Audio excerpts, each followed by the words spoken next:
a splitting headache, a dry throat, a sharp, burning pain shooting up his calf. Leg? My leg, what about it? Chen Zhen jolted awake, bolting upright. Faint sunlight pierced through the cracked window. The cramped, dim Tongzijian apartment was a mess. But his legs were intact. Only a bruise marred his lower leg. What's going on? Chen Zhen, globally renowned business magnate, master negotiator, had died years ago after a crippling accident and a terminal illness. And now, he was reborn. Back in 1997.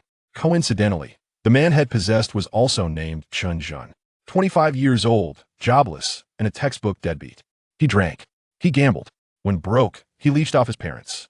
At the slightest provocation, he lashed out, especially at his wife and child. Plainly put, he was a worthless, abusive scum. The flood of memories pounded Chen Zhen's skull, worsening his headache. He gripped his greasy hair, struggling to accept reality. Click! The door creaked open a crack. A tiny head, tied in pigtails, cautiously peeked halfway in. Only half a face was visible, but her sparkling eyes and delicate features made her undeniably adorable. Ah, Mom. He's awake. The little girl recoiled the moment her eyes met Chen Zhen's, trembling as she shrieked. Beibei, don't be afraid. Come here quickly. Hearing the child's cry, a tall, dark-eyed young woman rushed in from a half-open doorway. She was in her early 20s, slender, stunning, breathtakingly beautiful. But her worn, faded work uniform, the bruises under her eyes, and the hollow, fearful look in her gaze shattered all that beauty. This was his wife, Lin Wan. Lin Wan hurried forward, shielding her adopted daughter Beibei behind her. Her voice was firm yet weary. Don't hit the child. If you want to hit someone, hit me. Beibei clung tightly to Lin Wan's slender leg, eyes squeezed shut, trembling. This siniso painfully familiar. How could that bastard have done it? Chen Zhen grimaced, a mix of shame and embarrassment. He wanted to say, the man who hurt you is dead. I'm someone new. I don't know anything about the past. But would they believe him? That's okay, he stammered, speaking with quiet sincerity. I won't hit anyone anymore. Lin Wan gave a bitter, helpless smile. She had heard that promise too many times, each time followed by even more brutal beatings. Now she was numb, beyond hope. The three of them stood, divided by the door. Just a few steps apart, yet separated by an unbridgeable chasm. Chen Zhen didn't know how to explain. He repeated, You can relax. I really won't hit anyone. Please come inside. He stepped aside. Just then, his stomach growled loudly. After last night's drunken binge and vomiting, it was completely empty. He'll cook, Lin Wan said flatly, picking up Beibei and stepping into the room. Ah, thank you. Chen Zhen blurted, awkwardly. Lin Wan froze mid-step, certain shed misheard. Thank you? He said thank you? She stared at Chen Zhen as if seeing a ghost. For several seconds, she just stood there, then let out a hollow laugh. An illusion. It has to be. Soon, the meal was ready. Lin Wan placed the dishes on the small wooden table. Leftover thin porridge, a few coarse corn buns, and a plate of stir-fried cabbage. Honestly, even Chen Zhen's pet dog in his past life wouldn't have touched this. But now he was starving. He grabbed his chopsticks, then paused. Only one set of bowls and chopsticks sat on the table. He turned. The mother and daughter stood by the wall, motionless. Two pairs of eyes fixed on the food. When Chen Zhen looked over, Beibei gulped and quickly lowered her head. Lin Wan turned away. Then he remembered. The other Chen Zhen bastard had strict rules. They weren't allowed to eat until he finished. Yesterday, had slept until noon after drinking. But Lin Wan had worked a full morning shift, rushed back during her lunch break to cook, and still hadn't caught her breath. A sharp pain pierced Chen Zhen's heart. For them, that bastard's death might actually be a blessing. Come on, he said gently, forcing a warm smile. Let's eat together from now on. Lin Wan flinched, certain shed misheard again.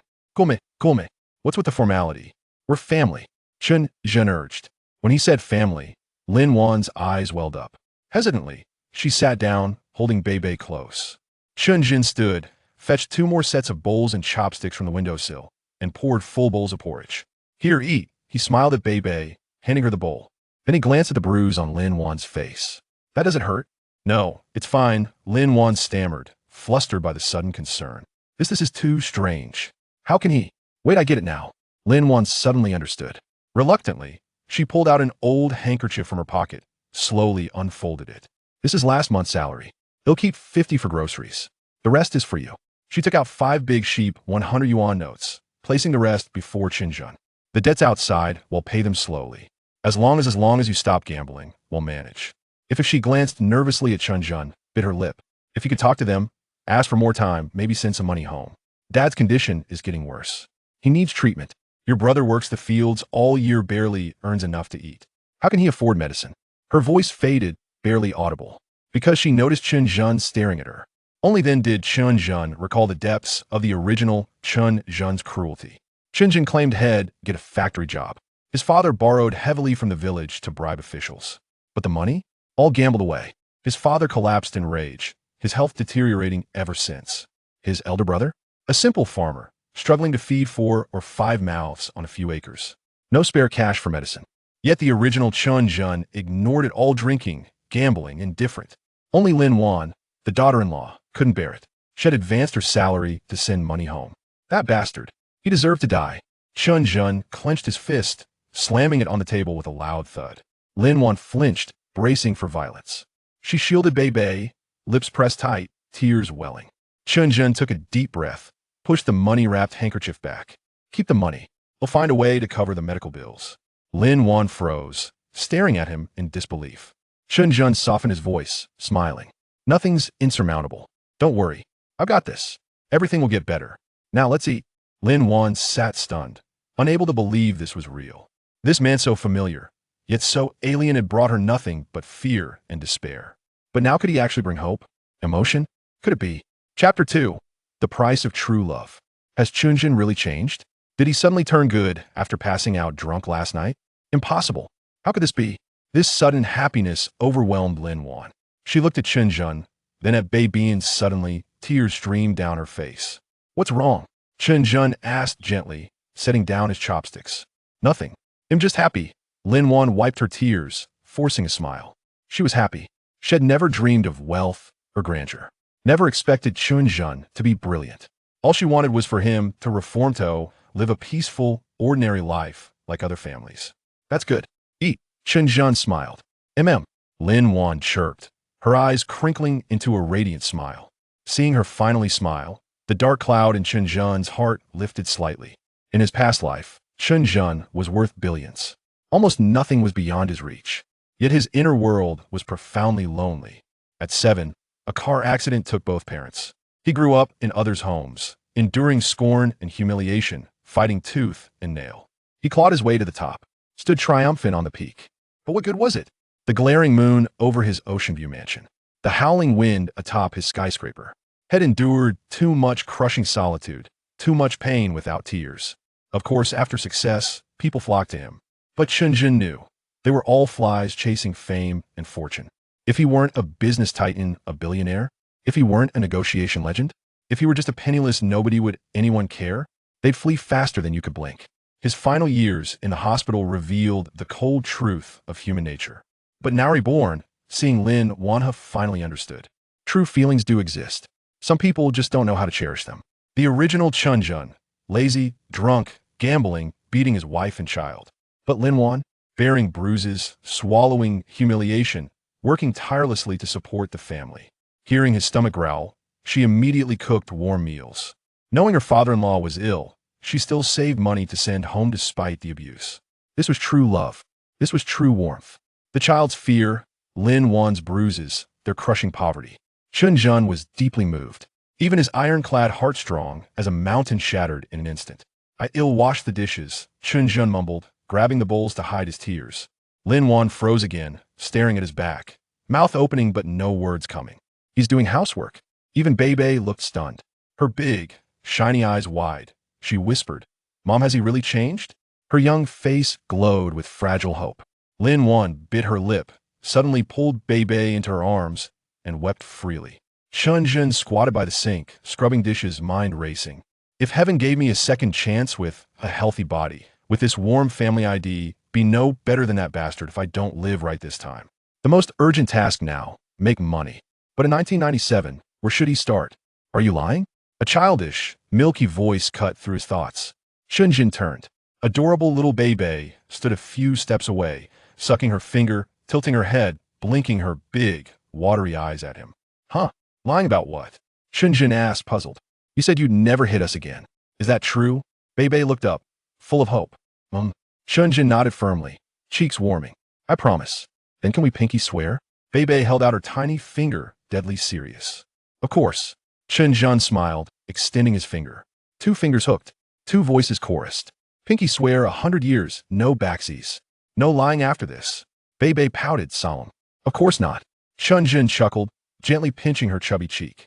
We'll keep my word. Liars are dogs. Woof woof woof. Ha ha ha. Beibei giggled, then stepped closer. Then close your eyes. Okay. Chen Zhen obediently shut them. Beibei tiptoed, leaned close to his ear, whispering, if you keep your promise, he'll call you Dad. She kissed his cheek lightly.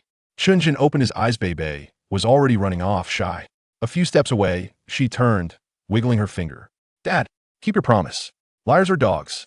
That single word Dad sent a wave of sweetness through Chen Zhen. He was drunk with joy. Lin Wan, sitting nearby, covered her mouth, eyes crinkled with silent laughter. She was so happy. This was home. This was happiness. Bang! A sudden explosion. The door was kicked open. Mom Beibei screamed, diving into Lin Wan's arms. Blinding sunlight poured in.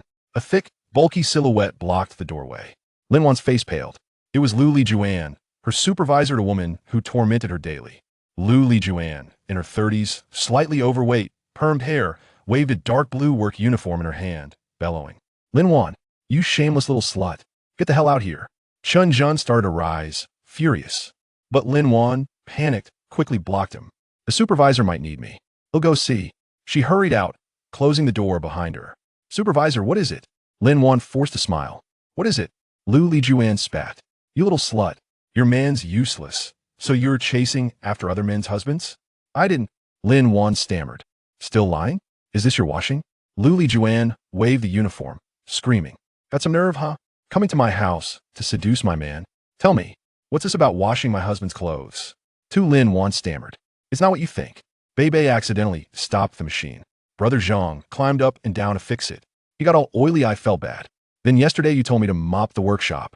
When I was rinsing the mop, I saw Brother Zhang's work clothes soaking in the basin. I just washed them. Supervisor, I didn't mean anything. I just wanted to thank him. Thank him? Lu Lijuan sneered. Washing clothes is thanks. Why not sleep with him? You little slut, this isn't your first time, is it? Supervisor, I really didn't. Lin Wan was both humiliated and desperate. Puffed. Lu Lijuan spat directly into Lin Wan's face. Glancing at the gathering crowd, she screamed. You little slut. You know exactly what you've done. And since everyone's here, let me tell them all. Chapter 3: The Way of the People and Their Bodies. Lu Lijuan, with a voice loud enough to pierce the air, berated the crowd. Just a few days ago, that troublesome child of hers halted the machinery, causing a significant delay in production. I've deducted half a month's wages from her. Is there anything wrong with that? Yet that lecherous Gao Shuangxi dares to defend her. This morning, I witnessed her rush into Director Gao's office. She was in there for over 20 minutes. When she finally emerged, oh my. Lu Lijuan paused dramatically, exaggerating her tone. Her hair was disheveled, her face was flushed, and even her belt was unfastened. I must admit, that provocative appearance was rather enticing. If I were a man, I might just find myself intrigued. A few unsavory bachelors in the audience chuckled in agreement. You are slandering me. I haven't done anything wrong. Lin Wan protested urgently. My father-in-law is ill and urgently needs medical expenses. I merely sought an advance on my salary from Director Gao. It's not at all what you think. Oh really? And how did you ask? Lu Lijuan feigned innocence in a high-pitched voice, dripping with sarcasm. Gao, dear brother, please approve it. Your little servant will comply with anything you desire. A wave of laughter erupted once more. Helping your father-in-law with medical expenses? How truly filial. Someone sneered. Spare me the theatrics. I suspect your worthless husband has long since been unable to perform. Your old father-in-law has likely already claimed the bed. The father-in-law is the true husband. With a shameless hussy like you here, what do you think you're accomplishing? Aren't you embarrassed? The factory can't afford this kind of reputation. You should hastily bury yourself in shame and scurry away. Each venomous remark pierced Lin Wan like 1,000 needles, leaving her emotionally battered. Overwhelmed with grievance yet unable to contend with the loquacious Lu Lijuan, tears streamed down her face as she weakly protested. It's not as you say. I haven't done anything wrong. Oh, you shameless little vixen, putting on a pitiful act to entice someone? Come. Today I shall let you revel in your own disgrace. With that, the unreasonable Lu Lijuan lunged forward, reaching to tear Lin Wan's clothing. Stop. Please don't do this. I beg you. Lin Wan cried out, struggling fruitlessly. A cascade of tears fell like pearls from a broken string. Mommy. Beibei, frightened, began to wail loudly. shaking her small fists at Lu Lijuan's thigh. Let go of my mommy. Let go of my mommy. Suddenly, the door burst open with a loud bang. Chen Zhen stepped out, forcefully pushing Lu Lijuan aside, shielding Lin Wan and Beibei behind him. Lu Lijuan stumbled back, momentarily stunned. Upon recognizing Chen Zhen, she curled her lip in disdain. I thought this hussy was keeping company with some wild man, but it's just you useless.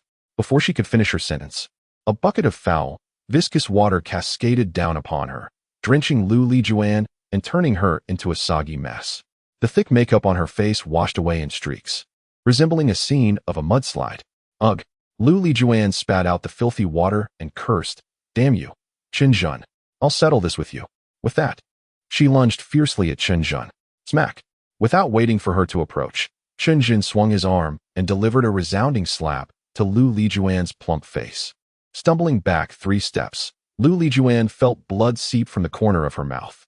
She looked up at Chen Zhen, her eyes wide with astonishment. Initially, she had dismissed him entirely. Otherwise, she would not have dared to confront Lin Wan at her doorstep or utter such venomous words. Lu Lijuan never anticipated that this man, who only vented his frustrations on his wife and children and was too cowardly to speak up outside, would actually have the audacity to strike her. Now that Chen Zhen had resorted to violence, she realized that further commotion would yield no advantage. With a swift change of thought, she resolved to seek her brother Lu Lijun for revenge. Just you wait, she spat, covering her face with one hand, her voice dripping with malice. Very well, Chen Zhen replied with a grin. I am also curious to see how you 2 shameless individuals will be driven out of the factory. At this remark, the crowd that had gathered to watch turned their attention towards Lu Lijuan. It was not mere conjecture, no matter her reasons for disliking Lin Wan. A person with even a modicum of intelligence would refrain from directly involving their superior in such slander. Unless, of course, she felt emboldened and had support behind her. With her provocative demeanor, it was evident that she was not an innocent party and likely had entangled herself with some leader within the factory. Chen Zhen, seeking to probe deeper, provocatively referred to them as shameless individuals, hoping to rattle her. If she felt guilty, she would surely retaliate, should she remain silent. It would almost be an admission of guilt, and the whispers of the crowd would solidify into truth. Indeed, upon hearing the term shameless individuals, Lu Lijuan paused and retorted. Who are you referring to? Who else could it be? Chen Zhen set down the bucket of dirty water, crossing his arms with an air of confidence. Your brazen uproar is ostensibly aimed at tarnishing my wife's reputation, yet it ultimately brings disgrace upon Director Gao, leaving him to bear the brunt of your accusations. Who stands to benefit from this? It's quite clear, I assent it. Utter nonsense. Lu Lijuan's eyes betrayed a flicker of panic, yet she stubbornly lashed back. You pathetic fool. You're either drunk or fooling around all day, completely oblivious to the fact that this brazen hussy has been deceiving you. You deserve every bit of it. Chen Zhen could not help but chuckle inwardly, choosing to disregard her insults. He continued, deserve it? Huh. I believe, my dear, that your days of deserving are only just beginning. Even if you conspire to oust Director Gao, can you truly guarantee that he won't turn his affections elsewhere? Right now, you hold some value to him, and he showers you with sweet words to use you as a pawn. But once he gets what he wants, who has to say he won't set his sights on another? As the saying goes, once a pattern emerges, it is bound to repeat. When that time comes, with your current appearance, he may not even spare you a glance. You might find yourself dismissed with the flimsiest of excuses, and your husband might not be able to keep his position either. If your husband becomes enraged and chooses to divorce you, I highly doubt anyone would dare marry you again, you wretched woman. The crowd erupted in laughter, for Chen Zhen's bucket of slander had not been wasted. It had thoroughly drenched Lu Lijuan. In the midst of June, she was clad in thin garments. The wet garments clung closely to her body, revealing the delicate lace trim of her inner clothing. Lu Lijuan, ever the vain one, seemed oblivious to the stares of the onlookers, including the older bachelors and naive youths, who had been observing her for quite some time. Once the truth was spoken, the crowd merely exchanged knowing glances and erupted into laughter. Lu Lijuan, feeling the sting of a slap, was oblivious to the entanglement of her affairs with Chen Zhen, as the laughter from the crowd made her feel a bit uncomfortable. However, to turn and walk away would only provide them with more ammunition.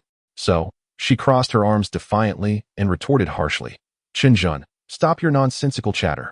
Nonsensical chatter? Chen Zhen seized the moment, grinning as he pressed on, then dared to swear to the heavens. I dare. What do I have to fear?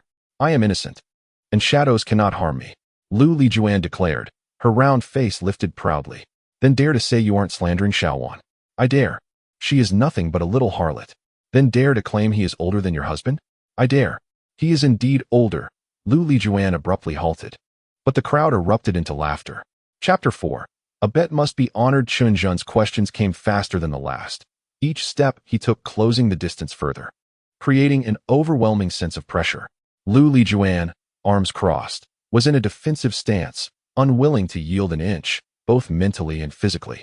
Ironically, her insistence on daring served to bolster her confidence. Yet, in her fervor, she had inadvertently dug her own grave, faced with the mocking gazes of the crowd. Even Lu Lijuan's thick skin began to waver. Gritting her teeth, she seethed, Chen, you better watch out. Just wait and see how I deal with you. With that, she pushed through the crowd and made her exit. Unfazed, Chen Zhen chuckled and carried the bucket of dirty water back inside. The spectators, realizing the excitement had dissipated, began to disperse, gossiping about the recent spectacle and speculating on the identities of the dog couple Chen Zhen had mentioned. This, of course, was precisely the outcome Chen Zhen had sought. With the door securely closed, he turned to Lin Wan, who wore an expression of astonishment, and offered her a gentle smile. Lin Wan, feeling anxious, fidgeted with the hem of her clothing and stammered, what she said, as Chen Zhen returned with the dirty water. Her words caught his attention, prompting him to stop and turn back. Lin Wan trembled at his sudden movement, but did not retreat. Instead, Chen Zhen reached out, tenderly wiping the tears from her face. Only a fool would believe such nonsense, he said softly, lowering his head to reassure her. Don't be afraid. Everything is okay now. But what if she seeks revenge? I heard her brother. Don't worry. I'm here for you. Chen Zhen assured her, patting little Beibei's head. As long as I'm around, no one will dare to bully you too. Beibei raised her tiny face, clapping her hands in delight, exclaiming, Oh, Daddy is so amazing. Daddy is Ultraman. At that moment, Lin Wan was overwhelmed with emotion, her words tumbling out in excitement. Chen Zhen, thank you. I will work hard, and every penny I earn will be for you. As long as you stay away from gambling, our lives will gradually improve. Upon hearing these words, Chen Zhen was momentarily taken aback, gazing into Lin Wan's hopeful eyes, unsure of how to respond. After a lengthy contemplation, he ultimately nodded solemnly. Lin Wan's joy intensified as she forcefully pressed the money into Chen Zhen's hands, insisting, You must accept this. Father's illness cannot be delayed any longer. Chen Zhen felt a surge of warmth in his chest, unable to reject her filial piety, and chose to refrain from further meaningless chatter. His utmost gratitude would be to earn money diligently, allowing the two of them to enjoy a better life sooner. After such an incident, Chen Zhen advised Lin Wan to refrain from going to work that afternoon, suggesting that she stay home to rest. He would handle the remaining matters. With that, he took the money and stepped out, hurrying to the telephone booth, panting as he gathered his thoughts before dialing the number of his neighbor, Uncle Su, back home. After several rings, someone finally answered. It was Uncle Su's grandson, Xuanzhu. Chen Zhen asked him to quickly summon his elder brother, Chenin, and promised to call back shortly. What trouble have you stirred up now? Chenin inquired sharply as soon as the call connected. I'm fine, Chen Zhen replied, somewhat sheepishly. I just wanted to ask how father is doing. You still remember you have a father? Chenin retorted, his anger escalating. It was no surprise that he was upset. Chen Zhen had indeed been a reckless scoundrel in the past, neglecting his responsibilities and causing their elderly father endless worry. To make matters worse, he had deceived the family into lending him considerable sums of money, which ultimately contributed to their father's deteriorating health. In his previous life, Chen Zhen had been an orphan, never experiencing the warmth of family. Yet in this life, he was a husband, a father, and a son. The profound bonds of kinship ignited a fervor within him. After exchanging a few heated words, Chen Zhen's tone softened, and with a heavy sigh, he said, Father's condition is worsening. If things continue like this, you need to take him to the hospital. We cannot afford any more delays. I'll find a way to manage the finances. Chen Zhen clenched his fists and exclaimed, What? I'll send the money right away. Chen Zhen was taken aback, thinking he had misheard. I will send the money immediately. Chen Zhen felt a pang of sadness, unwilling to prolong the conversation. He hastily ended the call and rushed to the post office. After sending the money, Chen Zhen felt a slight alleviation in his heart. There would be ample opportunities to utilize the funds in the future. The most pressing issue now was to find a means to earn money swiftly. However, where should he begin? Lost in thought, Chen Zhen stared into the distance, when suddenly, a familiar figure caught his eye. The man was tall and thin, with a side-parted hairstyle, wearing wide-brimmed sunglasses and a half-tucked collar shirt that ostentatiously revealed a beeper at his waist, a clear indication of his dubious character. This character was Hu Jinbao, nicknamed Husan. His father operated a bustling chicken farm in the countryside, yet this young man shunned hard work, preferring to linger in the city with a group of ne'er-do-wells. Suddenly, the idea of the chicken farm sparked in Chen Zhen's mind, forming the nascent outline of a preliminary plan. Perhaps he could leverage Husan's chicken farm to earn his first pot of gold. Resolute in his decision, Chen Zhen approached with a smile. "Husan, what mischief are you up to here?" Upon hearing the sound, Husan turned around and, upon seeing Chen Zhen, immediately squinted his eyes and smiled. What else could he do? "I was just about to seek you all for some fun." Husan had a few younger brothers, and along with Chen Zhen, they formed a close-knit group, often gathering to dine and drink together. However, within this circle, Chen Zhen could only be regarded as a peripheral figure, frequently being taken advantage of by the others who would conspire to make him pick up the tab. Chen Zhen was well aware of this dynamic, but now was not the time to dwell on such matters. He needed to find a way to forge a connection with Husan. After considering it for a moment, he patted his waist pouch and said, "Oh, what a coincidence. My wife just received her salary, and it's all with me. Come, let us go have some fun together." Upon hearing this, Husan's face lit up with joy as he proudly pulled out his pager, exclaiming, "Perfect timing. How's he just called me, saying they're all at Filong. Let us go and have a few rounds." The Filong he referred to was a nearby billiards hall. This establishment was particularly spacious and luxuriously decorated, reputedly protected by the formidable Dawu Gu of Dongchuan Road, ensuring that no one dared to cause trouble there. Thus, Chen Zhen and Husan often frequented this venue for their games. In the past, Chen Zhen had not been particularly skilled at billiards, yet he possessed an unyielding spirit. As a result, he often ended up not only losing but also having to cough up a few boxes of cigarettes or treat the group to a meal. Husan and his crew, while publicly praising Chen Zhen for his generosity and sportsmanship, privately considered him a bit of a fool. Half an hour later, at the Filong Billiards Hall, 5 or 6 young men gathered around a pool table, all eyes fixed on Chen Zhen. "Hey, Zhengu, are we playing a couple of rounds today? Same old rule, $5 a game. Are you up for it?" One of the younger brothers, Li Xiang, provocatively challenged. Li Xiang's father had previously owned a billiards hall, and having been steeped in the environment from a young age, his skills were among the best in the group. He relished the opportunity to target Chen Zhen, often playing until Chen Zhen was flushed with embarrassment. Now that he had heard Chen Zhen brought money, his enthusiasm soared. Little did he know that the Chen Zhen of today was no longer the same. Before the car accident in his previous life, Chen Zhen had a snooker table in his office and had even sought advice from several world-class masters.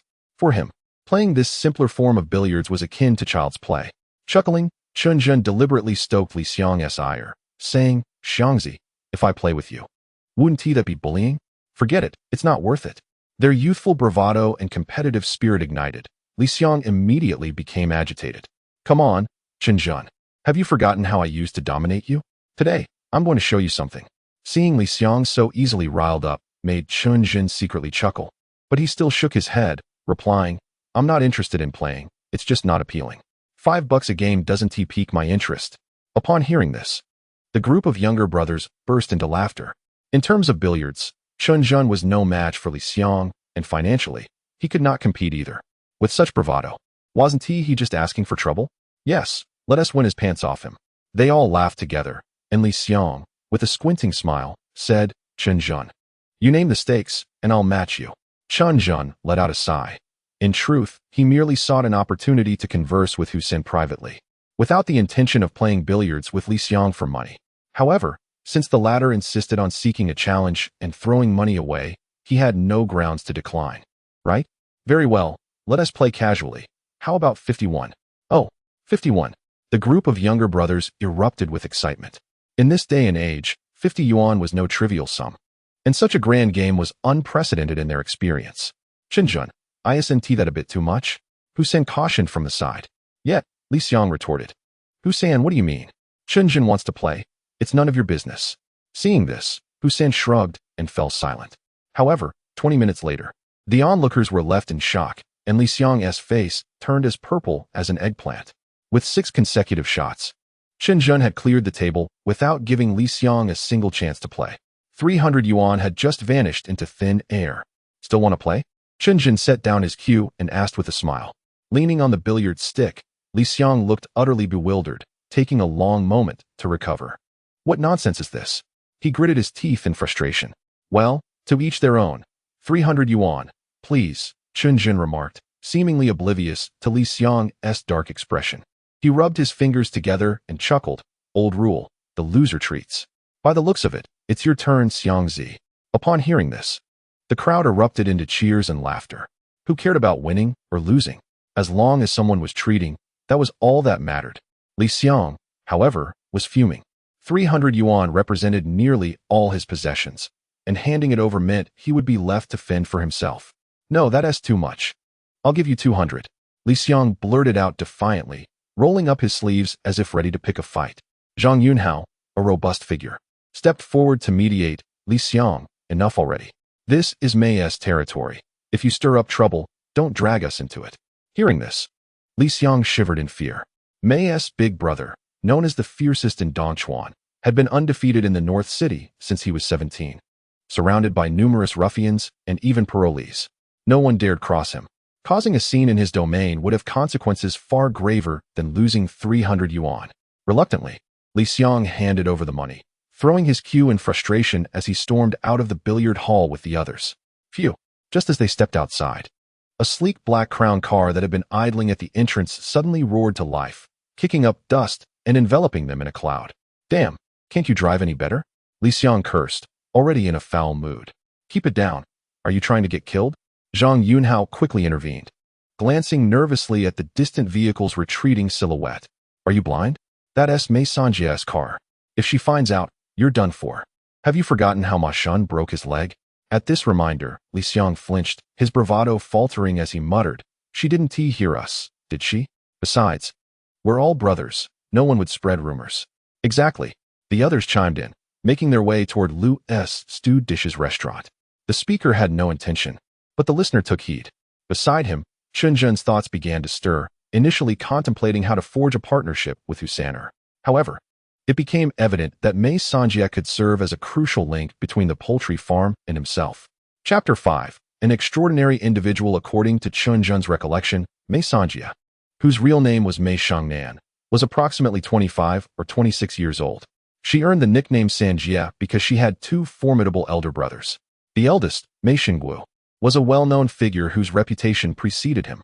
The second brother, Mei Xingguan, although his official position remained unknown, was also a character of considerable authority. Despite being the youngest and a sister, Mei Xingnan's accomplishments were by no means inferior to those of her brothers. She operated a sizable clothing factory in the vicinity, employing over 200 staff members.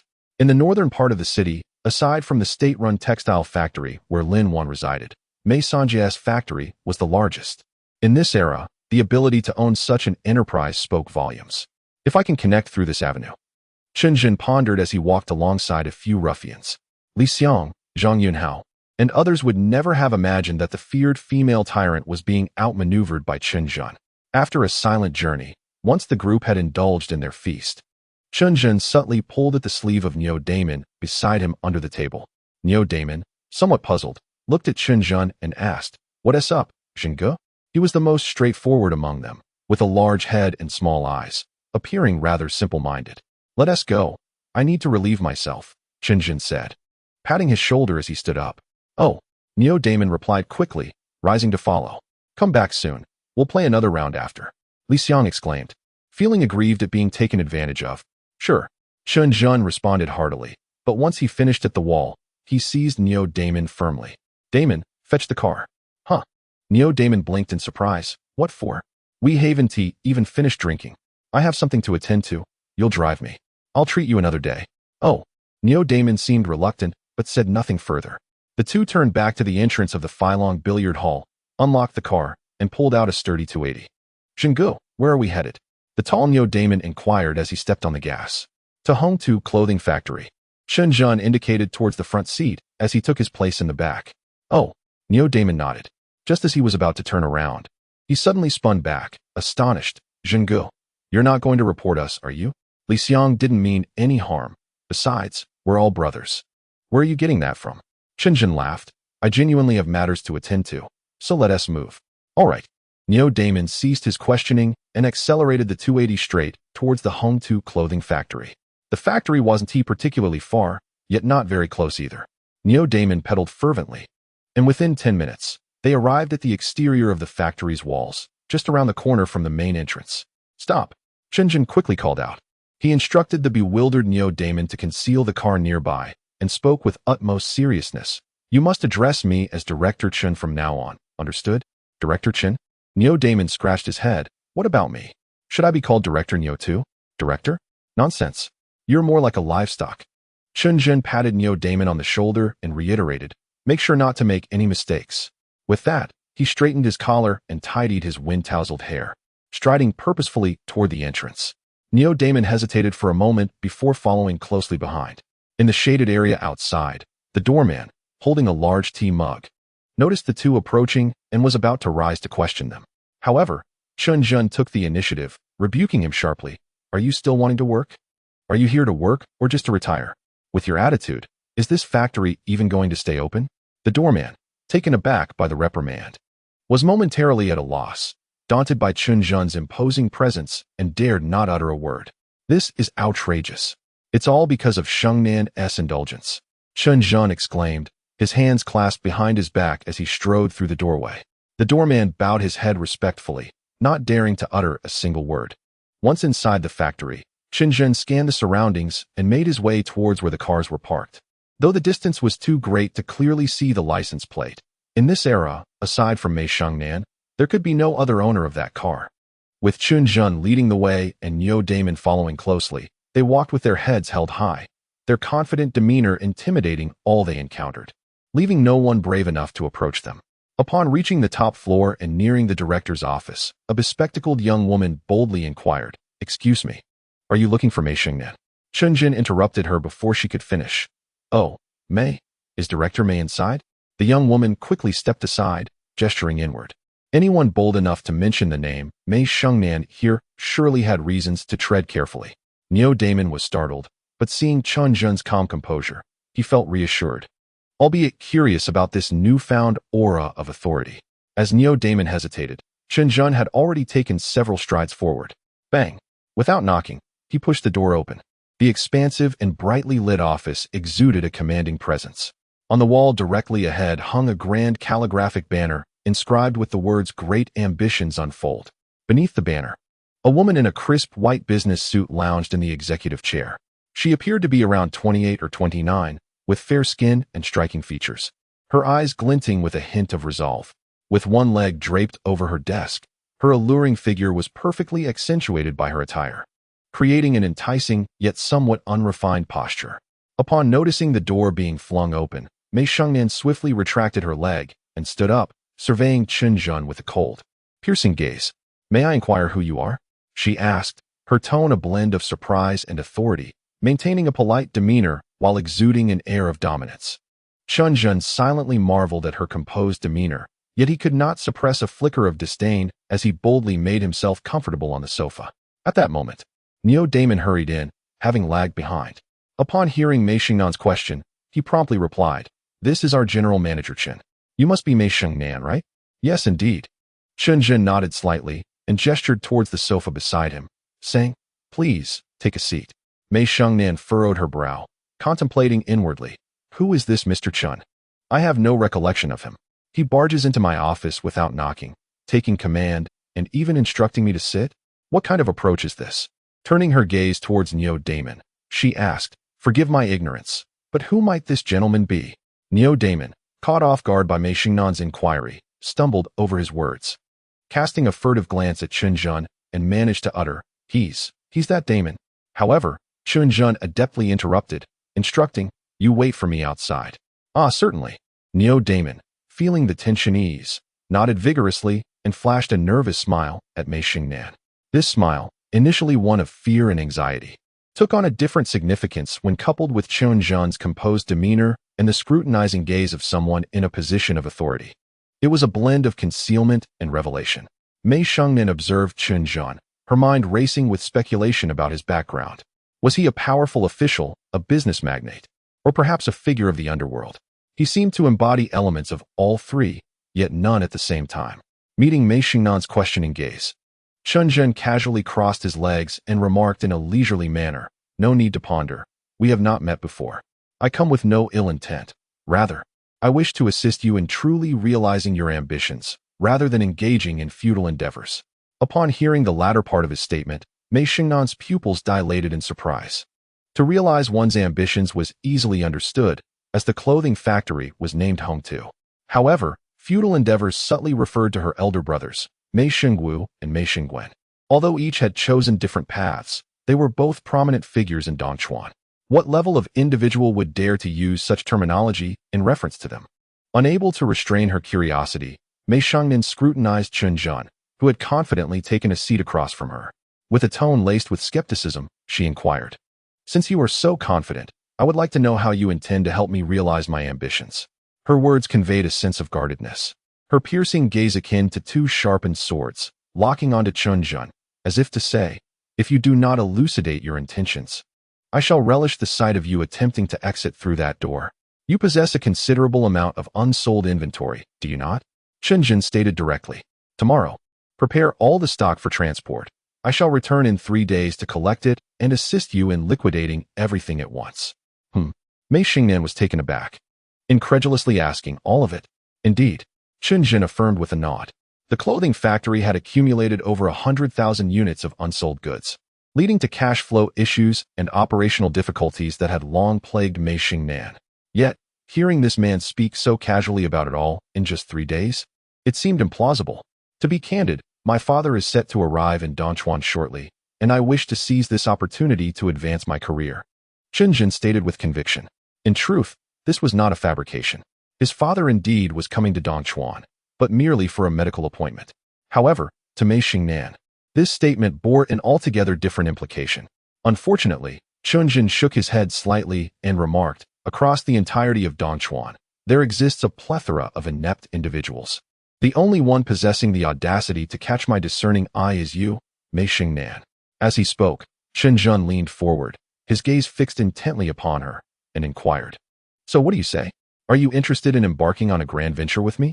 Mei Shengnan, who was already seated across from Chen Zhen, found the sudden decrease in distance between them rather unsettling, especially given the intensity of his stare. The phrase grand venture particularly stirred a tumult of emotions within her. The moniker Mei Sanjia was not merely a title. Under the indulgence of her 2 elder brothers, she had always possessed a fiery temperament, and no one dared to provoke her. Over the years, no man had ever dared to approach her so closely, nor gaze at her so unabashedly, speaking without restraint. Feeling somewhat uncomfortable, Mei Shengnan averted her gaze from Chen Zhen, offering a sardonic smile as she replied, "So, you mean this grand vision pertains to this batch of inventory? Mr. Chen, your ambitions are truly remarkable." Chen Zhen laughed heartily in response. "Do not underestimate this modest garment factory. Even this minuscule territory of Dongchuan holds no significance in my eyes. My grand aspirations are rooted in the present, yet my current identity remains unsuitable for public revelation. It is still premature to discuss such matters." As he spoke, he casually cast another glance at Mei Shengnan, continuing, "Rumor has it that Director Mei is not only charming, but possesses extraordinary resolve. Having met you today," he paused deliberately, shaking his head slightly, before suggesting, "How about this? Contemplate it further, and I shall return in 3 days." Rising to his feet, he prepared to depart. Mei Shengnan, dressed in a low-cut strapless top, stood up hastily as Chen Zhen did. He took a few swift steps towards the door, then paused, turning his head slightly to add, "Oh, and do inform those 2 brothers to be cautious lately. They must avoid becoming examples of what not to do." With that, Chen Zhen strode out confidently. Watching Chen Zhen's retreating figure, Mei Shengnan furrowed her brows in contemplation. After a moment, she tidied her desk, gathered her keys, and rose to follow him. Meanwhile, Chen Zhen descended the stairs and scanned the surroundings, puzzled by the absence of Neo Damon. Where has that rascal gone? He wondered, unable to call out loudly. It was only upon exiting the factory that he spotted Neo Damon hiding around a corner, peering anxiously in his direction. Upon seeing Chen Zhen emerge, he waved frantically and shouted, "Zhenggu, over here." Chen Zhen could not help but feel both amused and exasperated as he approached him. "What are you doing hiding here?" he asked. Neo Damon let out a long sigh of relief. "Zhenggu, I was beginning to think you had been detained by Mei Sanjia." "Oh, so if I were captured, you would simply flee? That seems rather disloyal," Chen Zhen retorted. Neo Damon hastily defended himself, "But I wouldn't be of any help inside. If something truly went awry, I could at least send a warning." "Get lost," Chen Zhen replied, playfully swatting him on the head and urging him to hurry and move the cart. As Neo Damon climbed onto the beam, he curiously inquired, "Zhenggu, what were you discussing with Mei Sanjia? Why all the secrecy?" Chen Zhen stretched his leg over the back seat and asked, "What do you think? How could I possibly guess? You two seem to have quite the spark, don't you? But wait, that can't be right. You're already married."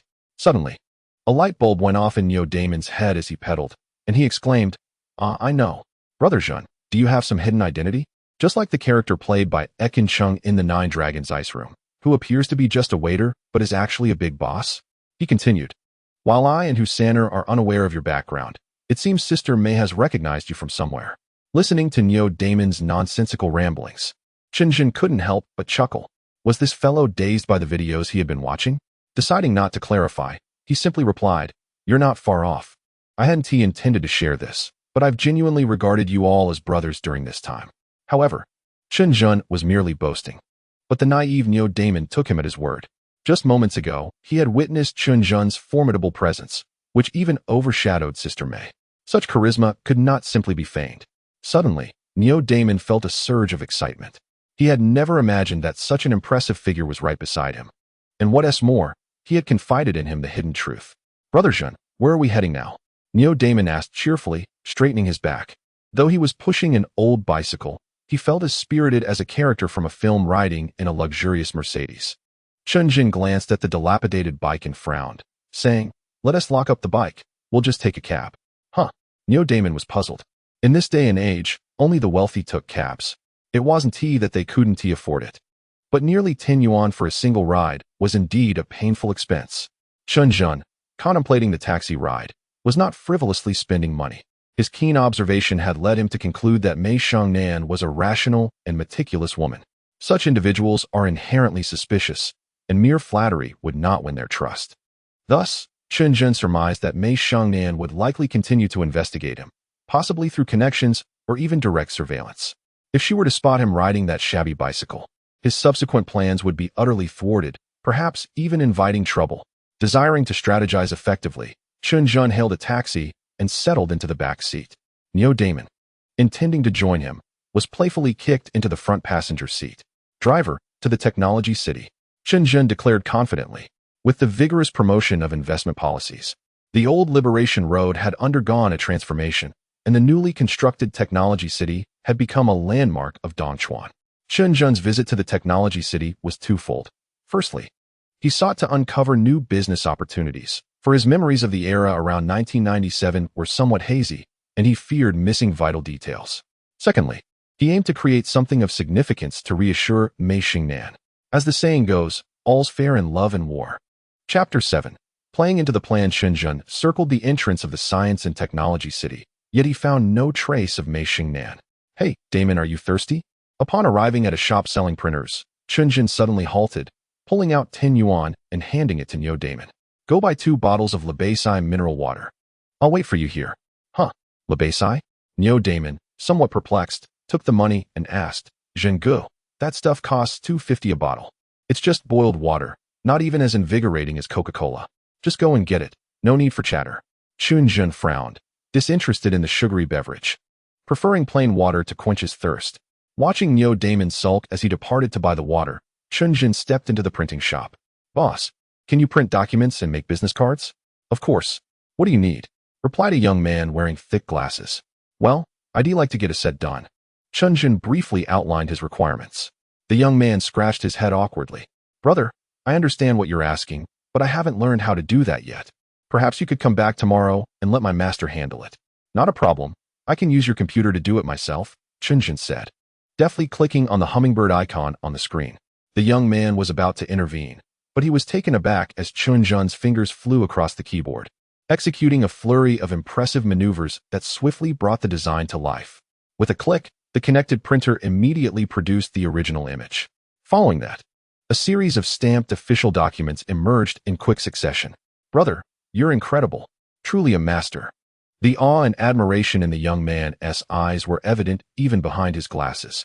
Not only was he astounded by the dazzling image-cutting techniques, but he had never witnessed such skill in blind typing. Chen Zhen smiled and remarked, "Practice makes perfect. You can do it too. How much do I owe you?" The young man glanced and replied, "Brother, just 5 yuan will do." Chen Zhen was well aware that, while these materials seemed simple, they were considered advanced technology in 1997. If one were to pay for such services, it would surely cost no less than 20 yuan. The young man had offered him a fair price. "Thank you," Chen Zhen said, handing over the money and gathering everything into a file folder. Just a few steps outside, he bumped into the hurriedly returning Neo Damon. "Zhenggu, what is this?" Neo Damon asked, curiosity evident in his expression. Chen Zhen tucked the folder under his arm and accepted the water bottle. "It's a secret." "Huh?" Neo Damon looked confused but was too lazy to ponder further. He took a sip of the water and remarked, "What is so special about this water?" "It's 250. Chen Zhen was not lying.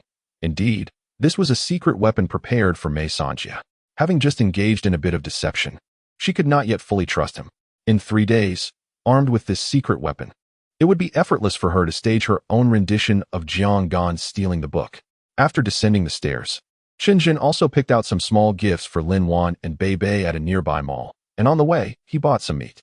The two ladies were slightly malnourished, so he intended to buy something delicious to help them regain their strength. "Zhenggu, where are we headed next?" After a lengthy stroll, the evening sky began to darken, and Neo Damon felt a tinge of fatigue, dragging his numerous bags behind him as he languidly inquired of Chen Zhen. "All right." The moment he heard the prospect of returning home, Neo Damon instantly perked up, striding ahead with renewed vigor. However, Chen Zhen extended his arm, barring him from proceeding further. Just as Neo Damon was about to inquire in confusion, he was silenced by a sharp glare from Chen Zhen. A dilapidated tricycle rattled past, and Neo Damon then noticed a black sedan halted behind the crosswalk. There was no need for contemplation in the entirety of Dongchuan. The only individuals capable of affording a crown were Mei Shangnan and perhaps a few others. "Ah, Sister Mei," Neo Damon gasped, instinctively retreating a step. Chen Zhen's suspicions were confirmed, a smile creeping onto his lips. "Excellent. Since you've come to me, this encounter will yield far better results than meeting 3 days hence." With this thought, Chen Zhen strode purposefully towards the sedan. Mei Shangnan, having spotted the two, lowered her window and squinted at Chen Zhen, sneering. "Oh? Is this not Mr. Chen? Where are you two headed?"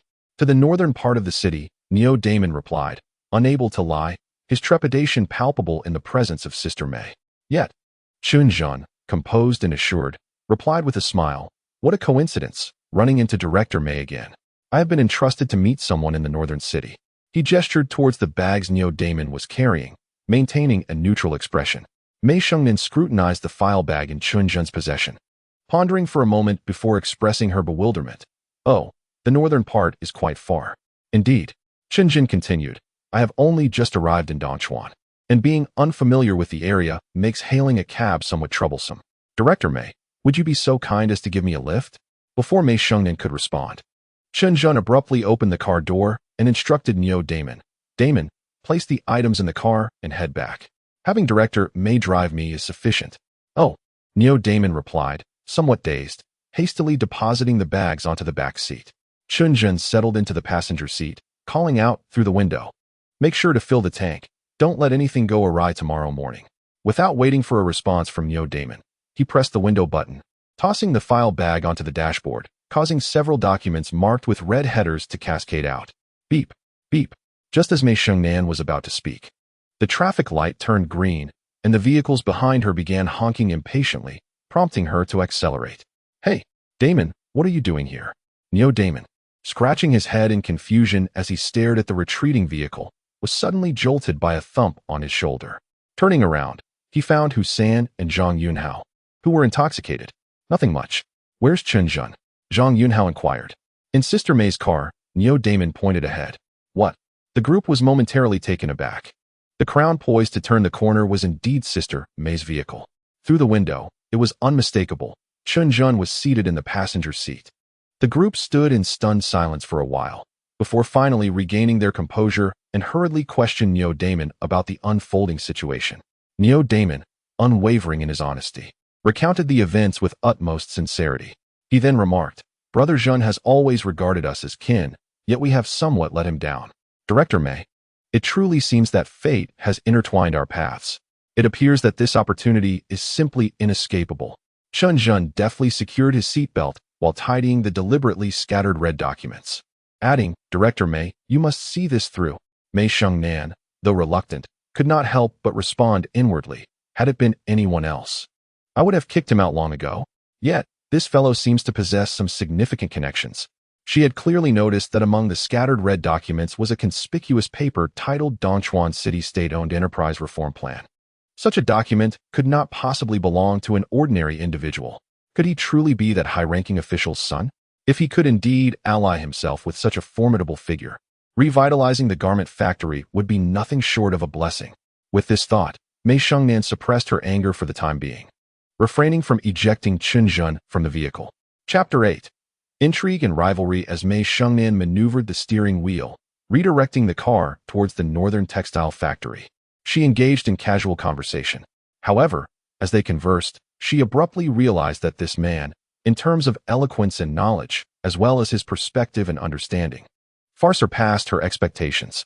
Among all she had encountered, none could compare to him. The skepticism in Mei Shengnan's eyes gradually diminished, replaced by a burgeoning admiration. The luxury car sped along, drawing ever closer to the dormitory area of the textile factory, while the sun, suspended in the sky, steadily descended towards the west. Approximately half an hour later, the vehicle came to a gentle halt at the entrance of the dormitory building. Mei Shengnan eyed the structure with growing curiosity, pondering Chen Zhen's purpose for being there. Perhaps, she mused, this young master preferred not to be questioned too closely.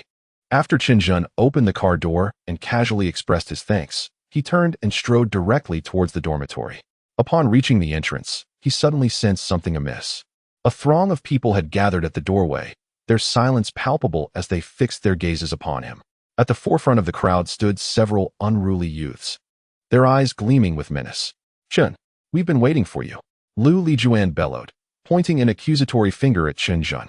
"Aren't you quite the arrogant one? Go on, keep pretending. Today, I shall let you flaunt your bravado to your heart's content." Lu Lijun cast a sidelong glance at Chen Zhen, sneering, "So, you're the one called Chen Zhen, are you?" With a cold laugh, Chen Zhen crossed his arms and stood his ground, surveying the crowd.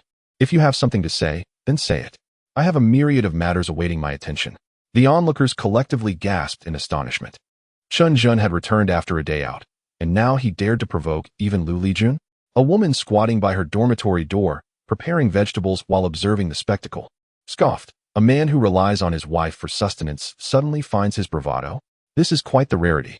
"Oh, San Ant. Do you think Chen Zhen has been triggered by something?" The woman referred to as San Ant pointed towards the building above, her expression revealing a complex mixture of understanding and mystery. What else could it be? How could Zhang Cui not see this? Perhaps he simply can't comprehend the situation? In my opinion, Chen Zhen is utterly unworthy of Lin Wan. Just look at her. She's stunningly beautiful. Once Lin Wan divorces Chen Zhen, suitors will line up from the east gate to the west gate, eager to win her heart. Zhang Cui chuckled and remarked, "Indeed. Chen Zhen spends his days either gambling or idling about, accomplishing nothing. He is merely a good-for-nothing, engaging in petty theft and deceit. And he truly does not deserve Lin Wan. She is diligent and strikingly attractive. If I were a man, I would be eager to marry her at once and cherish her. What a pity she has fallen for a waste of space like Chen Zhen." As the older men listened to the two women gossiping, they exchanged glances, recalling both Chen Zhen and Lin Wan, their frustration bubbling to the surface. How could such a fine woman end up with a scoundrel like Chen Zhen? "Hey, Captain, what is the deal with Lu Lijun?" "I've heard he is doing exceptionally well," inquired a fresh-faced young man, his eyes filled with admiration as he observed Lu Lijun's confident demeanor. Sun Qingji, the man referred to as Captain, initially glanced at the young man before tossing a cigarette into his mouth and slowly responding, "You don't know anything. Lu Lijun's situation is far from simple. Let me tell you, having been here for so many years, I've witnessed Lu Lijun single-handedly wielding a knife, charging from one end of East Street to the other. He took on over a dozen opponents, and none dared to approach him.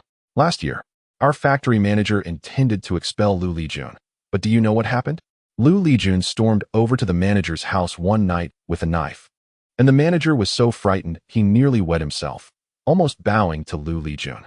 So, when you see Lu Lijun out there, remember to address him as Brother Jun. If he is in a bad mood and decides to take it out on you, you'll have nowhere to cry. An elder standing nearby shot a glare at Sun Qingji and whispered, "Enough, keep your voice down. Why say such things? If Lu Lijun hears you, will he let you off the hook?" Sun Qingji's expression stiffened, silenced by the warning. He discarded the nearly burnt-out cigarette butt and, casting a disdainful glance at Chen Zhen, scoffed, "I reckon Chen Zhen won to escape without a scratch this time." In the midst of the gathering, Lu Lijun, seething with rage yet smiling eerily, calmly pointed at Chen Zhen and declared, "All right, you've got some guts. I'm going to give you two options. Either you slap yourself 10 times and kneel before my sister to apologize, and I'll let you off the hook, or—" Lu Lijun paused, inhaling deeply from his cigarette until it was finished, then exhaled slowly before fixing a menacing glare on Chen Zhen. "I'll shatter every tooth in your mouth today, and let us see how you act like a big shot afterward." Though Lu Lijun's voice was not loud, it was laced with malice. The onlookers heard every word clearly, their gazes fixated on Chen Zhen, eager to see how he would respond. Noticing Chen Zhen's lack of movement, someone in the crowd whispered, "Look, he is scared now, isn't.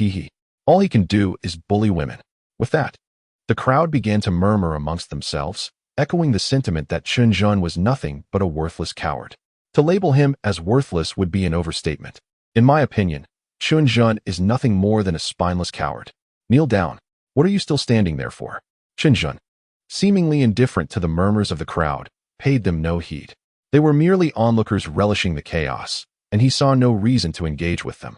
He turned to Lu Lijun and offered a faint smile, saying, "I cannot compare to you." Lu Lijun's face brightened with a hint of pride, only to hear Chen Zhen continue, "You need not pretend. You are simply a fool." Lu Lijun faltered, his expression twisting into a snarl, and he threw down his cigarette butt, exclaiming, "Damn, you must be tired of living." Just as Lu Lijun cursed and prepared to retaliate, his sister Lu Lijuan, already brimming with rage, lunged forward, hurling insults. "I'll teach you to speak so carelessly." She swung her arm at Chen Zhen. Chen Zhen deftly caught Lu Lijuan's arm and retaliated with a swift motion. Slap. A resounding slap landed squarely on Lu Lijuan's already bruised face, causing her to stumble and fall with a thud. In that instant, the gathered crowd was rendered speechless. No one anticipated that Chen Zhen would dare to strike first against these menacing thugs. Even Lu Lijun was momentarily taken aback, before he viciously gritted his teeth and shouted, "Damn you! Brothers, attack! Beat him to death!" Lu Lijuan, now sprawled on the ground, struggled to rise, shouting in anger. The gangsters discarded their cigarette butts, rolled up their sleeves, and menacingly charged forward. Just then, a sharp voice rang out from a distance. "I dare anyone to lay a hand on Mr. Chen." The crowd looked up to see a woman, fierce as a tempest, striding swiftly toward them. In an instant, the entrance of the dormitory fell into a profound silence. Everyone exchanged bewildered glances, their eyes filled with confusion. None of the spectators could identify her, and they could only watch in anticipation as she approached, whispering among themselves, cautious not to draw Lu Lijun's ire lest they find themselves on the receiving end of his wrath. Who is she? Does she even dare to provoke Lu Lijun? How audacious! Where did this little vixen come from? Before the onlooker could finish, he was abruptly kicked to the ground. Turning around, he saw that it was none other than the notorious Lu Lijun who had struck him. "Are these individuals under your command?" Now standing beside Chen Zhen, Mei Shengnan fixed Lu Lijun with a piercing gaze, her expression icy. Dressed in a sharp business suit, she exuded an air of competence, and with her frosty countenance, she appeared both proud and formidable.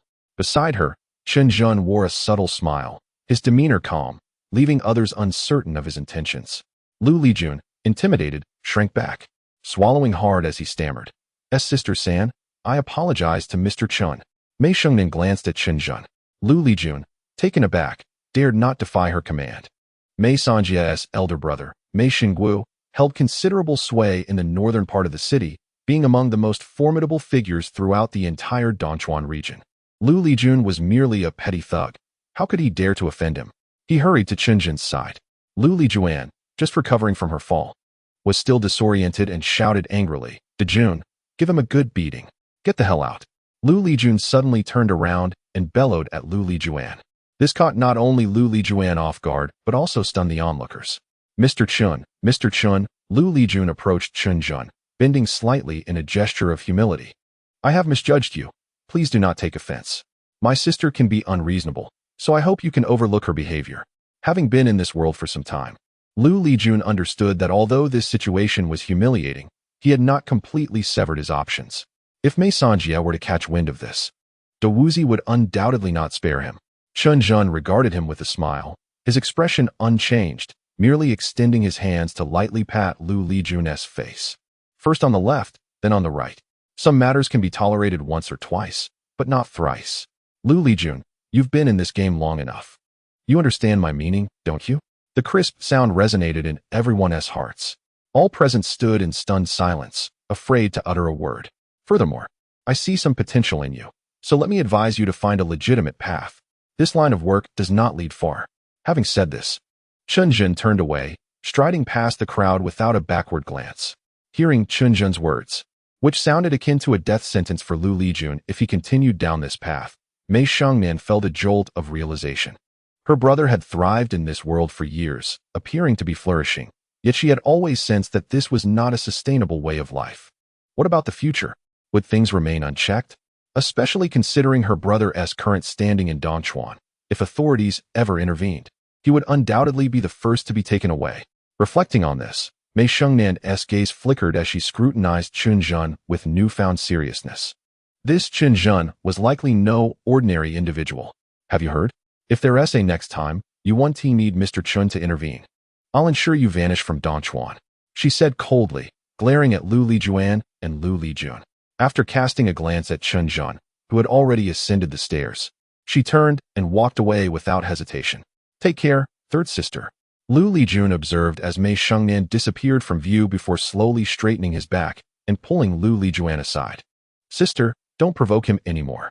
Did you not see how even Mei Sanja treated him with respect? He is not someone we can afford to offend. With that, he waved his hand and, along with a few companions, vanished in a flash. Even now, Lu Lijuan felt somewhat bewildered. Wasn't he that Chen Zhen just a coward? Why was he so unapproachable? Why did even Dijun seem so intimidated by him? Among the crowd, a woman named Lu Chunhua gazed longingly at Chen Zhen's residence on the upper floor, a glimmer of admiration lighting up her eyes as she softly bit her lip, thinking to herself, now, that is a real man. Chapter 10.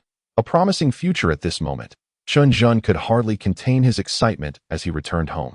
Standing at the entrance, he took a moment to steady his breath, a smile unconsciously gracing his face, as if nothing had transpired moments before. He then pushed the door open and placed the items he had purchased onto the table, beaming at Lin Wan and Beibei. I'm back, my darlings, he exclaimed loudly, gesturing towards the array of goods on the table. These are all for you too. Take a look and see if you like them. Lin Wan and little Beibei gazed at the items with uncontainable joy. In the past, Chen Zhen had been aimless, earning no income. And when he occasionally won some money, he squandered it on extravagant feasts. How could he have ever bought so many things?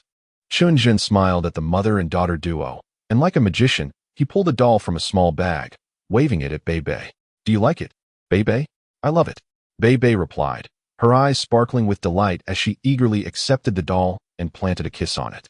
She then held it high for Lin Wan to see. Mommy, look, what a beautiful doll. However, Lin Wan was far from pleased. Her hand trembled slightly as she was rinsing rice, her gaze fixed on Chen Zhen. Did you spend all the money recklessly? Her voice had taken on a distinct tone, laced with despair. Chen Zhen realized Lin Wan had misunderstood and quickly clarified. I sent all the money to my elder brother. This is what I earned elsewhere. Earned? Lin Wan frowned. Did you go gambling again? Can't you think of something good for a change? Something good? Chen Zhen chuckled. Have you found a job? Really? Lin Wan asked incredulously. Well, sort of, Chen Zhen replied, smiling as he rolled up his sleeves and gently nudged Lin Wan aside. You just relax. I'll cook today so you can savor my culinary skills. Lin Wan was taken aback. He actually went to find a job and earned money. She felt as though she were dreaming, and indeed, the entire day had felt like one. But thankfully, it was a delightful dream. The sound of sizzling meat filled the air, the aroma wafting through the kitchen. Beibei, engrossed in her doll, suddenly transformed into a little glutton, wrinkling her nose and eagerly inhaling the scent, swallowing hard with each whiff. Her wide eyes were fixated on the large pot. Huh, you little glutton. Lin Wan playfully pinched her nose. Mommy, it smells so good. Beibei said earnestly. Well, make sure to eat plenty later. Lin Wan replied, her smile radiant. She gently rocked Beibei in her arms, while Chen Zhen's clumsy figure busied around them. The dream felt increasingly tangible and vivid. At that moment, Lin Wan's heart was as sweet as honey, overflowing with joy. She smiled softly, her lips curving upward, unable to resist humming a gentle tune. Upon hearing the melody, Chen Zhen turned back to glance at her, his heart brimming with happiness, a warm sensation flooding over him. This was the essence of home. This was the taste of true happiness. Time to eat. After a flurry of activity, Chen Zhen called out exaggeratedly, soon presenting a plate of fragrant braised pork. Lin Wan wished to lend a hand, yet was firmly pressed into a chair by Chen Zhen. For the first time, she found herself at leisure, which made her a tad uneasy. Be careful, don't burn your hands. Oh dear, don't spill the soup, she exclaimed. Soon, an array of 4 dishes and a soup graced the table. Braised pork, sweet and sour carp, roasted eggplant, candied sweet potatoes, and scrambled eggs with tomatoes. These were simple home-cooked meals, yet for Lin Wan and Beibei, such delicacies were a rare sight. As the dishes were laid out, the aroma wafted enticingly through the air. Not only Beibei, but even Lin Wan couldn't resist swallowing her saliva. Come, taste my culinary skills, Chen Zhen said, as he picked up a large piece of braised pork and brought it to Lin Wan's lips. Being so pampered for the first time made Lin Wan feel quite bashful. She wanted to shy away, but found it hard to resist. Blushing, she opened her mouth and took a small bite. Delicious, truly delightful. The flavor lingered in her heart. Beibei, eagerly swallowing, asked, is it tasty? Lin Wan nodded vigorously, her mouth full of meat. I want some too. I want some too. Beibei could no longer pretend to be the good child. All right, here is a piece for you, Chen Zhen said, picking up another chunk, blowing on it gently before offering it to little Beibei. In her eagerness, Beibei could hardly hold her chopsticks, and after just a couple of chews, her eyes sparkled with delight. Clapping her tiny hands, she exclaimed, yummy, so delicious. Daddy is amazing. Daddy is Ultraman. Haha, Chen Zhen chuckled. If it's delicious, eat more. If you behave well, next time Daddy will buy you an Ultraman, okay? Okay. Beibei nodded obediently. Come, let us eat, Chen Zhen urged. The family of 3 indulged in a hearty meal, their faces radiating uncontainable smiles. However, as they continued to eat, Chen Zhen noticed that Lin Wan was no longer serving herself, but was instead consuming rice in large mouthfuls. He understood that it wasn't that she didn't want to eat, but rather that she was reluctant to take more for herself, wanting to leave the delectable food for Chen Zhen and their child. This had always been her way. A pang of emotion struck Chen Zhen. Just as he was about to serve her some vegetables, Lin Wan quickly recoiled, insisting she was full. With a frown, Chen Zhen reclaimed her bowl, piling it high with food while admonishing, you needn't worry so much. I can handle everything. It's just a few pieces of meat. What is there to hold back? We have plenty of good days ahead. Come, enjoy your meal. Eat more. For the first time, Lin Wan felt that being scolded by a man in anger was one of the happiest experiences of her life. Before long, the 3 of them were patting their bellies, feeling quite stuffed. They exchanged glances, their faces smeared with grease, and burst into laughter. Chen Zhen kept Lin Wan seated, swiftly clearing away the leftover food. Once he had tidied up, Lin Wan had successfully lulled Beibei to sleep in her arms. In her dreams, Beibei mumbled, meat is so delicious. They shared a knowing smile, yet there lingered an unspoken hint of sorrow in the air. After some time, Beibei finally drifted into a deep slumber. Gently, Lin Wan placed her back into the little bed and turned to see Chen Zhen lying down beside the larger bed. Their home contained only these 2 modest beds. In the past, Chen Zhen was notorious for his excessive drinking, often fearing that he might fall off the bed in the middle of the night. Thus he always lay on the inner side. However, today was a remarkable deviation as he found himself lying on the outer edge. This seemingly trivial shift left Lin Wan feeling somewhat disconcerted, and she also noticed that Chen Zhen was no longer the same. Instead of immediately succumbing to slumber upon touching the pillow, He propped his arms up and tilted his head to gaze at her.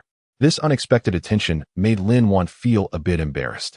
Although they were married, Chen Zhen had always been ineffectual in that regard, not even succeeding on their wedding night, which led to the adoption of Beibei. Throughout the years, Lin Wan had lain beside Chen Zhen night after night, yet she felt as though she had been in a state of widowhood. To be honest, she had grown accustomed to it, often not even bothering to change out of her clothes. Yet, for reasons unbeknownst to her, today felt peculiar. Lin Wan's face flushed crimson, and she nervously fidgeted with the hem of her shirt as she gradually moved toward the edge of the bed. Just as she was about to step inside, Chen Zhen rose to make space for her. Both felt a twinge of awkwardness, and in their heightened tension, they stumbled and fell onto the bed simultaneously. They found themselves pressed tightly together, eyes wide open, staring at one another, his gaze meeting hers, and vice versa. Chen Zhen's heart surged with tumultuous emotions, while Lin Wan's chest felt like a frantic rabbit. Their breaths became quickened as they fixated on each other. After having lived a life of disability, lying bedridden for many years, this rebirth had granted him a complete body once more. Now, in such close proximity to the alluring Lin Wan, he was overwhelmed by a rush of desire. Realizing the implications of their situation, Lin Wan's face burned with a deep blush. She gently bit her lip, gripping the quilt tightly. Her breathing grew heavier, and her heart raced faster. This was an unprecedented experience, filling her with both fear and anticipation. Was he finally going to make a move? Chapter 11. Perfect timing. Chen Zhen's breathing was labored, his throat constricted, yet he was no lecher. Although they had been married for years, their relationship had remained largely superficial. He had only recently inhabited this body after his rebirth, and there seemed to be an invisible barrier still lingering between them. It was not the right moment yet. Noticing Chen Zhen's hesitation, Lin Wan, her face flushed, turned away, her heart racing uncontrollably. She couldn't shake off a sense of disappointment and bit her lip, striving to regulate her breathing, attempting to sound calm. This feeling was entirely foreign to her. What was happening to me? With her eyes tightly shut, Lin Wan found herself swept up in a tide of emotions, unable to sleep. Meanwhile, Chen Zhen wrestled with his own tumultuous thoughts, tossing and turning through the night. When he finally opened his eyes, daylight had already broken. Lin Wan had taken Beibei to work, leaving a warm meal on the table. Chen Zhen hastily finished his breakfast, rummaged for his wedding suit, and casually pulled out a leather bag to stow away some documents. Goodness, Chen Zhen, you look quite dashing today. What is the occasion? A woman intercepted him as he stepped outside. She appeared to be in her mid-20s, with captivating phoenix eyes, a slender waist, and cascading long hair, deliberately extending her thigh, which peeked out from beneath her floral long skirt. She embraced herself with both arms and cast a flirtatious gaze at Chen Zhen, exuding an indescribable allure. Living in the same building, Chen Zhen was naturally acquainted with her. This woman was named Lu Chunhua, a widow. Although she was employed at the textile factory, her attendance was sporadic, often taking leave without notice. It is said that widows attract their fair share of gossip, yet Lu Chunhua seemed to attract an extraordinary amount. Whenever a man from the neighborhood exchanged a few words with her, it would inevitably lead to quarrels with their spouses. "Ah, Sister Lu, I must attend to some matters," Chen Zhen remarked, wishing to avoid any entanglement with her, as he casually continued on his way. "Sister, have we become so distant? Just call me Huahua," Lu Chunhua replied with a playful smile, casting a flirtatious glance. "In this building of over 100 souls, I believe you have the most potential. You must be a man destined for great things. When you have some free time, do assist me with a task, won't you?" Upon hearing her increasingly nonsensical chatter, Chen Zhen felt a stronger urge to ignore her and hastened his descent down the stairs. Lu Chunhua watched his retreating figure, narrowing her eyes as she licked her lips, silently resolving that she would not believe there existed a cat that refrained from straying. She would see how he could escape her grasp. As Chen Zhen exited the dormitory building and turned a corner, he encountered a group of 5 or 6 individuals squatting by the wall. Among them were Husaner, Zhang Yunhao, and Niu Damon. Upon spotting Chen Zhen, they all discarded their cigarette butts and rose to their feet. "Zhengu," Husaner approached quickly, astonishment flickering across his face as he scrutinized Chen Zhen's attire. "What are you up to?" Chen Zhen countered with a question. "What are you all doing here?" "Well, Zhengu," Husaner squeezed out a broad smile, "we've prepared a feast and hope to invite you to grace us with your presence. If we have offended you in any way before, we implore you to forgive us and not take it to heart." What nonsense are you spouting? Zhang Yunhao interjected. Zhenggu is no ordinary man, and he wouldn't stoop to your level. We are brothers, after all, just with different surnames. Indeed, chimed in the shorter Wang Yuanpeng. Zhenggu is noble and righteous. Our bond is one of brotherhood for life. The group surrounded Chen Zhen, offering flattery in a chorus of respectful voices, their faces adorned with smiles. Had Chen Zhen not anticipated this, he might have been taken aback. What is going on with you all? He feigned confusion. Zhenggu, Neo Daemon replied. I informed them about your visit to Sister Mei-san yesterday. And you believe that? Chen Zhen waved his hand dismissively. Daemon is merely pulling your leg. Daemon never lies. Everyone knows that. Besides, they witnessed you in Sister Mei-san's car yesterday. There's no denying that. Hearing Chen Zhen adamantly deny the claim only solidified their beliefs further. The true master conceals his identity. Each one gazed at him with admiration, tinged with a newfound reverence. Since Chen Zhen chose not to elaborate, they dared not press the matter further, their expressions conveying, Zhenggu, rest assured. I will keep your secret.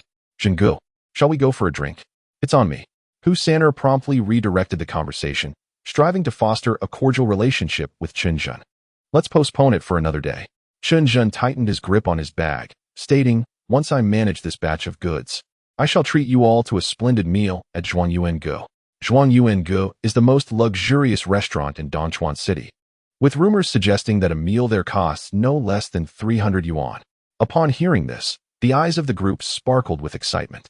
However, Zhang Yunhao, sharper than his companions, quickly discerned the crux of the matter. He stepped closer and inquired, Brother Zhen, what goods are you dealing with? Do you think we could lend a hand? That's not easy to say, Chen Zhen replied, feigning ignorance. It depends on whether you have any connections. What connections? The others eagerly pressed. The Hongtu factory urgently requires a sum of operational funds and is currently reducing prices on a batch of socks and undergarments. The primary market is the surrounding rural areas. If anyone has connections there, we could collaborate. I'm not in it for profit. I'm merely assisting a friend. Realization dawned upon the group. The director of Hongtu Apparel is Sister Mei-san, and the friend Chen Zhen mentioned is undoubtedly her. Should this endeavor succeed, not only Chen Zhen, but perhaps they could also make a name for themselves with Sister Mei.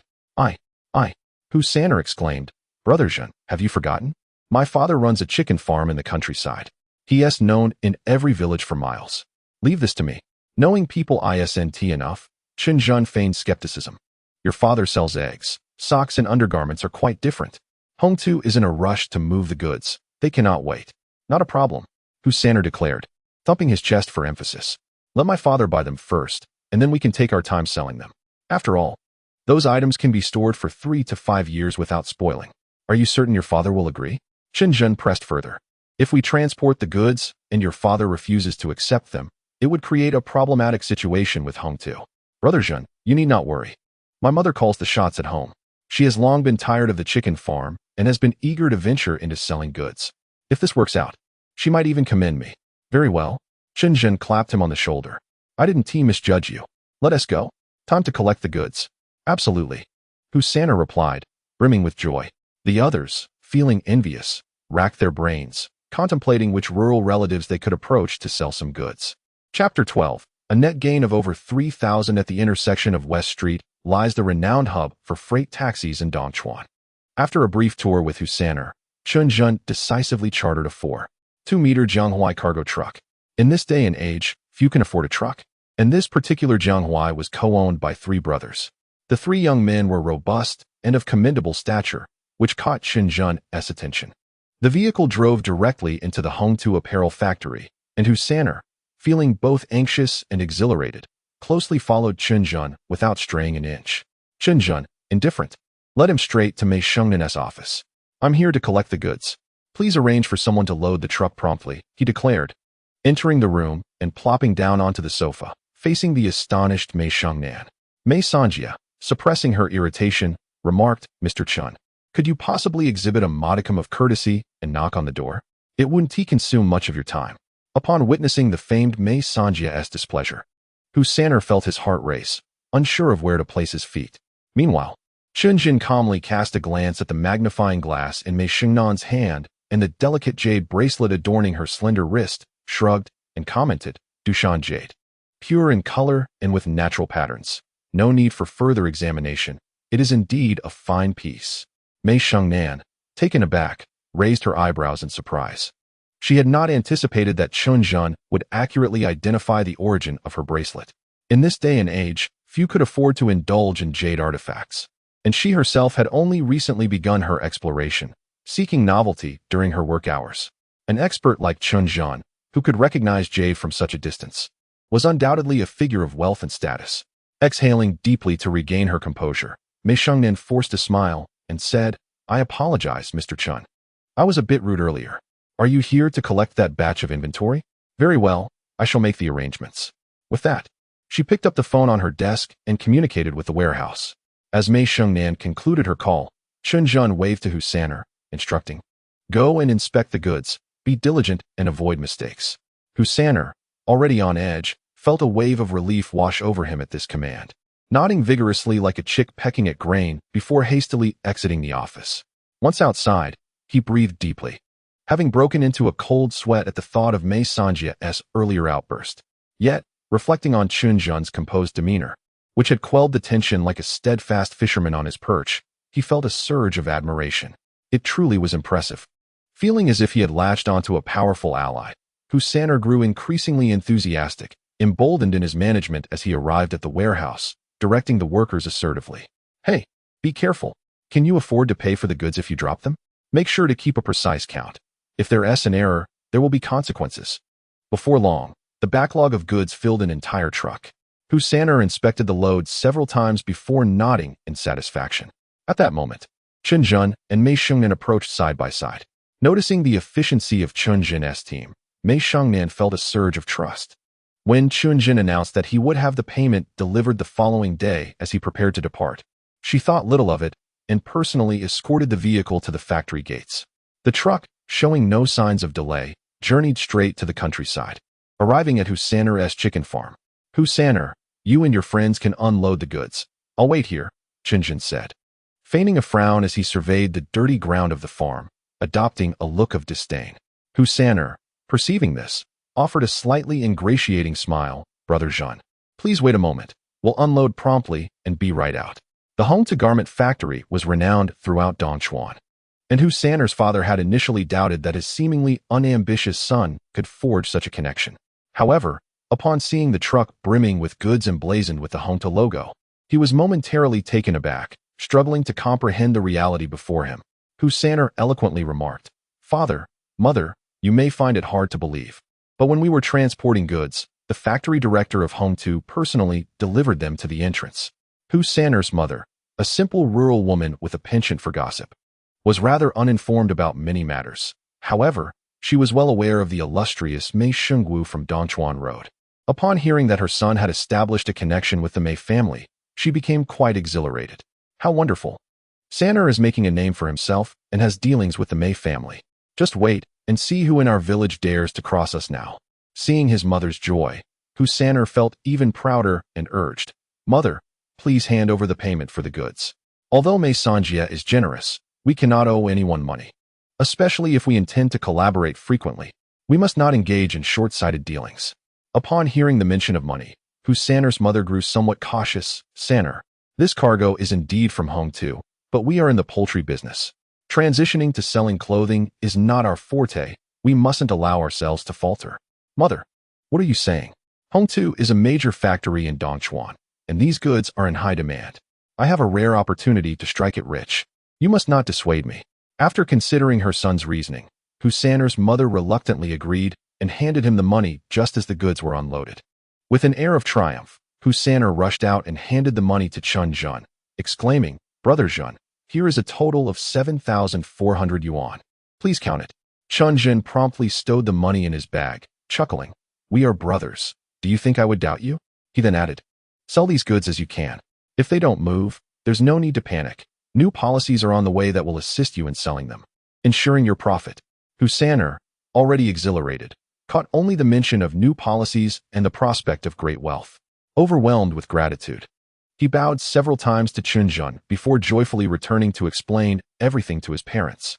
Hearing this news, Husaner's father and mother were equally overjoyed. They had previously prospered from raising chickens due to favorable policies, and now the prospect of another policy filled them with delight.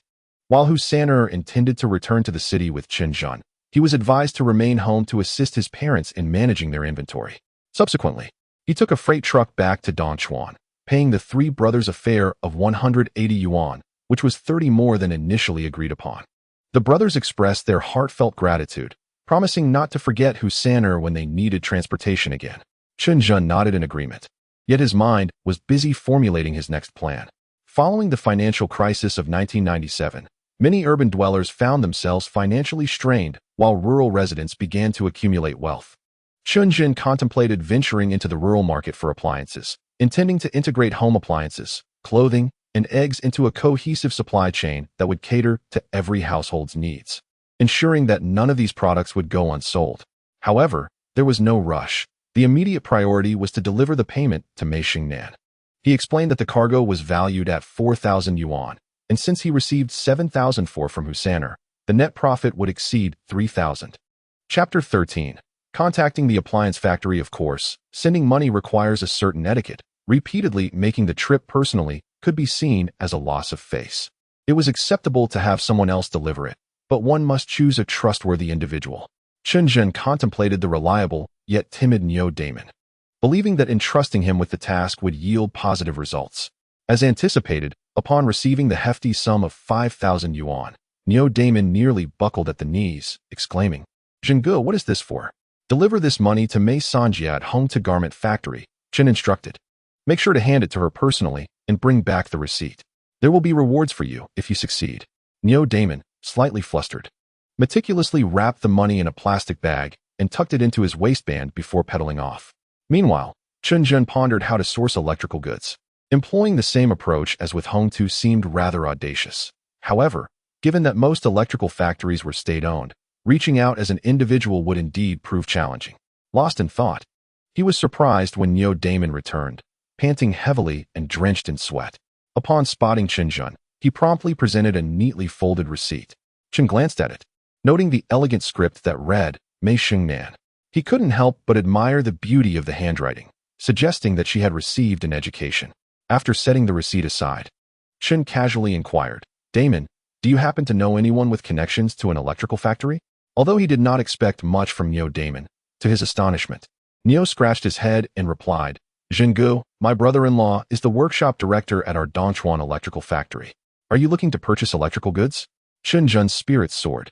It was a stroke of luck. "That is wonderful, Damon. Could you introduce me to your brother-in-law?" Assuming Chen was merely interested in buying some appliances, Niu Damon eagerly agreed. In reality, the financial crisis of 97, coupled with the invasion of foreign brands, had caused state-run factories like Dongchuan to accumulate excess inventory, teetering on the brink of stagnation.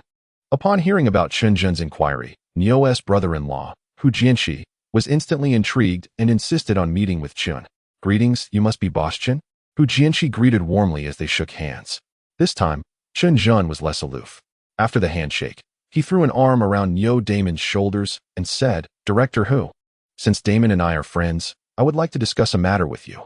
If you can assist me, I assure you there will be generous compensation." Impressed by Chen Zhen's demeanor and eloquence, Hu Jianxi, somewhat bewildered, asked, "Boss Chen, you're not looking to buy household appliances, are you? Just let me know how many you need, and I'll give you the internal price."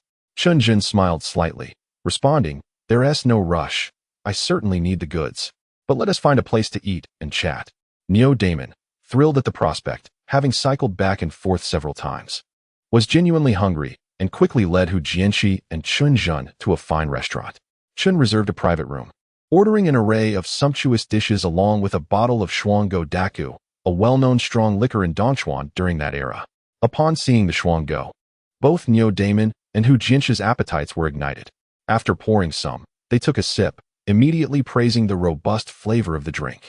As the dishes and drinks were served, Chen Zhen filled everyone's glasses and they began to drink joyfully. After a satisfying meal, Chen Zhen noticed Hu Jianxi praising Niu Damon for being considerate enough to invite him for fine wine. With a subtle smile, Chen Zhen took out 10 large bills from his bag and slowly pushed them towards Hu Jianxi. In 1997, the average salary for workers was merely around 400 to 500 yuan. Even as a workshop director, Hu Jianxi earned just a little more due to a modest position allowance. Upon seeing the 10 bills, Hu was momentarily taken aback as if jolted awake from his stupor. "Boss Chen, this is too generous," he stammered. Chen Zhen, observing the astonished expressions of Hu Jianxi and the bewildered Niu Damon, replied with a chuckle. "We are all family here, no need for formalities, brother Hu. I intend to procure a batch of goods from the electrical factory. The price need not be excessively low, just the standard factory price will suffice. However, I would appreciate a 1-month payment term." The term payment period refers to the time from the receipt of goods to the settlement of payment. Typically, large factories have payment periods ranging from a few months to half a year, which is quite customary among state-owned enterprises. However, Chen Zhen, being an individual, found himself in somewhat of an irregular position. Upon hearing this, Hu Jianxi was initially taken aback, but then he burst into hearty laughter. "Boss Chen, you are too polite. To be frank, our factory's inventory has piled up to the brim. I can simply allocate the goods from the workshop for you without any fuss." This revelation startled Chen Zhen. He had anticipated challenges at the electrical factory, but had not realized it had reached such an extent. "Then I must trouble you, brother Hu. Rest assured concerning the payment. I have a long-standing partnership with Hong to Garment Factory and will ensure you face no difficulties." After saying this, Chen Zhen pushed the money towards Hu again. However, due to Hu's straightforward nature, he adamantly refused to accept the money. Chen Zhen insisted, but in the end, Hu had Niu Damon return the money to Chen Zhen. "Brother Zhen, my sister is strict about finances. My brother-in-law wouldn't dare accept it either. He asked me to return it to you." Hearing this, Chen Zhen couldn't help but chuckle.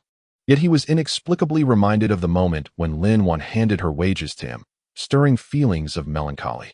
"All right, Damon, it's getting late. You should head back. Tomorrow, go visit Sister Mei San and let her know I wish for her to continue producing socks.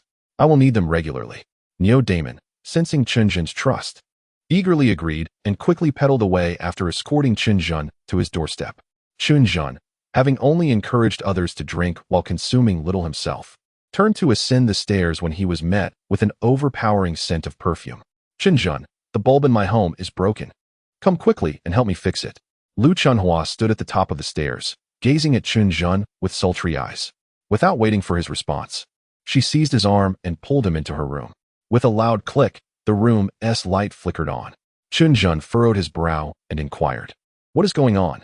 The bulb isn't even broken." Blushing, Lu Chunhua playfully retorted, "Oh, why are you so angry? I accidentally took the wrong medicine today. One that makes women feel quite unwell. Chen Zhen, could you help me out?" Before she could finish her sentence, she lunged toward him. Chapter 14. Return the money. The woman pressed her body against Chen Zhen, who attempted to push Lu Chunhua away. But she was as slippery as a fish and surprisingly strong. With a bitter smile, Chen Zhen said, "Sister Hua, please wait a moment. I need to use the restroom." Only then did Lu Chunhua pause, a sultry smile gracing her lips as she pinched the soft flesh at Chen Zhen's waist, teasing, "Lazy donkeys take their time. Hurry along." Upon hearing this, Chen Zhen mused about who was truly the donkey and who the millstone. He hurried to the restroom, filling a basin with cold water. When he returned, Lu Chunhua's gaze met the sight, and she couldn't help but laugh. "Hee, quite the connoisseur, are we?" Before she could finish, a splash of cold water cascaded over her head, leaving her momentarily stunned.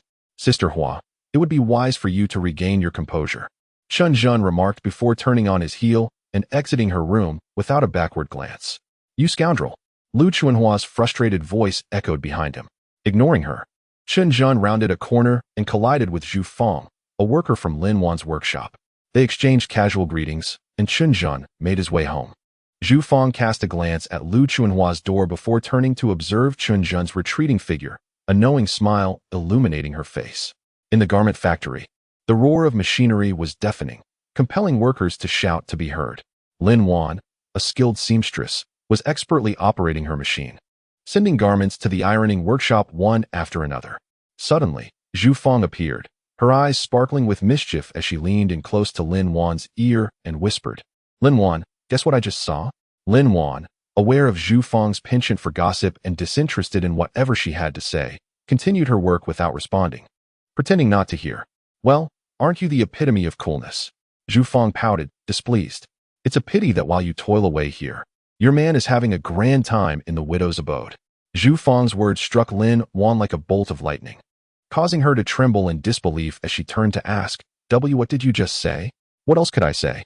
Your man, Chen Zhen, just came out from Lu Chunhua's room." Zhu Fang relished Lin Wan's reaction, adding for good measure, I saw it with my own eyes. Upon hearing this, Lin Wan's brows twitched, and biting her lip, she fell silent, returning to her task. However, the precision with which she pressed the garments faltered, and the edges of the clothes were no longer as neat as before. Previously, had such rumors about Chen Zhen circulated, she would have dismissed them with a laugh, for he had never been inclined in that direction. Yet, the previous night had unveiled a different side of him, leaving her with a mix of disappointment and confusion, wondering if Chen Zhen had lost interest in her. Instead of confronting Chen Zhen in a fit of tears, Lin Wan's restraint left Zhu Fang feeling somewhat disappointed, prompting her to deliver another jab. Just think about it. What man wouldn't be drawn to a painted, flirtatious woman like Lu Chunhua? Once you enter her door, what good could possibly come of it? Perhaps, after a while, Lu Chunhua will find herself with child, residing in your home. Upon hearing this, Lin Wan's eyes briefly flickered with pain as she replied, that won't happen. Chen Zhen is not that kind of person. Not that kind of person? Huh? With someone like him from your family? A good-for-nothing who drinks and gambles. It's only a matter of time before he strays. Well, this time it's all settled. Just consider Lu Chunhua, that brazen woman, parading around in her gaudy attire. What man could possibly tolerate that? As Zhu Fang's emphatic words resonated in her ears, Lin Wan's heart grew increasingly tumultuous. When Chen Zhen returned home, he discovered that Lin Wan and her daughter were absent, just as he intended to fetch Beibei. A knock sounded at the door. Knock, knock, knock. The knocking was quite orderly, pausing for a second after every 3 taps. Chen Zhen found it peculiar that someone would visit at this hour. Upon opening the door, he was met by the tall and familiar figure of his elder brother, Chenin. At that moment, Chenin donned a somewhat clean yet wrinkled shirt, paired with camouflage trousers and dirty military green shoes, creating an oddly disheveled appearance. Years of exposure to the elements had etched deep wrinkles onto his face, marking this man in his 30s with an age that belied his years. Brother, you've come. Please, come in. Chen Zhen, inheriting the memories of his past self, felt an inexplicable gratitude toward his elder brother and quickly ushered him inside. It was then that Chen Zhen noticed a child of about 11 or 12 hiding behind Chenin, curiously observing him. You must be Xiao Jun. Chen Zhen suddenly remembered that his brother had a son, whom he had only met once when he was 4 or 5 years old.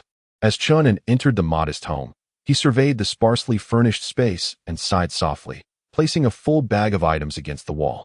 Chen Zhen, here are some peanuts, freshly harvested this year. I must be on my way. With that, he turned to leave. Watching his brother's slightly hunched figure, Chen Zhen felt a heaviness in his heart and quickly grasped his arm. Brother, why the rush? How is Dad? Is he doing well? Chenin, momentarily startled from his thoughts, patted his brother's hand with clouded eyes. Don't worry. I brought Dad to the hospital this time. His condition is stable.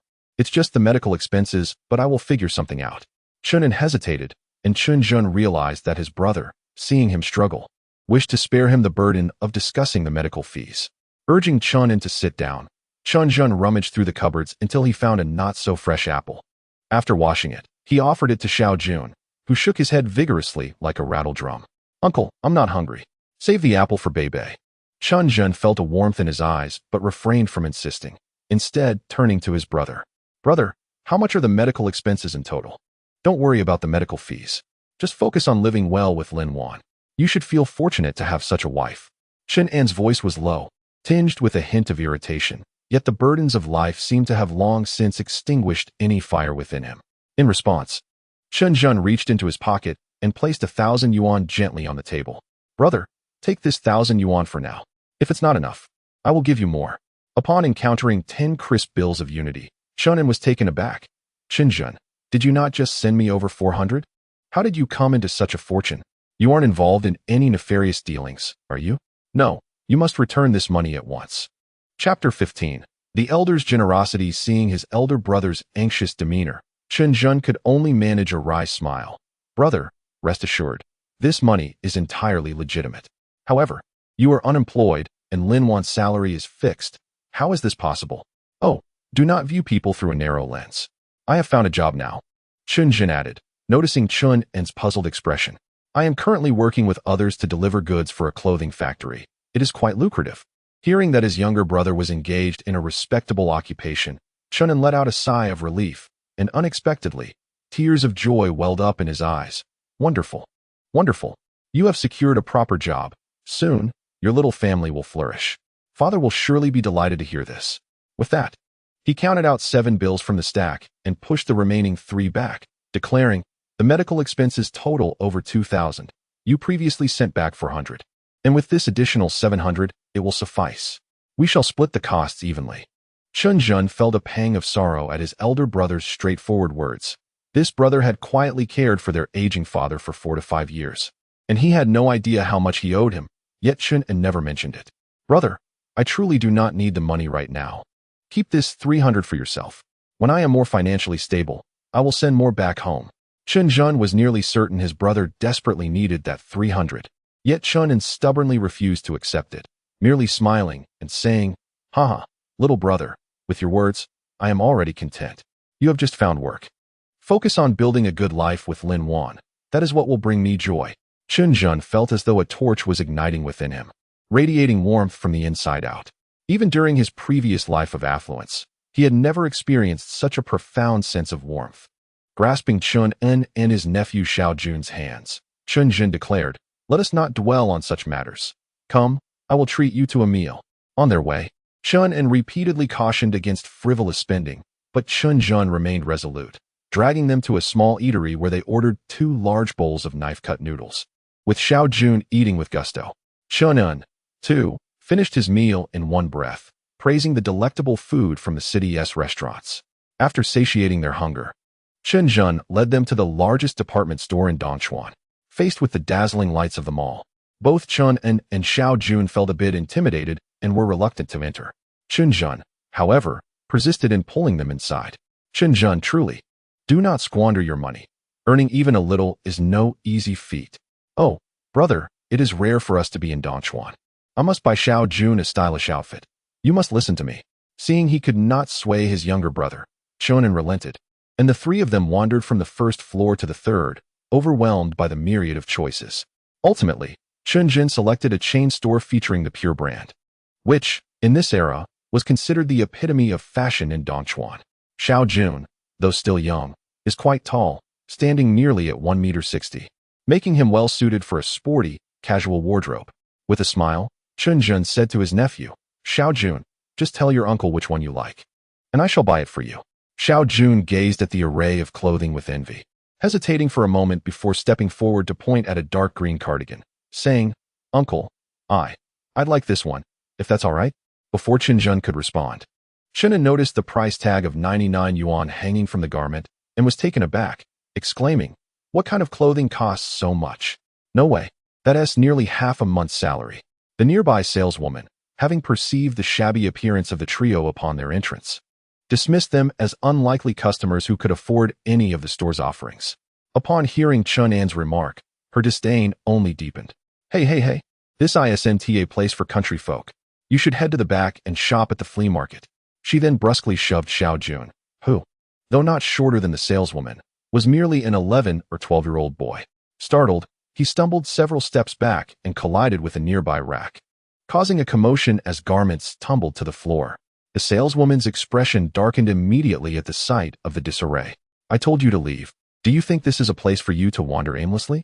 Without a thought for Xiao Jun's well-being, she rushed forward to collect the fallen clothes. Upon discovering that one of the items had been smudged by Xiao Jun, she erupted in anger. None of you are leaving today? You must compensate for this piece, or I will call the police to take you country bumpkins away.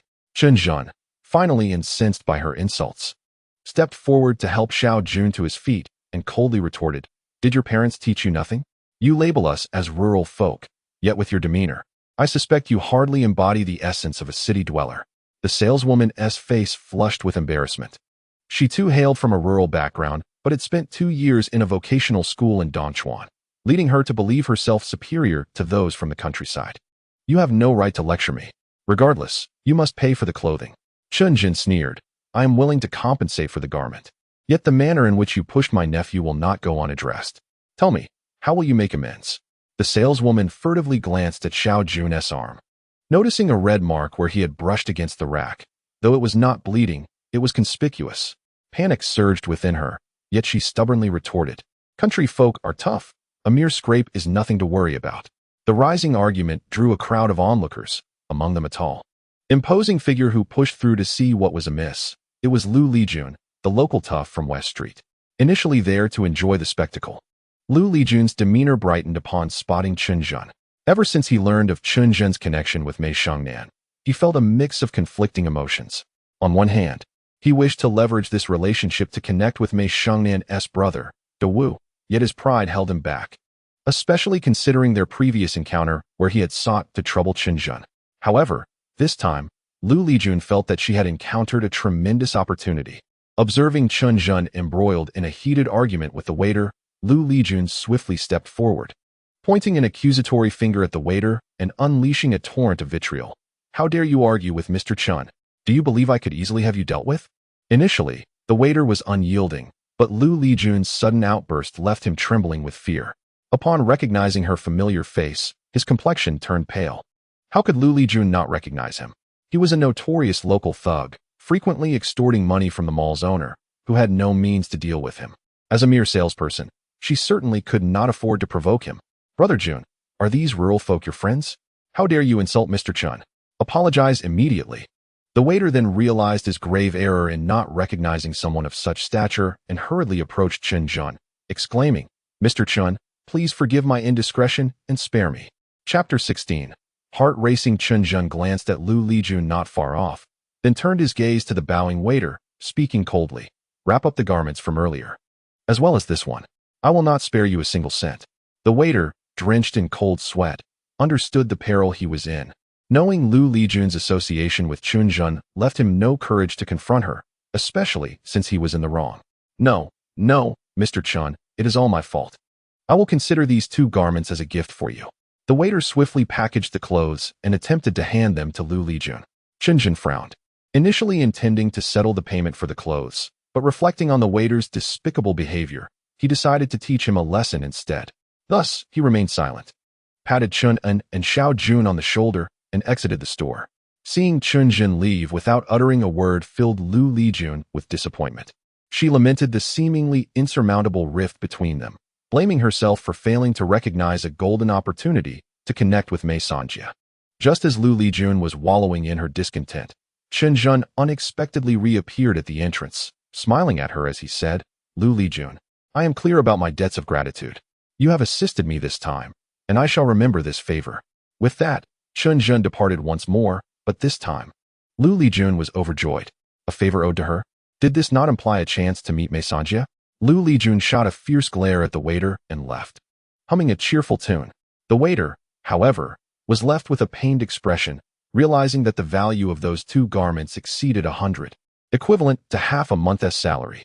Dressed in new clothes, Xiao Jun transformed into quite the dapper young man, often stopping in front of the mall's reflective pillars to admire his new attire for an extended period. "Brother, that man was Chunin," he remarked, casting a wary glance at Lu Lijun.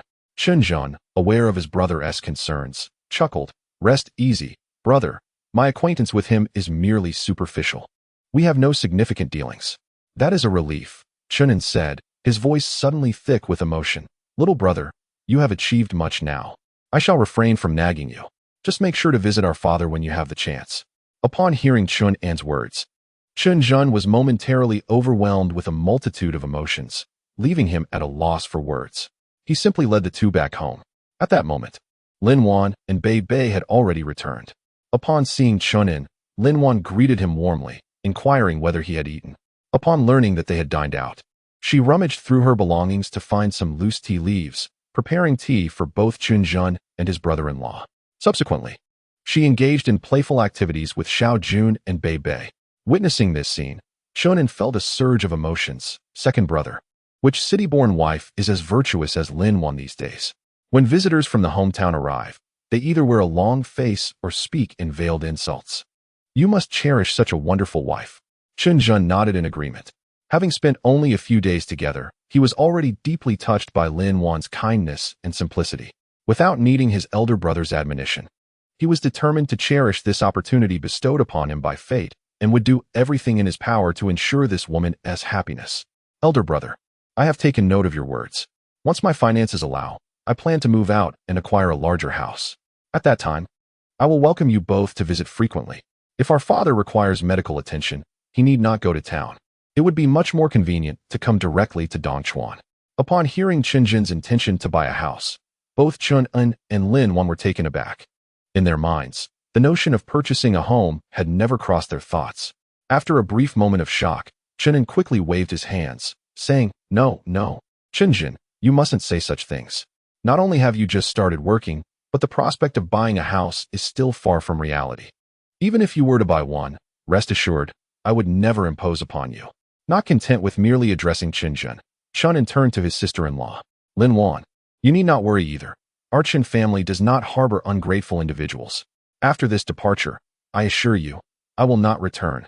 Lin Wan immediately stood up, exclaiming, Elder brother, what are you saying? Chen Zhen should be the one expressing gratitude, and I too welcome you to visit with Xiao Jun anytime.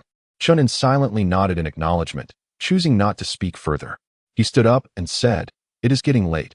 Xiao Jun and I must take our leave. You two should rest. With that, he took his son by the hand and began to exit. Fortunately, Chen Zhen was quick to react. Stepping in front of the pair with a wry smile, Elder brother, why the rush? This small room cannot accommodate both you and Xiao Jun. Allow me to take you to find a hotel. After all, you are unfamiliar with this area. Chen Zhen stubbornly refused, insisting that they could manage with a night at the bus station. It was only through Lin Wan's gentle persuasion that he eventually agreed to accompany Chen Zhen to find a lodging. Dongchuan is considered an important inland city, with hotels that rival those in larger coastal cities, offering a variety of standards. However, concerned that his elder brother might not sleep soundly, Chen Zhen specifically chose a small and frequented by truck drivers at the intersection of West Street. This establishment was simple and clean, though its only drawback was the noise from the passing freight trucks. After arranging accommodations for the two, Chen Zhen worried that Xiao Jun might go hungry during the night. He retrieved 2 pots of hot water and 2 boxes of instant noodles from the front desk to bring to their room. In this era, instant noodles were a luxury item costing 3 yuan and 50 cents per pack. Although Xiao Jun was a sensible child, the sight of the delicious food made his eyes sparkle with delight. After a flurry of activity, it was nearly 10 o'clock. Chen Zhen offered a few last words of advice, mentioning that he might not be able to send the 2 elders off tomorrow, before departing from the inn to return home. Upon his arrival, he found that Beibei had already been lulled to sleep by Lin Wan. Under the softly glowing yellow light, Lin Wan, clad in an immaculate white shirt, gently patted Beibei on the bed, her serene and beautiful profile radiating a celestial glow. Chen Zhen stood momentarily transfixed by the scene before him. Swallowing hard, an inexplicable sensation surged within him, the slight sound startling Lin Wan. Turning to see Chen Zhen standing there, staring at her in a daze, her cheeks flushed crimson. At that moment, the words of Zhu Fong from the workshop echoed in her mind. Do men truly prefer such revealing attire? Biting her lip, her heart raced. For after hearing Zhu Fong's insinuations, she had inexplicably purchased a delicate lace undergarment, now adorning her. Chen Zhen, what are you looking at? Lin Wan stammered, flustered, her face growing even warmer, akin to the effects of intoxication. The sound of her voice jolted Chen Zhen back to reality, and he felt a flush of embarrassment for his earlier foolishness. It's nothing. You simply look beautiful today, and I couldn't help but gaze a little longer. His innocent compliment sent a shiver through the woman sitting at the bedside, as if it had bestowed upon her newfound courage. Slowly, her elegant fingers glided to the collar of her shirt, deftly unbuttoning it one by one. In an instant, an enchanting fragrance began to waft through the air. Chapter 17. Husan air could not wait any longer. Thump. Thump. Chen Zhen felt as if a rhythm was pulsating within him, akin to the rapid beating of a drum. Lin Wan, having endured long hours of labor and nutritional deprivation, possessed a slender figure, her fair skin faintly revealing the bluish veins beneath. This delicate and fragile allure surpassed any young model Chen Zhen had encountered in his previous life. Men are innately drawn to the vulnerable, their compassion encoded in their very genes. In Chen Zhen's heart, Lin Wan was beautiful, diligent, kind, and strong, her character as flawless as that of a goddess. At that moment, this goddess was slowly shedding her layers of modesty, revealing her exquisite form. This overwhelming sensation, regardless of one's erudition or refinement, would ignite a rush of blood to the brain, leaving one momentarily dazed and trembling. Lin Wan, feeling shy, began to blush, her neck tinged with a soft pink hue. She sensed that the man before her was on the precipice of advancing, her heart entwined with anticipation and trepidation. Just then, the tranquil room was interrupted by the gentle sounds of Beibei's slumber. Initially taken aback, Chen Zhen's expression swiftly cleared. He stepped forward, boldly enveloping his beloved wife's shoulders. Whispering, "Lin Wan, I will cherish you and ensure that you live a good life from now on. Trust me, once I was blinded by ignorance, unable to provide you with even a satisfactory wedding. Next month marks your birthday, and I intend for us to celebrate it alongside our wedding, making it known to all that I, Chen Zhen, cherish you above all." As he spoke, Chen Zhen gently turned Lin Wan's delicate shoulder, gazing intently into her tear-laden eyes, and after a long pause, he tenderly kissed her. "By that time, I shall claim you," he declared, as if making a solemn promise. After his words, he lay down beside her, respecting her space. Only the exquisite woman remained in the soft light, lost in thought, uncertain whether her feelings were of joy or resentment. The following morning, Chen Zhen arose early, intending to select some goods from the electrical factory. However, as he exited the alley, he was met by Hussein, who was squatting there with a grin. "Zhenggu, hey, I need to discuss something with you." Chen Zhen guessed his intention and replied with a smile. "What is it? Are your parents eager to sell that batch of socks?" "Zhenggu, you know me well. I barely make a move before you know what I'm after." Hussein laughed, producing a red reishi mushroom and offering it to Chen Zhen. "My parents have spent half their lives in the countryside, never having seen much of the world. I hope Zhenggu doesn't find it amusing." Upon hearing Hussein's words, Chen Zhen nearly burst into laughter. The fact that this lad had laboriously crafted such formal speech indicated he had pondered for half the night. The usual Hussein would never utter such phrases. "All right, I had initially planned for you to profit from the rural home appliance policy, but since you can't wait, it's no matter." Chen Zhen furrowed his brow in contemplation. In just over 20 days, the Mid-Autumn Festival will arrive, and all enterprises are likely engaged in welfare procurement. Traditionally, eggs are distributed as part of the benefits. Hussein nodded eagerly. "Exactly. However, considering Dongchuan City has hundreds of chicken farms, our small factory lacks connections and volume. Which organization would take notice of us?" Chen Zhen cast a sidelong glance at Hussein and continued, "Times have changed. Previously, it was all about relationships and seniority. Now, organizations prioritize efficiency, seeking to acquire more for less. Who wouldn't prefer that?" Hussein still appeared bewildered, staring blankly at Chen Zhen. "Come on, think a bit," Chen Zhen exclaimed, exasperated. "The goods from home to garment factory hold a certain reputation here in Dongchuan. You should approach the heads of various organizations and propose that if they procure your eggs, they will receive socks as a bonus. With the weather turning cooler, they can distribute the socks as part of their welfare offerings. They save money, and we secure a large order. Though the profit margin may be slim, we will save significantly on shipping and time. Calculate the benefits." Upon hearing this, Hussein smacked his thigh in realization. "So, you mean my family's factory could also tap into unit allocations? Once we're established, we might even supply the canteen." "Zhenggu, your strategy is brilliant. Transporting eggs incurs high costs, with loss rates often ranging from 10 to 20%. This disparity results in significant profit differences between small and large orders. Therefore, in the absence of avian influenza, major poultry farms can yield profits 20% higher, or even more, than their smaller counterparts." Although Hussein was not often at home, he still understood this principle. Thinking of the promising future, he couldn't help but dance with joy. "All right, you go ahead and make contact. Remember to start with smaller entities, such as food companies or grain stations.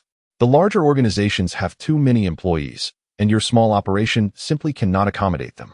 Upon hearing this, Hussein eagerly nodded, as if he had grasped the key to wealth, and swiftly disappeared from sight. Chen Zhen did not dwell on Hussein's matters any longer, believing that one should do their best and leave the rest to fate. If this guidance had been offered in a previous life, it would have easily commanded a consulting fee starting at 100,000. In this era, which does not place much emphasis on the tradition of gifting, if he could not even secure a deal, it would simply suggest that Hussein was not destined for riches. Due to the electrical factory's shutdown, when Chen Zhen encountered Hu Jianjia, he was engaged in a card game with several employees. Upon seeing Chen Zhen, Hu Jianjia warmly requested someone to cover for him and approached Chen Zhen to greet him. "Brother Chen, how are you? Have you decided what goods you want?" The selection of the first batch of goods was quite significant. Chen Zhen currently lacked channels, and even the best sources would take time to recoup funds. Although a payment term had been agreed upon, Hu Jianjia was merely a workshop director and a sincere person. Therefore, Chen Zhen's primary consideration was to choose products that required a small capital investment, which he could manage financially. This way, even if he did not make a profit in a month, it would not place Hu Jianjia in a difficult position. At the same time, he intended to utilize the first batch of goods to establish a market presence, letting local rural customers become acquainted with Chen Zhen's name, before later transitioning to more sought-after large electrical appliances. At this moment, Chen Zhen noticed several large boxes stacked beside the warehouse door, some of which had torn edges, revealing slender pipes with plugs attached. Chen Zhen's eyes lit up, and he asked, "Brother Hu, could these be electric heating pipes?" Hu Jianjia examined the pipes and nodded. Indeed, these are instant heating types that can be connected to the water supply, though they are not very advanced and can only heat up to around 30 degrees. "Very well, I shall take these," Chen Zhen confidently declared. As the weather gradually turned cooler, such affordable and practical items should indeed be quite popular. Chapter 18. Hu San's urgency. Hu Shengli proved to be reliable, sending 10 boxes of electric heating pipes to Chen Zhen's home, saving him the trouble of arranging transportation. As Chen Zhen followed the electrical factory's vehicle into the alley, he spotted a visibly excited Hu San animatedly conversing and gesturing with Zhang Yunhao. Chen Zhen got out of the car and directed the workers to unload. Upon seeing him, Hu San and Zhang Yunhao rushed over.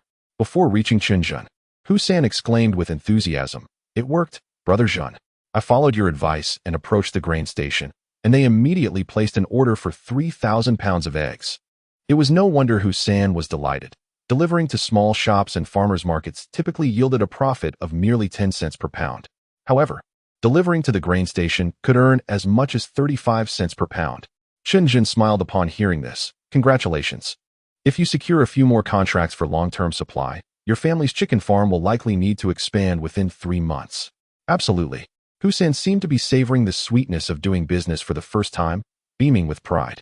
"My parents were astonished when they learned about this. They never expected I could secure a government contract. Hee.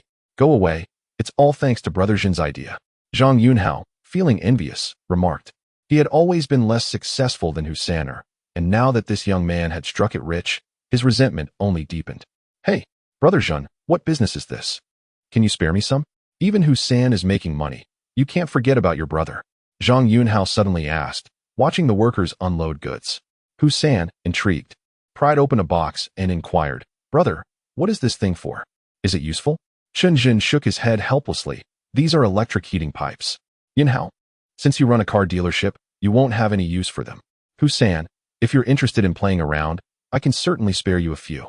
Upon hearing this, Hu San scratched his head and chuckled awkwardly. "Brother Zhen, I haven't even arranged my batch of socks yet, so I think I'll pass on this one." "Go away, don't be ridiculous," Zhang Yunhao exclaimed, pushing Hu San aside. "Brother Zhen, I absolutely need this. I have a feeling that with this, I can make a fortune." Chen Zhen chuckled at the absurdity. "What kind of feeling is that? You run a car dealership with low customer traffic. You won't be able to sell these." Zhang Yunhao eagerly grabbed Chen Zhen's arm. "Brother Zhen, don't tease me. The goods you choose must sell well. Besides, I can manage a business better than Hu San can. Why should he sell it and not me? Just take me along, and I promise to be loyal to you." Seeing the earnestness on the young man's face, Chen Zhen felt somewhat helpless. After a moment of thought, he finally said, "All right, but you must follow my instructions. If you don't make any money, it's on me. If you mess things up, you'll bear the loss." "All right, Brother Zhen, let me handle it, and I won't cause any trouble." Thus, Zhang Yunhao directly took over the 10 boxes of electric heating pipes. Chen Zhen originally thought of the business as his own, expecting Zhang Yunhao to merely lend a hand. However, this young man was determined not to miss the opportunity for wealth and insisted on purchasing all the pipes, leaving Chen Zhen speechless. "Fine, if you want to buy, then buy. Each box contains 100 pieces, priced at 2 yuan each. You owe me 2,000 yuan." Chen Zhen had purchased them for 1 yuan each, making a profit of 1 yuan per piece as a service fee. With that, the 10 boxes were loaded onto a vehicle and transported directly to Yunhao's car dealership. Zhang Yunhao's parents, seeing their son return with a truckload of inexplicable items and wanting to pay Chen Zhen, hurried out to intervene. "Oh dear, what peculiar things are these? Don't let them fool you." Zhang Yunhao, visibly impatient, replied, "You don't understand. This is high technology. Don't worry, Brother Zhen guarantees I'll make money. So just stay out of it." Without heeding his parents' concerns, He handed over the money to Chen Zhen. As the saying goes, even close brothers settle accounts clearly. Chen Zhen, not one to be ambiguous, took the 2,000 yuan and headed back to Dongchuan in the vehicle from the electrical factory. Before leaving, he reminded Zhang Yunhao repeatedly that as the weather grew colder, if anyone needed antifreeze for tractors or oil changes for motorcycles, the electric heating pipes should be given away for free and any losses would be on him. Zhang Yunhao, bewildered yet increasingly convinced by Chen Zhen's inscrutable demeanor, nodded in agreement. In the following days, Hussein successfully negotiated with several entities such as the grain station, food companies, and the Dongchuan People's Department Store. Although this young man is far from serious, his ability to forge connections and ingratiate himself is truly remarkable. Consequently, not only did the eggs from the chicken farm sell out completely, but the stock of socks was also entirely depleted. Zhenggu, I implore you, please contact Hongtu for some goods quickly. I am in urgent need. Hussein, unable to communicate with Mei Shengnan himself, turned to Chen Zhen for help. Chen Zhen had been closely monitoring Zhang Yunhao's situation in recent days, as electrical appliances were to be his focus for future development, inadvertently neglecting Hussein's affairs. Is this afternoon suitable? I must make a trip to Yunhao now. Brother, dear brother, I cannot wait until afternoon. The People's Department Store has already urged me several times. I promised them the goods would be delivered by afternoon, and if I delay further, this deal will fall through. Hussein appeared exceedingly anxious.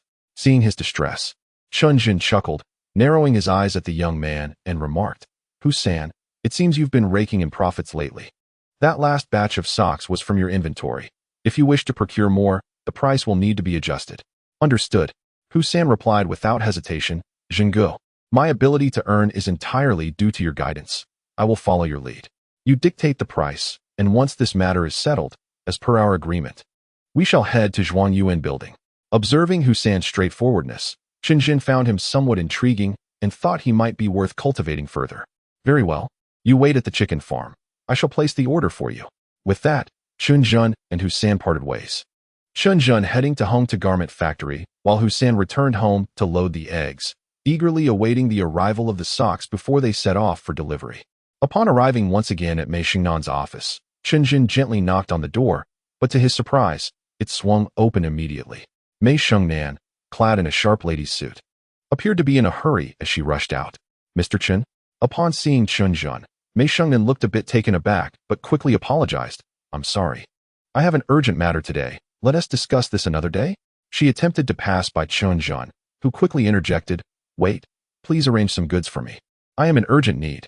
At that moment, Mei Xingnan had already reached the staircase, waving her hand dismissively as she hurriedly replied, Just go to the warehouse.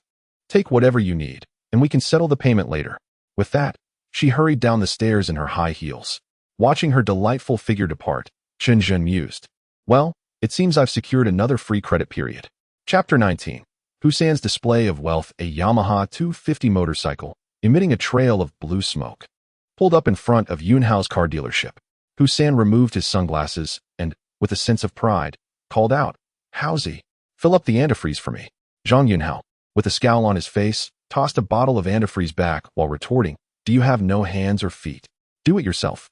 Zhang Yunhao was well aware that Hussein had not come merely to refill the antifreeze. He had come to show off. In these times, most people own motorcycles, but they were typically domestic models like the Xingfu 125 or Chongqing 250. Very few could afford imported motorcycles. Initially, Hussein had hesitated to make such a purchase. But recently, he had indeed struck gold, having successfully secured the supply rights for eggs for the cafeterias of 7 or 8 establishments. And the chicken farm was currently preparing for expansion. Zhang Yunhao remained in a state of inactivity, while Chen Zhen merely instructed him to continuously deliver heating water pipes. Although he managed to send out a considerable amount of goods, this endeavor was hardly lucrative. Hussein, filled with pride, filled up the antifreeze and called out, Mid-Autumn Festival is approaching. Mouse, I'll treat you at Zhuangyuan building. After stating this, he kicked his motorcycle and sped away with a raucous noise. At that moment, Yunhao's mother approached coldly, saying, Humph, I told you not to buy those useless pipes, yet you insisted. What purpose do they serve? Zhang Yunhao, filled with frustration, retorted, All right. Do you think I'm short of 2,000 for those water pipes? What I lack is the fortune like Hussein. He continued, Isn't Hussein also thriving thanks to Brother Zhen? Regardless of what you all say, I trust Brother Zhen. My hopes of becoming prosperous in this lifetime rest solely on him." Upon hearing this, Yunhao's mother was infuriated and was about to scold him again when suddenly, a series of beeping car horns caught their attention. Zhang Yunhao looked up to see a large truck slowly approaching. At that moment, Chen Zhen was seated in the passenger seat of the truck. After conducting his investigations, he realized that the demand for heating water pipes had surged in the nearby villages, and it was time to introduce water heaters to the market. In truth, he had never intended to profit from the heating water pipes. Rather, he aimed to warm up the market as the weather turned cool, simultaneously awakening the rural populace's desire for hot water, thereby earning his first profits through water heaters. Unload the truck and bring everything inside. Jumping down from the vehicle, Chen Zhen directed the workers to carry one water heater after another into the store, leaving both Zhang Yunhao and his mother in a state of astonishment. "Brother Zhen, what is this?" Chen Zhen laughed and explained his plans regarding the water pipes. However, Zhang Yunhao hesitated and said, But I can't afford so many water heaters." Hearing this, Chen Zhen smiled and reassured him, "Don't worry. You won't have to pay for the goods. They will be on consignment here. We will split the profits 3 to 7. He added, "If we can sell more than 10 this week, the appliance factory will provide funds for you to renovate the storefront, making you the owner of the first appliance store in the 10-mile radius." Listening to Chen Zhen's words and witnessing the brand new water heaters being brought inside, Zhang Yunhao felt as if he were dreaming. The owner of the first appliance store? That seemed rather extraordinary. At this moment, Yunhao's mother, slightly bewildered, stepped forward to ask, "If Yunhao becomes the owner of the appliance store, who will repair the motorcycle?" Zhang Yunhao, coming back to his senses, laughed in exasperation and replied, "Mother, your son is about to become the owner of an appliance store. Why should I concern myself with this dirty and exhausting work? Once I earn money, I'll buy you a big color television to watch." Chen Zhen couldn't help but chuckle at the interaction between the two. In fact, it was proven that Zhang Yunhao was not merely a slacker who frequented billiard halls for food and drink. In just 4 short days, he managed to sell 20 water heaters at 600 each, with a profit of 450. It was no secret that electrical appliances were a lucrative business in this era, particularly local goods, as imported ones could fetch 4,000 to 5,000 in the city. In contrast, Zhang Yunhao was practically a living saint. Moreover, it became evident that the purchasing power of the rural populace was astonishing. As families frequently visited one another, word spread quickly.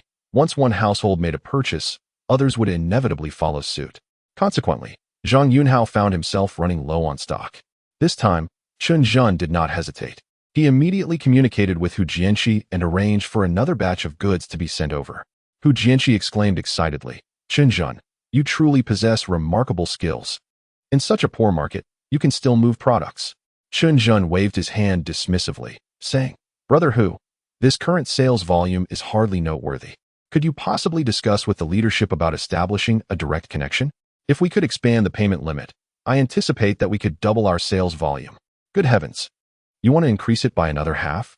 Hu Jianxi was astonished, for even in a large municipal department store like People's Department Store, they could barely sell 4 or 5 water heaters a day. Chen Zhen had sold 20 units in 4 days and was now audaciously claiming he could double that.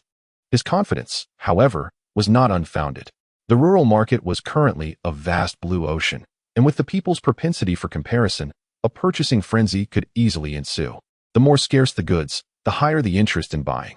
Considering that the policy for home appliances going to the countryside should be forthcoming, which would provide further price subsidies, the public was sure to ignite another buying spree. Hu Jianxi was somewhat curious about Chen Zhen's sales channels, but he understood that no one would willingly expose their livelihood to others, so he refrained from asking. "All right, I will discuss this matter with the factory director." Chen Zhen expressed his gratitude upon hearing this. After sending Hu Jianxi off, he began contemplating the next steps. Now that the profit models of Hu San and Zhang Yunhao had stabilized, Chen Zhen felt overwhelmed, as though he were stretched too thin. He needed to determine immediately whether to maintain a cooperative relationship with them or to absorb their operations for himself. Otherwise, prolonged indecision would inevitably lead to repercussions. It seemed that the time had come to register a company. Just as Chen Zhen was lost in thought, he suddenly heard the roar of a motorcycle behind him. Without even turning around, he knew it was Hu San. Hu San, grinning, parked his motorcycle and approached, saying, "Brother Zhen, I noticed those big bosses on television all have large mobile phones. They look so cool. Why don't we get one too? Large mobile phone. Chen Zhen was taken aback upon hearing this. He had been so busy running around these past few days that he had not considered purchasing a phone. By 1997, mobile communications had already gained substantial traction. It was just that Chen Zhen, previously impoverished, had not thought in this direction. Realizing the convenience of having a phone, he nodded in agreement. All right, let's get one. You've been moving quite a bit of product lately. Your phone will count as mine. No, brother Zhen. I owe my earnings to you. It's just a phone. I'll treat you. You little rascal, showing off your wealth, are you? Fine, but if I'm buying, I'll get two. Your sister-in-law needs one too. Brother Zhen, let us just buy our own. Chapter 20. Acquiring a large mobile phone. Chen Zhen, along with Hussein, brought sufficient cash and headed straight to People's Department Store. Initially intending to purchase 2 mobile phones, he changed his mind upon seeing the large mobile phones displayed at the counter. Though cumbersome to carry, the presence of a large mobile phone overshadowed that of a regular phone, and considering the need to maintain an impressive facade while conducting business in the future, Chen Zhen resolutely decided to acquire one. Subsequently, he also selected a small telephone for Lin Wan. Hussein regarded Chen Zhen as an idol, and naturally, he was unwilling to lag behind. With a mobile phone in hand, akin to possessing half a house, Hussein felt an exhilarating sense of triumph. As he settled the bill, the adoring gaze of the salesgirl sparked a flutter of emotions within him, prompting him to boast about his close ties with the leaders of the People's Department Store. The girl listened with rapt attention. Meanwhile, Chen Zhen observed the scene with amusement, but was not inclined to linger with Hussein. Today, he planned to take some time to visit the hospital in town to see his ailing father. After picking up 2 phones, he bid farewell and prepared to leave. Unexpectedly, Hussein, too enamored to remain behind, hurriedly followed. Zhenggu, wait for me. Is there something else? Chen Zhen inquired, puzzled. After some hesitation, Hussein finally divulged his intentions. Initially, he had refrained from purchasing the batch of electric water pipes from Chen Zhen, reveling in Zhang Yunhao's misfortune. Yet, in a twist of fate, Zhang Yunhao had begun selling home appliances successfully, benefiting from Chen Zhen's influence, which ignited feelings of envy and regret in Hussein. He lamented having believed his parents' misguided advice, worrying that the products might not sell. Zhenggu, could you possibly spare me some water heaters? I do not need to act as a distributor. I will buy them outright. Hussein's eyes sparkled with hope. However, Chen Zhen resolutely shook his head. Hussein, one cannot bite off more than one can chew. Your focus should remain on wholesale, while Yunhao's strength lies in retail.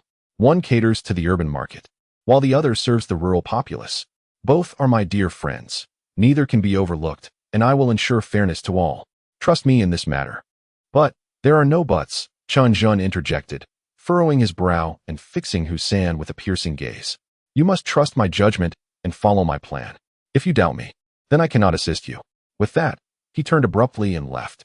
Upon returning home, shortly after finishing his night shift, Chen Zhen found Lin Wan bending over a basin, washing up. The sight of her delicate figure beneath her shirt stirred something within him. Silently approaching her from behind, he suddenly grasped her slender waist, his hands meeting a warm softness that he could not resist squeezing. Ah, who is it? Lin Wan shrieked, reacting violently. In her flustered state, she grabbed the basin and splashed water all over Chen Zhen, transforming him into a drenched figure in an instant. Ah, Chen Zhen, is that you? I'm so sorry. I didn't see it was you. Lin Wan exclaimed, her expression filled with regret. She hurriedly began to pat the water off his clothes. But upon realizing he was thoroughly soaked, she insisted, you should change your clothes. You might catch a cold.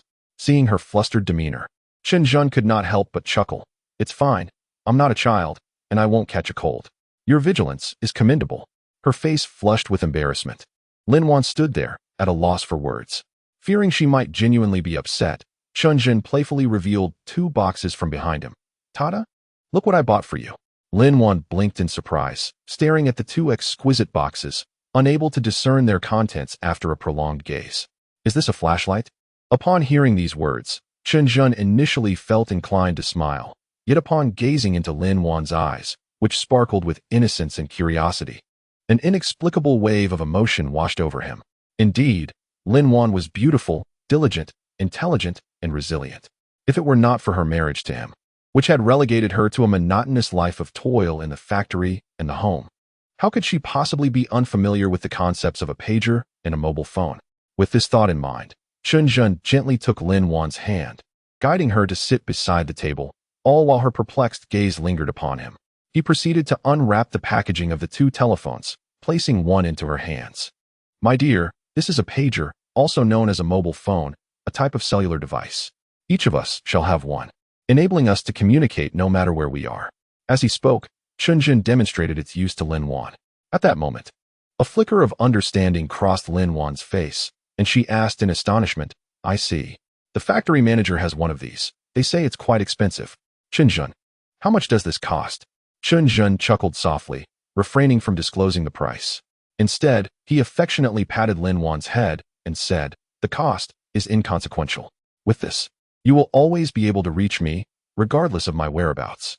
Lin Wan's cheeks flushed at his words, and she bit her lip, murmuring, "Chen Zhen, I am aware that you have been exceedingly busy lately, working hard to earn money. If you are weary, do take a rest. My previous desire for you to find employment was merely to secure a hopeful future, not to amass wealth."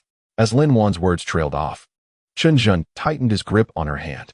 "My dear, rest assured, I am mindful of our situation. Once everything stabilizes, we shall move into a larger home, granting you dignity among your family." The mention of her family caused Lin Wan's spirits to dim.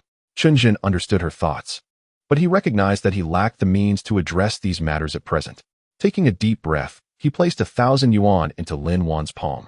"I intend to visit my father in town today. It is possible I may not return in time for dinner, so please do not prepare a meal for me." Upon hearing this, Lin Wan's earlier melancholy evaporated, replaced by concern. "All right, please take care of yourself. If anything arises, do call me." With that, she picked up the pager, smiling as she gestured with it. Thus, Chen Zhen bid farewell to Lin Wan and boarded the town bus to Liangsong Town. Liangsong Town, known as a poverty-stricken area in Dongchuan, greeted him with an array of gaudy red banners plastered across the bus station. "Welcome foreign investment, mutual benefit, and win-win. Today you build, tomorrow golden mountains in return. Warm congratulations on the successful hosting of the Liangsong Hot Spring Resort Project Cooperation Conference." Chen Zhen glanced at these slogans with a flicker of interest. However, his primary purpose remained to visit his father, so he did not dwell on them. After a short ride in a tricycle, he arrived at the town clinic where his father was hospitalized. The clinic, a relic from the 1960s, had been superficially renovated with tiles, but the passage of time was unmistakable. Nowadays, families with even modest means would seek medical care in Dongchuan, resulting in a sparse number of patients here. Following the room number left by his brother Chen Zhen meandered through the corridors when suddenly a heated argument erupted nearby. "The ward is clearly vacant. Why must my father be relegated to the hallway? Should you go, then go. If you desire better conditions, seek the East Chuan People's Hospital. Look at your family's pitiful state. It's quite repugnant." In that instant, Chen Zhen witnessed his elder brother being forcefully expelled from the ward by several nurses, followed by a hospital bed being wheeled out, upon which lay his father. Chapter 21. Consider me as nothing. Upon witnessing this scene, a surge of blood rushed to Chen Zhen's head. "Stop! What are you doing?" Chen Zhen charged forth to question them, and at that moment, Chen En and their father also caught sight of him. "Second, what brings you here?" Chen Zhen had no time to greet his brother and father before the two nurses sneered. "Oh, look at you all. What's the matter? Do you have a problem?" With a stern face, Chen Zhen retorted, "There are scarcely any patients in the entire clinic, and clearly, there are vacant rooms. Why must you force my father to stay in the corridor?" Perhaps intimidated by Chen Zhen's fierce demeanor, the two nurses exchanged glances and rolled their eyes, saying, "It's not our decision to make. If you're looking for trouble, go find Director Luo." Chen Zhen's teeth ground in anger as he declared, "I certainly intend to see what sort of person this Director Luo is." However, at that moment, Chen grabbed Chen Zhen, his expression troubled, and said, "Chen Zhen, this Director Luo is an old classmate of mine. His actions are deliberate. Let's just let it go. We cannot afford to provoke him." Chen Zhen was initially taken aback, but then felt even more incensed. He was no pushover. He would not allow his family to be bullied without resistance. Yet, before he could seek out Director Luo, the man himself appeared. A stout man in his 30s, his oversized glasses nearly consumed his face, and coarse sweat hair sprouted from the mole on his cheek, eliciting a shiver of disgust. "Who dares to be so insolent? Do you think this hospital is your playground? You are Director Luo?" Chen Zhen inquired. The portly man sized up Chen Zhen with disdain and replied, "Indeed, that would be me. I issued the treatment order for old Chen. He has lung heat and needs to cool off in the corridor. Do you have a problem with that?" Chen Zhen retorted furiously, "For a patient with lung heat, exposure to wind and cold is detrimental. There are empty rooms, yet you insist my father stays in the corridor. Your medical ethics are unworthy of mention." Seemingly taken aback by Chen Zhen's knowledge, Director Luo paused, then glanced at Chen and before regaining his composure. "Oh, you must be Chen N's useless younger brother, Chen Zhen. I shall be frank with you. I take pleasure in seeing your brother suffer. This hospital operates under my authority. If you wish for a room, it's simple. Kneel and beg for my forgiveness, and I may allow your father to stay." Haha. As Chen Zhen observed the director's arrogant demeanor, fury surged within him, yet he refrained from acting rashly. His nature was such that the angrier he became, the calmer he remained. Turning to comfort his brother and exchanging a few words with his father, he suggested they wait in the corridor for the time being. At that moment, Director Luo assumed Chen Zhen had backed down, sneering as he turned to leave. "Chen Zhen, it's better to avoid trouble. Father will recover soon." "And the corridor is just fine," Chen remarked. "Rest assured, I know how to handle this," Chen Zhen replied, understanding his brother's concerns. After offering a few more reassurances, he made his way to the director's office. With a sudden kick, Peng forcefully swung open the office door. "Are you Director Lu?" Chen Zhen coldly inquired, his gaze fixed on the portrait adorning the wall, comparing it to the middle-aged doctor before him. Startled by Chen's abrupt entrance, Director Lu exclaimed in anger, "Do you have no manners? Get out immediately, or I will call security." "Security?" Chen's piercing eyes bore into Director Lu as he placed his mobile phone on the desk with a thud. The sight of the expensive device sent a shiver through Director Lu. It was a status symbol of the affluent, and he felt a twinge of unease. "May I ask how you are addressed, sir?" Chen remained silent, continuing to scrutinize the elder, before extracting a freshly printed business card and tossing it onto the table.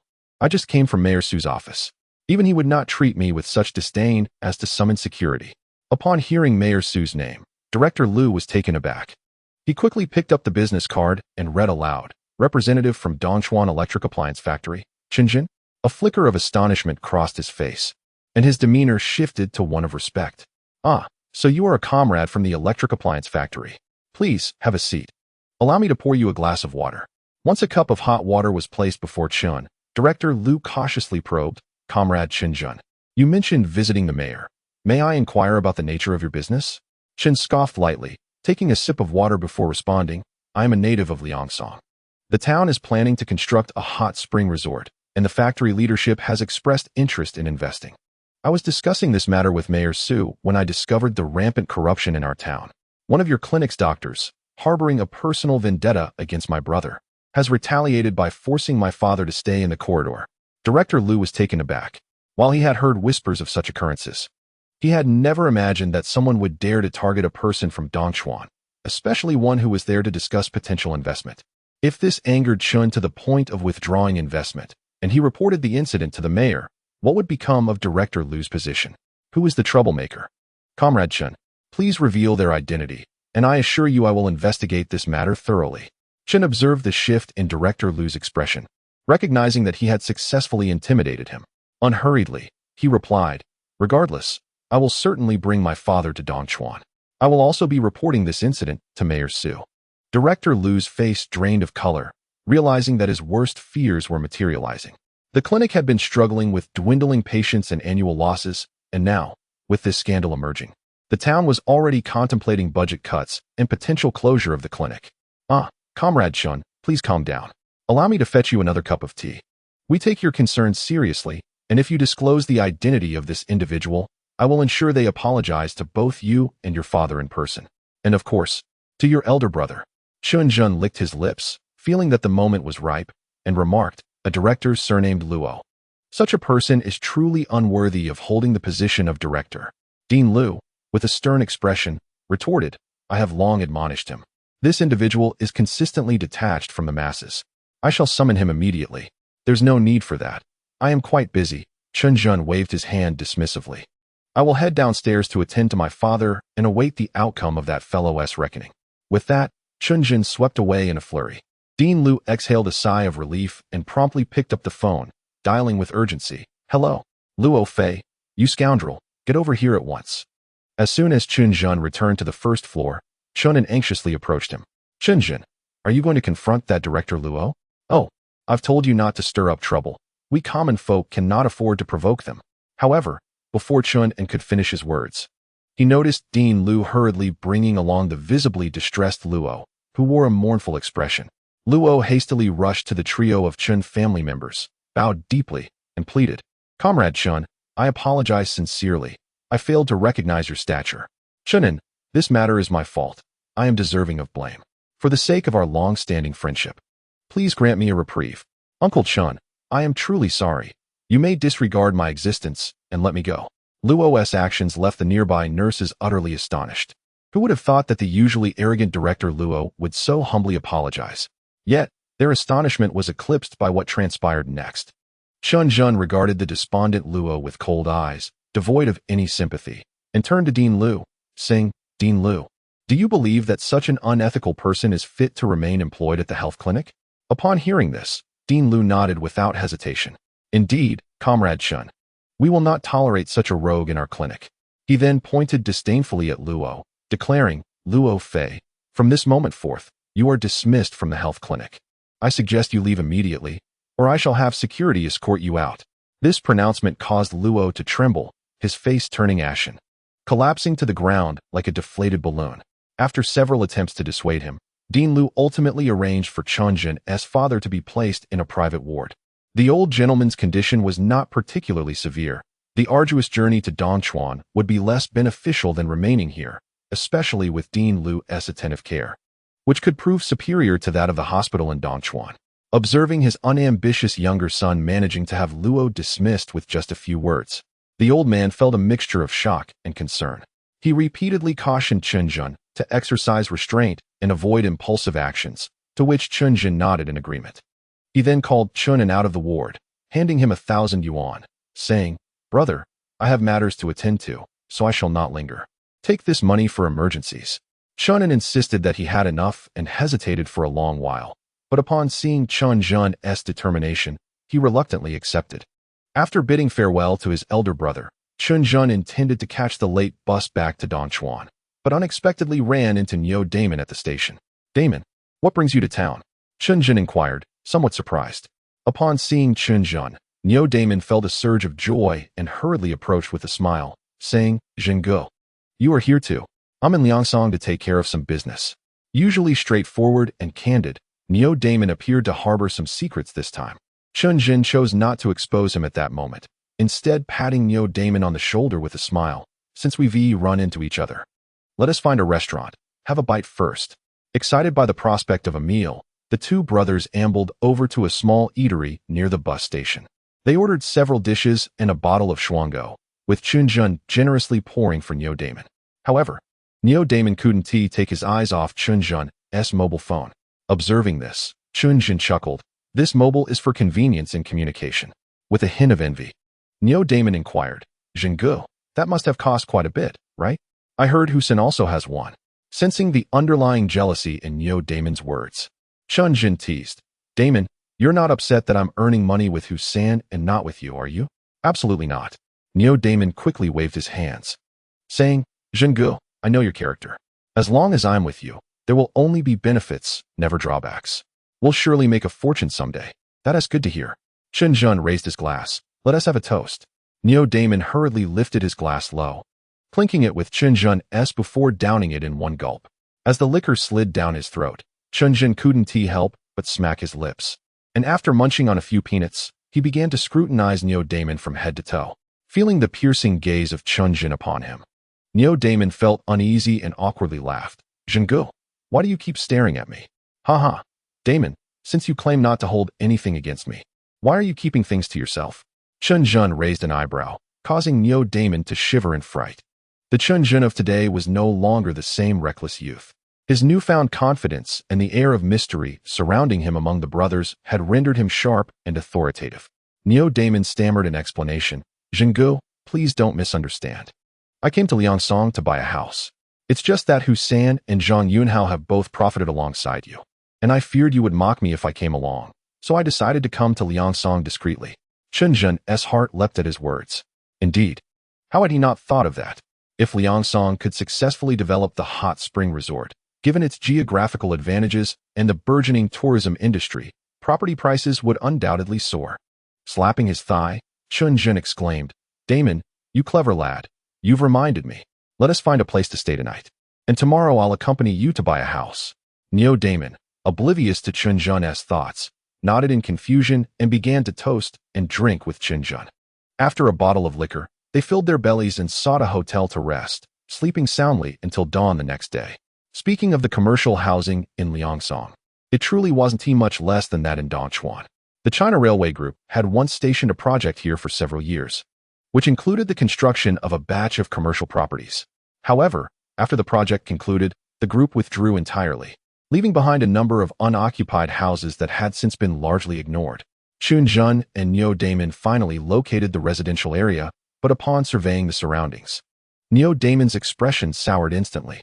The hastily constructed buildings in this area were of subpar quality, with inadequate layouts and utterly lacking in supporting facilities. The prospect of purchasing a home here seemed bleak, especially if one were to consider settling down or starting a family. A late night whim would necessitate a lengthy journey of 10 miles just to find a suitable place. "Brother Zhen, I think we should reconsider. This desolate locale is hardly livable," Neo Damon lamented with disappointment. However, Chen Zhen remained animated, diligently exploring the community. For him, purchasing a property was merely an investment. As long as development occurred in the vicinity, the question of livability was of little consequence. Following the notice posted on the wall, Chen Zhen approached the elderly lady responsible for selling the properties, a woman in her 60s. "Ma'am, what is the price per square meter for this house?" The elderly woman, living alone with her children long gone to work elsewhere, was thrilled to engage in conversation. "Young man, let me tell you, you really shouldn't buy this house.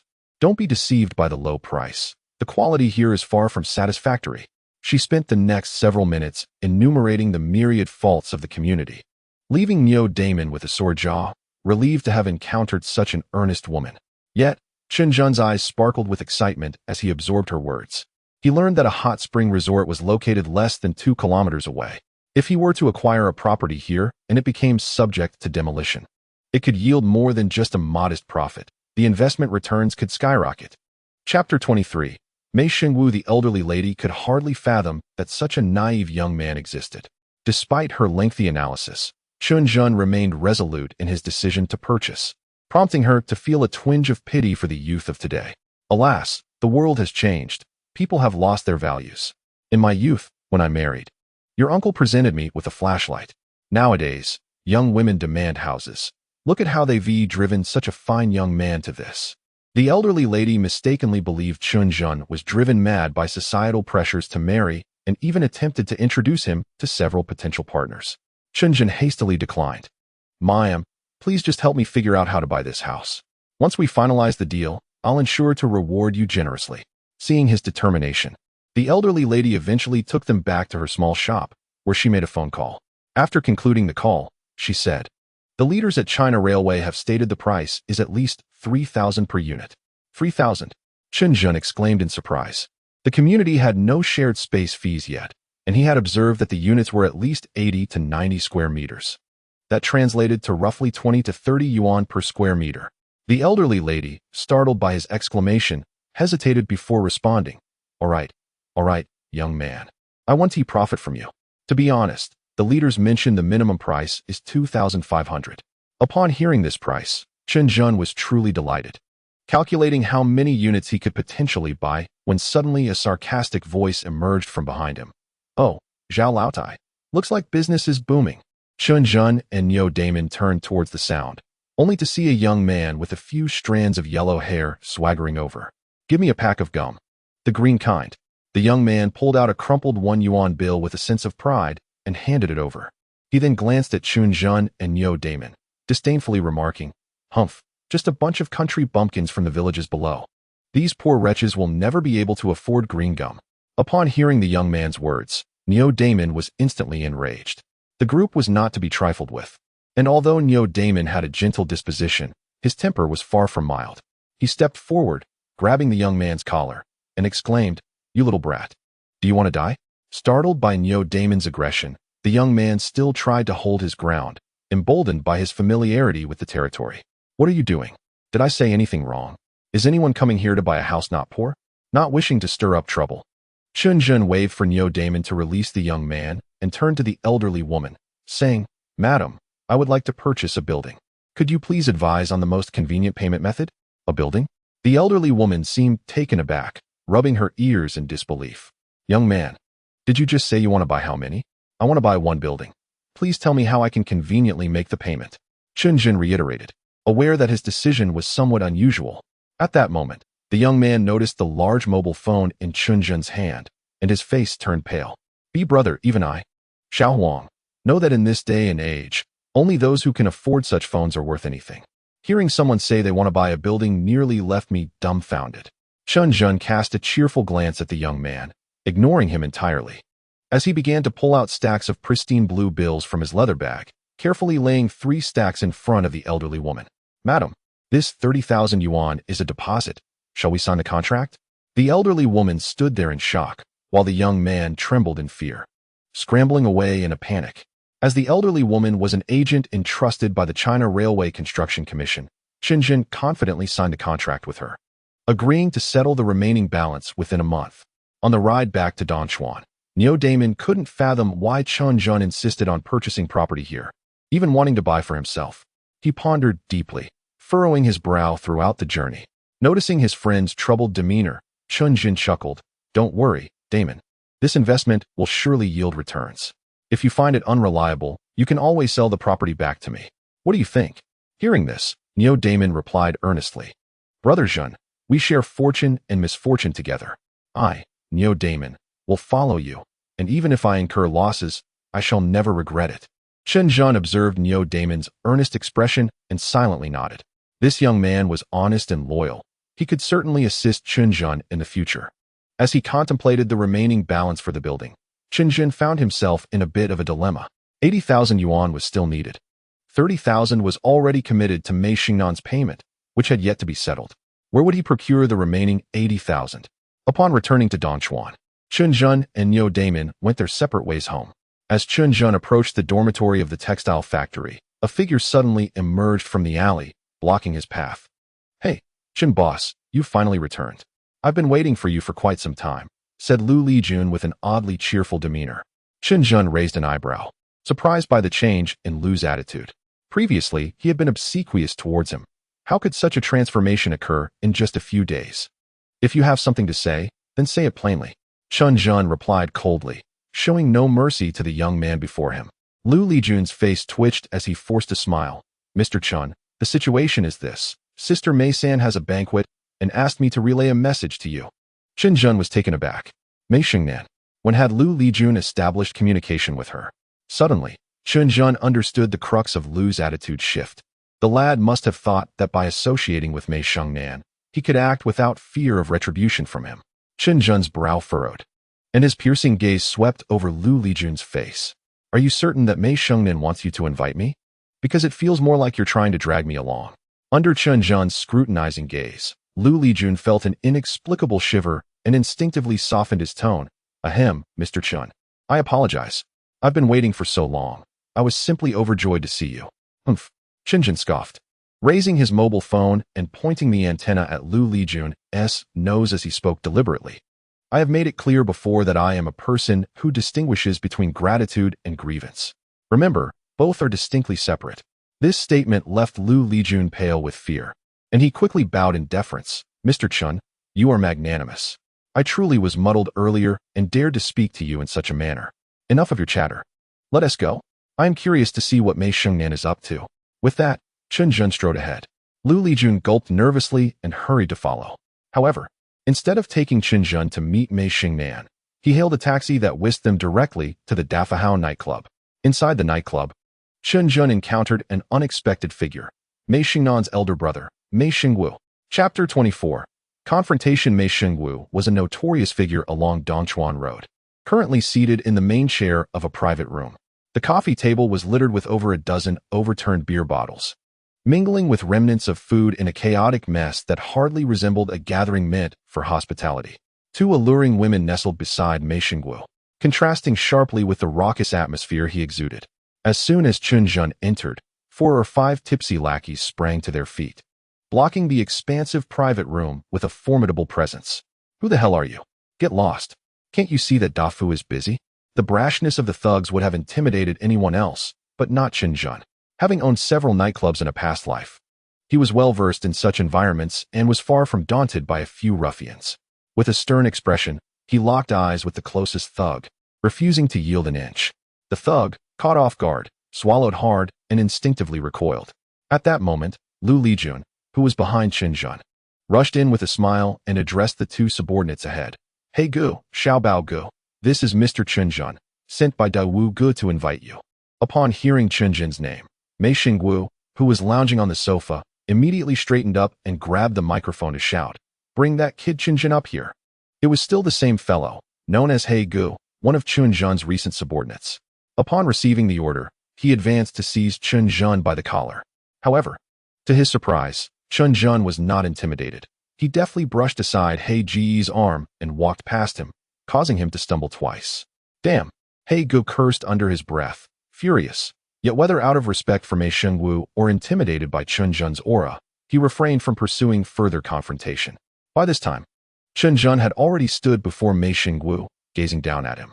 True to his reputation as a formidable figure in Dongchuan, Mei Xingwu towered at least 185 meters tall, with a muscular build and dark skin, exuding an intimidating presence that would frighten any timid soul merely by proximity.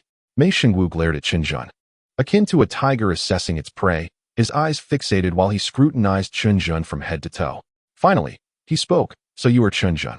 I hear you've been acquiring several batches of goods from my sister's clothing factory? You must be trying to swindle my sister out of her money. Are you tired of living? Before Mei Xingwu could finish his tirade, Chen Zhen, already growing impatient, waved his hand dismissively and retorted, "What does my dealings with Mei Shengnan have to do with you? Just take a look at yourself. Do you even have the audacity to call yourself a brother? I warn you, the crackdown on organized crime is in full swing now. Think carefully about whether you wish to live or die." As soon as he finished speaking, Chen Zhen kicked the cluttered coffee table with force, sending it toppling over and scattering food and drinks everywhere. Gasp. Everyone present was taken aback. In Dongchuan, someone actually dared to flip over Mei Xingwu's table. You dare? Mei Xingwu exploded in rage, grabbing Chen Zhen by the collar. You better let go of me, or you will suffer a most gruesome fate. Don't say I didn't consider your sister's feelings. Chen Zhen, unfazed, met Mei Xingwu's fist with an unwavering gaze, his brow furrowing deeper. A moment of utter silence ensued. Mei Xingwu, unable to discern Chen Zhen's true intentions, felt a shiver run down his spine at the mention of the crackdown on organized crime, leaving him hesitating to act. His gang of subordinates dared not make a move. The only sound left was the sporadic humming from the sound system in the private room. At that moment, Chen Zhen's mobile phone rang urgently, shattering the room's stillness. Fixing his eyes on Mei Xingwu, he raised the phone and answered, "Hello? Who is it?" On the other end, Hussein's voice came through, "Zhenggu. It's about that water heater situation. My parents found out that Zhang Yunhao's business is booming and keep urging me to talk to you. I'm almost at my wit's end. I'm not even looking to make a profit. Just spare me a few units so I can show off to relatives and friends. What do you think?" "No," Chen Zhen replied decisively. "The rules I have established cannot be altered. If it is indeed a matter of family, go directly to Yunhao. The account will be settled under my name.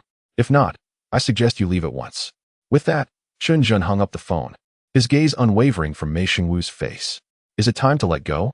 After a brief moment of hesitation, Mei Xingwu reluctantly released Chen Zhen, offering an awkward smile. As expected of a prominent figure, "Mr. Chen, I hear you are in business with my sister, and I felt a bit uneasy. As an elder brother, I came to probe. You wouldn't hold it against me, would you?" Chen Zhen maintained his impassive demeanor, straightening his suit jacket. "I can understand that, but only this once. If it happens again, I shall interpret it as Meida Gu wishing to compete with me." The emotionally devoid title of Meida Gu served as a gentle concession to Mei Xingwu. Chen Zhen was aware that for individuals like them, reputation was paramount. Thus, he offered this opportunity at the right moment. As anticipated, Mei Xingwu beamed at the remark, gesturing for his subordinates to take their seats. He then addressed Chen Zhen, "Mr. Chen, I apologize for any offense. Why don't we change locations? Allow me to treat you to a meal." "No need," Chen Zhen replied. "There are some issues at the electrical factory that require my attention. He handed Mei Xingwu a business card, stating, "If you have time tomorrow afternoon, feel free to call me." Mei Xingwu nodded vigorously and, along with his subordinates, escorted Chen Zhen out of the nightclub. By now, night had fallen, and the brightly lit entrance of the nightclub drew attention, particularly with Mei Xingwu's entourage present, holding Chen Zhen's hand with one hand and patting his shoulder with the other. Mei Xingwu cheerfully remarked, "Mr. Chen, please don't take today's events to heart. I, Mei Xingwu, am a straightforward man, but I cherish friendships. Tomorrow at noon at Zhuanyuan Building, we must meet." In the underworld of Donchuan, Mei Xingwu was a figure of considerable renown. Passers-by, upon hearing of his invitation for a meal, could not help but glance curiously, wondering which distinguished guest had earned Mei Xingwu's hospitality. Chen Zhen nodded slightly and leaned closer to Mei Xingwu's ear, saying, "I've been meaning to discuss something with you. The winds are rising. We must promptly trim the branches. Otherwise, no matter how grand the tree, it cannot withstand the storm. See you tomorrow." Startled by Chen Zhen's words, Mei Xingwu's expression shifted to one of alarm, nodding repeatedly. "Certainly, Brother Chen, I await your esteemed presence." Chapter 25. Serving you. After bidding farewell to Mei Xingwu, Lu Lijun observed the change in Chen Zhen's demeanor. Earlier, when Mei Xingwu's subordinates had approached him to escort Chen Zhen, Lu Lijun assumed that Chen Zhen was in for a tough time. However, the outcome left him utterly astounded. Mei Xingwu's reputation was well known, and his two subordinates, Lao He and Xiao Bao, were figures Lu Lijun dared not provoke. Upon encountering them, Lu Lijun felt an overwhelming sense of trepidation, nearly losing control. In contrast, Chen Zhen exhibited no fear, seemingly dismissive of their presence, and by the end, even Mei Xingwu showed deference to Chen Zhen. What is the true background of Chen Zhen? Lu Lijun could hardly fathom it. He had dropped out of school before completing middle school and remained at home. No matter how high the level, he had never heard of it, nor dared to imagine it. "Brother Zhen, I'll call a cab." At that moment, Lu Lijun darted to the roadside like a sprightly child, eagerly hailing a taxi. Meanwhile, Chen Zhen maintained a calm demeanor, though his heart raced wildly within. Why? Out of fear, confronted with the notorious Mei Xingwu on Donchuan Road. No matter how composed one appeared, it was merely a facade. Was there a fear of the other party striking suddenly? Certainly. Who among them was not flesh and blood? However, what set Chen Zhen apart from the ordinary was his ability to maintain composure amidst grand occasions, a quality so rare that you might find none in 1,000. Soon, Lu Lijun managed to hail a taxi, bowing and scraping for Chen Zhen to enter first before taking a seat in the front. As the taxi slowly pulled away, a woman emerged from the alley beside the Dafahao nightclub. Tall and elegantly curved, it was Lu Chunhua, the widow from the textile factory dormitory. No wonder Chen Zhen had become so formidable. It seemed he had allied himself with the powerful Mei Xingwu. Having seen Lu Lijun intercept Chen Zhen from the dormitory, Lu Chunhua was intrigued and had followed them, witnessing the scene of Mei Xingwu bidding Chen Zhen farewell. At that moment, she was certain that Chen Zhen's recent rise was closely tied to Mei Xingwu. With this realization, she wasted no time in hailing a taxi, hastily heading towards the textile factory dormitory. After disembarking from the taxi, Lu Lijun continued to bow and apologize to Chen Zhen, who felt somewhat annoyed. Yet, the more indifferent he appeared, the more anxious Lu Lijun became, almost on the verge of tears, unwilling to let Chen Zhen leave. Reluctantly, Chen Zhen offered a few comforting words, assuring him that he bore no grudges, which finally allowed him to disperse Lu Lijun. Unexpectedly, just as he turned around, a soft figure leaped into his embrace. "Oh!" A delicate cry startled Chen Zhen, and upon closer inspection, it was none other than Lu Chunhua. "Are you all right?" Chen Zhen had not intended to bump into her and felt a twinge of guilt, reaching out to help her up. Lu Chunhua's face was pale, her brows knitted, portraying genuine distress. "Oh no, my foot is sprained. Please take your time helping me up." Seeing her predicament, Chen Zhen felt helpless. He hadn't anticipated that such a slight collision could lead to trouble. He patiently assisted Lu Chunhua, unaware that while she cried out in pain, she was clinging to him, her warm body causing his heart to race uncontrollably. "It's your clumsiness that caused this. Hurry and help me up. You owe me for my medical expenses." Lu Chunhua whispered reproachfully in Chen Zhen's ear, her breath tickling him. As he helped Lu Chunhua back to her room, Chen Zhen kindly inquired, "How about I get you some ointment?" However, Lu Chunhua shot him a sharp glare, slightly lifting her leg and removing her sock. In an instant, her long, fair foot was exposed to the air, glowing with a golden sheen under the dim, warm light. Look, it's swollen. Merely purchasing safflower oil won't suffice. You must compensate me.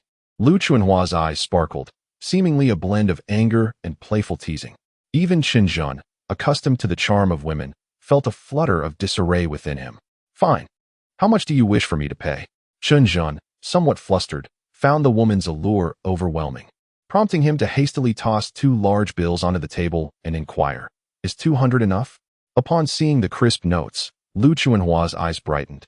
Yet she quickly turned her head in indignation, exclaiming, "As a single woman injured by you, do you intend to simply throw me some money and dismiss me? With my foot injured, how am I to eat or seek medical care?" Her plaintive tone stirred a flicker of guilt within Chen Zhen. "Well, what do you propose? Speak up. I never said I wouldn't compensate you." Seemingly taken aback by Chen Zhen's brusque demeanor, Lu Chuanhua's eyes reddened, and tears began to fall. "As a single woman, ever since the man left, I have relied solely on my job at the textile factory to make ends meet while supporting my child in the countryside. Now, with my foot twisted, how can I go to work? Rumors abound that many will be laid off. If I take too many sick days, what will happen to me?" Chen Zhen furrowed his brow, aware that the late 1990s marked a transformative era in industry, with many textile factories facing layoffs. Lu Chuanhua's words rang true. "Sigh." Chen Zhen lamented, "What do you suggest? I can't be held responsible for your entire life just because I bumped into you." At this, Lu Chuanhua's eyes sparkled with intrigue as she tentatively ventured, "I overheard you speaking with Lu Lijun earlier. You know Mei Xingwu?" Chen Zhen raised an eyebrow, impressed by her keen hearing, and nodded. "Yes, I know Mei Xingwu." "What of it?" "Really?" Lu Chuanhua feigned surprise, her eyes shimmering with hope. "Chen Zhen, brother Zhen, could you possibly introduce me to Mei Xingwu? I've heard he has extensive connections, and I wish to seek his assistance in finding employment." The notion of seeking a job through Mei Xingwu struck Chen Zhen as absurd. This was no longer an era dictated by brute force. Yet Lu Chuanhua still harbored dreams of mingling with the underworld. Nevertheless, recognizing her determination, he felt no obligation to dissuade her. "Very well," he acquiesced. "If I introduce you to Mei Xingwu, will that settle our affairs?"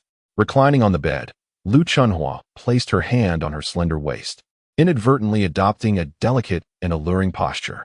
"Brother Zhen, thank you. Should I, Lu Chuanhua, ever rise to prominence, I shall not forget your kindness. Even if it requires me to toil for you, I would willingly do so." She placed particular emphasis on the word serve. Chapter 26. This is a sum of 20,000. As Chen Zhen departed, Lu Chuanhua's lips curled into a bewitching smile. It seems my feigned illness today was not in vain. Upon returning home, Chen Zhen found it late, noticing Lin Wan and Beibei already asleep on the bed. He quietly began to undress for bed. At that moment, he noticed an exquisite box resting on the table, beneath which lay a note. "Chen Zhen, you often have social engagements and should maintain your dignity. Although this watch was purchased with the money you gave me, I promise to repay you once I receive my salary." Upon reading the note, Chen Zhen felt as though his heart had been struck. He cast a glance at the woman sleeping soundly on the bed, realizing that perhaps no one in the world could rival Lin Wan in her virtues as a wife. Gently opening the box, he beheld a Seagull brand watch. Having a profound understanding of watches from his previous life, he recognized at a glance that this fully automatic mechanical Seagull utilized a movement akin to the Swiss ET 2824, a simple yet stable mechanism, remarkably accurate in its timekeeping. In an era before Rolex had become a sensation, this watch was already considered a luxury item among the common folk. Trying it on, Chen Zhen found it endlessly captivating, more so than the tourbillon he had worn in his previous life. The following morning, as Chen Zhen was arranging his clothes, a series of knocks echoed from the door. Upon opening it, his eyes brightened.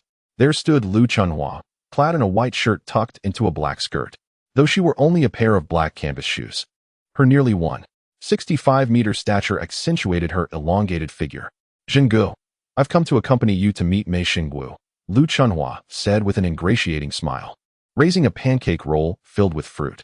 Chen Zhen frowned at her words, perplexed by her intentions. "Why are you here so early? Didn't we agree that Mei Xingwu would call me before noon?" Lu Chuanhua replied with a pitiful tone. "I ran out of money for a taxi and was worried about delaying things, so I thought it best to come early with you to save some trouble." This reasoning left Chen Zhen somewhat speechless. Just as he was about to express his irritation, Lin Wan, who was dressing Beibei inside, inquired, Chen Zhen, who is it? Why aren't you letting them in? Lu Chunhua quickly chimed in with a cheerful demeanor. Lin Wan, it's me, Lu Chunhua. I wanted to accompany Zhen Ge to meet someone today, so I came early. You don't mind, do you? Upon hearing Lu Chunhua's voice, Lin Wan's eyes flickered with a hint of something unusual, yet she smiled and replied, Of course not, Sister Chunhua. We all work at the same factory and are neighbors. It's only natural we help each other. Chen Zhen, lacking understanding of women, sensed that permitting Lu Chunhua into the house might invite more complications. Since he had already dressed, he declared, All right then, Lin Wan, I'm heading out. With that, he exited with Lu Chunhua. As the door shut softly, Lin Wan's expression suddenly paled. Lin Wan was not foolish. In fact, she was quite astute, though her circumstances had forced her to leave school after junior high.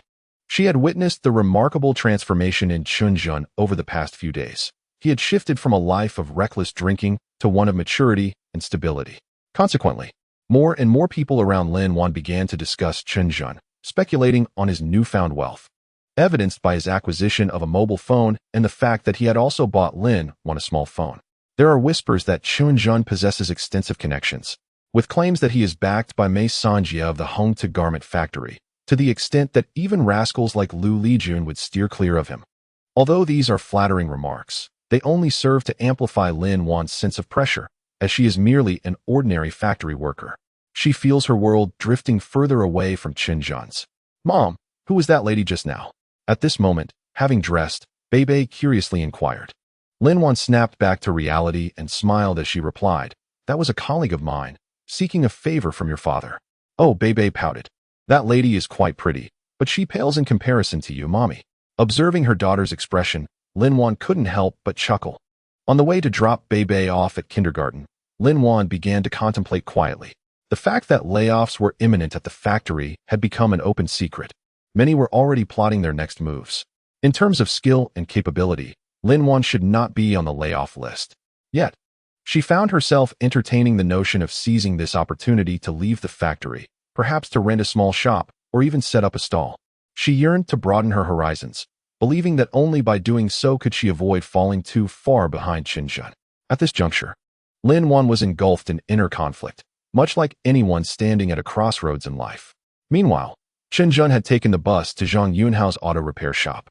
However, the establishment could no longer be considered a true auto shop, as all the motorcycle parts and antifreeze had been relocated to the barn in Zhang's backyard. The small storefront had been renovated, boasting a large illuminated sign that read, Yunhao Electrical Store. As Chen Zhen entered the yard, he observed a middle-aged woman in her 40s being ejected by Yunhao. Get out. Our Yunhao is going to find a university student from Dongchuan, so don't cause any trouble here. The woman, a matchmaker, retorted indignantly, What is so great about it? Just a little filthy money. And now you look down on the villagers? Huh. With that, she haughtily strutted away. As Chen Zhen brushed past her, he couldn't help but smile wryly. It was surprising that the matchmaker had caught wind of Zhang Yunhao's recent fortune in less than half a month. It was no wonder that electrical goods were flying off the shelves in the village. Information spread like wildfire, passing from one household to another. Behind them, Lu Chunhua gazed curiously, puzzled as to why Chen Zhen had ventured into the countryside. Just then, upon spotting Chen Zhen, Yunhao's mother's expression transformed, radiating joy as though she had seen her own son. Ah, Chen Zhen has arrived. Come inside. Yunhao, hurry out, your brother Zhen is here. Hearing her call, Zhang Yunhao rushed out, eager to invite Chen Zhen to his office for tea. However, Chen Zhen waved his hand, saying, I have urgent matters today. Let us sit down another time. First, I need 20,000 yuan. I have use for it. Upon hearing this, Zhang Yunhao swiftly returned to the house and emerged with 2 stacks of cash, handing them over to Chen Zhen. Lu Chunhua, witnessing this scene, was left utterly astonished. After years in the textile factory, she had never encountered such a sum of money. Chen Zhen, with just a single phrase, compelled one to willingly part with such a substantial sum of money. Goodness, that amounts to 20,000. Chapter 27. Witnessing fate in the illustrious Zhuangyuan building. The most opulent restaurant in Dongchuan, renowned for its Huaiyang cuisine and Sichuan hot pot, the establishment enjoys immense favor among the affluent elite of the region. Inside a private room adorned with the character Jing, Mei Xingwu surveyed the passers-by through the window, savoring a sense of superiority akin to surveying the lesser mountains from a lofty peak. Wu Gu, That Chen Zhen is so arrogant. We should have taught him a lesson last night. Little Leopard exclaimed indignantly. Old Black, however, shook his head in response. I believe this fellow is not to be trifled with. His eyes seem to crackle with electricity, and it fills me with dread. As the two exchanged banter, Mei Shengwu slammed his palm on the table, declaring, if you wish to bicker, take it outside. Can't you see I'm quite vexed? The two subordinates, understanding his sentiment, fell silent. After a brief interval, Little Leopard cheerfully announced, Wu Gu, the rink's share for this month has been collected, 3,005. With that, he handed over a stack of cash. Yet, Mei Shengwu's face bore no expression of joy. He pocketed the money without counting it, sighing, alas. Each year seems worse than the last, and each month, a decline. Back when Shengnan operated her garment factory, she still turned to me for funds. Now, she has far surpassed her elder brother. Old Black chuckled. Wu Gu, you should be pleased that our third sister is prosperous. Besides, we are not lacking. This 3005 is merely from the ice rink. Adding in the billiard hall, the video arcade, and the wealthy patrons. Our monthly earnings surpass what an average person makes in 3 years. Upon hearing this, Mei Shengwu's eyes widened, and he instinctively reached out to strike Old Black. Though he ultimately restrained himself, these two lackeys had been with him for 7 or 8 years. To claim there were no feelings involved would be a falsehood. Regrettably, their intellect was limited, rendering them incapable of significant accomplishments. A profound sense of crisis enveloped Mei Shengwu. Meanwhile, these two buffoons remained self-satisfied. What truly unsettled him, however, were the words Chen Zhen had uttered the previous night regarding the eradication of evil. Such simple words had haunted him throughout the night. From Mei Shengnan, he had gathered that Chen Zhen appeared to possess official backing, and if that were the case, the situation could prove exceedingly perilous. The crackdown on such matters had been a topic of discussion since the early 1980s, leaving him with lingering trepidation. Knock, knock, knock. As Mei Shengwu delved deeper into his thoughts, a knock at the door interrupted him. A female server entered, ushering in Chen Zhen and Lu Chunhua. Wu Gu, it is a pleasure to see you again. Chen Zhen greeted with a smile, his demeanor perfectly calibrated, neither overly familiar nor distantly aloof. Mei Shengwu, upon witnessing this, promptly rose to his feet. The torment of the previous night had left him subconsciously wary of Chen Zhen. He motioned for his two subordinates to step aside, granting Chen Zhen passage. Mr. Chen, please, do take a seat. In truth, Chen Zhen was indifferent to where he sat.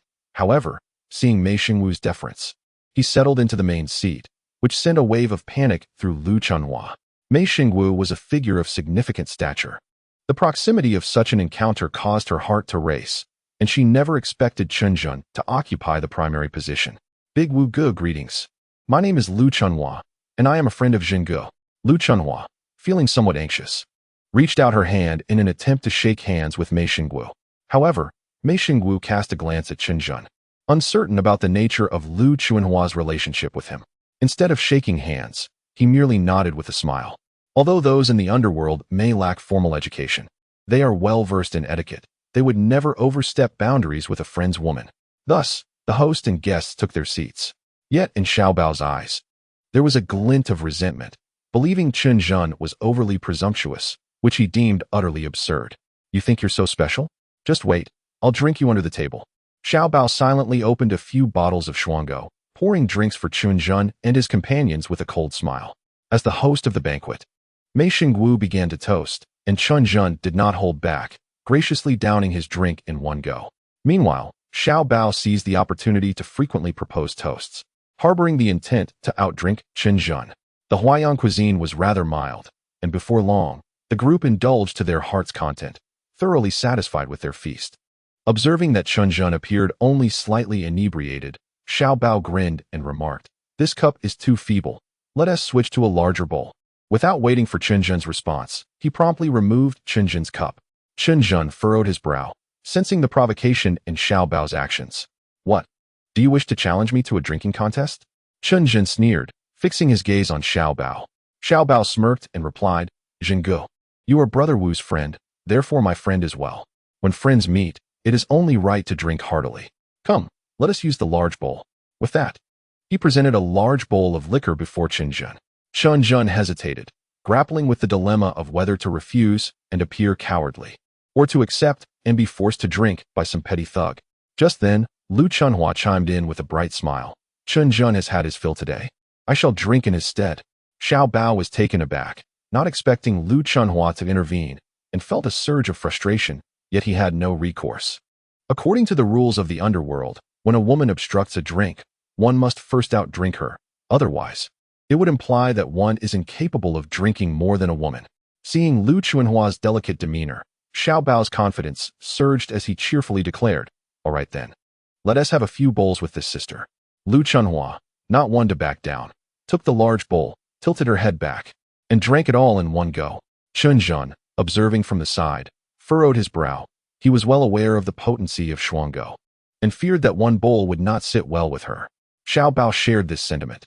Even he, using the large bowl, didn't dare to gulp it down in one go and could only sip slowly, thinking that this single bowl would surely incapacitate Lu Chunhua, after which he could seek revenge on Chen Zhen. However, to his astonishment, Lu Chunhua set down the large bowl, wiped her mouth, and cheerfully said, "Now it's your turn, Xiao Bao." Xiao Bao stared in disbelief, seeing Lao He and Mei Shengwu looking in his direction, and he had no choice but to steel himself and down a bowl. The drinking continued, one bowl after another. After 3 bowls, Lu Chunhua remained unfazed, while Xiao Bao's tongue became twisted. "No, I can't take it anymore. This woman is astonishing." The male protagonist looked at Lu Chunhua in disbelief, realizing that she was indeed a formidable drinker, capable of downing 1,000 cups without feeling intoxicated. As the meal neared its conclusion and the liquor flowed smoothly, Chen Zhen turned to Mei Shengwu and inquired, "Brother Wu, what enterprises do you currently oversee?" Mei Shengwu was taken aback. Realizing they were about to address the crux of the matter, he hesitated, contemplating whether to hold back, when he noticed the tipsy Xiao Bao rise and point at Chen Zhen, exclaiming, "Haha, asking about Wu Ji's enterprises. I won't hesitate to inform you. De Fuhua, the Xinguang Video Hall, and the roller skating and billiard hall on Fanchi Road, all of them belong to us. What do you think? Are you convinced?" Observing Xiao Bao's drunken demeanor, Chen Zhen chose not to engage in a quarrel, but instead directed a few chilling words towards Mei Shengwu. "By the end of the year at the latest, all your establishments will be shut down. Whether you can maintain your own safety will depend on your fortune. By the end of the year? Where did this information come from? Is it reliable?" Mei Shengwu inquired, swallowing hard, his gaze towards Chen Zhen growing increasingly anxious. Unfazed, Chen Zhen replied, "I have my own sources of information. Whether you choose to believe it or not is entirely up to you." Upon hearing this, Mei Shengwu's heart raced. After years of navigating the treacherous underworld, he had witnessed countless formidable figures fall and many leaders sink. He was acutely aware of the dangers. Yet he never anticipated that he would find himself in such a predicament. Xiao Bao's boisterous laughter only heightened Mei Shengwu's irritation, prompting him to slam his hand on the table in frustration. Everyone's silence. His outburst rendered the private room utterly still. Even Lu Chunhua, who had been observing Chen Zhen, snapped back to reality, staring blankly at Mei Shengwu, who was tugging at his own hair in distress. "Wu Gu, I have never seen you this frantic before," Old He remarked, startled and cautiously probing. "I demand you be silent. Do you not understand?" Mei Shengwu shouted again, startling everyone else in the room, except for Chen Zhen, who remained composed, savoring his tea with an air of tranquility. After a prolonged silence, Mei Shengwu finally lifted his head and, in a tone of desperation, pleaded, "Mr. Chen, what should I do? What should I do? I implore you for guidance. I will never forget your kindness." With a slight chuckle, Chen Zhen shook his head and responded, "Sister Mei San is a good friend of mine. She has mentioned your situation to me, and I have contemplated a solution for you." "Ah, really? Mr. Chen is truly willing to help me?" Mei Shengwu exclaimed, his voice brimming with excitement, as if he had found a beacon of hope. Maintaining his impassive demeanor, Chen Zhen blew on the floating leaves in his teacup and remarked, "When I speak, I do not utter nonsense. If you wish to escape this calamity, it is quite simple. Transfer half of the shares of the roller skating and billiard hall as well as the video hall to me. I will handle the rest, and should any issues arise, I will shoulder the responsibility." His words, though delivered in a calm tone, struck like a bolt of thunder, sending shockwaves through both Old He and Xiao Bao. "What? You want half of the shares? Who do you think you are?" "Exactly. Who do you think you are to unjustly claim Wu Ji's shares?" Xiao Bao, already agitated by Chen Zhen, surged forward, emboldened by his intoxication, reaching out to grasp Chen Zhen's collar. "Get lost!" Chen Zhen barked coldly, fixing a steely gaze upon Xiao Bao while forcefully slamming the large mobile phone on the table. With a jolt of fear, Xiao Bao lost his balance and fell to the ground. Chen Zhen cast an irritated glance at Mei Xingwu and remarked, "Opportunities are rare. Think carefully before you call me. I do not require your hospitality and have no desire to waste time with you and your incompetent lackeys."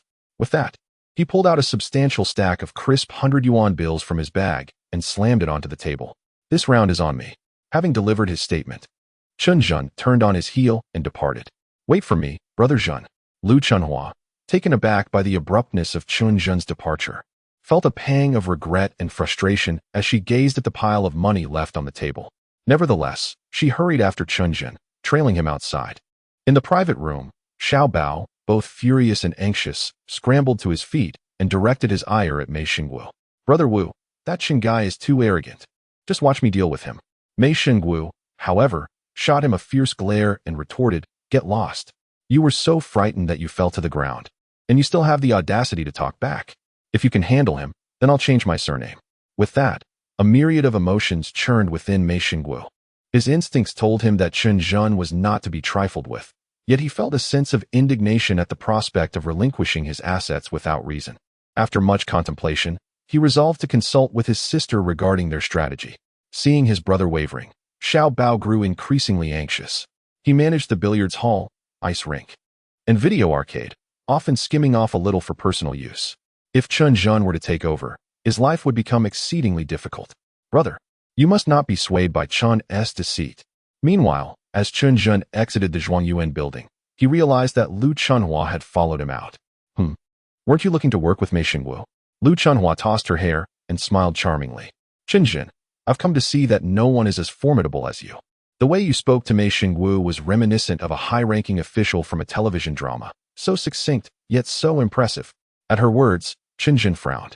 "So, what you mean is that you wish to latch onto me?" "Not at all," the woman quickly clarified, her nervousness apparent.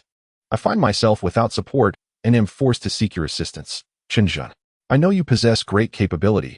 Please, lend me a hand. Others may label me as a bad woman, but in truth, I am quite loyal. Otherwise, I wouldn't have raised a child alone for 4 to 5 years. Chen Zhen could not discern the veracity of Lu Chunhua's words and was not particularly concerned. He simply recognized her talent for drinking. A highly practical and formidable asset in the business world. "Ah, very well. If you desire my help, it is not an insurmountable task. But we must establish some ground rules first." Upon hearing this, Lu Chunhua's eyes sparkled with eagerness as she nodded vigorously. "Absolutely. I would agree to 100 rules if necessary." Chen Zhen stated earnestly, "First, my company will soon expand, and I will encounter individuals of stature and prominence. Therefore, you must ensure that your demeanor is appropriate. If you embarrass me, you will not be able to bear the consequences." Chen Zhen's commanding presence caused Lu Chunhua to tremble slightly, her mind instinctively conjuring images of mingling with influential figures and frequenting high-end establishments. She felt a mixture of excitement and trepidation. "Of course, I will strive not to bring shame upon you. Second, due to the likelihood of encountering certain business secrets while working with me, you must refrain from engaging in any romantic relationships with men during your tenure." Upon hearing the term business secrets, Lu Chunhua, who had not graduated from high school, felt a wave of anxiety wash over her, and after swallowing hard, she nodded in agreement. "Third, you are to be at my beck and call. You must unconditionally comply with my requests, and under no circumstances are you permitted to inquire why." This last stipulation caused Lu Chunhua to blush profusely as her mind wandered. After stating these 3 directives, Chen Zhen cast a casual glance at Lu Chunhua and added, "From this moment on, address me as Director Chen." Chapter 29. The submissive side seated in the rear of a taxi, Chen Zhen furrowed his brow in contemplation. The reason he sought half of the shares in the billiard hall, roller skating rink, and video arcade from Mei Xingwu was due to a pragmatic business plan. Following the financial storm, entertainment projects in the mainland would soon be swept away by the rising tide of Taiwanese cinema. The state-owned cinema in Dongchuan had already been demolished years prior, and Chen Zhen aimed to seize this opportunity to establish the sole luxury cinema in the region. By leveraging the existing customer base of Mei Xingwu's 3 establishments, the cinema could easily navigate its initial transitional phase. Once the viewing boom commenced, the profits would flow in effortlessly, akin to picking up money from the ground. While Chen Zhen was lost in his thoughts, Lu Chunhua in the front seat suddenly called out softly, "Director Chun, we have arrived home." Upon glancing up, Chen Zhen realized they had reached the textile factory dormitory. He generously handed Lu Chunhua a 100 yuan bill and said, "Let us call it a day. Come to my house at 9 tomorrow, but don't arrive too early." The driver returned some change to Lu Chunhua, who intended to return it to Chen Zhen, but noticed he had no intention of reclaiming it. With a joyous heart, she tucked the money into her pocket and called out to Chen Zhen's retreating figure, "Yes, understood, Director Chun." As Lu Chunhua watched Chen Zhen enter the courtyard, she couldn't help but clench her fist in silent celebration. Throughout the day, she had witnessed an astonishing array of events. Chen Zhen's commanding negotiations and lavish spending had left indelible impressions on her mind. Remarkably, she had become Chen Zhen's subordinate. Everything felt surreal, as if it had unfolded like a dream, so beautiful that it was hard to believe. Meanwhile, upon returning home, Chen Zhen assumed that Lin Wan and Beibei would not be present, only to find Lin Wan anxiously wiping Beibei's forehead with a towel. A surge of concern gripped his heart as he quickly approached, asking, "What's the matter? Is Beibei all right?" Lin Wan looked up at Chen Zhen, exhaling a sigh of relief as she replied, "Chen Zhen, you're back. Beibei has a slight fever, but her temperature isn't too high. I was just thinking of using a physical method to cool her down." "What's her temperature?" Chen Zhen inquired while placing his hand on the child's forehead, feeling the dry skin that seemed to have lost moisture from the fever. 37.1. Lin Wan pointed to the thermometer on the table, adding, "It's not considered high, but if it persists, we should give her some fever-reducing medication." "What medication?" Chen Zhen looked at the little girl's pale face, a sense of foreboding washing over him. "Let us head directly to the hospital." At the sound of Chen Zhen's urgent call, Lin Wan felt a surge of panic. She hurriedly rummaged through the cupboard and retrieved a small blanket to wrap around her daughter. Meanwhile, Chen Zhen had already scooped up Beibei and dashed outside. They sprinted to the street, but no taxis were in sight. Chen Zhen cursed himself inwardly, regretting not having purchased a car earlier, which would have spared him this crisis. At last, a taxi gradually came to a halt at the curb, and Lu Lijun, bleary-eyed from intoxication, stumbled out of the vehicle. Seizing the moment, Chen Zhen rushed forward, forcefully pushing Lu Lijun aside to enter the taxi, urgently instructing the driver, "To the People's Hospital, I'll cover the fare for this lad." Upon seeing the child in Chen Zhen's arms, the driver quickly grasped the urgency of the situation and started the engine, merging into the bustling traffic without delay. Upon their arrival at the hospital, after a series of examinations, the doctor reassured them, "There is no need for alarm. The child merely has the flu." Chen Zhen exhaled in relief and proceeded to take Beibei to the treatment room to have her hooked up to N4, finally allowing himself to relax. "Daddy, are you tired?" The pale-faced little girl attempted to wipe the sweat from Chen Zhen's brow, but he gently pressed her hand down with a smile. "Be good, rest well. Daddy is not tired." "But Daddy, Beibei feels a bit dizzy and weak," she replied, her voice faint. "Ah, Beibei, you have a cold. So of course you feel weak. Once the 4 is finished, you will be just fine. Look, the medicine in the bottle is entering your body to fight off the germs, and then you will recover." As Chen Zhen comforted his daughter, Lin Wan entered the room, having been too anxious to wait for him. "What did the doctor say?" Lin Wan inquired, her voice laced with concern. Chen Zhen felt a flush of embarrassment. He had indeed been somewhat hasty and a bit harsh in his earlier demeanor. "It's nothing serious, just the flu." "I knew it." Lin Wan sighed in relief. "I had a bit of a cough this morning. I must have passed it on to Beibei." Hearing the hint of guilt in Lin Wan's tone, Chen Zhen quickly reassured her, "It's just a minor issue with the flu. Nothing to worry about. I'll speak with the doctor and see if she can prescribe you some medication as well."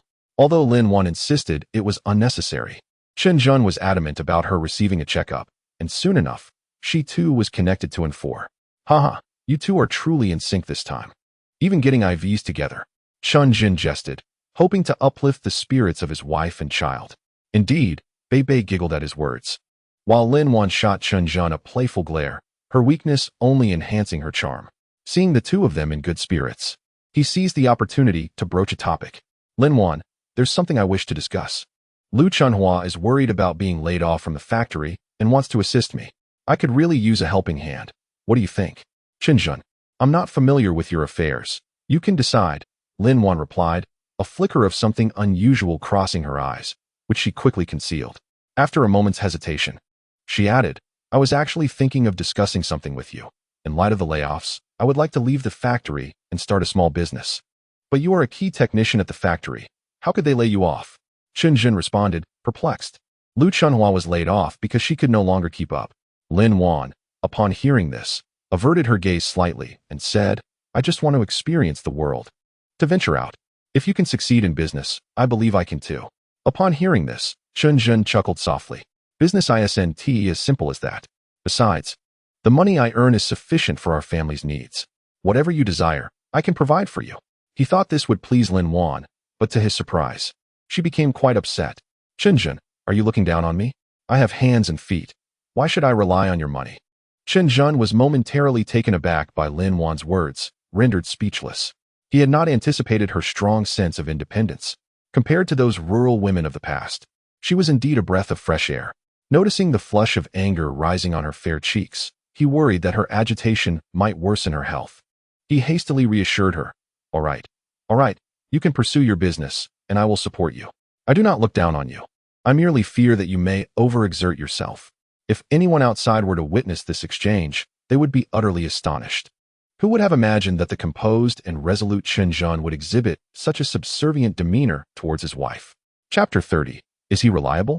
In the evening, while Lin Wan and Beibei were still receiving their 4 drips, Chen Zhen stepped out to procure some food for the two of them. In the late 1990s, Dongchuan was a place with sparse traffic, where bicycles predominated. Chen Zhen crossed the street, deliberately taking a turn to arrive at Fanchi Road, where Mei Xingwu's 3 establishments were located. The street was bustling with students in uniforms and young men sporting dyed hair, creating a unique sight. Chen Zhen strolled along the street, searching for the precise locations of those shops. Just then, a familiar voice reached his ears. That Chen fellow dares to disregard us. I will make him pay. Instantly recognizing it as Xiao Bao, Mei Xingwu's subordinate, Chen Zhen retreated a couple of steps, hiding in the corner of a nearby shop. Who dares to challenge Brother Bao?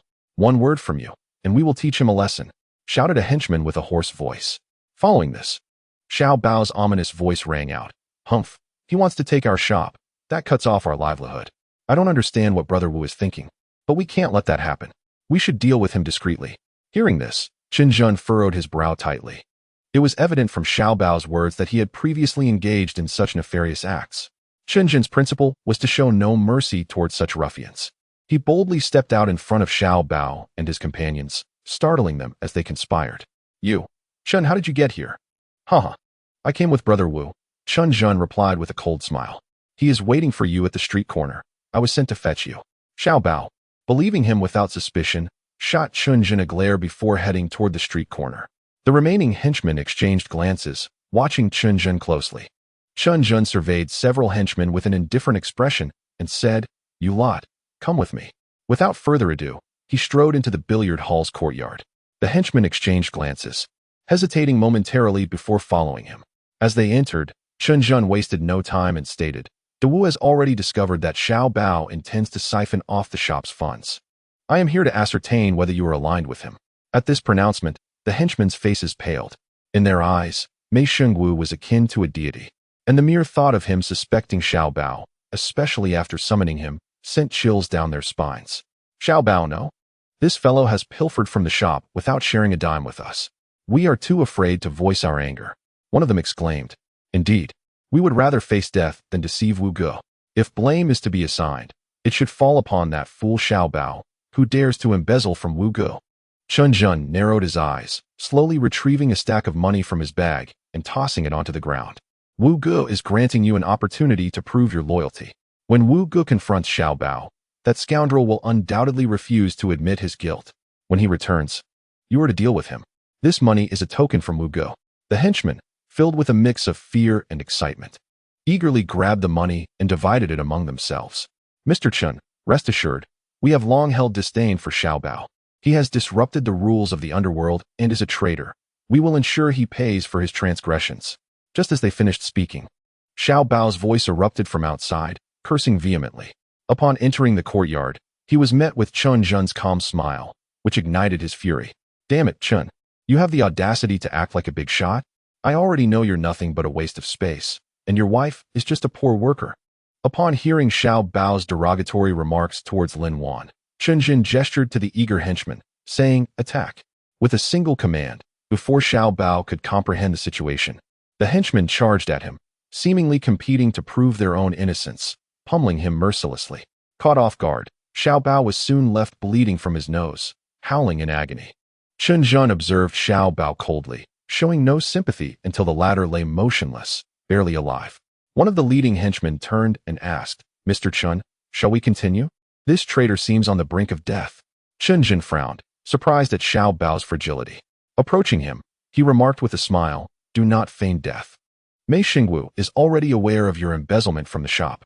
If I were you, I would pack my things and leave tonight, otherwise."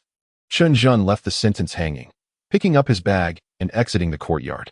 Those who navigate the underworld know all too well the consequences of betrayal, and he doubted Xiao Bao would dare remain in Dongchuan. Meanwhile, at home to garment factory, Mei Shengnan stood on the steps outside her office, overlooking the trucks being loaded below. Initially, she believed Chen Zhen was merely causing a minor stir to extract a few thousand from her, but the unfolding events genuinely astonished her. Chen Zhen had ordered over a dozen batches of goods, and as time progressed, the speed of delivery was only increasing. What marketing tactics had this young man employed?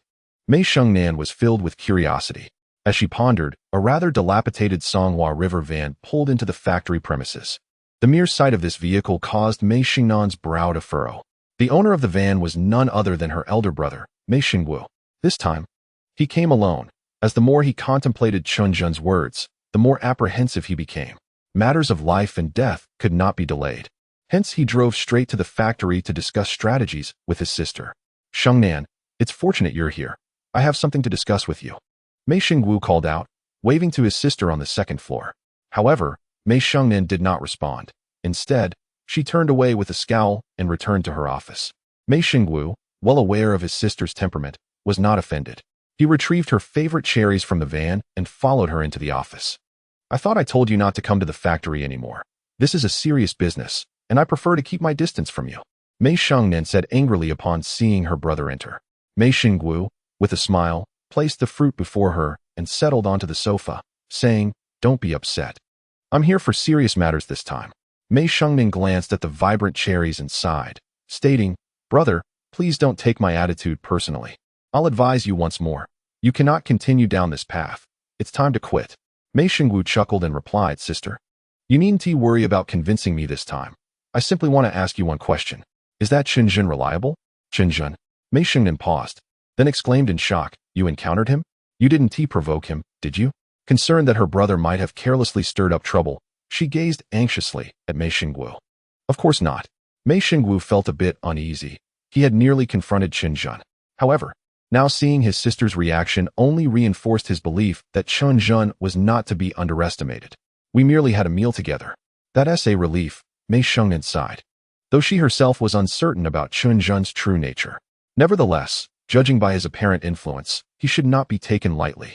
"I've seen him with official documents, and his methods are quite formidable. He not only helped me sell off several trucks of inventory, but could also discern the origins of this jade bracelet." Mei Shengnan showcased the bracelet to her brother, adding, "We must tread carefully. We cannot afford to offend someone like him. If he truly has a powerful background." Mei Shengnan did not finish her thought, but signaled to her brother with her eyes, indicating that offending such a person could lead to dire consequences. Mei Xingwu sighed in resignation. "This isn't merely about offending or not. Chen Zhen wants me to relinquish shares in 3 storefronts, claiming he can help me launder money. With this situation spiraling, I genuinely do not know what to do, which is why I came to consult you." "Is that so?" Mei Shengnan exclaimed in surprise, her mind racing. "This could be a golden opportunity for you to extricate yourself. Come work at the factory. I could appoint you as vice factory manager." Mei Xingwu clenched his teeth, responding, "It's not that simple. I, Mei Xingwu, am a person of some stature in Dongchuan. If word gets out that Chen Zhen coerced me into relinquishing my storefronts, would I simply capitulate? Am I to be mocked mercilessly?" Mei Shengnan exclaimed in astonishment. "What? He expects to receive something for nothing?" Upon seeing Mei Xingwu's indignant nod, Mei Sanjia felt increasingly uneasy. Surely, such bullying was excessive, especially when it was directed at their family. "Brother, wait here. I shall call Chen Zhen and inquire about his antics." With that, Mei Shengnan promptly picked up the phone. In her mind, despite Chen Zhen's considerable influence, they were merely partners, equals in their dealings. "Hello, Mr. Chen," she said briskly as the call connected. "Do you have a moment?" My brother and I wish to discuss the matters concerning several storefronts.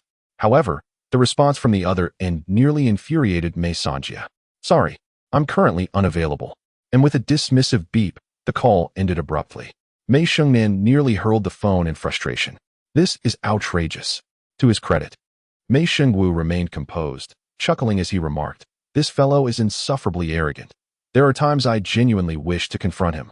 It was rare for Mei Shengnan to agree with her brother, but after a moment of contemplation, she declared, "Well, I happen to have a shipment destined for him. This time, I shall deliver it personally and see how he responds." With that, she strode out in her high heels. Mei Shengwu contemplated following her, but soon realized that his sister was quite capable and that his presence might be unnecessary. Instead, he decided to return home for a brief rest, preparing for the evening's work at the Grand Fortune establishment. One cannot allow Chen Zhen's words to dictate our lives, he thought. At that very moment, Chen Zhen was indeed preoccupied, busy selecting vehicles at a car dealership alongside Husan and Yo Damon. The illness of Beibei had stirred something within him. Lacking a mode of transport was indeed inconvenient. Thus, upon their discharge from the hospital, he organized a trip to the dealership with his friends. Husan's Yamaha was too flashy, having been commandeered by his father for negotiations with a feed supplier, intended to intimidate the counterpart. Consequently, the trio took a taxi to the dealership. Unexpectedly, as they alighted from the taxi, a mocking voice rang out. Well, if it isn't Chen Zhen and Yo Damon." A sharply dressed gentleman with a center-parted hairstyle stood at the entrance of the dealership, casting a sideways glance. Chen Zhen paused for a moment before recognizing him. Hao Shuai, a former classmate from middle school. Hao Shuai had been an academic standout. Rumored to have attended a college in another city, it was surprising to encounter him here. "Haha, it's Hao Shuai," Yo Damon exclaimed, his face lighting up as he approached to greet him. However, Hao Shuai's expression turned to one of disdain as he interjected, "Wait. Keep your distance. This suit is freshly purchased from the People's Department Store for over 80 yuan. Can you afford to compensate me if it gets soiled?" Yo Damon's hand, which had been poised to clasp Hao Shuai's shoulder, halted midair, and he sheepishly replied, I didn't realize it was so expensive." Hao Shuai, noticing Yo Damon's embarrassment, felt a swell of superiority. "This place is hardly suited for your kind. When the big boss arrives to purchase a vehicle, your presence will surely be an affront." Upon hearing those words, Husan immediately felt displeased and quietly inquired of Chen Zhen, "Brother Zhen, who is this fool? An $80 outfit is nothing to flaunt. It's barely enough to fill my gas tank." Chen Zhen nodded and approached Yo Damon, patting him on the shoulder and saying, "Some individuals possess a narrow-minded perspective and look down on others. There is no need to pay them any heed." With that, he proceeded towards the car dealership. At that moment, Hao Shuai was furious and abruptly blocked the trio's path, declaring, "Chen Zhen, what do you mean by that? Do you think this is still childhood? Let me tell you, in the past, you bullied me because you had numbers on your side. Now, it's your turn for instant karma. You bunch of idlers who neglect your studies, get lost." The commotion attracted the attention of the dealership owner, a woman in her 50s, who quickly stepped out to inquire, "What is happening? Hao Shuai, why are you arguing with the customers?" Upon seeing the woman, Hao Shuai instantly donned a smile. "Boss, they're not customers. Just a bunch of poor thugs. I was about to kick them out." The woman, upon hearing this, cast a curious glance at Chen Zhen. With years of business experience, she intuitively recognized that Chen Zhen was the one in charge among the three. Dressed in an ordinary suit and worn leather shoes, her attention was suddenly caught by the sight of an automatic seagull watch and a large mobile phone in Chen Zhen's hand. Brand-name clothing can be faked, and gold and silver jewelry can be counterfeit, but in this era, a watch and a phone of this caliber are genuine markers of wealth.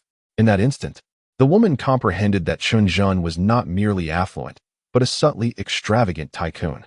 Realizing this, she turned and delivered a sharp slap to Hao Shuai, who continued to hurl insults at Chen Zhen and Yo Damon.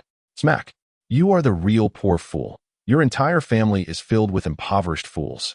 Chapter 32, ready to act the sudden slap, left Hao Shuai momentarily stunned, instinctively covering his face as he asked, "Old boss, why did you hit me?" "Hitting you is a kindness. You worthless being, who will never enjoy a decent meal, get out of my sight." The female owner retorted fiercely, glaring at Hao Shuai.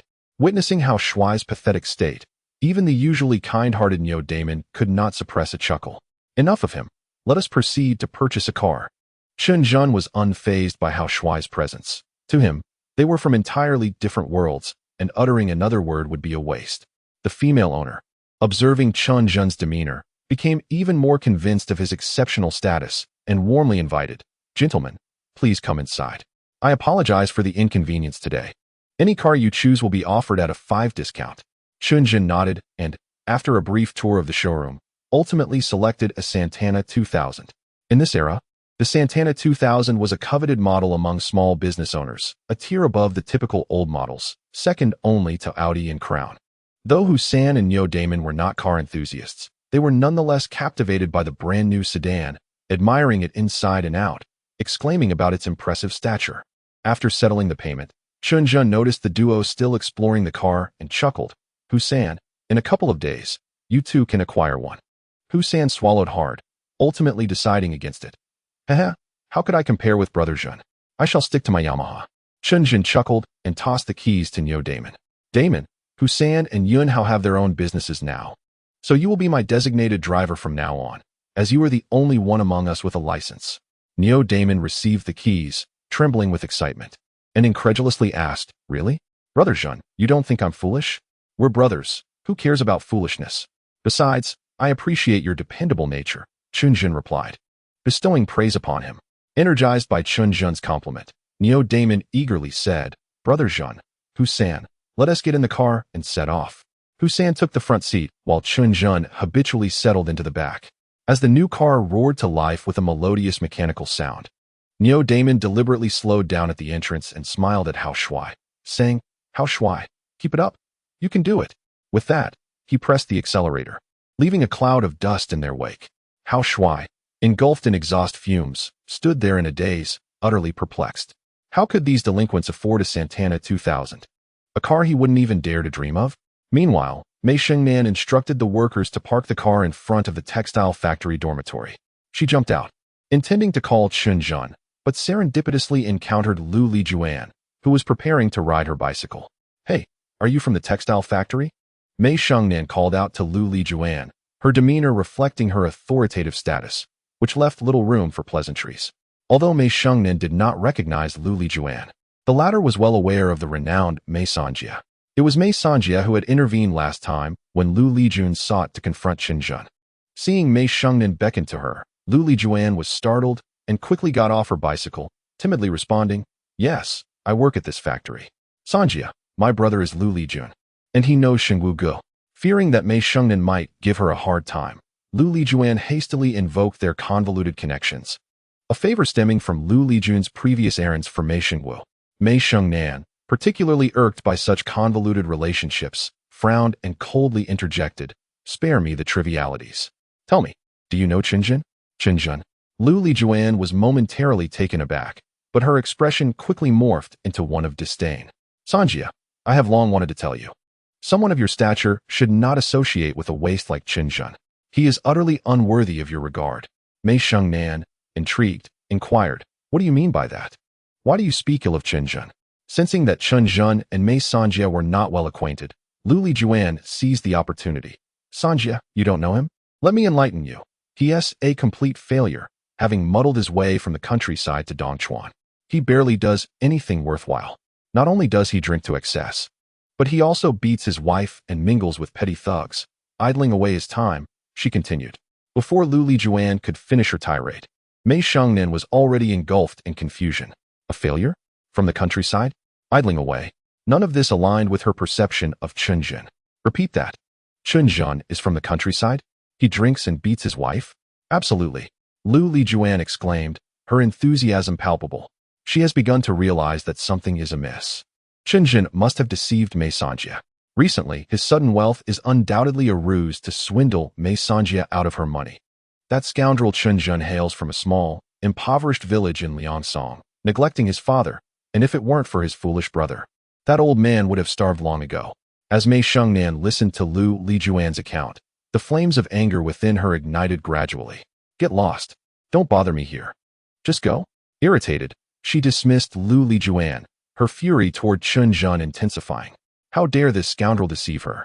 On the verge of an explosion, a series of car honks suddenly pierced the air. Mei Shengning glanced up and saw a brand new black Santana 2000 parked beside her, with Chen Zhen emerging from the vehicle. A frown etched on his face as he gazed at her. What is going on? Why has he brought himself here instead of delivering to the countryside? Spotting Mei Xingnan, Chen Zhen coldly inquired, what is the matter? Mei Sanjia felt an inexplicable flutter in her heart at his glance. And the sight of his new car only deepened her suspicions. It couldn't be true. If Lu Lijuan's words held any truth, how could Chen Zhen possess such wealth? More importantly, the aura he exuded could not have been feigned. I came here to. Mei Sanjia, initially brimming with rage, found herself momentarily stunned. At that moment, Chen Zhen naturally commanded the truck driver, deliver the goods to the usual place. They're waiting over there. Hurry up. The driver, having seen Chen Zhen several times before, nodded promptly and drove off without even consulting Mei Xingnan.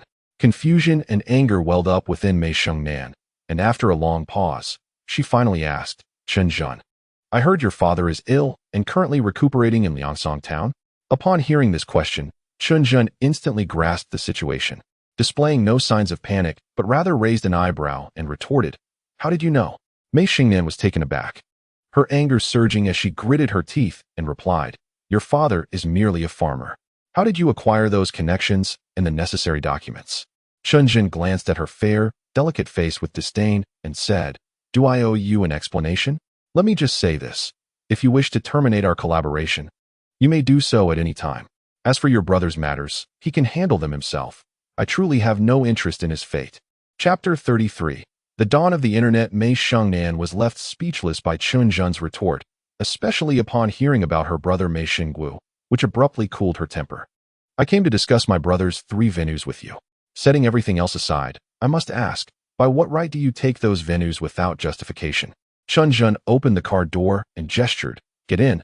I prefer not to discuss matters while standing. Mei Xingnan glanced at Chen Zhen before stepping forward and entering the car.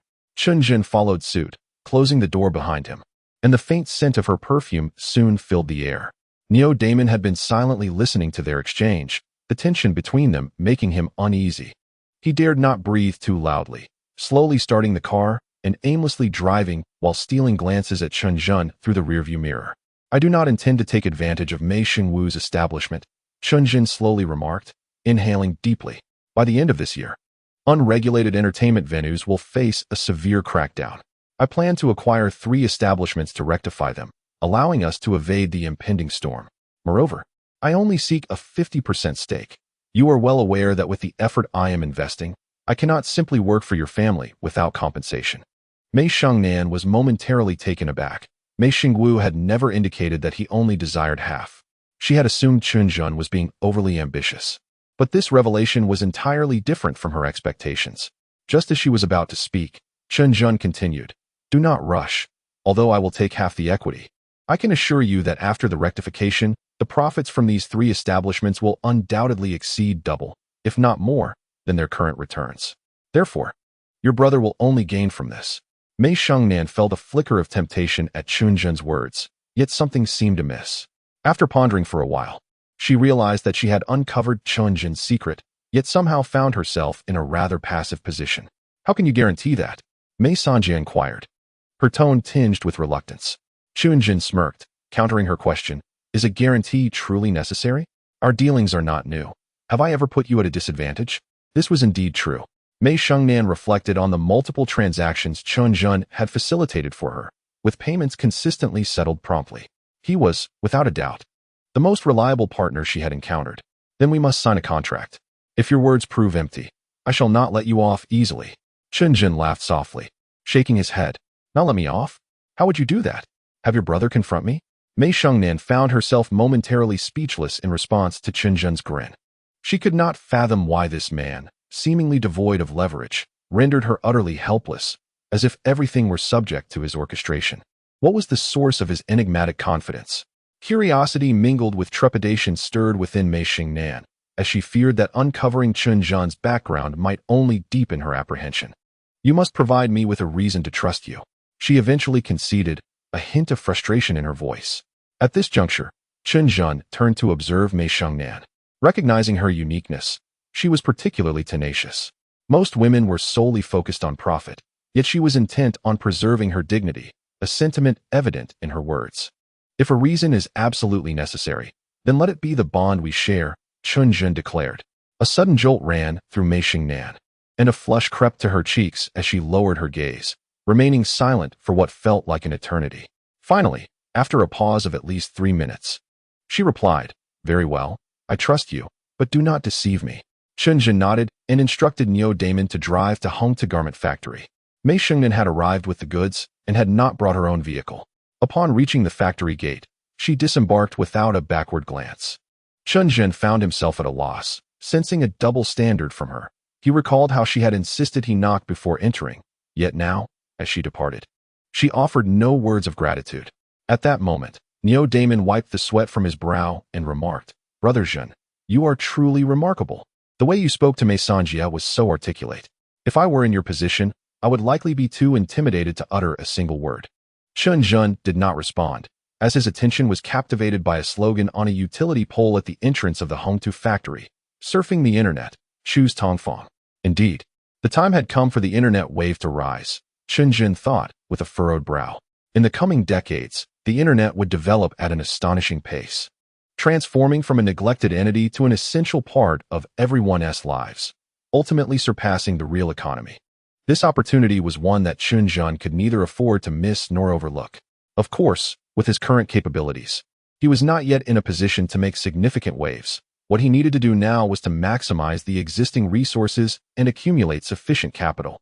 Lost in thought, he was interrupted by Neo Damon's voice. "Zhenggu, where are we headed now?" "Damon," Chen Zhen called out, "you are now my dedicated driver, which means you'll be accompanying me on business endeavors.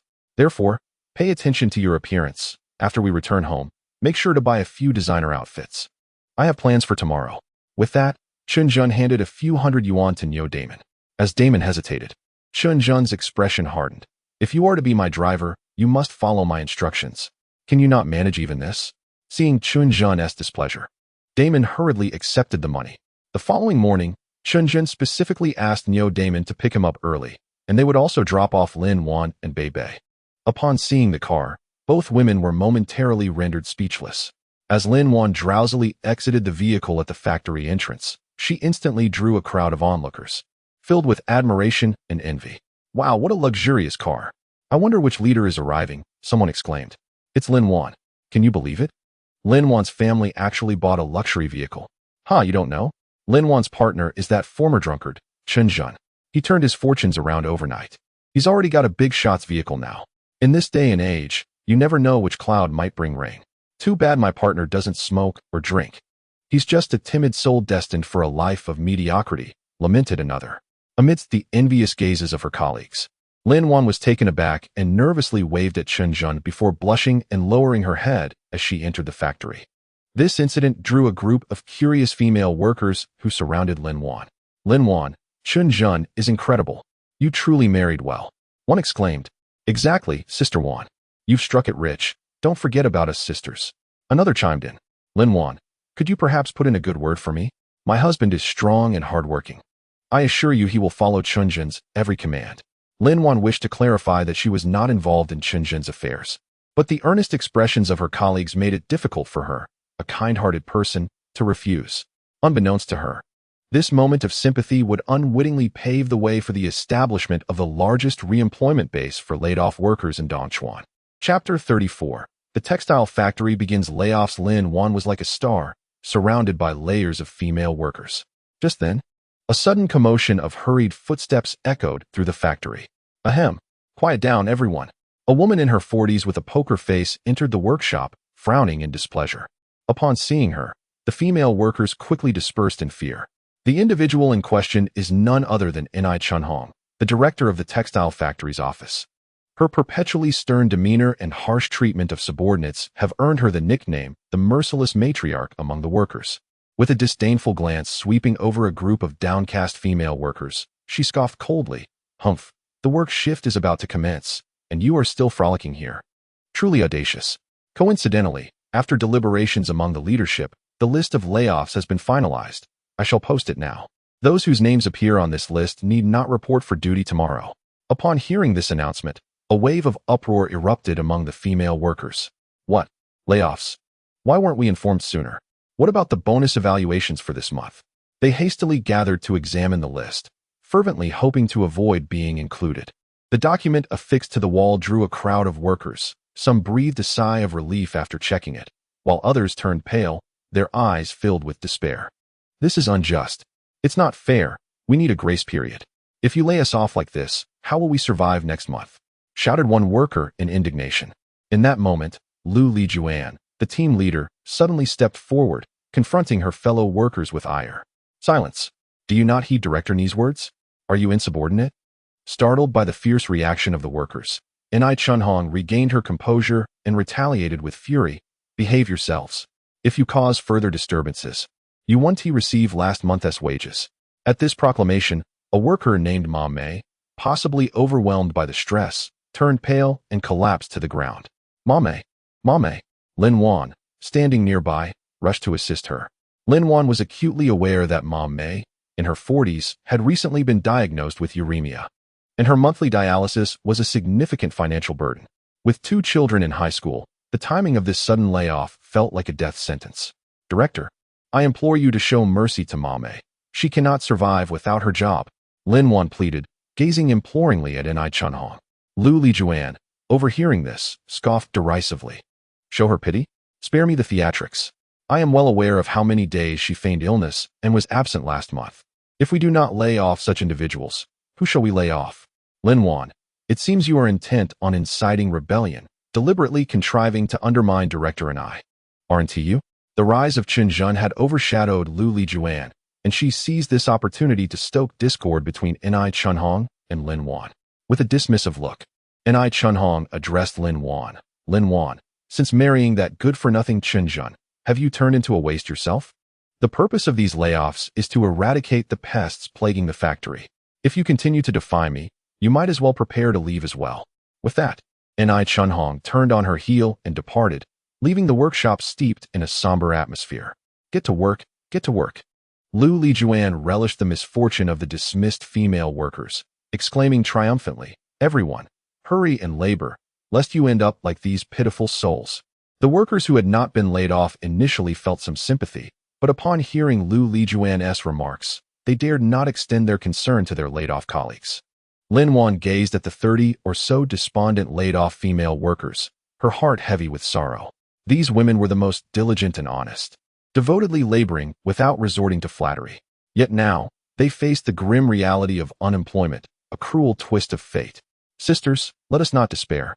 As long as we unite, we can endure these trying times, Lin Wan proclaimed, raising her fist to inspire hope.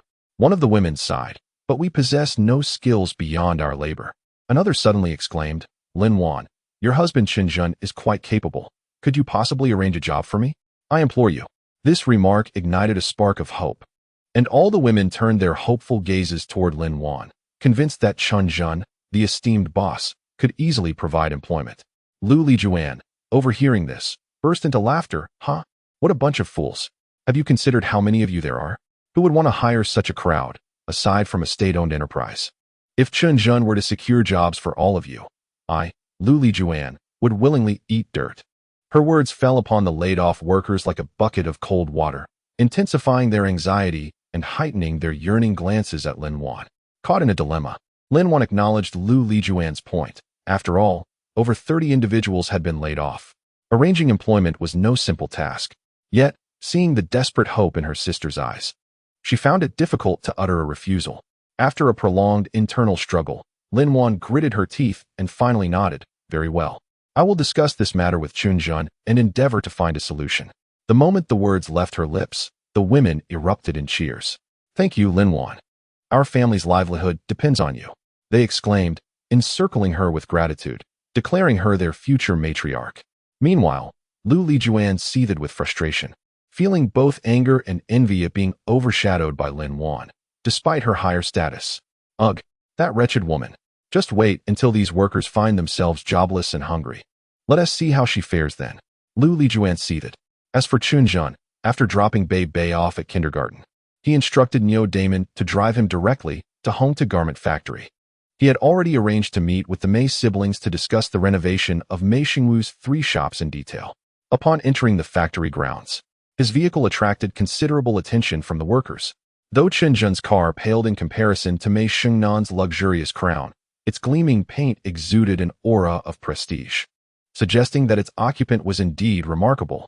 Upon stepping into Mei Xingnan's office, Chen Zhen found Mei Xingwu seated on the sofa, a cigarette dangling from his lips. His brow furrowed in concern, while Mei Xingnan, equally serious, fiddled with a jade bracelet. "Mr. Chen, you have arrived," she greeted him. Upon witnessing Chen Zhen's reaction, Mei Xingwu rose abruptly, furrowing his brow as he inquired, "I can agree to your terms, but you must clarify how you intend to manage the 3 establishments." In Chapter 35, Mei Xingnan felt a flush of embarrassment. Without engaging in pleasantries, Mei Xingwu posed his question directly, while Mei Xingnan's gaze also fixated on Chen Zhen. Clearly, the potential for collaboration hinged on whether Chen Zhen's response would satisfy the siblings. Chen Zhen remained composed, patting Mei Xingwu on the shoulder and gesturing for him to sit. He then turned to Mei Xingnan and elaborated, "First and foremost, a matter of utmost concern for Brother Xingwu, the policy issue. I possess my own network, and should we forge a partnership, I assure you that Brother Xingwu will remain unscathed." Chen Zhen was acutely aware that the stringent crackdown at the end of 1997 would not affect those who had already transitioned into the guise of legitimate businesspeople. His plan was fundamentally about legitimizing Mei Xingwu's identity. Of course, he would not divulge this directly to the Mei siblings. By the way, Brother Xingwu should refrain from further contact with individuals like Xiao Bao. Principles must take precedence over loyalty. Noticing Chen Zhen's ambiguous demeanor, Mei Xingwu felt a flicker of reassurance. In truth, he was already privy to Chen Zhen's directive to discipline Xiao Bao, yet he bore no resentment. Understanding that Xiao Bao's dubious past posed a potential catalyst for trouble, Mei Xingwu swallowed hard and posed another pressing question. "Mr. Chen, when you assured Xingnan that my profits would remain unaffected, you weren't merely boasting, were you?" He had indeed heard Mei Xingnan mention Chen Zhen's intention to transform the 3 venues into cinemas. However, he regarded cinemas as a relic from the 1980s, unlikely to yield profit. Observing Mei Xingwu's expression, Chen Zhen discerned his thoughts and continued to address Mei Xingnan. "Cinemas existed in the past, but most have since closed. In truth, it was not that cinemas were unprofitable. Rather, the era in which they flourished had passed." Chen Zhen's rhythmic inflection piqued Mei Xingnan's curiosity, prompting her to ask, "What do you mean by era? Consider this. Who would spend money to watch a film?" Mei Xingwu interjected, "I know this one. Youngsters, of course. My video hall is always bustling with these kids." Chen Zhen nodded in approval. It appears Brother Xingwu is well acquainted with the market. The dismal performance of cinemas in the 1980s stemmed largely from the youth's impoverished circumstances, rendering them unable to afford movie tickets. Furthermore, in that era, young couples seldom dated, opting instead for hasty marriages after a few brief encounters. However, the present landscape is markedly different. Many young people find themselves lacking venues for dating. In summer, parks may suffice, but what of winter? Upon hearing this, Mei Xingnan's eyes sparkled with understanding, and she nodded slightly. "Indeed, young couples today differ significantly. But I fear that movie ticket prices may be exorbitant. I worry that the average person might not be able to afford them." "Ha ha ha. In this regard, you are mistaken." Chen Zhen shook his head and remarked, "Indeed, the tickets for movies in the past were exorbitant, which justly led to their downfall. However, we are different. We aim to set our prices at a more accessible rate, be it 3 yuan or 2. Our goal is to ensure that everyone can enjoy the films comfortably and satisfactorily." Mr. Chen, did I hear you correctly? You have gone to great lengths to revamp the cinema, merely to engage in charity?" Mei Xingwu questioned, perplexed. Chen Zhen shook his head in response, "Of course not. The revenue from ticket sales is solely intended to cover the basic maintenance of the cinema.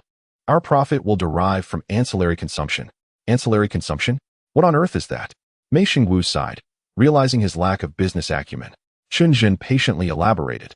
"When young people visit the cinema to watch a film, do they not desire some snacks or a drink? After the film, if they feel hungry, will they not wish to dine? By offering low-priced tickets, we can attract a substantial audience, and any business we conduct thereafter is bound to flourish. Brother Xingwu, consider how many patrons you had with your 3 venues. Now, imagine if the foot traffic increased tenfold. What an impact that would have." With a resounding clap, Mei Xingwu suddenly struck the table, his eyes wide as he gave Chen Zhen a thumbs up, exclaiming, "Brilliant. Truly brilliant. Mr. Chen, You are a remarkable individual. I am thoroughly impressed. Chen Zhen smiled and glanced at Mei Shengnan, noticing her expression of realization, before continuing, "This is merely the beginning. I have another strategy." Intrigued, Mei Shengwu asked, "Another strategy? What is it, Mr. Chen? Please share." "It's quite simple. While designing the cinema, we must allocate a spacious lobby and partition additional storefronts on either side of it. This way, instead of just 3 storefronts, we will have many more, coupled with the doubled foot traffic." Chen Zhen paused for effect before continuing. "Whether we manage the storefronts ourselves or lease them out, it will yield considerable income." Upon hearing this, the Mei siblings stared at him in astonishment, as if gazing at an extraterrestrial. "Mr. Chen," Mei Xingnan's eyes sparkled, her fair face radiating disbelief. "Did you conceive these ideas beforehand? This is simply extraordinary." Mei Shengwu recovered from his shock and grasped Chen Zhen's hand excitedly, saying, "Mr. Chen, you are undoubtedly the most astute individual I have ever encountered. Had I met you sooner, I would have amassed great wealth by now." "Not so exaggerated."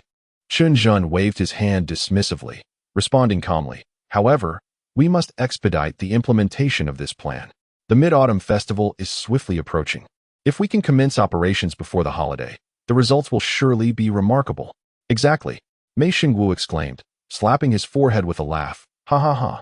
With the young ones on holiday during the Mid-Autumn Festival, it's the perfect opportunity for them to watch movies and generate revenue for us." Meanwhile, Mei Shengnan observed Chen Zhen, her eyes shimmering. The men she had encountered before were either crude like her elder brother or timid, avoiding her gaze.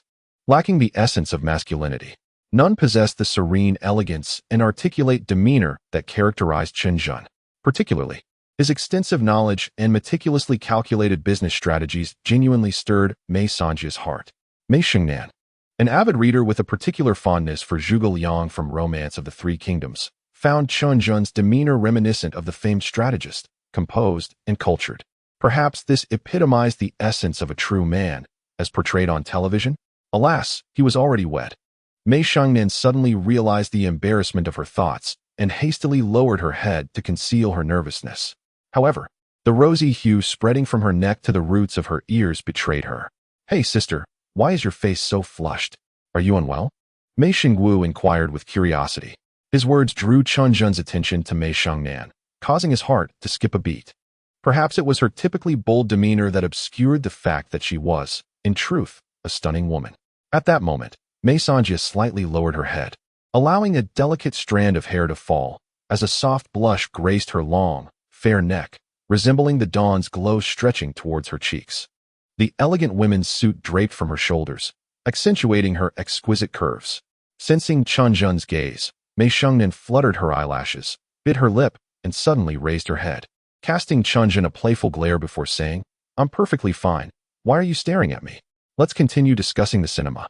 Thus, Chen Zhen reluctantly diverted his thoughts, expressing, "Right, regarding the cinema matter, as I mentioned, we must act swiftly to ensure the first screening occurs before the Mid-Autumn Festival."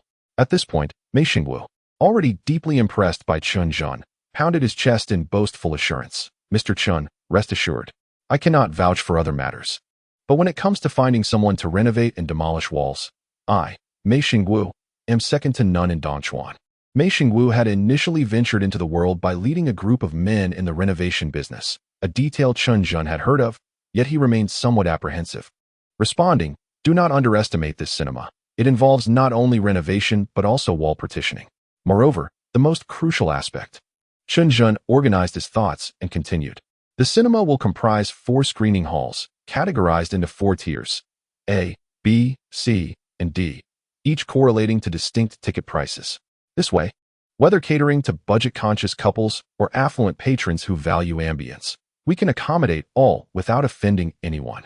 As for the most luxurious screening hall, let us keep it exclusive, using tickets to cultivate relationships. Such limited offerings carry more prestige than other gifts." Mei Shengwu listened with rapt attention, giving Chen Zhen another thumbs up, sincerely praising his business acumen. He then hastily took his leave, declaring his intention to mobilize efforts to complete all renovations before the 15th day of the 8th month. Observing Mei Shengwu's departing figure, Chen Zhen contemplated his own strategy. He intended for Husan to leverage the cinema tickets to secure the supply rights for eggs from government agencies. Compared to gifting socks, Movie tickets would undoubtedly serve as a more fitting mid-autumn benefit. This arrangement would enable Husan to sell even more eggs, allowing Chen Zhen to earn a commission. The cinema tickets were quickly distributed, attracting a considerable number of affluent customers, achieving a remarkable trifecta. After Mei Shengwu departed, only Chen Zhen and Mei Shengnan remained in the office. Mei Songjia, rather straightforwardly, produced 2 contracts regarding the transfer of equity for 3 establishments. As Chen Zhen leaned closer, he was enveloped by a delightful fragrance, prompting him to glance at Mei Xingnan. "Is there a problem with the contract?" she inquired, perplexed.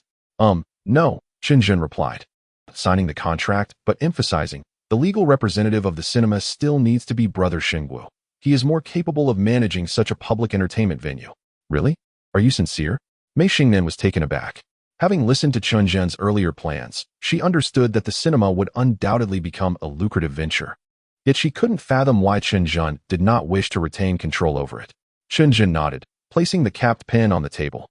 "All right, we shall conclude here for today. I have other matters to attend to." As he turned to leave, a thought struck him, and he paused to ask, "I'm not very familiar with Dongchuan. Do you know of any romantic spots suitable for a date?"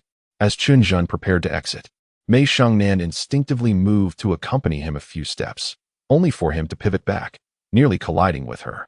The notion of a romantic date caused Mei Xingnan's cheeks to flush, and after a moment of contemplation, she suggested, "There is a flower sea in Liangsong town. With food and drinks, I think it's quite nice." Chen Zhen nodded appreciatively. "Thank you for the recommendation," he said, before making his way out of the office. "He's just leaving like that." Mei Shengnan stomped her foot in mild frustration. After departing from home too, Chen Zhen did not head home directly. Instead, he had lunch with Niu Damon before wandering through the People's Department store. With the date he had arranged with Lin Wan approaching, he wished to make some preparations in advance for a romantic and visually enchanting 3-person wedding on the night of the Mid-Autumn Festival. In this era, platinum diamond rings had become available, though they were still more popular in coastal cities. In inland areas like Dongchuan, most women favored solid gold jewelry. Chen Zhen intended to gift Lin Wan jewelry to win her affection, naturally opting for traditional choices. After perusing the store, he acquired 3 pieces of gold, selecting slender and elegant designs, thus spending a modest total of over 9,000 yuan. Just as he contemplated wrapping up his shopping, a unique Dushan jade bracelet caught his eye. This bracelet seems familiar, he mused. Upon reflection, he realized he had seen a similar one on Mei Xingnan's wrist. After discussing with the sales assistant, Chen Zhen was able to closely examine the bracelet and confirmed that it was indeed a matching piece to Mei Xingnan's. Lin Wan would look lovely wearing this, he thought, noting that both women had slender wrists and petite figures. The only distinction being that Lin Wan's bosom was perhaps a tad fuller. At that moment, Chen Zhen recognized that comparing Mei Xingnan to Lin Wan was somewhat inappropriate, prompting him to shake his head with a wry smile before purchasing the jade bracelet and departing. As Chen Zhen hurriedly entered his home, he concealed several wedding gifts within his briefcase, anxious that Lin Wan might discover them too soon. To further obscure these surprises, he deliberately placed a recently signed contract atop the concealed items. Upon stepping inside, Chen Zhen immediately sensed an unsettling atmosphere. Lin Wan had not picked up Beibei from school. Instead, she sat on a chair, resting her chin on her hand, her brow furrowed in deep thought. "Darling, what is the matter? What has happened?" Chen Zhen inquired, growing increasingly worried by Lin Wan's unusual demeanor. "Oh, Chen Zhen, you're back. I'll go prepare dinner," Lin Wan exclaimed, rising to her feet, only to be gently pressed back down by Chen Zhen. "Is there something you need to tell me?" he probed, aware that Lin Wan was not particularly adept at concealing her emotions. Under his scrutinizing gaze, her eyes began to dart away instinctively. "I made a mistake today in a moment of impulsiveness," Lin Wan murmured, her head bowed in shame. "Haha, your adorable childlike demeanor when you've aired amuses me. Pray, do tell me what kind of mistake you've made. If it's serious, I might just have to spank you," Chen Zhen teased, intending to lighten the mood. However, to his surprise, Lin Wan's eyes welled with tears. "Chen Zhen, it's all my fault. If you must punish me, then do so. I won't cry or hold it against you." Chen Zhen, taken aback, was left speechless. What kind of punishment could he possibly administer? Would it be severe or merely symbolic? "Oh dear, you must enlighten me about what transpired," he urged, his anxiety mounting as he feared the worst. Lin Wan bit her lip, her gaze still averted, and slowly confessed. Today, the factory really did lay off employees. The sisters who were let go pleaded with me, saying you are the big boss, asking me to arrange jobs for them. Seeing their plight, I couldn't bear to refuse, so I agreed. What? Chen Zhen exclaimed, jolting to his feet, his agitation causing him to pace anxiously. This is truly fortuitous. The cinema is about to open, and while the venue is set, we need to find a reliable and hardworking staff. Can we rely on the underlings of Mei Xingguo? That is clearly not feasible. The cinema is part of the entertainment sector, and more so, a service industry. Patrons would surely be deterred by unsightly staff. Throughout his journey of concern regarding sourcing films and staffing challenges, the latter proved especially daunting.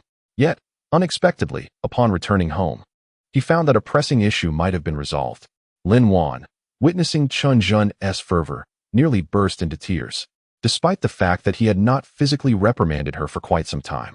However, she had already deduced that this time, she would face a tempestuous reprimand. Yet, she bore no resentment towards Chen Zhen. Rather, she felt a twinge of anxiety about how she would explain the situation to her laid-off friends. Chen Zhen, go ahead and punish me. It's all my fault for speaking without thinking. Lin Wan stifled her tears, bending over the table, revealing her alluring curves. This was a posture Chen Zhen had previously adopted when reprimanding her. In the past, it had filled her with feelings of humiliation and resentment. Yet today, all she felt was a profound sense of regret. Chen Zhen dedicated himself to the family business, yet in a moment of impulsiveness, Lin Wan inadvertently complicated matters for him. As Chen Zhen paced back and forth, his spirits lifted with each passing thought. He turned to find Lin Wan striking an alluring pose that set his heart racing. Lin Wan, he gulped, let's hold off for now. I promised you that we would only be together after the wedding. Lin Wan was momentarily taken aback. You won't hit me? Of course not. Chen Zhen quickly realized her misunderstanding and chuckled. Rest assured, Lin Wan, I can arrange jobs for your sisters, and coincidentally, I am in need of help myself. You've actually done me a great favor. Really? Lin Wan's eyes widened in disbelief as she looked at Chen Zhen. Upon seeing him nod, she couldn't contain her emotions any longer and burst into tears. Oh, Chen Zhen, you are truly wonderful. Those sisters are so unfortunate. Each burdened with families. Without work, they cannot survive. Chen Zhen embraced Lin Wan, gently patting her back in comfort. Do not cry, please. I promise to not only find them jobs, but also offer higher wages than they have now, all right? After a lengthy pause, Lin Wan finally composed herself. Her tears were not solely from a sense of grievance. Rather, they were an eruption of regret and anxiety. Suddenly, she lifted her head, gazing at Chen Zhen with soft eyes, and swiftly pecked him on the lips. In that fleeting moment, Chen Zhen was enveloped by a fragrant aroma, and as sweetness lingered on his lips, he realized Lin Wan had already dashed out the door. I'm off to pick up Beibei from school. Her bright voice echoed in his ears, and a smile crept onto Chen Zhen's face. What a delightful wife. If only I could hold her close. The following morning, Chen Zhen once again entered Mei Xingnan's office. With his frequent visits of late, the place felt increasingly familiar. To his surprise, he found a steaming cup of tea awaiting him on the desk. Mei Xingnan smiled at him, saying, try this, my new Bailongzhu. It's a floral tea. Perfect for autumn. For me? Chen Zhen was taken aback by the unexpected hospitality. He had indeed called ahead, concerned that Mei Xingnan might not be present. Yet he had not anticipated such a warm welcome. Drink it or not, Mei Xingnan replied, resuming her previous aloof demeanor as she focused on a book titled Strange Stories from a Chinese Studio. Chen Zhen had read this book as well. It contained intriguing anecdotes from the Ming and Qing dynasties. After sipping the tea a couple of times, he realized that Mei Xingnan knew little about tea. Not wanting to offend, he discreetly finished the cup and broached the subject at hand. Director, may call me Xingnan. She interjected, still engrossed in her reading with a hint of pride. Xingnan. Chen Zhen felt the name somewhat awkward on his tongue. There is a significant issue regarding your brother's cinema, particularly concerning staffing. It is quite challenging to find a large number of suitable workers in a short time. Upon hearing Chen Zhen's words, Mei Xingnan lifted her head and said, indeed, staffing is a significant issue. I had been preoccupied with the projector and film sources, neglecting this crucial aspect. I will find a way to secure the film sources, but the staffing problem has already been resolved. Seeing Mei Xingnan concur with his viewpoint, Chen Zhen quickly added, the Dongchuan textile factory has just laid off a group of female workers. The quality of workers in state-owned factories is generally commendable. Although their enthusiasm may be moderate, they are methodical and reliable in their work. I believe we can employ them all. Yes, you make a valid point. Mei Shengnan nodded in agreement. However, there is still the matter of time. With only a few days until the cinema opens, we must arrange for their placements promptly. Otherwise, as time passes, morale may wane, making management difficult. Chen Zhen, observing Mei Shengnan's expression, suggested, perhaps we could arrange for them to work at your factory. Absolutely not. Mei Shengnan interjected before he could finish.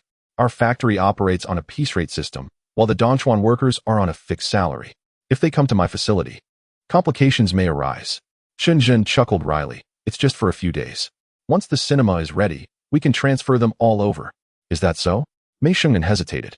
Do you have their information? Let me review it before making a decision. Upon hearing this, Chen Zhen hurriedly retrieved the worker's records from his briefcase. Amidst the multitude of documents, he inadvertently pulled out the jade bracelet. Initially displeased, Mei Sanjia's expression changed upon seeing the bracelet. Her cheeks flushed as she picked it up, her voice trembling. Why buy such an expensive gift? I could have just agreed. Chapter 38. Who dares to move Chen Zhen's brothers? Seeing Mei Shengnan take the bracelet he had bought for Lin Wan, Chen Zhen felt a pang in his heart. He stared at her hand for a long moment, but ultimately refrained from reclaiming the bracelet. Retrieving a gift would be an exceedingly awkward situation. Although he did not know Mei Shengnan well, he surmised that it would certainly provoke her ire. However, Mei Shengnan was quite pleased, trying the bracelet on her left hand, then switching to her right, murmuring about wearing the other one another day. It would be disingenuous for Chen Zhen to claim he was unfazed. The over 10,000 yuan Dushan jade, meant for Lin Wan, was something he had been reluctant to purchase under different circumstances. Nonetheless, given the situation, he had to endure the loss for now and focus on more pressing matters. Cough, cough, please take a look at these records, Chen Zhen said, clearing his throat. Unexpectedly, Mei Shengnan waved her hand and smiled. No need, I trust you to handle this well. Let us have those workers start tomorrow with some odd jobs. Chen Zhen felt a surge of frustration. These documents had been painstakingly transcribed based on Lin Wan's narration the previous night, only to be deemed unnecessary. Yet, considering the favorable outcome, he felt it was not entirely in vain. He promptly dialed Lin Wan to relay the good news. Upon receiving the information while waiting in line with a group of laid-off female workers to collect their wages, Lin Wan's face lit up with joy. Really? That is wonderful. Thank you. Putting down the phone, Lin Wan excitedly informed everyone. Sisters, Chen Zhen has contacted the Hongta garment factory, and we can start working there tomorrow. Moreover, each of our salaries will be increased by 100 yuan. This news detonated the heavy atmosphere like a bomb dropped onto ice, igniting a collective jubilation among the female workers. That's wonderful, Lin Wan. Thank you. You are our benefactor. Long live Sister Wan. I love you. A throng of female workers surged forward, surrounding Lin Wan and showering her with expressions of gratitude. This scene only intensified Lu Li's irritation as she coldly snorted and turned. Her face set, making her way to the office of Director Ai Chunhong. Director, that ungrateful Lin Wan, who has been living off our factory, is hardly being punished for not being terminated. Yet, she colludes with those laid-off female workers to jump ship to the Hongta garment factory. And now they all receive a salary increase of 100 yuan. Isn't this an outright affront to our factory? Director Ai Chunhong, who generally held disdain for Lu Li's petty nature, found herself enraged by her words. Scoundrel, Ai Chunhong uttered coldly. How can we allow those laid-off workers to earn more? Can those of us remaining in the factory continue to work in peace? This is a deliberate sabotage. Go, inform Lin Wan that she should leave as well. We, at Dongchuan Textile Factory, have no need for such treacherous individuals. Lu Li felt a surge of joy at this, but soon her satisfaction waned as she pressed on. Director, what about those laid-off female workers? Will we just let them go? What else can we do? Ai Chunhong retorted angrily. We are a state-owned enterprise. Can we really deduct their wages? However, that Hongta garment factory's actions are clearly undermining us, and I will ensure they face repercussions at the Textile Industry Association meeting. In this era of Dongchuan, all garment factories were subject to the constraints of the Textile Industry Association. Moreover, Ai Chunhong's husband happened to be the vice president of the association. Without this connection, she would not have been appointed as the factory's office director. Hearing this, Lu Li's heart swelled with delight. This time, not only Lin Wan, but also Chen Zhen and that Mei Sanjia, who had once intimidated her, would all face misfortune. As a consequence of these events, Lin Wan was also dismissed. However, she found little sorrow in this, for she had long been prepared for the possibility of being laid off. She merely lacked the resolve to take that step until now. Chen Zhen was aware of the situation and quickly deduced that Lu Li was the one spreading the news, yet he was too busy to confront her. For several consecutive days, Hussein's egg business saw little progress. Small to medium enterprises had all been secured, leaving only the larger corporations, which had no interest in Hussein. Zhang Yunhao's sales of water heaters also began to show a gradual decline, a trend that Chen Zhen had anticipated. Hussein, Yunhao, take it easy for now. Don't rush. Before the Mid-Autumn Festival, I will help you find new avenues for growth, ensuring you earn even more than before. Although Hussein and Zhang Yunhao were not entirely clear on what growth points entailed, they felt reassured by Chen Zhen's words. In their minds, Chen Zhen was nearly omniscient, so the idea of uncovering new growth points seemed entirely plausible. Both men settled comfortably at home, awaiting the next phase of their plan. It was quite a coincidence that at that moment, Mei Shengwu called, delivering exhilarating news to Chen Zhen. Haha, Mr. Chen, the renovation of the cinema is nearly complete. Come take a look and provide your guidance. Mei Shengwu, though initially domineering, proved to be remarkably affable and generous after prolonged interaction. Without hesitation, Chen Zhen drove directly to Fanqi Road. From a distance, the driver, Neo Damon, exclaimed in awe, "Wow, this is truly impressive." Following his gaze, Chen Zhen beheld a towering neon sign, approximately 5 meters high, emblazoned with the words, Golden Oscar. This name was conceived by Chen Zhen, devoid of any particular significance, merely intended to convey an extravagant flair. In retrospect, Mei Shengwu had astutely captured the essence of this tasteful opulence. Otherwise, such an imposing sign would not have been designed with such flair. Upon entering the Golden Oscar, Chen Zhen found it perfectly aligned with his vision. 3 shops had been amalgamated, with the spacious hall flanked by small storefronts, while the central area featured a sunken tiered screening room. The entire lobby was adorned in a European style. Although not costly, it undeniably represented a fashionable design for that era. Chen Zhen noticed a group of workers bustling beside the entrance of the screening room, partitioning a large area. He approached them and inquired, "What are you all working on?" Before the workers could respond, Mei Shengwu's cheerful laughter echoed from behind. "Ha, Mr. Chen, I intend to establish a restaurant here, managing it myself. One must not let the profits flow to outsiders." Chen Zhen nodded in agreement, pleasantly surprised by Mei Shengwu's keen insight. Securing a restaurant in such a prominent location would undoubtedly lead to prosperity. Just as he was about to commend Mei Shengwu, his phone rang. "Hello, is this Chen Zhen?" Before he could finish his sentence, a frantic voice on the other end, Zhang Yunhao, interrupted. "Not good, Zhenggu. The electronics store is surrounded. They are numerous and seem to be deliberately causing trouble." Chen Zhen's expression darkened instantly upon hearing this. Noticing his distress, Mei Shengwu asked with concern, "What's wrong, Mr. Chen? Is there an issue?" Chen Zhen furrowed his brow and replied, "My brother is surrounded. I need to check on him." Enraged at the news, Mei Shengwu exclaimed, "Which fool dares to target Mr. Chen's brother? Let us go. I'll accompany you." With a call to arms, Mei Shengwu summoned around 17 or 18 young men from the cinema, each sporting a tough demeanor, covered in tattoos, with no one appearing benevolent. "All of you follow Mr. Chen. Anyone who touches Mr. Chen's brother is crossing me, Mei Shengwu. Today, I will ensure they remember their place." The young men echoed in unison, their voices filled with fervor. Among them, Chen Zhen recognized several from a previous encounter, knowing that while they might refrain from violence, once unleashed, their force would be formidable. He cautioned, "Remember, if I do not speak, no one is to act. Let us not escalate the situation." Chen Zhen gazed at Mei Shengwu with a tranquil demeanor. He was a serious businessman, intent on neither provoking trouble nor shying away from it, resolutely refusing to tread the path that Mei Shengwu had once taken. Noticing this, Mei Shengwu nodded repeatedly, signaling his understanding of Chen Zhen's intent. With the year drawing to a close, it would be unwise to stir up trouble and leave a criminal record. Thus, a convoy of 3 vans followed Chen Zhen's black Santana 2000, making their way to Zhang Yunhao's residence with great urgency. At that moment, Zhang Yunhao's electronics store lay in disarray. The entrance was blocked by 4 or 5 individuals, and shattered glass littered the ground, with tables and chairs overturned. "Let us talk this over calmly." Zhang Yunhao's father desperately attempted to intervene, but was seized by the throat. "Damn you, old fool. Your son runs a shady shop selling subpar goods and burnt my hand. If he doesn't cough up 5,000, your store will never open again." The ringleader of the ruckus, Xie Daolong, a man in his 40s with a notorious reputation in the area, bore a scar on his face from a dog bite, earning him the nickname Scarface.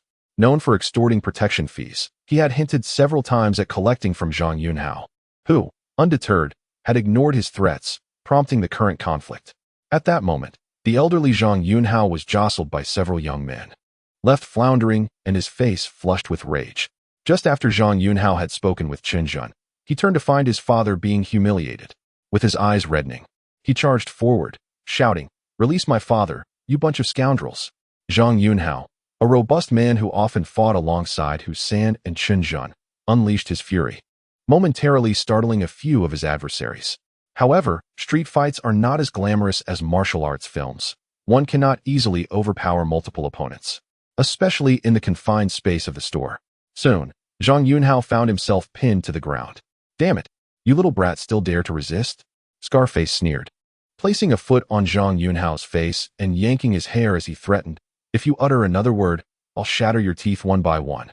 Seeing his son being assaulted filled Zhang Yunhao's father with anguish as he trembled and pleaded, "Please, don't hurt my son.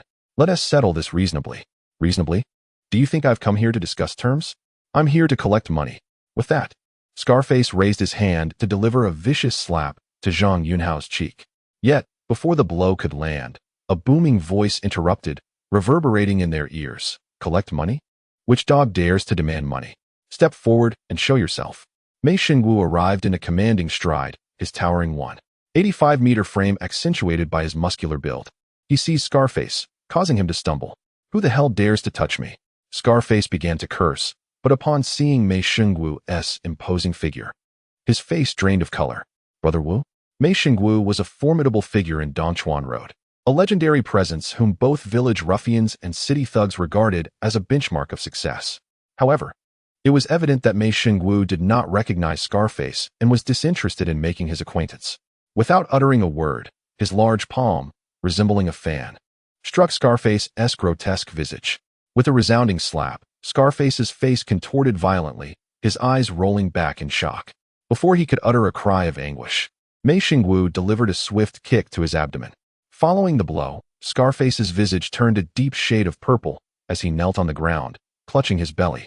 Rendered speechless, Scarface's companions, witnessing the scene, were both alarmed and furious, yet in their hesitation, they found themselves encircled by a dozen henchmen who had just leapt from a van. Brother, do not resort to violence, we concede," they implored, kneeling in unison. At that moment, Mei Xingwu seized Scarface and tossed him among the younger subordinates, demanding, "Who among you dared to claim they came for money?" Upon hearing this, Scarface's associates exchanged terrified glances with their leader. "Huh, with such cowardly demeanor, you dare to stir trouble on my brother's turf? Truly, it is akin to a fertilized egg hanging by a thread, yet to live, you seek death here." After this declaration, Mei Xingwu raised his hand once more to strike. However, a hand intervened to halt him. Chen Zhen emerged from the crowd, his brow furrowed as he remarked, "Did we not agree to refrain from violence?" Mei Xingwu paused, then sheepishly replied, "My apologies, Mr. Chen. I seem to have developed a habit." Ignoring Mei Xingwu, Chen Zhen first assessed Zhang Yunhao and his father, ensuring they were unharmed before turning his attention back to Scarface and his gang. "You lot, slap each other across the face. Do not say I did not offer you a chance. Should I intervene, it will not be so pleasant." Despite his refined appearance, Chen Zhen spoke with a calm authority, his words resonating powerfully. Scarface, with great difficulty, rose from the ground and delivered a resounding slap to one of his subordinates. The others soon followed suit, resulting in a cacophony of slaps echoing throughout the courtyard. Seeing this, Mei Xingwu erupted into hearty laughter, exclaiming, "Huh, Mr. Chen is indeed considerate. They are punishing themselves, and it has nothing to do with us." After 100 mutual slaps, Scarface and his companions' faces swelled to the size of pig heads before they were finally released. Chen Zhen then introduced Mei Xingwu to Zhang Yunhao, who, having long heard of the illustrious brother Wu, felt a mix of awe and trepidation. Yet, Mei Xingwu was quite amiable, repeatedly assuring him that they were all on the same side. As a result of this incident, Zhang Yunhao's reputation spread like wildfire, with neighboring villages declaring him to be a brother of Mei Xingwu. Not only did no one dare to disrupt the appliance store any longer, but when disputes arose among the villagers, they would even seek Zhang Yunhao or his father for mediation. With Mei Xingwu as a formidable ally, Zhang Yunhao found it difficult to refuse any requests for assistance. Whenever Boss Zhang intervened as a mediator, both parties could reach reconciliation. Surprisingly, even Yunhao's father found himself becoming a respected elder in the community, frequently mentioned by the local middle-aged women. Meanwhile, through the efforts of Chen Zhen, Mei Xingwu, and Mei Xingnan, the Golden Oscar officially opened its doors on the 13th day of the 8th lunar month. Chapter 40. Husan breaks the deadlock. Chen Zhen and Mei Xingwu personally ignited the celebratory firecrackers, a magnificent display of 15,000 resounding blasts. The cacophony of excitement persisted for about 10 minutes, drawing the attention of countless neighbors. Mei Xingnan sat in a distant crown vehicle on Fanchi Road, her beautiful eyes shimmering as she observed the imminent ribbon-cutting ceremony. Suddenly, there was a knock on the car window, and Mei Sanjie regained her senses, surprised to see the smiling Chen Zhen outside. "What brings you here? Isn't the ceremony about to begin?" she inquired. Chen Zhen gestured for her to open the passenger door, settling into the car with a sigh before responding, "I've attended too many ribbon-cutting ceremonies. They've become somewhat tiresome. Besides, I have other matters to attend to, and I'd rather not waste time here." Although Chen Zhen referred to events from a past life, it only deepened Mei Xingnan's impression of his enigmatic background. Attending ribbon-cutting ceremonies to the point of weariness, what immense power must lie behind that? "Take me to Zhuangyuan building. I have an appointment, and it conveniently aligns with your route back to the factory." Initially, Mei Xingnan wished to linger and watch the ceremony, but upon hearing Chen Zhen's words, she acquiesced. The two departed from Fanchi Road, enveloped in the scent of firecrackers. At Zhuangyuan Road, Chen Zhen was set to meet Husan. Due to time constraints, Husan had been picked up by Niu Damon. Upon meeting, Chen Zhen got straight to the point. "Sanner, you mentioned that your egg business has hit a bottleneck. I've devised a solution." "Really?" Husan exclaimed, elated. Just as he had described during their previous conversation, all the smaller units were now supplied, leaving only the larger units, whose purchasing managers were entirely indifferent to him. Chen Zhen smiled silently, slowly producing a handful of movie tickets. Husan gazed at them with confusion. "Golden Oscar Cinema? These are movie tickets, right? Where did you get so many, Xinggu?" Chen Zhen shook his head with a smile. "For someone with a business of your stature, how are you still so oblivious?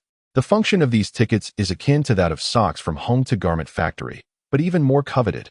As Husan absorbed this, his puzzled expression gradually cleared, and suddenly he exclaimed, "You mean I should give these movie tickets as benefits to those large units to secure their egg supply contracts?" "Xinggu, I'm going right now." Realizing the connections, Husan eagerly grabbed the tickets and prepared to leave. "Wait," Chen Zhen called out, stopping Husan. "The purchasing managers of large units are like deities. Without proper offerings, they won't be receptive." With that, he produced a few Golden Oscar VIP tickets.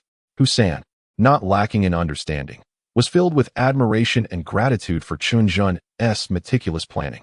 "Xinggu, I want to be polite. Just tell me the ticket price later," he said before departing with determination.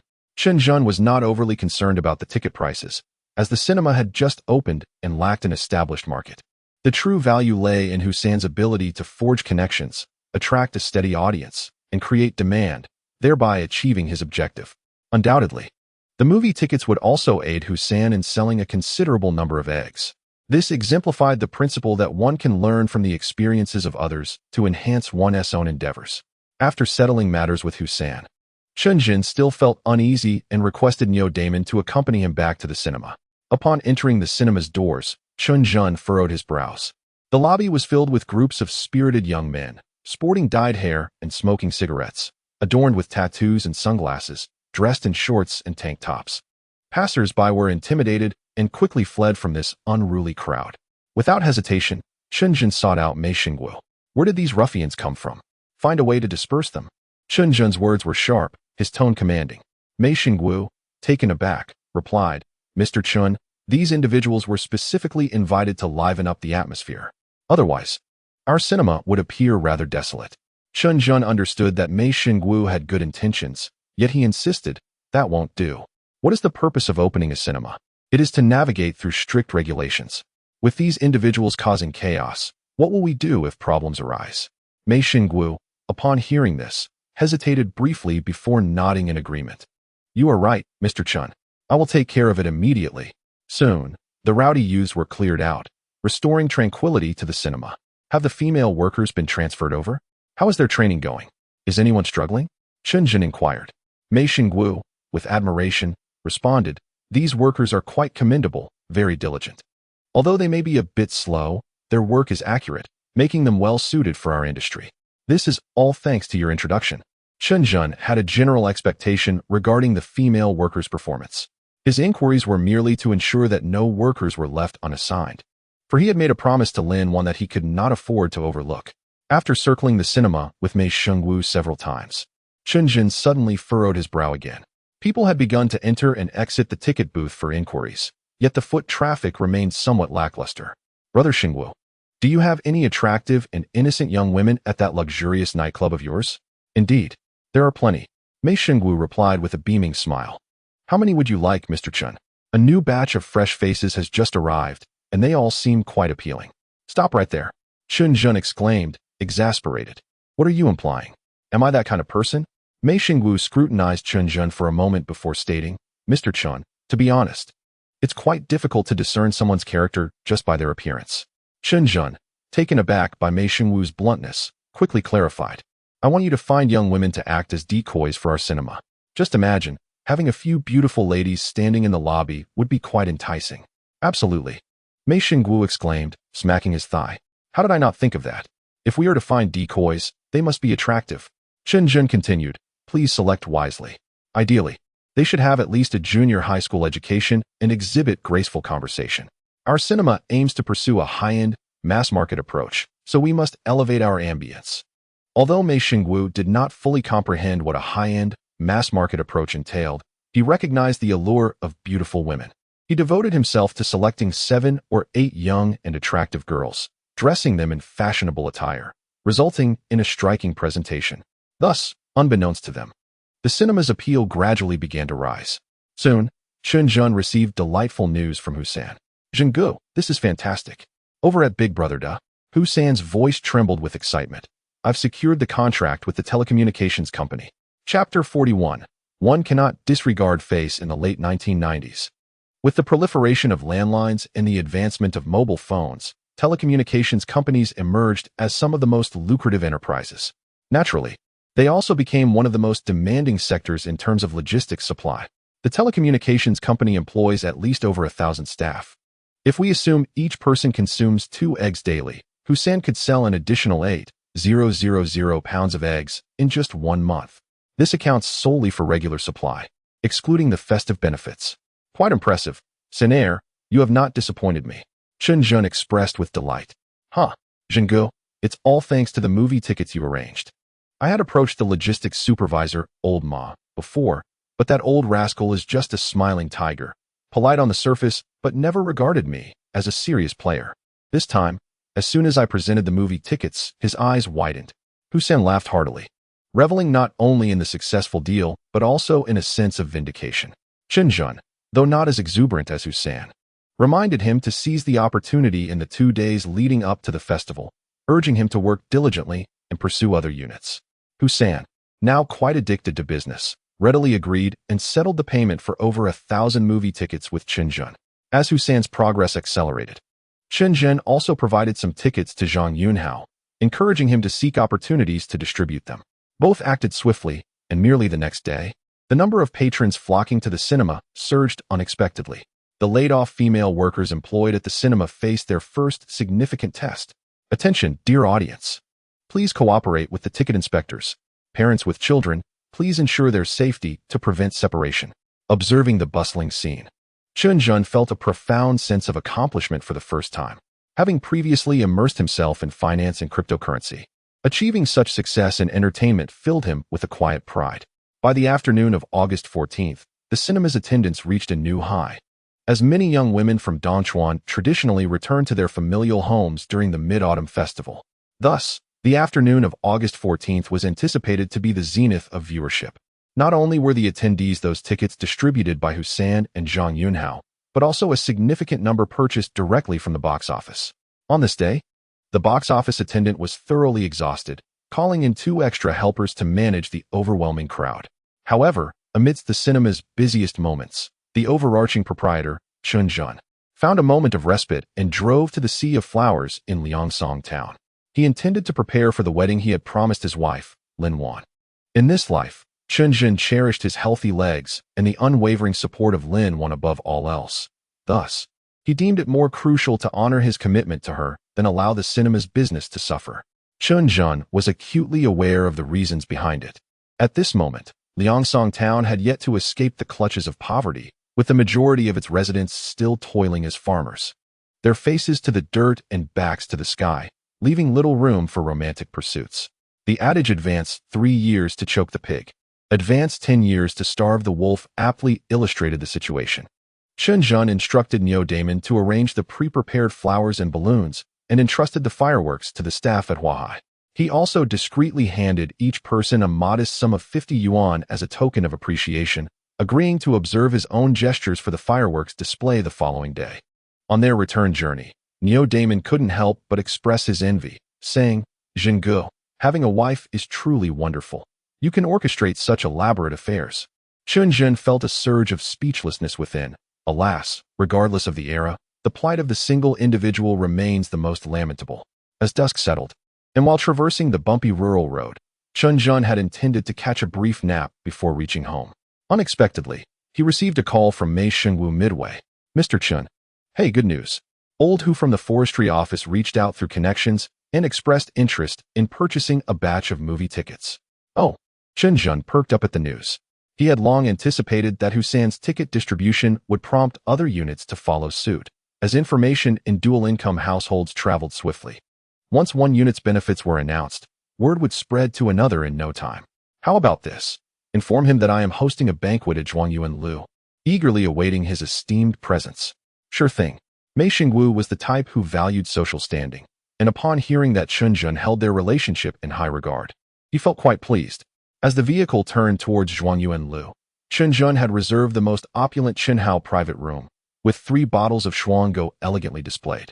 Just as Mei Xingwu and Old Hu from the forestry office arrived, Old Hu, despite being in his 40s, appeared quite amiable with his plump figure.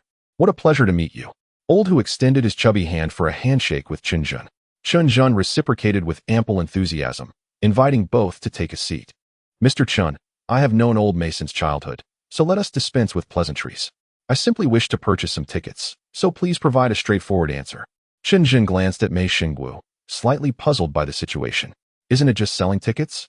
Why does Old Hu seem somewhat displeased? However, Mei Xingwu remained unfazed.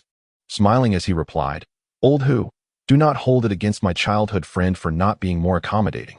Our Golden Oscars C-Class screening room is not casually open to the public, and your request to book the entire venue places me in a rather difficult position."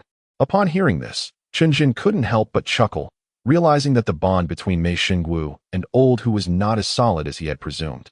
This entire line of reasoning had, in fact, been imparted by Chen Zhen to Mei Xingwu. Chen Zhen had previously stated that while the tickets themselves held little value, the true worth lay in the VIP experience. Indeed, even as the cinema had just opened, the most sought-after tickets were for the B Hall. Despite the lower prices of the A Hall, if the B Hall was fully booked, patrons would still opt for it. After all, going to the movies is about enjoyment, and sitting in the least favorable screening room can be disheartening. Chen Zhen's implication was that the B Hall and above would not be open to the public. Even amidst a busy schedule, exceptions could not be made. Initially, Mei Xingwu found this somewhat incredulous, but now it was evident that the value of the B Hall had truly come to light. This is essentially a study of marketing psychology. Upon hearing Mei Xingwu's words, Lao Hu felt a twinge of resentment, as he and Mei Xingwu, despite being childhood friends, were not particularly close. In fact, he had looked down on Mei Xingwu and his kind in the past. However, this time was different. The higher-ups had specifically requested him to procure movie tickets, and the overwhelming popularity of Hall B was self-evident. It was nearly impossible to secure enough tickets. If he were to purchase tickets for Hall A, presenting the worst viewing experience to the leaders, Lao Hu would instantly be demoted to Little Hu, or even worse, the doorman, Master Hu. Thus, Lao Hu begrudgingly sought Mei Xingwu's assistance. At that moment, a remark from Chen Zhen filled Lao Hu with unexpected joy. Since Lao Hu is stepping up, we certainly cannot disregard him. This was splendid news. Upon hearing Chen Zhen's words, the weight upon Lao Hu's heart lifted, and with great generosity, he declared, Mr. Chen, feel free to state your conditions. You have rendered me a great service, and I, Hu Jingqi, am not one to lack gratitude. Lao Hu's openness spared Chen Zhen much effort, allowing him to directly address the matter of eggs and socks. Oh, so Hu San is working for Mr. Chen? Lao Hu exclaimed in astonishment. Haha, it turns out that lad is my distant nephew. No wonder he has been selling eggs so successfully lately. He must have received some wise guidance. All right, Mr. Chen, since we are on this topic, I shall not be vague any longer. Just have Hu San come to me directly. Mei Xingwu, who had been attentively listening, connected the dots between the socks and eggs, deducing that Chen Zhen was undoubtedly assisting his sister, Mei Xingnan, in clearing stock, which stirred a sense of gratitude within him. He promptly raised his glass, elevating the atmosphere to another peak. Lao Hu, hey, don't thank Mr. Chen alone. I am the owner of the cinema. Let us toast together. After the three indulged in food and drink, Mei Xingwu assisted Lao Hu into a taxi and soon became sober, addressing Chen Zhen. Mr. Chen, I have heard that you have been helping Shangnan clear her stock, and I did not have the chance to express my gratitude in person. Chen Zhen replied, business is business. I am merely seeking profit. No thanks are necessary. Mei Xingwu, being a man of emotion, felt increasingly compelled to express his appreciation and finally said, Mr. Chen, there is something I wish to discuss with you. Go on, Chen Zhen responded, intrigued by Mei Xingwu's expression, thinking he was about to reveal some astonishing secret. However, to his surprise, Mei Xingwu remarked, Lao Hu is a decent fellow, but he has a propensity for boasting and often creates troubles. Our relationship has soured because of this, so you must be cautious if you engage in business with him. Chen Zhen chuckled. As cinema operators, we seek patrons from all walks of life. What trouble could we possibly attract? Mei Xingwu sighed with a wry smile.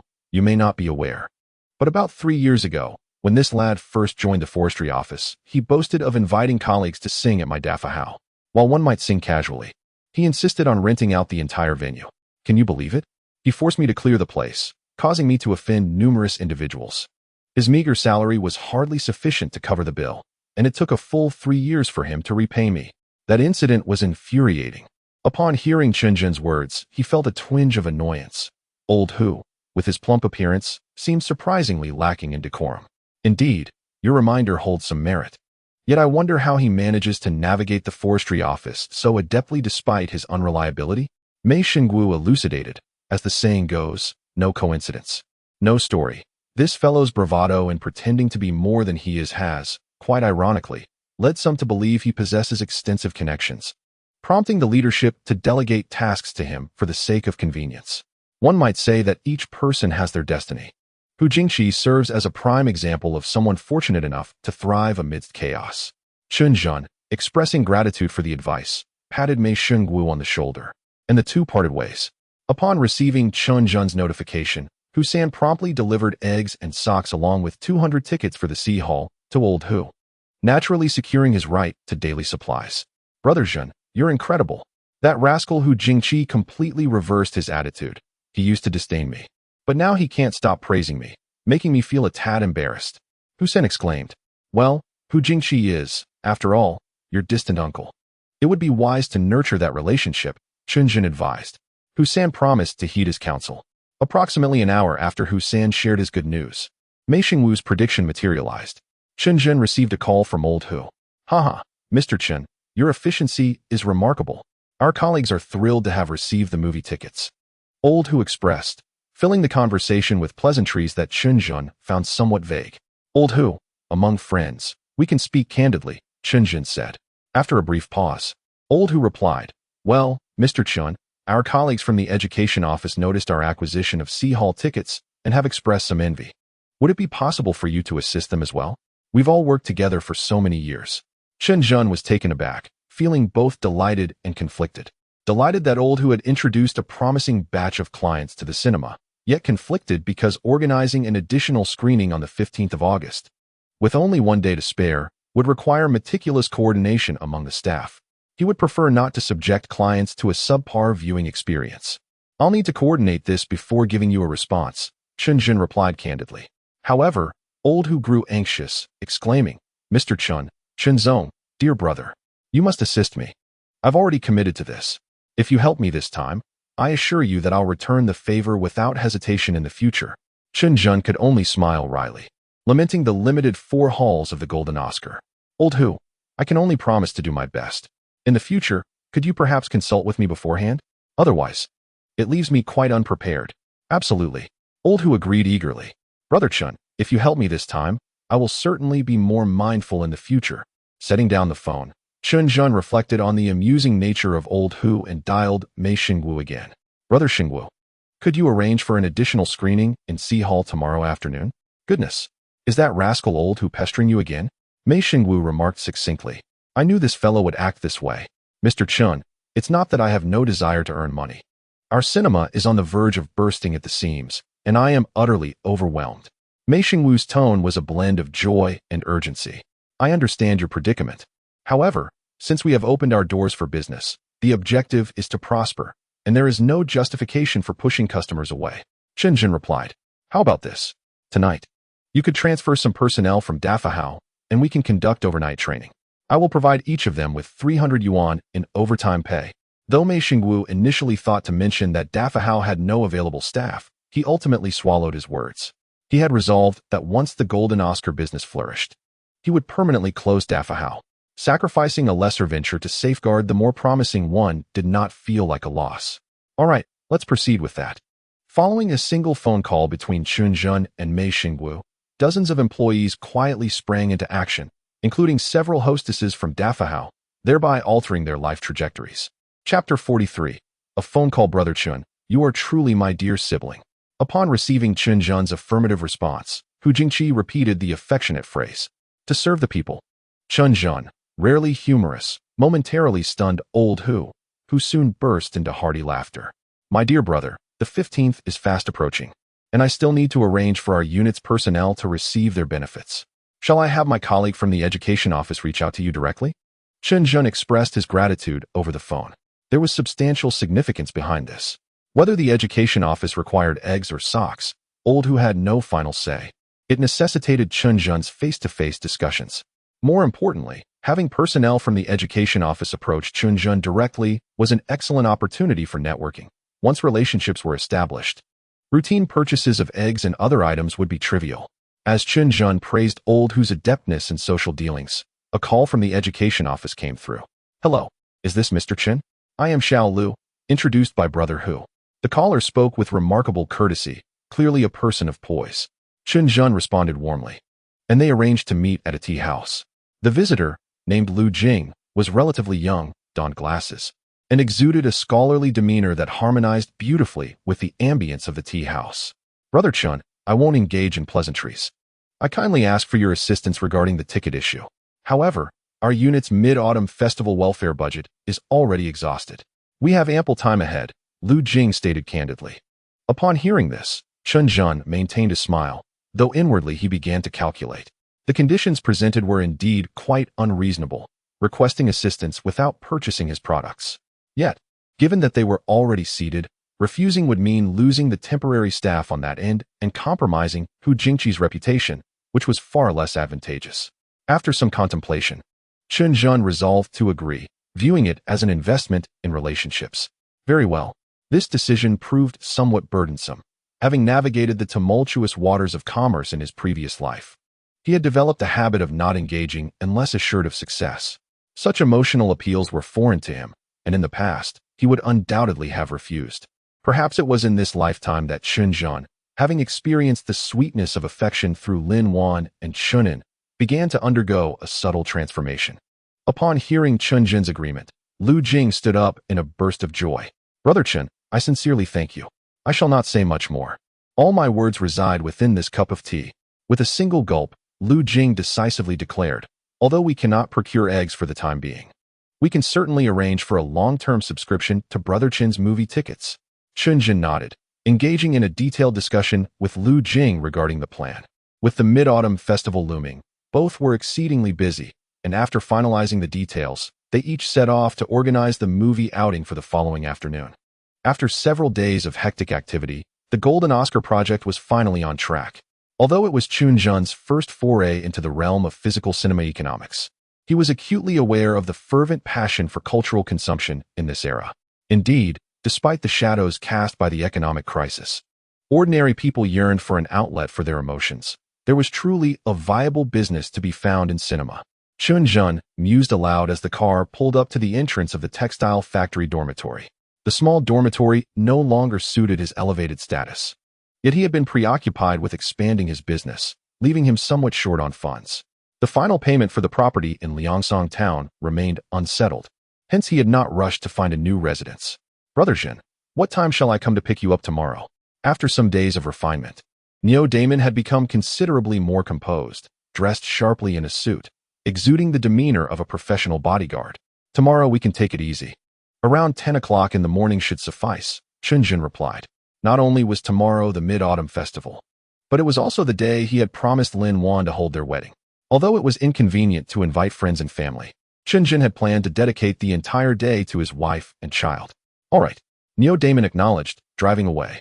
In 1997, Don Juan had yet to prohibit the setting off of firecrackers. From afar, the distant sound of crackling fireworks could be heard, hinting at the festive atmosphere. Upon returning home, Chen Zhen found Lin Wan watching their daughter Beibei recite nursery rhymes from kindergarten. However, she appeared somewhat distracted, resting her chin on her hand. Lost in thought as she gazed at her daughter's picture book, Chen Zhen understood her predicament. Ever since the textile factory had laid off its workers, many of the displaced women had found employment at the cinema, while Lin Wan remained at home, feeling restless and contemplating opening a small convenience store. Hey, boss lady, bring me a pack of cigarettes. Chen Zhen suddenly called out playfully. Both Lin Wan and Beibei's faces lit up upon his return. You are back. Daddy's home. Beibei leaped off her stool and dashed to Chen Zhen, who expertly scooped her up in a bear hug. At that moment, Lin Wan approached, taking the bag from Chen Zhen's hands and saying, Have you eaten?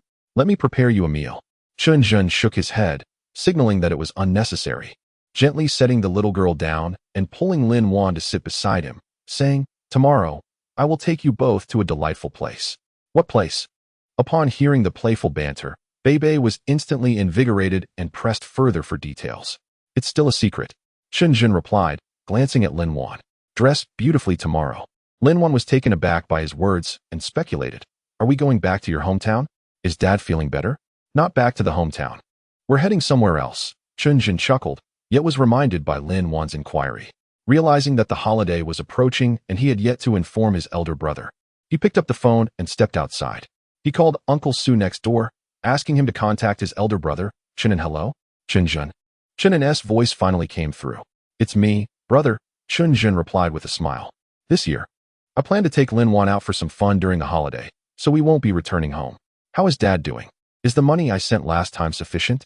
After having loosened his finances, Chen Zhen had sent Chen an additional 20,000 yuan, which should suffice for a while. All right, Chen responded. Chen Zhen, treat Lin Wan well. Such a wonderful daughter-in-law is hard to come by. Dad is doing well, after being discharged from the hospital. He has been in good spirits, comforted by your success in the city. Chen Zhen felt a wave of emotion wash over him. Although his feelings for Chen and their father were not particularly deep in this lifetime, he was often touched by their simple and sincere affection. He felt far happier than in his previous life. At that moment, however, Chen spoke again. Chen Zhen, there is something I find a bit difficult. What is it? Chen Zhen inquired eagerly. If there is something, just tell me. I'll surely find a way to help. Oh, forget it. You should just enjoy your time with Lin Wan. I can manage on my own. Chen and S words left Chen Zhen perplexed. Brother, why can't you just say what is bothering you? What is the point of keeping it from me?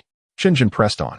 In his memory, Chen was not one to speak readily. He had silently cared for their elderly father for over 3 years, a testament to his character. Since he had chosen to speak up this time, it was clear that something was amiss. Yet, Chen responded, It's nothing, Chen Zhen. Your matters with Lin Wan are what truly matter. It's not easy to make a name for yourself in the city, so focus on that. With that, he abruptly hung up the phone. Chen Zhen, feeling somewhat frustrated, decided to spend the Mid-Autumn Festival before promptly visiting his hometown to ascertain the conditions of his brother and father. The cultural essence of Dongchuan far surpassed that of the other cities where Chen Zhen had resided in his previous life. On the day of the Mid-Autumn Festival, just as the clock struck 7 in the morning, The courtyard of the textile factory dormitory erupted with the sound of firecrackers. Awakened by the cacophony, Chen Zhen donned his clothes and stepped outside to witness a group of children joyfully chasing one another, thinking that Beibei would surely delight in the sight. The sun soon ascended, transitioning from crimson to gold. Lin Wan and Beibei had already risen. Lin Wan had thoughtfully styled the little girl's hair into a charming braid. Upon returning from the alley with soy milk, Chen Zhen was taken aback to see Lin Wan adorned in a purple silk shirt paired with a flowing black skirt. While the style was not as avant-garde as the fashions of 20 years hence, the innocent grace she exuded made his heart race uncontrollably. Chen Zhen, does this outfit look all right on me? Lin Wan cast a shy glance at her husband and twirled around shyly. In that era, women were often hesitant to express their beauty boldly, exuding a sense of timidity. Mom is the prettiest, the most beautiful mom in the world.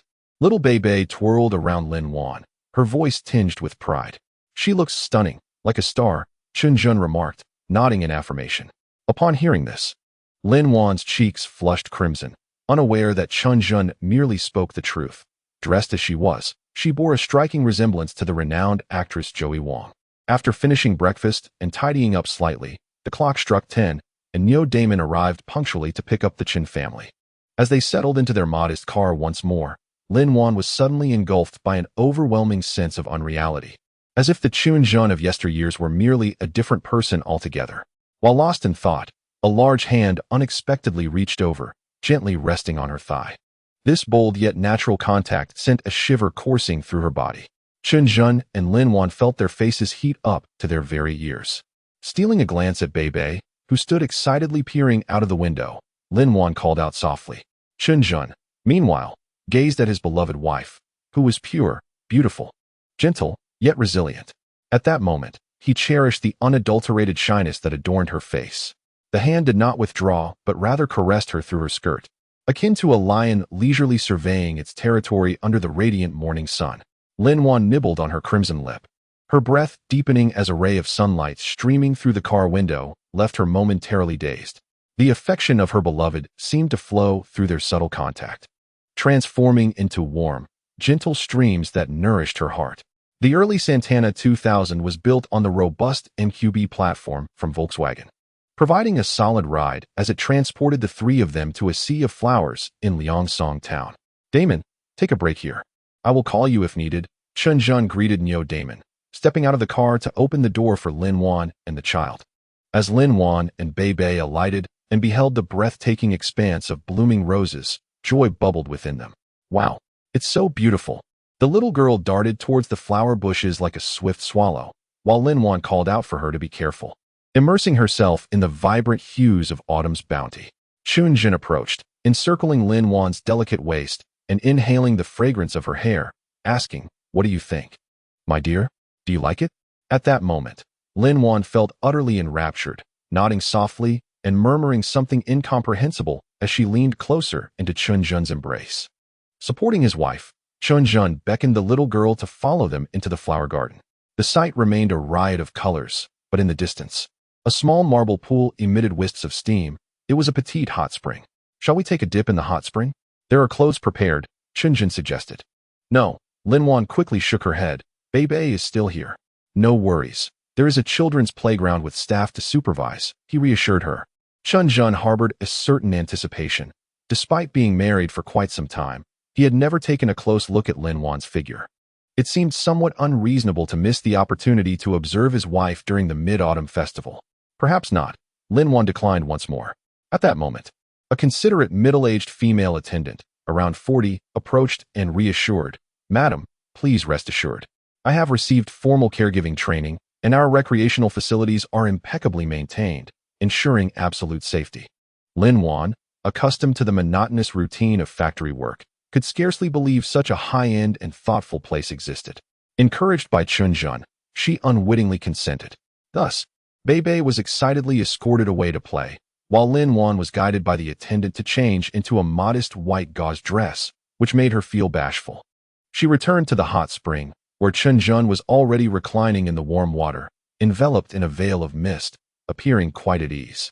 With a flushed face, Lin Wan cautiously entered the water. The warm spring sent a wave of delight coursing through her as it touched her skin. Come, my dear wife, come over here. Chen Zhen's sudden call startled Lin Wan, causing her to slip and splash into the water. In her panic, a large hand grasped her, pulling her into a warm embrace. Ah! Lin Wan gasped, letting out a cry as she surfaced. At that moment, Chen Zhen had a full view of her exquisite form. Lin Wan possessed a healthily slender physique, her figure maintained perfectly from years of factory labor. Her long legs, a flat stomach devoid of any excess, and her rounded curves were all captivating. Chen Zhen gazed intently at Lin Wan, wrapping his arms around her delicate waist and settling her upon his lap. The instant their bodies made contact, Lin Wan tensed up nervously. Chen Zhen, you, Lin Wan stammered, feeling his strength. Don't be afraid. Chen Zhen whispered against her pink earlobe. I will hold you like this. Lin Wan was at a loss for words. The warmth of the spring and her husband's gentle embrace left her feeling somewhat dazed. Thus, the two of them spent nearly 2 hours in affectionate intimacy, until Beibei returned, exclaiming her hunger, prompting them to hastily emerge from the hot spring. After satisfying their appetites, Chen Zhen led the mother and daughter through the flower-filled paths, occasionally sharing knowledge about the plants, but mostly engaging in games of hide and seek with little Beibei. As the sun began to set, Chen Zhen and Lin Wan sat side by side on the pathway. Suddenly, brilliant fireworks shot into the sky. With a sharp whistle and a resounding boom, they burst into countless colorful sparks. Wow! Daddy, Mommy, look at the sky! Beibei exclaimed, jumping with excitement. Lin Wan, equally astonished, reflected on her life. At the age of 24, she had been married for 4 years, and her world had once only aspired to a modest happiness. Yet, on this day, Chen Zhen had opened a new door for her. Women possess an almost innate resistance to romance, even if such scenes have never graced their dreams. Chen Zhen gazed at Lin Wan as she lifted her eyes to the sky, the reflections of fireworks dancing in her gaze. He extended his hand towards the flower bushes, and in an instant, music began to resonate. The melodious yet fervent wedding march played, as Damon and several attendants approached, pushing a small cart. On the table, only 4 candles illuminated the glimmering gold necklace, ring, and earrings, all meticulously procured by Chen Zhen in advance. There were also 2 crystal goblets and a bottle of red wine. Due to the time constraints and the waning popularity of red wine, Chen Zhen reluctantly settled on a bottle of Jianyu Cabernet. He picked up the ring, and amidst Lin Wan's incredulous gaze, took her hand to place it on her finger. He then poured 2 glasses of wine. Under the candlelight, the rose hue of the wine seemed to meld with the essence of love. Beibei, wish your mommy and daddy a happy wedding, Chen Zhen said to the dazed little girl. That's wonderful, mommy and daddy. Congratulations on your wedding. Damon, witnessing the scene, was profoundly moved, nearly brought to tears. Now, I invite the bride and groom to share a cup of wine. Lin Wan mechanically lifted her glass, her chest rising and falling with emotion, before she could no longer hold back her tears. Don't cry. Chen Zhen, taken aback by Lin Wan's sudden emotional outburst, set aside his glass and gently patted her back. Today is the Mid-Autumn Festival, a day of great joy for us. Please don't weep. Lin Wan nodded repeatedly, yet her tears continued to flow. Eventually, she sobbed uncontrollably in Chen Zhen's embrace, saying, Chen Zhen, thank you. I am content to have reached this day, though brief. Her words eclipsed all other promises in the world. The two held each other tightly, and in that moment, it seemed as if the world had fallen silent. However, just then, an incongruous ringtone shattered the tranquility. Chen Zhen furrowed his brow. He had previously informed Husan, Mei Xinggu, and others not to disturb him today. So who could be calling? He intended to end the call, but Lin Wan, roused from her bliss, urged, answer it. It might be urgent. Chen Zhen nodded, pressing the answer button, only to be met with a chilling voice that sent a jolt through him. Is this the family of Chen Andy? He has been arrested for assault. Come quickly to post bail. The call was on speaker, and Lin Wan and Damon's expressions turned grave upon hearing the news. Big brother has been arrested? How could this happen? Lin Wan anxiously clutched Chen Zhen's shirt, imploring, you must go check. We cannot let this escalate. At that moment, Chen Zhen recalled the phone call from the previous night, Chen Zhen's hesitant tone resonating in his mind. Oh, this big brother. Chen Zhen felt a surge of frustration as he ended the call. Lin Wan, you stay here with the child. I will handle this in return for you. The urgency of the situation prompted Lin Wan to nod quickly, and soon, Chen Zhen and Damon sped away in their vehicle. The moon on the 15th of August shone brightly, illuminating the police station on Sejong Road. Chen Zhen escorted Chen outside, observing the furrowed brow of his elder brother, and heaved a sigh. Brother, if something troubles you, you should confide in me. Regardless of the circumstances, once a fight ensues, we cannot claim righteousness. Chen Zhen's tone carried a hint of urgency. Despite having paid the bail, the outcome depended on the assessment of the injuries sustained by the other party. Should it be classified as minor injuries, Chen would acquire a criminal record, complicating his future prospects. The tall Chen appeared somewhat hunched at that moment. Upon hearing his brother's words, he suddenly crouched down on the curb and began to weep softly. Chen Zhen, I am useless and have brought trouble upon you. It is entirely my fault. Xiao Jun will not be attending school anymore. Chen An's voice brimmed with self-reproach, and Chen Zhen felt a deep sadness at his brother's lament. Brother, please do not despair. What exactly transpired? Why did you strike the vice principal of the 4th middle school? And about Xiao Jun's education, please elaborate. Chen An, upon hearing this, wiped away his tears with his padded coat and slowly recounted the sequence of events.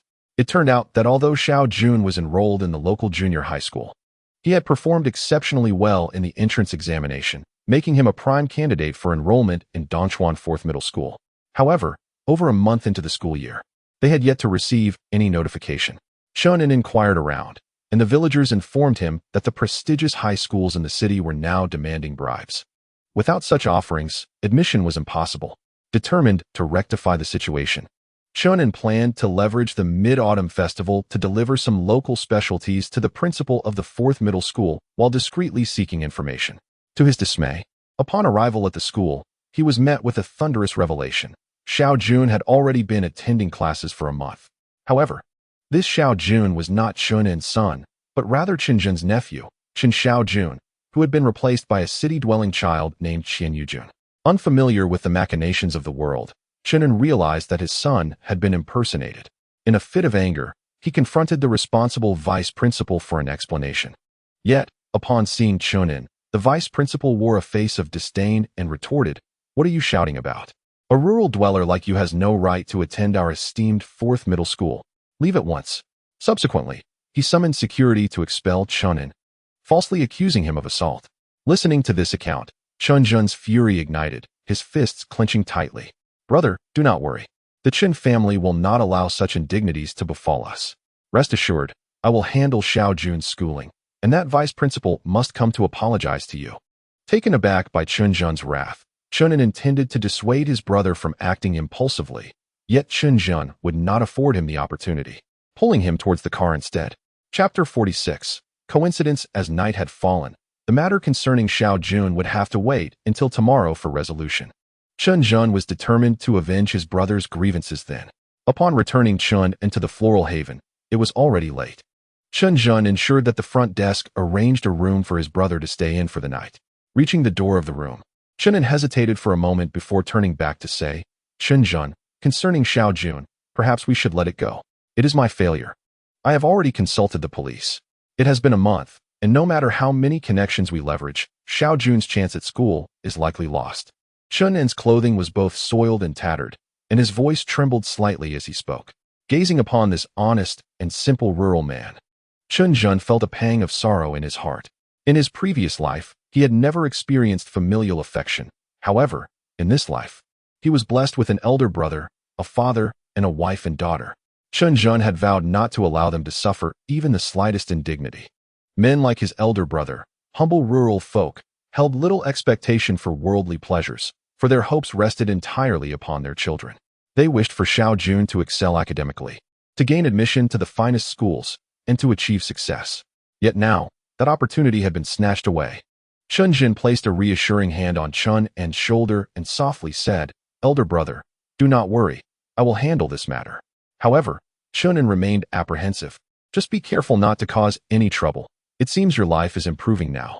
Before Chen An could finish, Chen Zhen flashed a smile, opened the door to their room, and gently ushered his brother inside. I know what I am doing. Elder brother, take a bath and sleep soundly. We shall return to the city together early tomorrow. After settling his brother, Chen Zhen returned to his own room. The lights had been dimmed, and his wife, Lin Wan, was seated at the head of the bed, seemingly awaiting his return. Yet, as he approached, he discovered she had fallen asleep with her head resting against the arm of the sofa. Chen Zhen had made numerous preparations for the evening, having specifically chosen this suite, with one room designated for Beibei and another for himself and his wife to celebrate the Mid-Autumn Festival together. Who could have anticipated that tonight would take such a turn due to his brother's predicament? With Lin Wan already asleep and tomorrow necessitating a plan to resolve Xiao Jun's issue, Chen Zhen harbored no other thoughts. He gently lifted Lin Wan, tucked her under the covers, and succumbed to slumber himself. The next day, at the Dongchuan Education Office, Chen Zhen accompanied his brother as they descended from the car. Chen Zhen, a man of the countryside, felt intimidated upon seeing such an official institution and tugged at Chen Zhen's sleeve, saying, "Chen Zhen, perhaps we should reconsider. The vice principal of the 4th high school is a formidable opponent." Chen Zhen scoffed. What does the vice principal matter?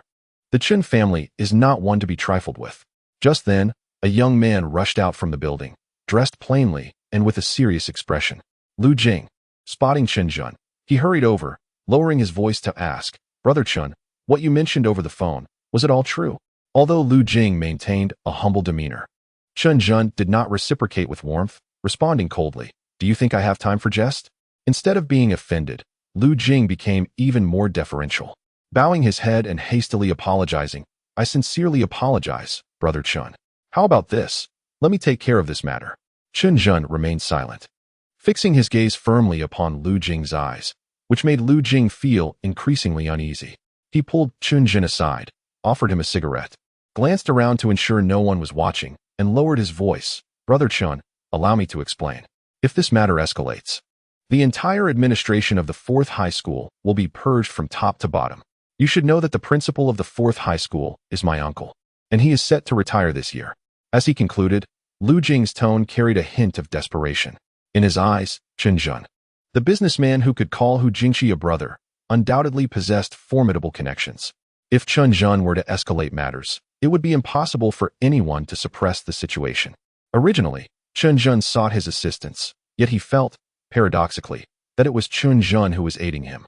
Chen Zhen, taken aback by the sheer coincidence, concealed his surprise, merely nodding lightly. "All right, Director Lu, I shall accompany you. This matter must be resolved today, and you owe me an explanation regarding that vice principal." Lu Jing cast a sidelong glance at Chen Zhen beside him and nodded repeatedly, feeling somewhat helpless. After all, who among us is without a few impoverished relatives? That vice principal was indeed short-sighted, having encountered a hard obstacle. Without further idle chatter, Lu Jing drove his car straight to the 4th high school. Along the way, he was constantly on the phone, ensuring all aspects of the situation were meticulously arranged, while also profusely apologizing to Chen Zhen, attributing the predicament to their negligence, which had led to this debacle. Chen Zhen observed silently, inwardly nodding in approval. Although the young man seemed inexperienced, he was, in fact, quite reliable in handling affairs. Upon arriving at the entrance of the 4th high school, the security guards, noticing the arrival of a modest vehicle, immediately approached with cheerful expressions. Before Chen Zhen could utter a word, Lu Jing had already lowered the car window, displaying his credentials to the guards, and then turned to Chen Zhen in the passenger seat, asking, "Brother Chen Zhen, were those the ones who confronted you yesterday?" Chen Zhen blushed and was rendered speechless. The guards, startled, quickly waved their hands in denial. "No, it wasn't he, yes. We were on our day off yesterday. It was old Wang and his crew on duty." Lu Jing nodded. "All right. Contact them and instruct them to come to the vice principal's office immediately. We need to speak with them." With that, he rolled up the window and drove into the school. In the vice principal's office, Lu Jing did not bother to knock. He kicked the door open with a scowl and strode inside. The vice principal, a middle-aged man in his 40s named Jiang Gui, was lounging in his chair with his legs crossed, engrossed in a newspaper. The door being kicked open startled him, causing him to topple his teacup and spill tea all over the desk. As he scrambled to clean up the mess, he glared at the intruders. "What do you want? Do you know where you are?" Just as Lu Jing was about to respond, Chen Zhen raised a hand to stop him. He then patted Chen Zhen on the shoulder and inquired, "You know my brother Chen Zhen, right? Did you have a disagreement yesterday?" Jiang Gui glanced disdainfully at Chen Zhen and then at the two others, noting their youth and unremarkable attire, which led him to dismiss them. With a cold laugh, he retorted, "What, didn't you get enough of a beating yesterday? Today you think you can smooth things over by bringing a few city relatives? Let me make it clear. You are just a country bumpkin. There are some people you cannot afford to offend. Tell your son to attend the town's secondary school and don't come here causing a ruckus. After speaking, he picked up the phone on his desk and dialed a number. Old Chen, send the security team over immediately. We have a disturbance. The words underscored that little Jun's hopes were dashed, a mere fantasy. Jiang Gui leaned back in his chair, his posture exuding arrogance, which made Lu Jing grit his teeth in frustration. However, Chen Zhen smirked inwardly, deliberately lowering his tone as he pleaded, Principal Jiang, could you not be a bit more accommodating? Our Xiao Jun excelled in his studies and earned his place in your esteemed institution on his own merit. Surely, he should not be denied admission simply because others have offered bribes. How about this? Whatever sum they have offered, we shall match it. As he spoke, Chen Zhen pretended to reach for his wallet. Jiang Gui held his head high, displaying an even greater sense of superiority. So now you come to me for favors? Just yesterday, you stormed in here, threatening to report me. If you had come sooner, claiming you wanted to pay for a spot, perhaps I would have considered accommodating you. But now it's too late. The positions have already been allocated, and nothing you say will change that.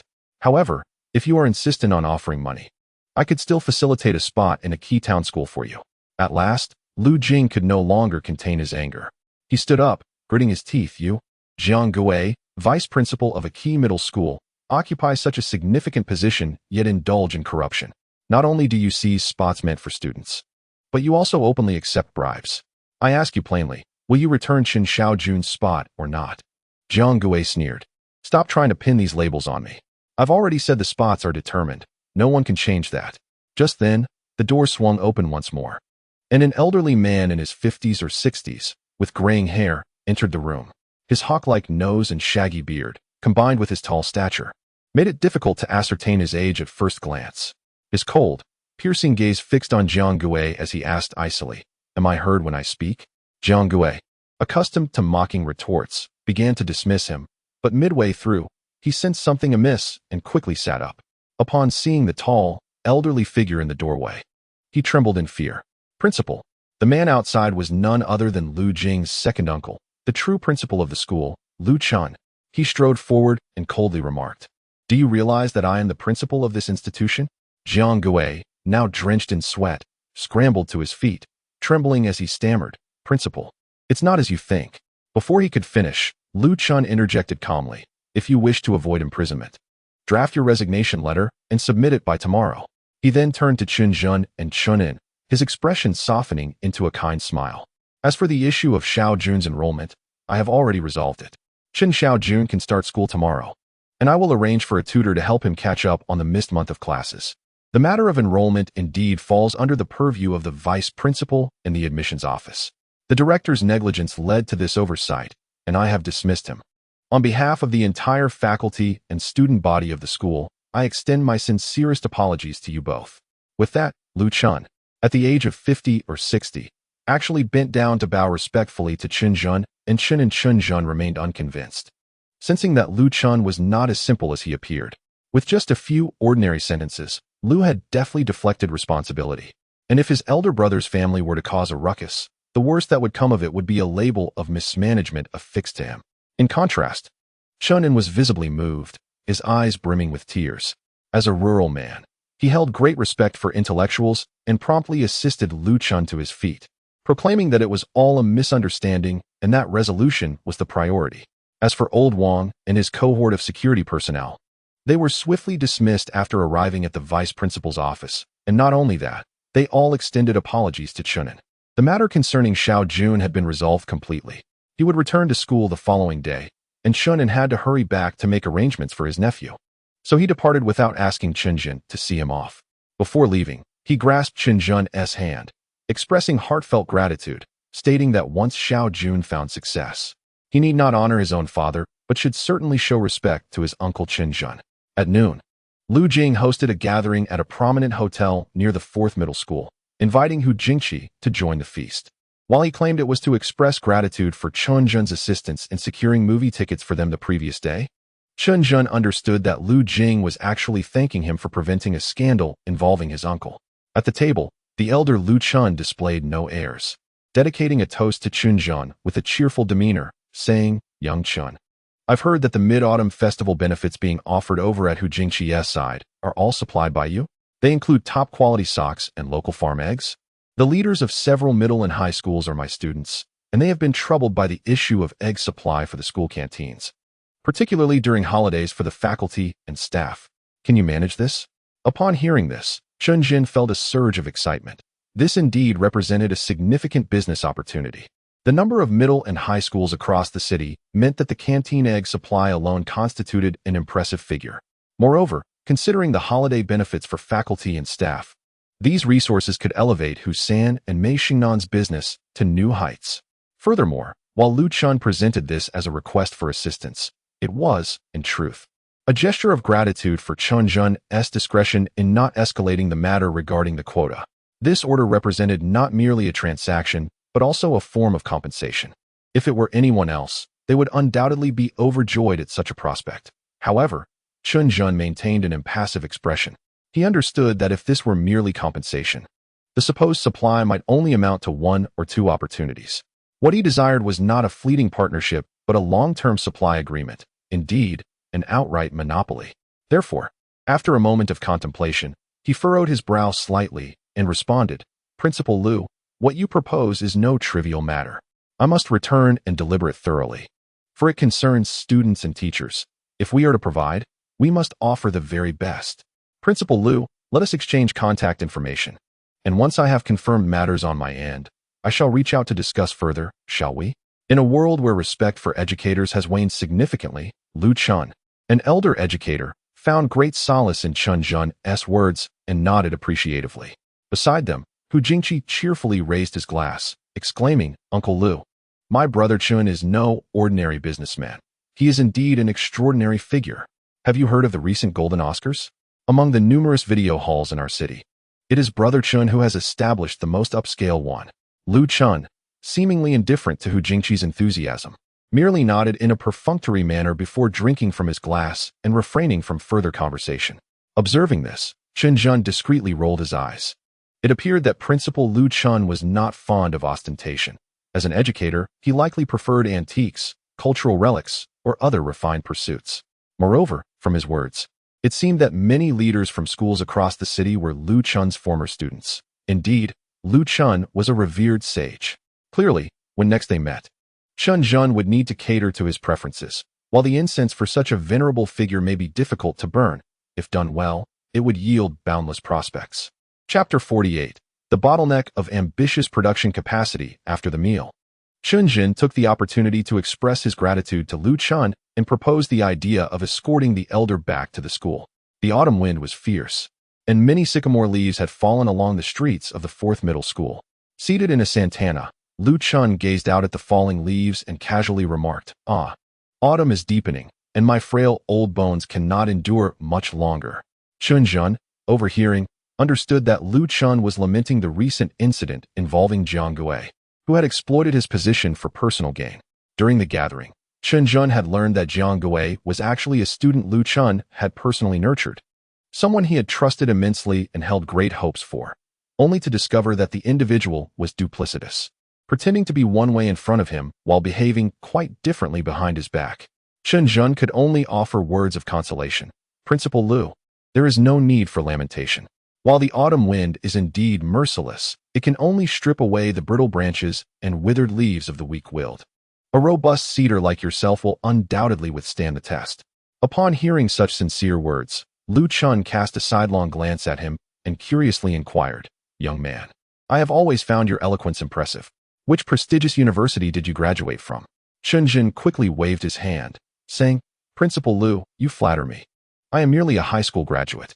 However, it is said that a hero's origins are not to be questioned, and ambition knows no age. Though I have not had the opportunity for higher education, I have a passion for reading. In this day and age, lacking culture makes even business difficult." Initially disappointed to learn that Chen Zhen had not attended university, Lu Chun's interest in him only grew as the conversation progressed. "Oh, Mr. Chen, you manage such a substantial business, yet still find time to read. How remarkable. May I ask what books you enjoy?" Chen Zhen, inwardly amused by Lu Chun's scholarly nature, eagerly replied, "I have read Romance of the Three Kingdoms and Dream of the Red Chamber several times. The former speaks of fate, while the latter delves into destiny. Each reading leaves me reflective." Lu Chun nodded appreciatively and remarked, "Indeed, to reach such a level at a young age is commendable. Mr. Chen, Let us exchange contact information and perhaps sit down together to discuss literature sometime? Chen Zhen was elated. This was precisely the invitation he had hoped for, though it could not be initiated by him. After exchanging contact details, Chen Zhen reluctantly bid farewell to Lu Chun, feeling a sense of anticipation within. Lu Chun's relationship plays an undeniably pivotal role in shaping his business landscape. After retrieving Lin Wan and her son from the Sea of Flowers, Chen Zhen resumed his work with unrelenting vigor, the first task at hand being Husan. Husan was overjoyed with the recent orders from the 4th middle school. After all, educational institutions are characterized by their sheer volume of demand, and with so many students requiring daily meals, the consumption of eggs far exceeds that of other public enterprises. However, the expansion of business inevitably brings forth challenges, as evidenced by Mei Xingnan's operations, which were struggling to keep pace with production demands. There were even instances where Husan waited for hours without being able to collect his goods, leaving him in a state of despair. Zhenggu, you must devise a solution. Mei Sanjia's production capacity is strained, and it's adversely affecting my business. Husan lamented with a troubled expression. Oh, is that so? Chen Zhen mused. He had previously regarded the Hongtu clothing factory as reasonably sized, never anticipating that as his own enterprise flourished, the factory's output would become a limiting factor. Yet, upon reflection, it made sense. Half of Dongchuan's institutions were distributing Hongtu's socks as welfare, resulting in substantial demand. Do not fret. I will speak with Mei Sanjia and will inform you of the outcome, Chen Zhen reassured Husan. However, Husan's expression remained perplexed, akin to someone holding back a significant burden. What is the matter? Why the grimace? Chen Zhen inquired. With furrowed brows, Husan expressed his concerns. Zhenggu, can you be candid with me? Given the scale of your burgeoning business, are you considering collaborating with someone more capable? Are we, your brothers, destined to fade into obscurity? Chen Zhen was taken aback, but was soon amused by Husan's anxious tone. Sanair, what are you pondering? Let me clarify. I, Chen Zhen, am not an ungrateful person. I regard both you and Yun Hao as my right and left arms. I will never shortchange either of you. Upon hearing this, Husan's face blossomed with relief and joy. Haha, I knew it. That Zhang Yunhao is always making wild assumptions. While speaking, he retrieved a large envelope from his bag. Zhenggu, you have conducted so much business for me these past few days, and I am unsure how to repay you. Here is 50,000 yuan. Do not think it too little. Without even glancing at the envelope, Chen Zhen outright refused. Sanair, you must understand one essential principle. Between brothers, there should be no pretense or suspicion. I will not take a single cent more than what is owed to me, nor will I deprive you of what is rightfully yours. This is my word, and it shall remain unchanged, regardless of whether we prosper or falter in the future. Husan was deeply moved by Chen Zhen's words, nodding repeatedly, yet he found himself at a loss for what to do with the money in hand. Chen Zhen decisively took the envelope and placed it back into Husan's bag. All right, go on and attend to your business.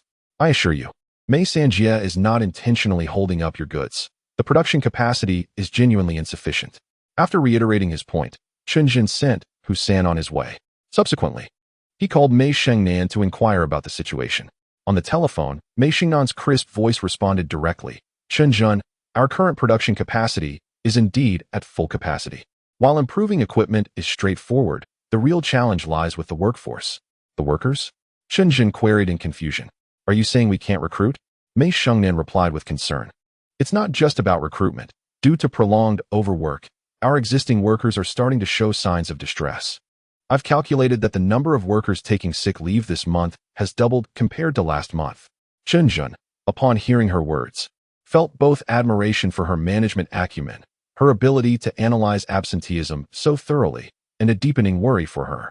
While overworking employees can yield short-term benefits in the long run, the issues related to workplace injuries would only exacerbate the burden, making it counterproductive. Not receiving a response from Chen Zhen, Mei Xingnan sighed. Finding skilled workers is incredibly difficult right now. The training costs for newly hired employees are exorbitant. It's a far cry from solving our immediate needs. From a business perspective, Mei Xingnan was already quite adept. The challenges she faced were undeniably formidable. At that moment, a single statement from Chen Zhen astonished and enlightened her. The Dongchuan textile factory has highly skilled employees. If we can't recruit new ones, let us lure them away.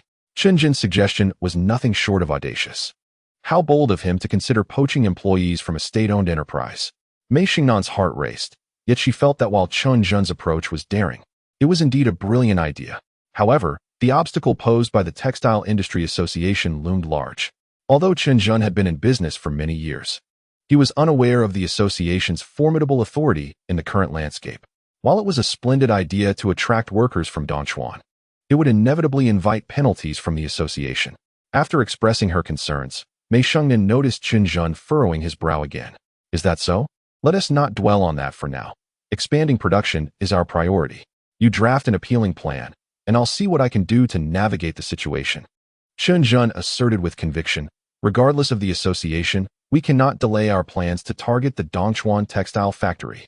Mei Xingnan was elated upon hearing this. All right, I'll await your good news. While agreeing to the plan seemed simple, executing it posed a significant challenge. For 3 consecutive days, Chen Zhen explored every connection he had, yet found no means to rein in the textile association.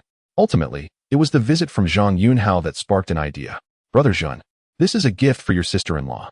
Upon meeting Chen Zhen, Zhang Yunhao presented a set of imported Estee Lauder cosmetics. In these times, such items were rare and nearly unattainable without personal connections. However, he did not realize that his flattery had missed the mark. Chen Zhen preferred Lin Wan's natural beauty and had no desire to see her made up. Take it away. Spare me this nonsense. Chen Zhen replied sternly, speak plainly, or be on your way. Chen Zhen was already feeling somewhat irritable, and the matter concerning Zhang Yunhao only exacerbated his displeasure. Upon hearing this, Zhang Yunhao's expression turned sour, resembling that of a bitter melon. Zhenggu, please do not be angry. I shall take the cosmetics away if you find them unworthy. I merely wish to express. After a moment of deliberation, Zhang Yunhao gritted his teeth and continued, Zhenggu, please do not take offense. I mean to say, you have given Hu Xin so many advantages. Am I envious? Chen Zhen replied with a wry smile. No, absolutely not. We are all brothers. How could I harbor envy? With a forced smile, Zhang Yunhao responded, I merely wish to expand my business a bit. Upon hearing this, Chen Zhen could not help but calm down. Zhang Yunhao's ambition was commendable.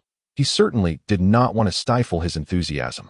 However, how could he create opportunities for this young man to increase his profits? As Chen Zhen gazed out at the golden autumn sunlight streaming through the window, an idea suddenly struck him. Yunhao, here's the plan. Go back and familiarize yourself with the concept of a projector. It is a promising venture, and should you be interested, I can assist you in locating some clientele. Great! Zhang Yunhao exclaimed with delight, grasping Chen Zhen's hand. Zhenggu, I knew you were dependable. Chen Zhen felt a bit awkward and quickly withdrew his hand. He had anticipated that Zhang Yunhao would inquire about what a projector was, yet he was surprised to find that Zhang Yunhao had placed complete trust in him. Having merely heard the name, he was already convinced it must be a lucrative opportunity.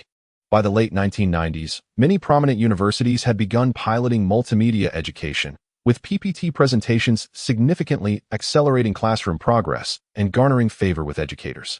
Chen Zhen aimed to have Zhang Yunhao leverage his electronics store to strategically position himself in the multimedia education sector. With over 100 primary and secondary schools in Dongchuan, it represented a vast and rigid market. If executed well, it could sustain them comfortably for at least a decade. As he pondered the schools, Chen Zhen suddenly had an epiphany regarding the old gentleman Lu Chun. Might he possess connections that could influence the Textile Industry Association? After purchasing 3 pounds of premium jasmine tea and acquiring 2 golden Oscar tickets for the D Hall from Mei Xingguo, Chen Zhen made his way to Lu Chun's residence. Lu Chun resided in the old dormitory of the 4th Middle School. Although referred to as a dormitory, it bore no resemblance to those of the textile factory. The extensive greenery and artificial lakes clearly indicated that its inhabitants were either affluent or esteemed. Upon Chen Zhen's arrival, Lu Chun was pleasantly surprised and promptly welcomed him inside. Feeling somewhat embarrassed, Chen Zhen said, Principal Lu, I apologize for the intrusion today. Not at all, Lu Chun replied warmly, pouring 2 glasses of water for Chen Zhen and sitting beside him. I was quite intrigued by your discussion on the 3 kingdoms last time. Your visit is timely, as I would like to delve deeper into that topic. Chuckling, Chen Zhen remarked, I had thought a scholar like you would prefer dream of the Red Chamber. It seems your spirit remains undiminished. He sighed in admiration before continuing. However, I must confess that my visit today is motivated by a specific purpose, Principal Lu, and I would prefer to discuss that matter first. Taken aback by Chen Zhen's forthrightness, Lu Chun responded, "Feel free to speak. I am all ears." Chen Zhen presented the meticulously prepared multimedia teaching images from abroad to Principal Lu Chun for his perusal. "Principal Lu, this is a multimedia classroom from overseas, particularly the segment on slides, which can save teachers the time spent writing on the blackboard, making lessons far more vivid and engaging." As Lu Zhui gazed at the images, a spark of excitement ignited in his eyes. This indeed looks splendid. However, he turned to Chen Zhen. "This multimedia classroom is quite an expensive venture. To be candid, I previously inquired, and the total cost amounts to over 30,000, which is beyond the budget of an average school." With a self-assured smile, Chen Zhen replied, "Principal Lu, what if I told you that I could create such a multimedia classroom for merely 10,000? Would you be willing to let our fourth school be the first in Donchuan to take the plunge?" 10,000. Lu Chun exclaimed in disbelief. "Chen Zhen, surely you jest. If you can truly deliver a multimedia classroom for that price, I would not only immediately approve the acquisition of 30 sets, but also express gratitude on behalf of all the teachers and students at fourth school." Overjoyed by Lu Chun's response, Chen Zhen had previously researched the design and installation of multimedia classrooms. While imported projectors were irreplaceable, computers could be assembled, desks customized, and even the sound system could be optimized to reduce costs. Ultimately, the material cost for one multimedia classroom would not exceed 6,000. Allowing for a profit of over 3,000 even after accounting for labor costs. 30 sets would yield a profit nearing 100,000, a substantial sum in these times. Suppressing his excitement, Chen Zhen nodded earnestly. "Principal Lu, I will provide you with a detailed quotation as soon as possible. Additionally, do you have any acquaintances in the Textile Industry Association? If so, I have a small favor to ask." Chapter 50. Forgetting to refuel. Chen Zhen's request was somewhat abrupt, yet it stemmed from the pressing issue of Hong Tu's production capacity. Failing to resolve this predicament would jeopardize Husan's egg business and adversely affect their established long-term partnership. Chen Zhen had approached the matter with a desperate times call for desperate measures mindset, but upon uttering his inquiry, the atmosphere in the room seemed to freeze. Lu Chun's previously amiable gaze turned sharp, and in a cold voice, he asked, "Xiao Chun, have you been investigating me behind my back?" "Investigate? What nonsense!" Chen Zhen felt a wave of tension wash over him due to Lu Chun's sudden hostility, yet he remained perplexed. "Principal Lu, where is this coming from? I am here to forge a relationship, not to pry into others' affairs. I assure you on my honor." With a derisive chuckle, Lu Chun expressed skepticism. "Don't fabricate excuses. If you weren't investigating me, how would you know that my wife is the president of the Textile Association? However, I find it quite curious. Why would you go to such lengths to investigate a seemingly innocuous association?" Lu Chun's wife was the president of the Textile Association. Chen Zhen's eyes widened in astonishment, and he soon realized that he had stumbled upon a revelation, yet simultaneously found himself in an inextricable predicament. Initially, one might have presumed that Lu Chun, as the principal of the fourth high school, with his extensive network, would be acquainted with individuals from the Textile Association. Who could have anticipated that his wife is, in fact, the president? No wonder Lu Chun suspected that he was being investigated. Ahem ahem. Chen Zhen coughed awkwardly and remarked, "Principal Lu, this is indeed a remarkable coincidence. I shall refrain from further explanations and instead share why I sought connections within the Textile Association." Chen Zhen then candidly divulged the plight of the Hong Tu garment factory, whose products are in high demand yet suffer from a labor shortage, while the Donchuan factory's goods languish in unsold inventory, leading to an unfortunate surplus of workers and resultant layoffs. "Principal Lu, this is essentially a misallocation of social resources," Chen Zhen asserted, gathering his courage to voice his opinion. To his surprise, Lu Chun responded with amusement. "You rascal. You characterize your undermining as a judicious utilization of social resources. The Donchuan factory is already precariously positioned. With competitors like you, it seems they are destined for inevitable ruin." Lu Chun's words struck home, leaving Chen Zhen feeling somewhat embarrassed yet exhilarated. "So, Principal Lu, you agree with my perspective?" Upon hearing this, Lu Chun sighed, "Alas. We are now in an era where the autumn wind sweeps away the leaves. Whether it be the fourth high or the Donchuan factory, resistance to innovation will only lead to merciless obsolescence. This is a lesson I gleaned from the Jianggui matter. Consequently, I have resolved to initiate reforms on our modest grounds at the fourth high, including the multimedia classroom we discussed, as well as management improvements. Chen Zhen could not help but admire the principal's vision. In the past, public education had been overshadowed by elite private institutions due to the antiquated teaching methods and management systems of public schools. Principal Liu, I wholeheartedly concur with your insights. Chen Zhen replied with enthusiasm. I will undoubtedly provide you with an impeccable solution regarding the multimedia classroom, as a gesture of support for your grand aspirations. Lu Chun smiled. Engaging with intelligent individuals is indeed a relief. Young Chun, by age, I am your elder, yet in terms of insight, I feel we share a kindred spirit. Lu Chun, being a cultured man, harbored a hint of pride. In truth, despite his seniority, he felt a considerable gap in knowledge compared to Chen Zhen. After a further exchange of ideas, Lu Chun ultimately agreed to advocate for Chen Zhen, and the two cunning individuals exchanged knowing smiles. Chen Zhen presented premium floral tea and movie tickets before rising to take his leave. Almost simultaneously, the home-to-garment factory initiated a long-planned campaign to poach talent from the Dongchuan textile factory. With piecework wages, comprehensive benefits, and 10-year labor contracts on offer, the allure was undeniable. Moreover, the employee accommodations at home to boast 2 bedrooms and a living room, a stark contrast to the cramped quarters at Dongchuan. In an instant, a wave of resignation swept through the Dongchuan factory. Hey, Xiaozhong, when are you leaving? Next month. At least I'll wait for this month's salary to be dispersed. Hee, have you lost your mind? At home too, one could earn back this meager salary in just half a month. Furthermore, I personally visited the dormitories there, and they are quite spacious. Aren't you always dreaming of living together with your partner? You ought to seize the opportunity before all the dorms are allocated. Go on. Who wants to live with their partner? You have quite the big mouth. N.I. Chunhong, as the factory office director, has been subjected to such gossip daily and has grown weary of it, opting to ignore it. However, her indifference toward the employees does not equate to a lack of disdain for home to factory. A mere private enterprise dares to undermine me? I shall ensure your ruin. As these thoughts raced through her mind, N.I. Chunhong eagerly contacted the secretary of the Textile Association, demanding, in her capacity as vice president, the convening of a symposium for all textile enterprises in Dongchuan. Dongchuan, neither too small nor too large, had long been abuzz with rumors regarding home-to-garment factories' underhanded dealings. The upcoming symposium would be a harbinger of brewing tensions, as various state-owned units were eager to reprimand the clueless Mei Shengnan for her audacity to defy the state-owned factories. How dare she? Upon receiving the notification, Mei Shengnan lost her usual poise and felt a wave of anxiety wash over her, as she called Chen Zhen. Chen Zhen, are you certain there won't be any issues? It's crucial there are no problems, or our factory could face dire consequences. In her worry, the female factory director inadvertently referred to Home 2 as our factory, leaving one to think they were a couple.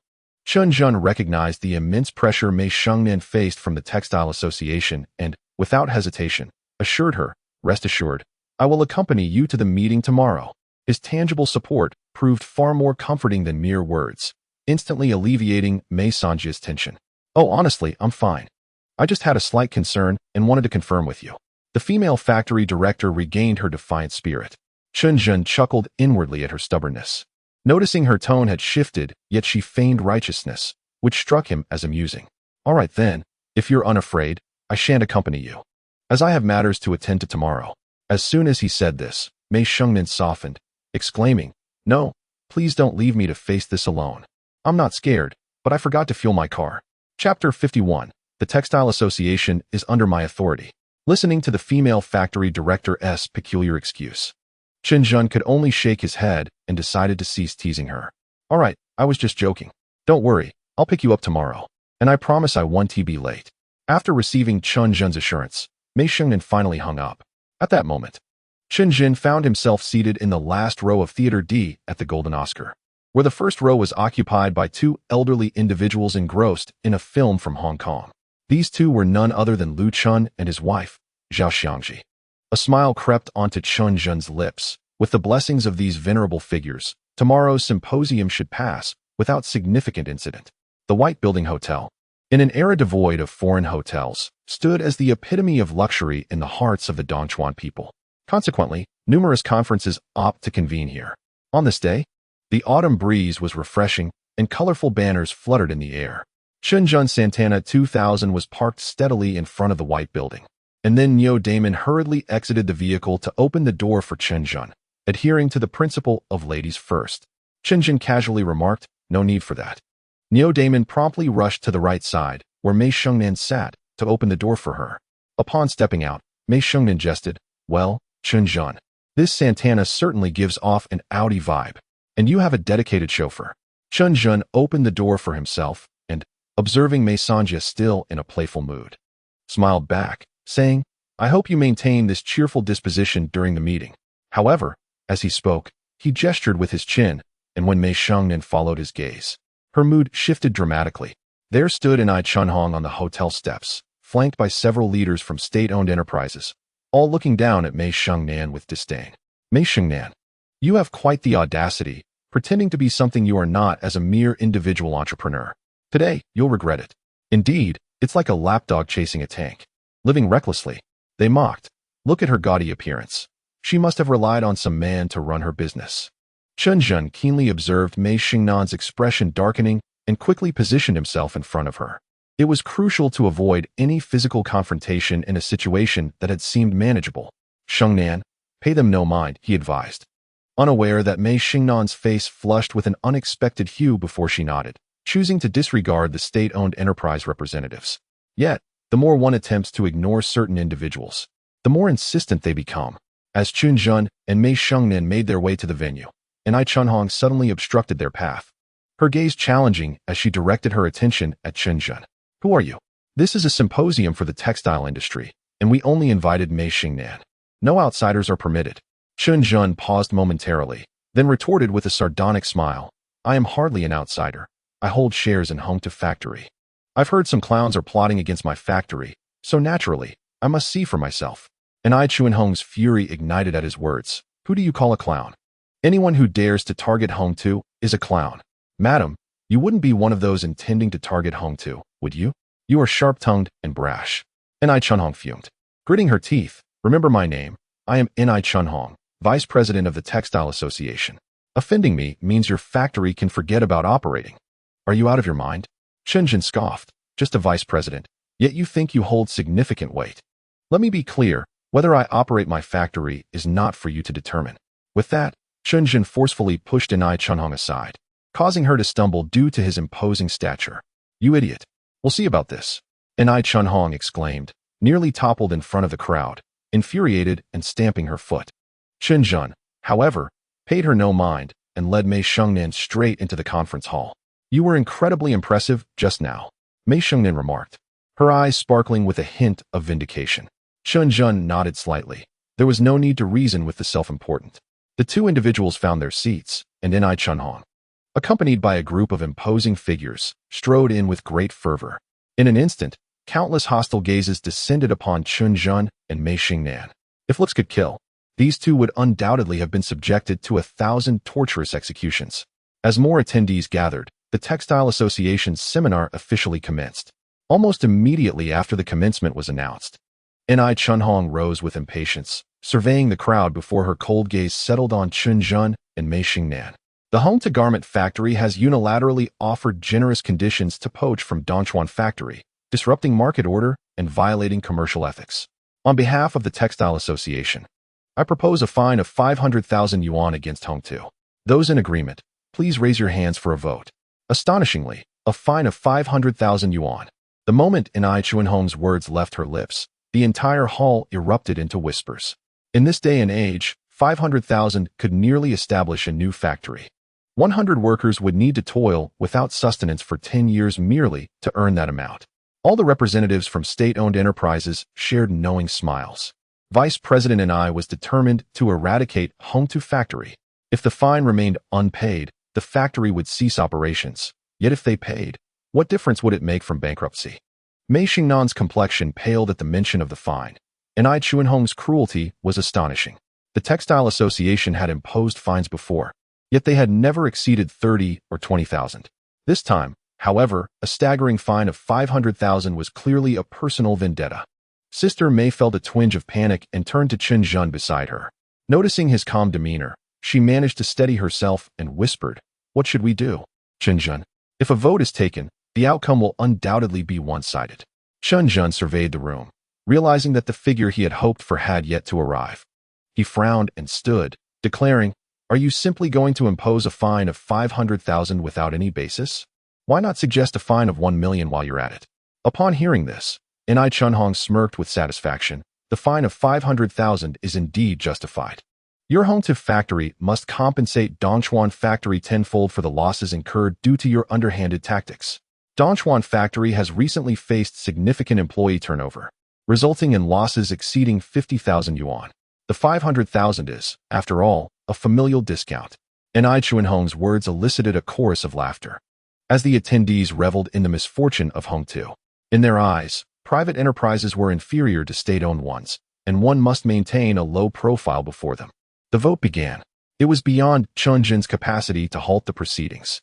As expected, apart from Chen Zhen and Mei Xingnan, all others agreed to impose the penalty on Hongtu Garment Factory. Observing the nearly unanimous show of hands, Ni Chunhong, elated, exclaimed, "Ha! As you can see, this is the fate that befalls those who dare to provoke me. May you suffer endlessly." However, at that moment, a calm voice interrupted. "I do not concur with this voting outcome." The voice was soft, yet carried an air of authority. Ni Chunhong, upon hearing it, did not even glance at the speaker and angrily retorted, "What does your disagreement matter?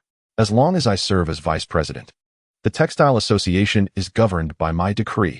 However, at that moment, the leaders of other state-owned factories had already changed their expressions, frantically signaling to Ni Chunhong. Chapter 52. Merging State-Owned Factories? Vice President Ni, please refrain from speaking.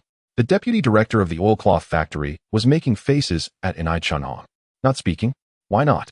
Today, I intend to show these short-sighted individual operators what the consequences of opposing me, Ni Chunhong, will be." The more Ni Chunhong spoke, the more exhilarated she became, completely disregarding the suggestions of the crowd. Who was it that expressed disagreement with the voting results? "If you have the courage, step forward and witness how I deal with you." "It was I who said it. Come and deal with me," Zhao Xiangji, with her head of white hair, yet brimming with vitality, calmly replied. "What a fool to challenge me, truly seeking death." Ni Chunhong, who had been repeatedly provoked, turned in fury, but upon seeing the elderly woman before her, her eyes nearly popped out in astonishment. "President Zhao, weren't you supposed to be retiring?" "My retirement is not a justification for your arrogance." Zhao Xiangji's voice, though soft, resonated throughout the entire assembly hall. "The Textile Association is not a tool for excluding dissenters." Her words made nearly everyone present lower their heads, none daring to retort. Mei Xingnan, observing Zhao Xiangji, was overwhelmed with emotion, unable to contain herself. This venerable elder, despite possessing only a high school education, had ascended from a factory worker to the position of factory director at the Dongchuan textile factory, having developed numerous patents and subsequently served as director or honorary director of many factories. In terms of qualifications and contributions, she was the most distinguished figure in Dongchuan's textile industry. Many of the leaders present were her former subordinates whom she had personally nurtured. Mei Xingnan's path to establishing her own factory was inspired and encouraged by Zhao Xiangji. Seeing her erstwhile supporters shrink away, Ni Chunhong's face darkened, and she, with great reluctance, retorted, "President Zhao, you may not be aware, but Hongtu Garment Factory is engaging in malicious competition, poaching our employees, and causing economic losses for our factory. Thus they deserve to be punished." Zhao Xiangji merely coldly fixed her gaze upon Ni Chunhong, and after a prolonged silence, retrieved a pile of ledgers from a bag, snorting disdainfully, "Humph, Ni Chunhong, you are well aware of your own actions. How did the Dongchuan factory arrive at this state? Should I recount it before everyone?" Upon seeing those familiar ledgers, Ni Chunhong suddenly panicked. Even the dimmest could discern that Zhao Xiangji had indeed visited the Dongchuan factory in advance and scrutinized her accounts. "Teacher Zhao, allow me to explain. The funds on those ledgers were invested, and returns will come soon. Over these years, the factory's performance has faltered, and I have been considering the workers." "Silence," Zhao Xiangji admonished coldly, "misappropriating factory funds, coercing workers into unemployment, and ruining a well-functioning factory. This is what you call thinking of the workers?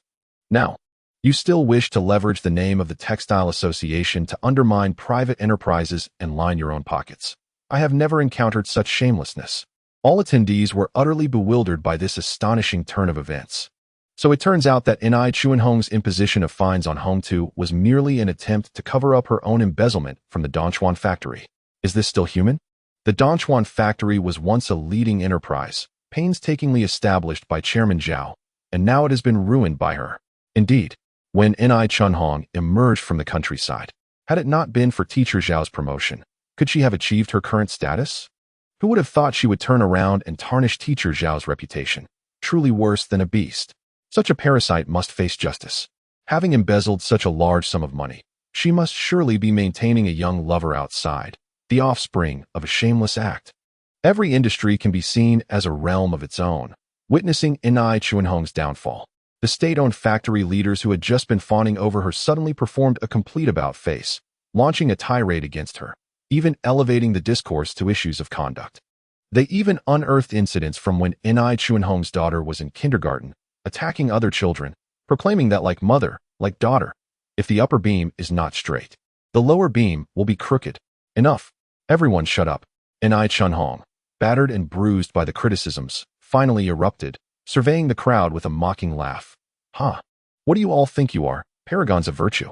Don't you have a modicum of self-awareness? Ultimately, her gaze fell upon Zhao Xiangji, and she coldly remarked, "You old hag, instead of enjoying your twilight years at home, you come out to sabotage my affairs. Just wait, as long as I draw breath. I will not spare you, ha." Zhao Xiangji met Ni Chuanhong's gaze without a shred of fear.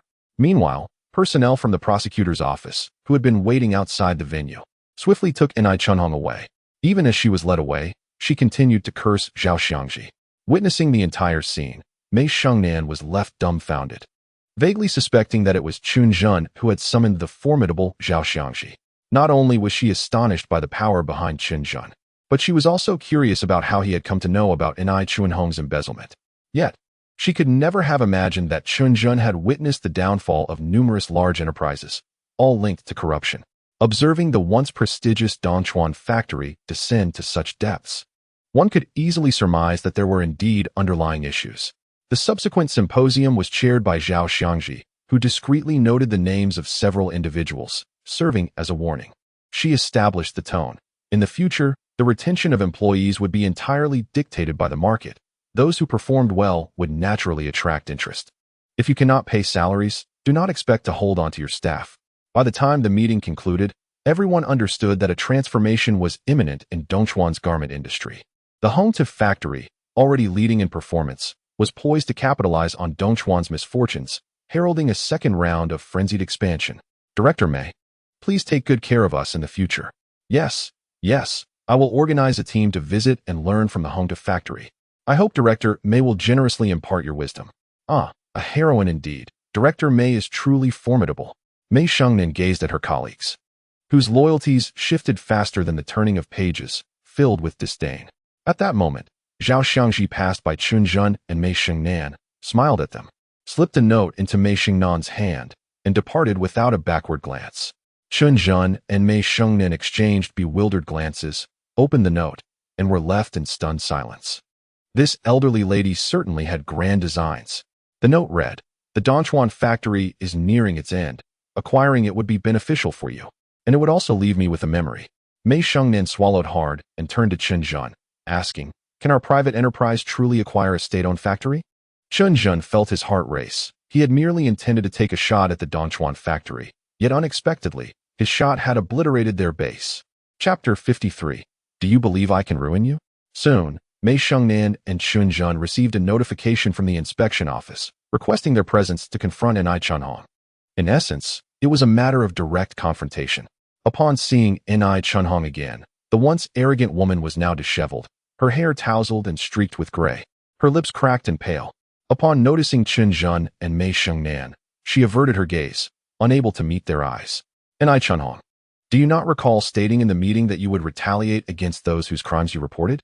At this, Ni Chunhong quickly shook her head in denial, casting a pleading look towards Chen Zhen, exclaiming, "I have a daughter. I cannot go to prison. Please spare me." However, Chen Zhen resolutely confirmed with the staff the series of arrogant statements made by Ni Chunhong. With each word he uttered, she seemed to deflate like a punctured balloon. Ultimately, she slumped in her seat, dragged away like a lifeless dog. Sighing, Mei Shengnan remarked, "That woman is quite pitiable." I wonder what her daughter thinks of her.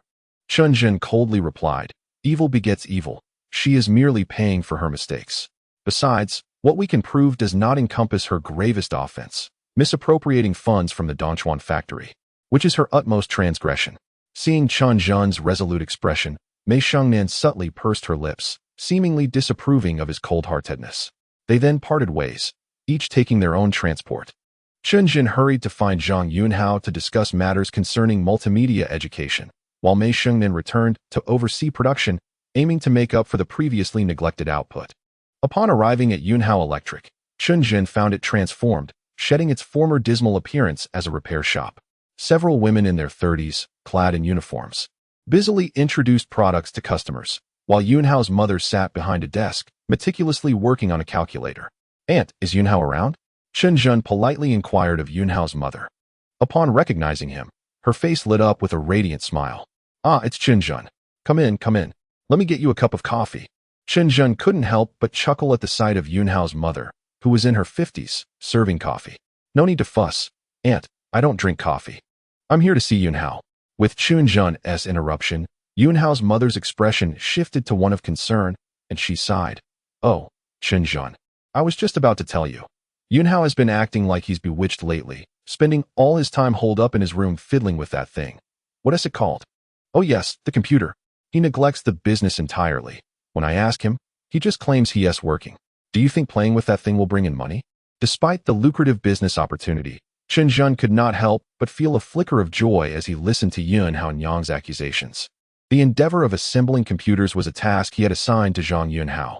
The primary objective was to reduce the costs of multimedia teaching equipment, a significant challenge being the dismantling of the technological monopoly held by branded computers.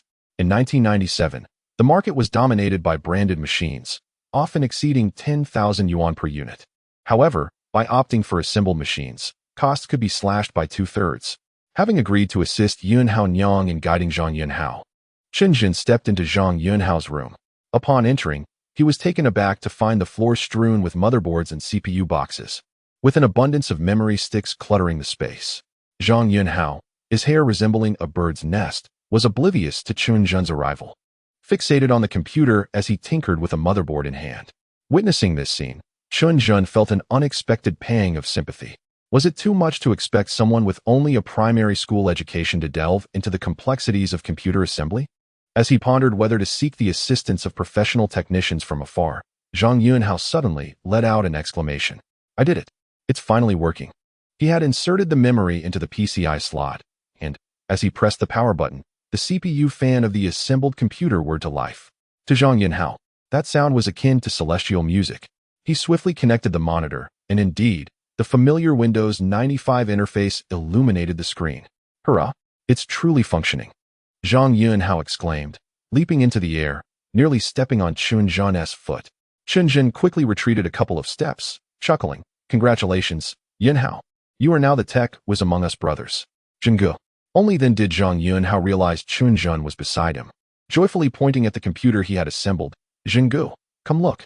I made this computer. Chen Zhen nodded in approval, moved by Zhang Yunhao's enthusiasm. He had thought that since Zhang Yunhao could repair motorcycles, his practical skills might be commendable, yet he had not anticipated such success from his self-directed exploration. However, Zhang Yunhao soon expressed a hint of regret. It's a pity so many motherboards were wasted.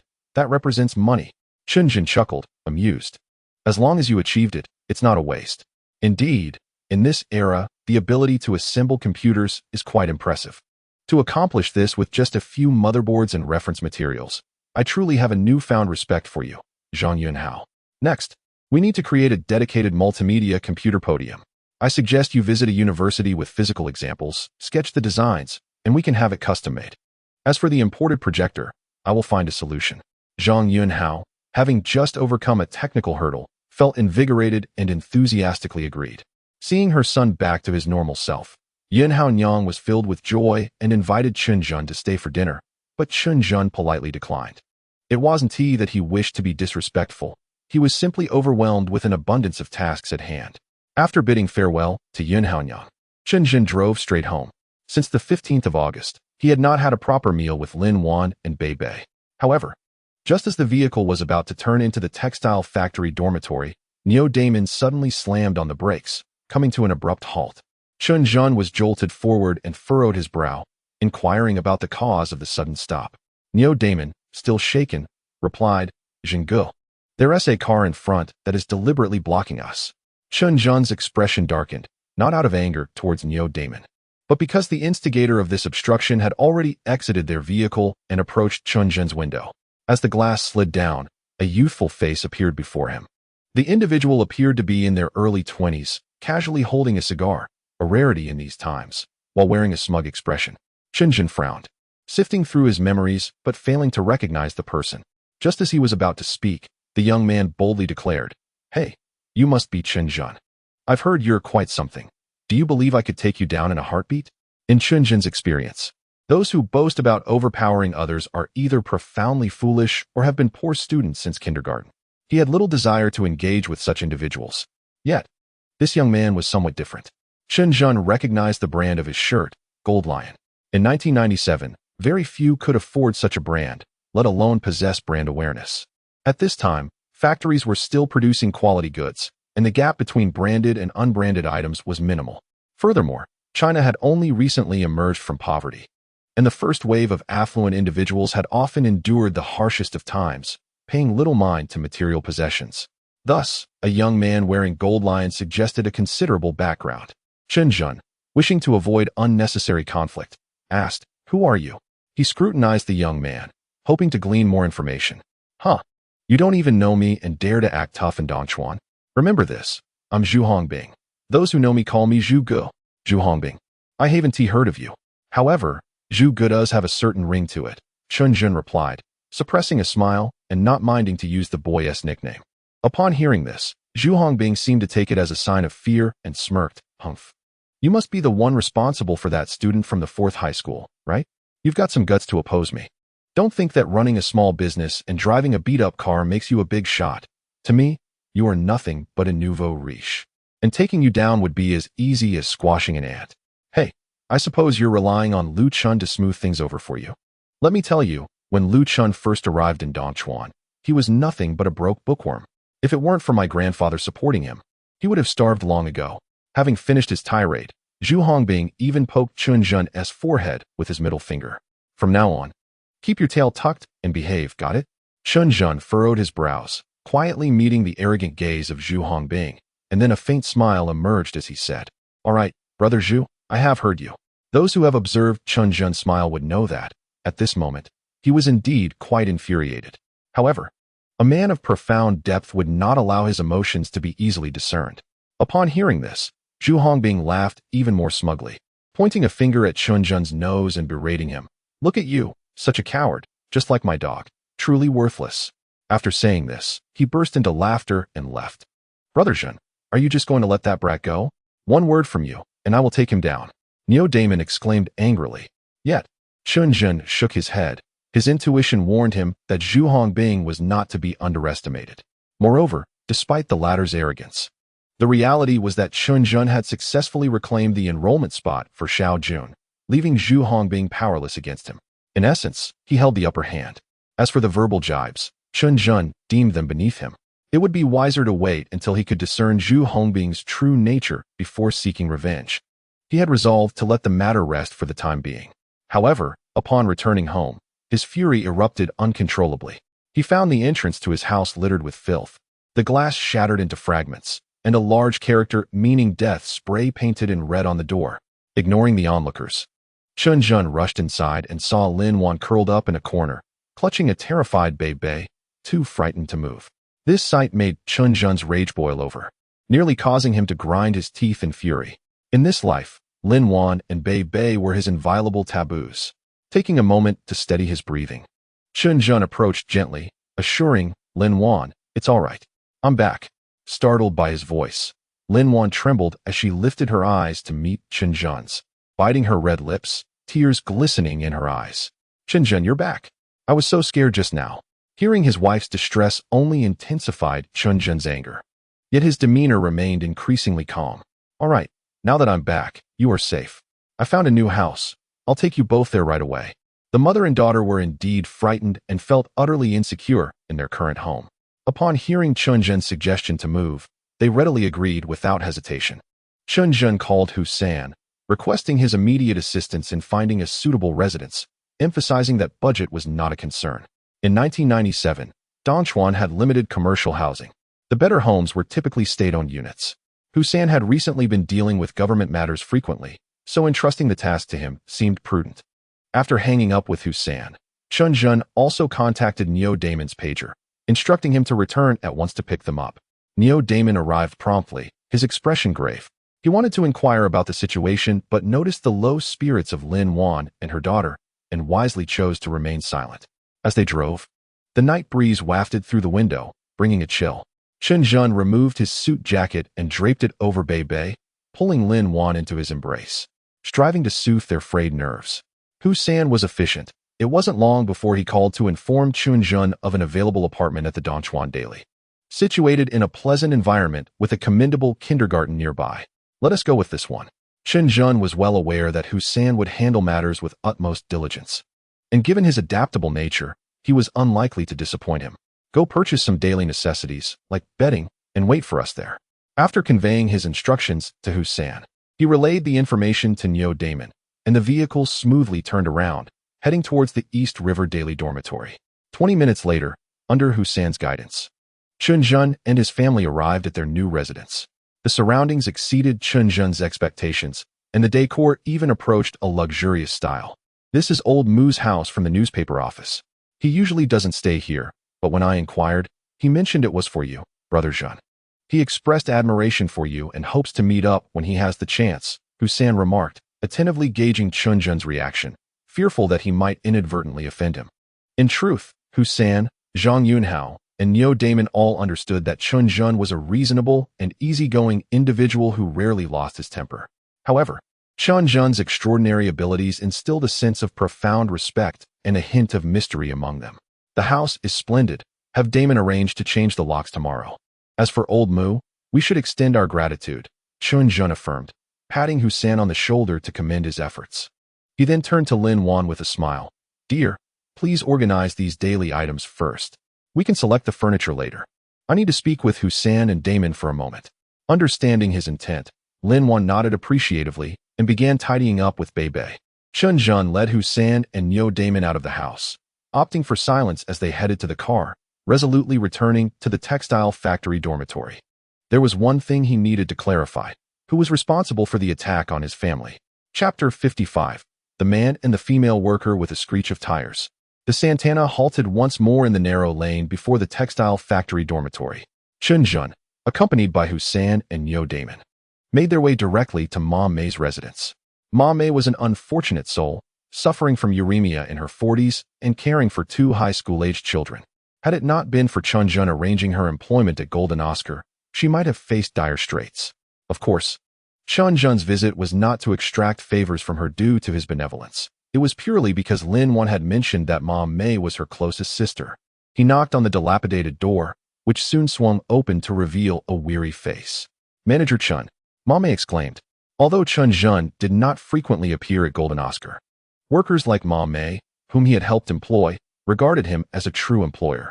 Chen Zhen nodded, foregoing pleasantries, and directly inquired, Are you aware of today's incident? Who was responsible, and what did they look like or have any distinctive features? Upon hearing his question, a look of anger surged across Ma Mei's face. It was Lu Lijun. He brought people to cause trouble, and several of us witnessed it. Lu Lijun. The mention of this name caused Chen Zhen's brow to furrow. Lu Lijun had once assisted him in the marketplace. Chen Zhen had hoped to reconcile with him, but he never anticipated that this scoundrel would dare to provoke him again. Thinking of Lin Wan and Beibei's frightened expressions only intensified Chen Zhen's fury, causing his fists to clench tightly. Come with me. Without further ado, Chen Zhen beckoned Hu San and Neo Damon to join him in confronting Lu Lijun. Unexpectedly, Ma Mei intercepted him. Mr. Chen, do not act impulsively. Lu Lijun has many men. Under normal circumstances, Chen Zhen would have approached the situation with caution. However, the present moment was different. His wife and child were under threat. To hesitate now would be to forsake his manhood. Casting a glance at Hu San and Neo Damon, he asked, Are you afraid? Hu San chuckled. Zhengge. Are you joking? We fear Lu Lijun. If we fall here today, We will ensure that we avenge sister-in-law. Neo Damon raised the wrench he had taken from the car, declaring, Jingu, just say the word, and I will make that scoundrel bleed. Excellent. Await my signal to act. Chen Zhen frowned, stating, the only thing I need to know is whether this incident is connected to Zhu Hongbing. With his keen deductive skills, Chen Zhen had long suspected Zhu Hongbing's involvement in the destruction of his home. He sought out Lu Lijun not only for vengeance on behalf of Lin Wan, but also to ascertain whether Zhu Hongbing had orchestrated this affair. As the saying goes, grievances have their roots, and debts have their payers. Chen Zhen would not let anyone who caused Lin Wan and Beibei to suffer escape unscathed. The three men unified in purpose, striding towards Lu Lijun's dormitory. Meanwhile, Ma Mei, realizing the gravity of the situation, gritted her teeth and ran to summon help from other laid-off workers. As Chen Zhen and his companions approached Lu Lijun's abode, they could hear laughter emanating from within. Ha ha. You have no idea how terrified Chen Zhen's woman was today. She was screaming like a banshee. It was hilarious. Brother Jun is magnificent. That Lin Wan is quite a beauty, but too bad she belongs to Chen Zhen. One ruffian, emboldened by alcohol, continued, what do we fear? Once she asked with Brother Luo San from the West City, what can Chen Zhen do? We could have our fun with her. He wouldn't dare. Before he could finish, a resounding crash echoed as Chen Zhen kicked the door down, sending a basin toppling over and water splashing everywhere. The occupants of the room were taken aback, staring blankly at the three men outside. Chen Zhen. Lu Lijun was the first to react. Upon seeing Chen Zhen's icy demeanor, he quickly comprehended the purpose of their visit. Chen Zhen, let me explain. Today's events were forced upon me by Luo San from the West City. I was merely guiding them. I had no part in the attack. However, Chen Zhen paid no heed to Lu Lijun's protests. The few words he had overheard outside were sufficient justification for him to crush Lu Lijun. Lin Wan and her daughter represented the softest corner of Chen Zhen's heart. No one could desecrate them. I offer you but one chance. Kneel and slap yourself 100 times, then leave Donchuan and never return. Otherwise, Chen Zhen's gaze turned cold, fixating menacingly on Lu Lijun and the four ruffians. Do you think you are an emperor? One of the thugs, unable to contain himself and fueled by liquor, interjected with a belch. There are 5 of us. Do we fear just 3 of you? Brother Jun, give the word, and we will take care of these 3. Other ruffians, upon hearing this, also recognized the numerical advantage on their side and became increasingly arrogant. Indeed, who do you think you are, you big-headed garlic? Get your military brother to roll out of Donchuan, or I'll send you off this planet first. Stop wasting breath with these 3 fools. Just take them down. Chen Zhen coldly observed as the thugs boasted, yet his heart remained unperturbed. As a husband, he felt the weight of failure for not protecting his wife. As a father, he was tormented by the fright his daughter had endured. This burden of guilt weighed heavily on Chen Zhen, and he resolved to cleanse himself of this shame through decisive action. Attack! The command slipped from his lips, and Hussein and Neo Damon, having seized the moment, charged forward with a roar. Chen Zhen followed closely, lunging directly at Lu Lijun. To be candid, Lu Lijun was notorious as a thug. Yet Chen Zhen and his companions were not mere sheep.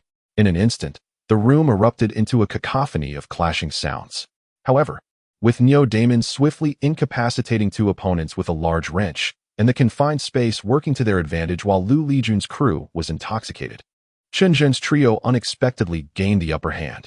Just as luck would have it, Lu Lijun, realizing the dire predicament of his side, suddenly flashed a fierce glint in his eyes, and, with a knife materializing from seemingly nowhere, lunged at Chen Zhen. Curse you! The blade struck out, aimed at Chen Zhen, who narrowly evaded but still felt a searing heat at his waist as crimson blood gushed forth from the wound. Sensing the blood, Lu Lijun was emboldened, his expression growing more ferocious as he lunged with the knife towards Hussein, who was engaged in combat with another thug. This thrust could spell disaster for Hussein, potentially costing him his life. In a critical moment, an egg arced gracefully through the air and, with a resounding crack, shattered against Lu Lijun's face. The bright yellow yolk cascaded down his cheek, momentarily stunning him, as he turned to see the source of this unexpected projectile.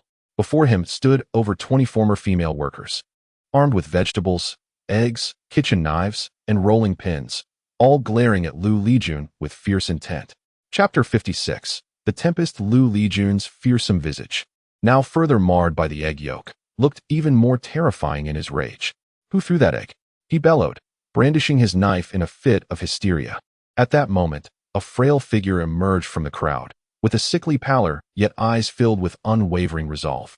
It was I, Mame spoke softly, as if engaging in casual conversation with an acquaintance. President Chen provided us with our livelihoods. He is our benefactor. If you wish to confront President Chen, you must first inquire whether we, the laid-off sisters, consent to it. Lu Lijun, upon hearing this, erupted in fury, swinging his knife and shouting, "Damn it!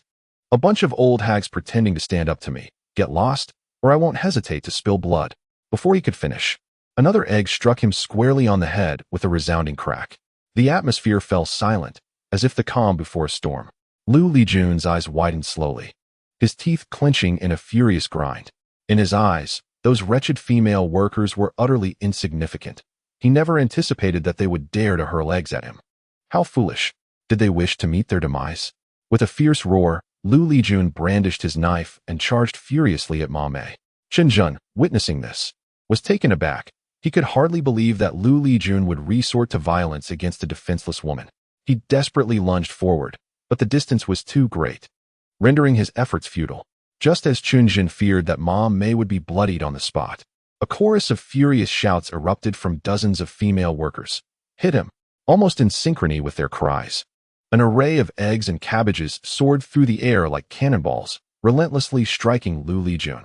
These harmless projectiles, when amassed in numbers, proved to be formidable enough to blind the ferocious Lu Lijun. "I'll make you pay for your cruelty. You tyrant in the factory dormitory. You vile scoundrel. You rotten filth." The sound of impact was incessant, and Chen Zhen stood by in stunned disbelief. He had often heard tales of individuals who could take on 10 or 8 opponents, but witnessing the current scene made him deem such claims sheer nonsense. Dozens of frail female workers faced off against the burly and notoriously combative Lu Lijun. Merely armed with eggs, they had already forced him to retreat in distress. Had they wielded stones, Chen Zhen surmised Lu Lijun would have been left incapacitated. In less than 10 seconds, the situation had transformed drastically. Lu Lijun had long discarded his knife, raising his arms in a futile attempt to shield himself from the barrage of flying eggs and cabbages. Initially, he attempted to utter curses, but now, as he opened his mouth, an egg struck him squarely, leaving him utterly defenseless. He appeared pitiable indeed. "Enough, enough. Cease the throwing." Chen Zhen, concerned that matters might escalate, shouted to halt the onslaught. Gradually, the female workers calmed, turning their attention to Chen Zhen's injuries. Chen Zhen glanced at the wound on his waist. Although it bled profusely, the cut was not particularly deep. Meanwhile, Lu Lijun lay on the ground, weeping uncontrollably, his hands flailing as he muttered, "Stop, please stop. I yield." Neo Daemon approached and kicked Lu Lijun, bellowing, "Speak. Who is this Luo Sin you mentioned? And where is he now?" According to Lu Lijun's previous assertions, he was merely a guide who had not resorted to violence. Hence, Chen Zhen felt compelled to seek out Luo San for retribution. He was a big shot in the west of the city, currently overseeing affairs at a video hall. Upon hearing this, Neo Daemon trembled slightly, as if recalling who Luo San was. Luo San, whose full name was Luo Dalong, had been a notorious figure a few years back, even having had dealings with Mei Xingguo. However, during a pivotal conflict, he had been apprehended and spent 3 arduous years in prison, allowing Mei Xingguo's family to dominate. Not only was Luo San ruthless, but he was also cunning. According to accounts from those recently released, he had been anything but docile in prison, having discreetly dispatched 3 prominent gangsters without leaving any incriminating evidence, thus evading any extended sentences. Neo Daemon cast a worried glance at Chen Zhen and murmured, "Brother Zhen, this Luo San is quite formidable and difficult to deal with." Husin also seemed somewhat intimidated, noting that the aura of Luo Dalong resembled that of a desperate outlaw, a man unburdened by fear, who, should a confrontation arise, could cause a tumultuous uproar even if defeated. "Brother Zhen, perhaps we should take a step back. We are businessmen, and there is no need to entangle ourselves with such individuals." Chen Zhen regarded his 2 companions with a smile and a nod, yet deep within, he had already sentenced Luo San to his fate. Certain grievances could be endured, but when it came to his wife and child, Chen Zhen could not remain passive this time. Nevertheless, this required careful deliberation. For the moment, his priority was to soothe the emotions of the female workers. "Thank you all for your gallant intervention today. I, Chen Zhen, shall remember this kindness. I was impulsive earlier, Violence is not a viable solution to our problems. Chen Zhen raised his voice to address the still watchful female workers, genuinely concerned that the numbers might escalate and lead to severe repercussions for Lu Lijun. Lu Lijun has already faced his punishment, and the ones who bullied our Lin Wan and her child are different. Let us disperse for now. Upon hearing Chen Zhen's words, Ma Mei took the lead in dismissing the group of female workers. Hu San and Niu Damon sighed in relief. Brother Zhen, how should we handle Lu Lijun? Shall we report him? Chen Zhen shook his head. No need. He is likely frightened out of his wits by now. Let us return home. Tomorrow brings its own challenges. Both men sensed an odd timbre in Chen Zhen's voice, but dismissed it, escorting him back to his new residence at the Dongchuan Daily before returning to their own homes. Upon his return to the new house, Chen Zhen found Lin Wan and their daughter already asleep. He stood on the spacious balcony, surveying the community below. The trees, adorned with a myriad of yellow leaves, swayed gently in the autumn breeze. In the distance lay a sizable pond, fenced off to prevent children from falling in. He retrieved a bottle of erguo tu he had brought from a convenience store before going home, reflecting silently on how to address the matter of Luo Sin the next day. To confront such a person, one must either remain completely still or strike decisively to ensure they can never recover. After downing a fiery shot of liquor, Chen Zhen felt his pores open wide.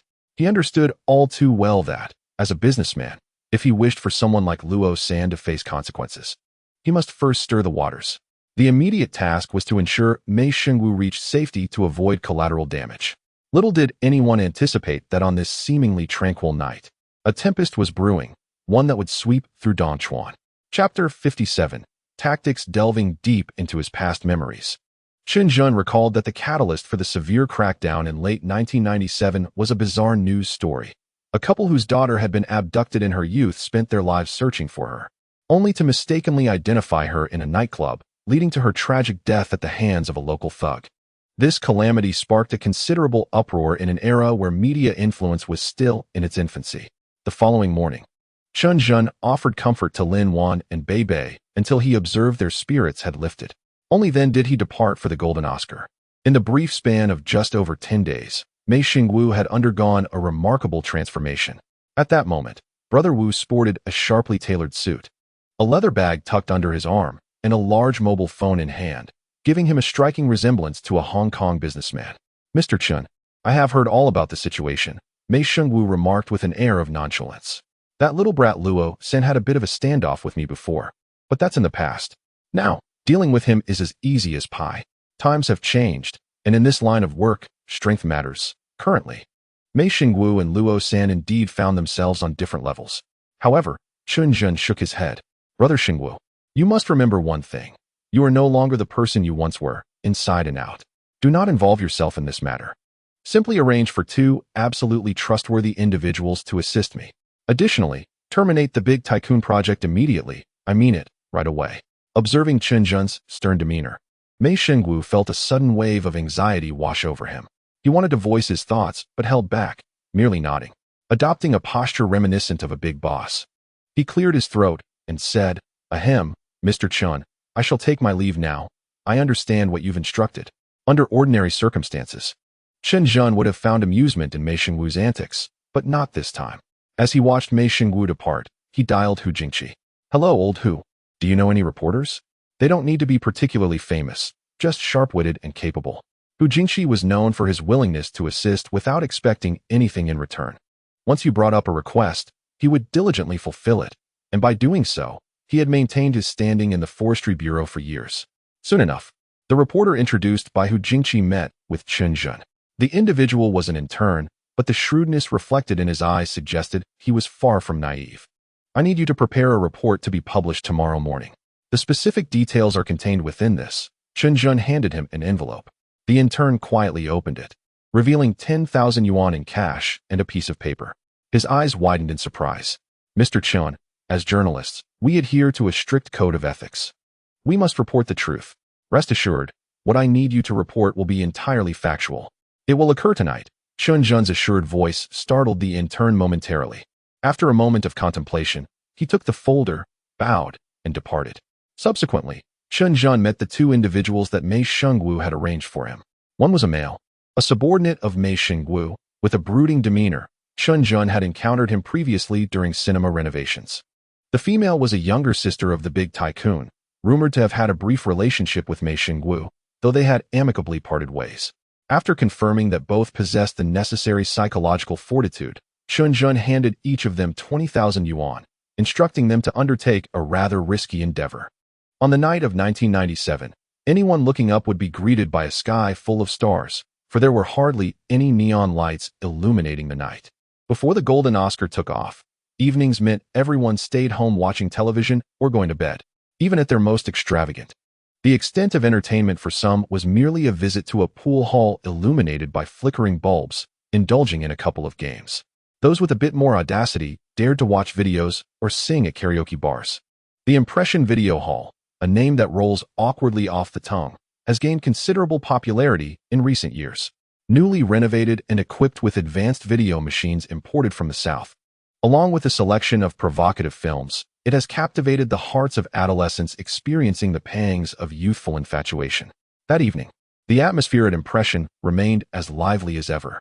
Despite the rise of the Golden Oscar, which had undeniably impacted foot traffic, the two venues catered to different audiences. Moviegoers predominantly frequented in pairs, while solitary souls found solace in the video hall to unleash their pent-up hormones. A man and a woman, clad in tattered work attire, resembled humble farmers who had just returned from the orchards, having picked apples. After much bowing and scraping, they finally persuaded the security guard at the entrance to grant them entry. However, upon crossing the threshold, their expressions shifted from naive to shrewd and cautious. Indeed, they were the very individuals introduced by Mei Xingwu to Chen Zhen.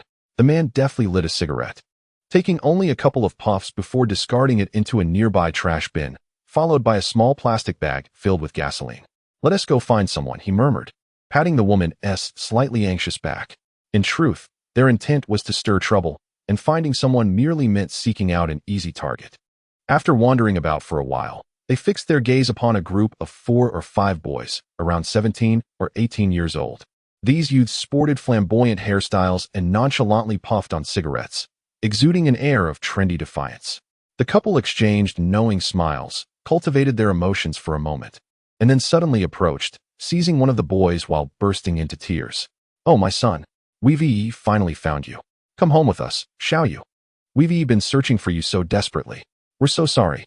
The boys, taken aback by this sudden outburst, exchanged bewildered glances until the boy, being accosted, in a fit of anger, exclaimed, "What are you doing? I don't know you. Let go of me." Yet, the couple refused to relent. Instead, they tightened their grip, their tears and snot staining the boy's clothes. "You are my son. How could you not recognize me? It's all my fault for not watching over you. Please come home with us." Frustrated and alarmed, the boy called out to his friends for help. Before long, the security personnel arrived on the scene. But as the old adage goes, a wise judge cannot resolve domestic disputes. Faced with the spectacle of tearful chaos, the security guard grew exasperated. "Get out of here. This is a video hall, not a place for your antics." Nevertheless, the couple remained undeterred, continuing their lamentations while clinging to the boy. This bizarre scene quickly attracted a throng of onlookers, who abandoned their films to witness the commotion. As the situation spiraled out of control, the security guard, finally incensed, began to drag the couple away, swinging his fists. In an instant, the air was filled with cries, laughter, shoving, and curses, creating a tumultuous cacophony. Yet, no one noticed the trash can in the corner, leisurely exhaling black smoke. Chapter 58. Dare to appear on my turf? Stop. It's on fire. Everyone run. A voice cried out, inciting even greater chaos in the previously raucous cinema. Those near the exit managed to escape swiftly, while the spectators who had gathered to watch the security guards brawl found themselves bewildered, trapped behind a surging crowd, the thick smoke wafting behind them. Anyone in their position would panic. At that moment, 2 of Mei Xingwu's subordinates seized the opportunity amidst the commotion, slipping out of the encirclement, discarding their tattered clothes, and blending into the crowd as they surged towards the exit. That night, everyone who had visited the Impression Cinema felt a lingering dread. In the midst of the turmoil, many suffered torn clothing, injuries, and lost wallets. Fortunately, the fire did not escalate beyond control. The following morning, the Dongchuan Youth Daily published a news article titled, "Hiding Filth, Endless Hazards." The content directly addressed the small-scale fire at the Impression Cinema the night before. as well as the incident where a rural couple searching for their child was assaulted by idle members of society. The article vividly depicted the plight of the rural couple, who, after a decade of searching for their beloved child, were brutally beaten due to a case of mistaken identity. The narrative was heart-wrenching, evoking tears from listeners, and the brazen acts of violence committed by the thugs stirred deep indignation. Naturally, the article concluded by not sparing the cinema for its notorious exhibition of explicit content, candidly stating that numerous youths had fallen victim to its corrupting influence. This news quickly generated immense repercussions, leading to a surge in demand for the previously obscure Dongchuan Youth Daily, resulting in its rapid sellout. The impression cinema found itself thrust into the spotlight. How outrageous! This gang shows such shameless films to children without fear of retribution. I know that cinema. It's run by a reformed criminal named Luo San, a man whose nefarious deeds have long been established, and his release only endangers society.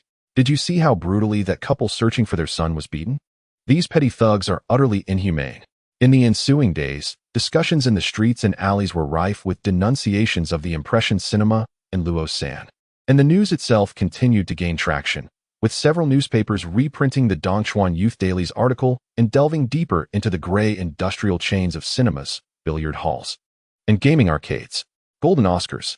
Mei Xingwu, feeling somewhat disheartened, pushed open the door to Chen Zhen's office.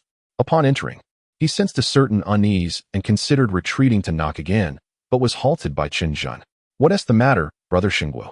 Mei Xingwu sighed. "Ah, Mr. Chen. I wonder which unscrupulous journalist has been lambasting Dongchuan's entertainment venues in the papers. These past few days, our cinema's business has notably declined." Upon hearing Chen Zhen's words, a smile broke across his face. "Do not fret. Given the magnitude of the recent turmoil, the parents will undoubtedly be more vigilant with their children. However, our cinema is fully compliant with regulations, offers wholesome content, and boasts adequate fire safety measures. Once this storm passes, we shall surely witness another surge in attendance." "Is that truly the case?" Mei Xingwu was momentarily taken aback. He held Chen Zhen's words in high regard, but after a decade in the business, this was the first time he encountered such widespread anxiety, causing a flicker of unease within him.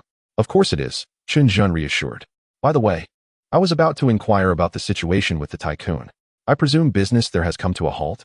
"Indeed, it has," Mei Xingwu replied, somewhat reluctantly. "I certainly heed your counsel, Mr. Chen, though I lament the plight of those young ladies." "Well, that's reassuring," Chen Zhen nodded. "I am considering opening a second Golden Oscar franchise, right on the territory previously held by Luo San. What do you think?" "Oh," Chen Zhen's words piqued Mei Xingwu's interest. "Opening another location is certainly a splendid idea. That scoundrel Luo San is hardly a concern. If he dares to cause trouble, I shall ahem."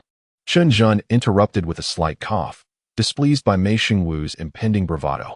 Realizing his words were ill-advised, Mei Xingwu quickly added with a chuckle, "I meant to say, I would simply have a word with him." Content with this response, Chen Zhen nodded in approval. "That is more like it. Now, let us not rush into matters regarding the new store. Come with me for a brief excursion." With that, Chen Zhen rose from his seat. Mei Xingwu, feeling the cinema was quite busy, could only follow along, puzzled by Chen Zhen's intentions.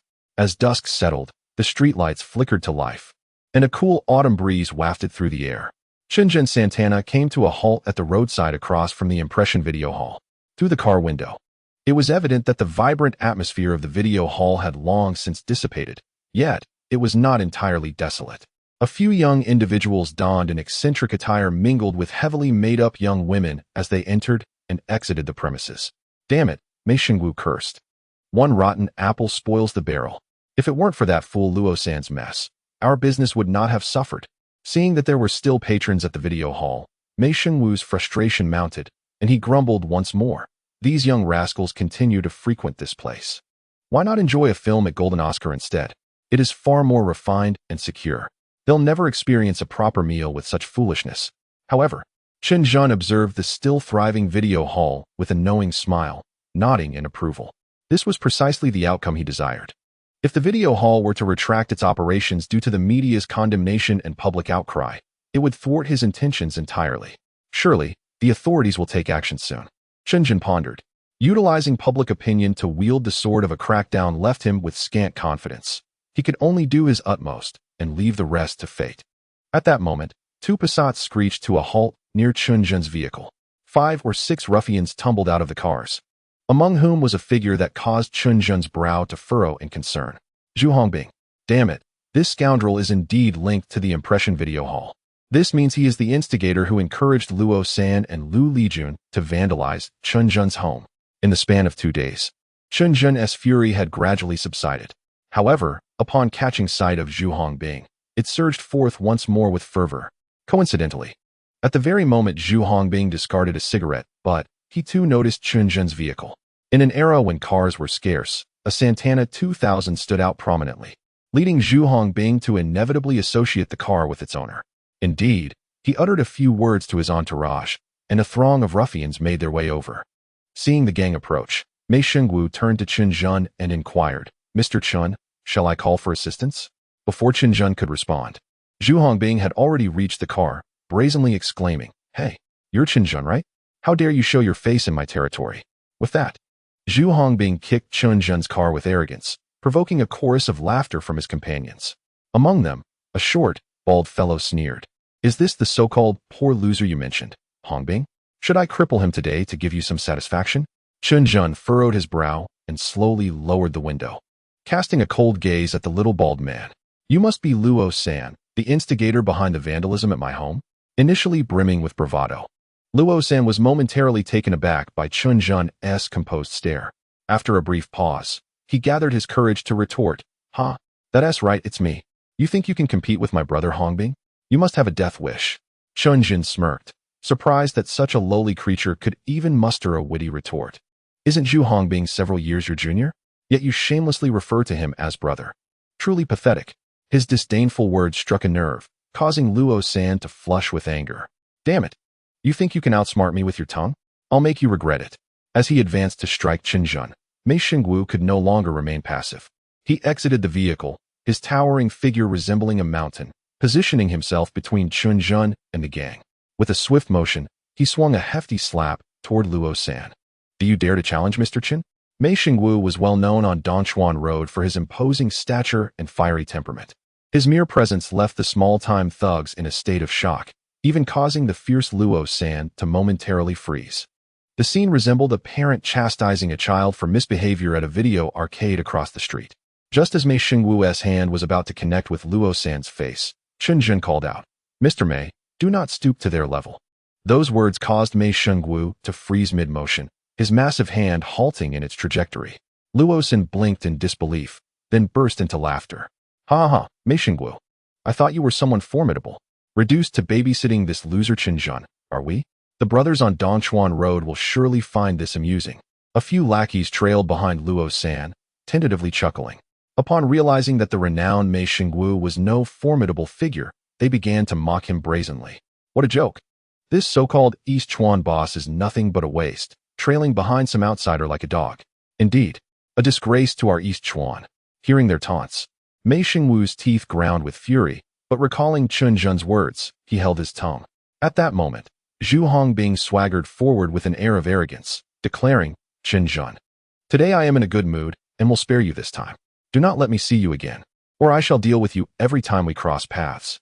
His words dripped with bravado, and Luo San and the small-time thugs eagerly awaited the applause.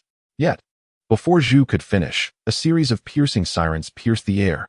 With a cacophony of wailing, several vehicles adorned with distinctive insignias approached, their lights flashing ominously, eventually halting before the video hall.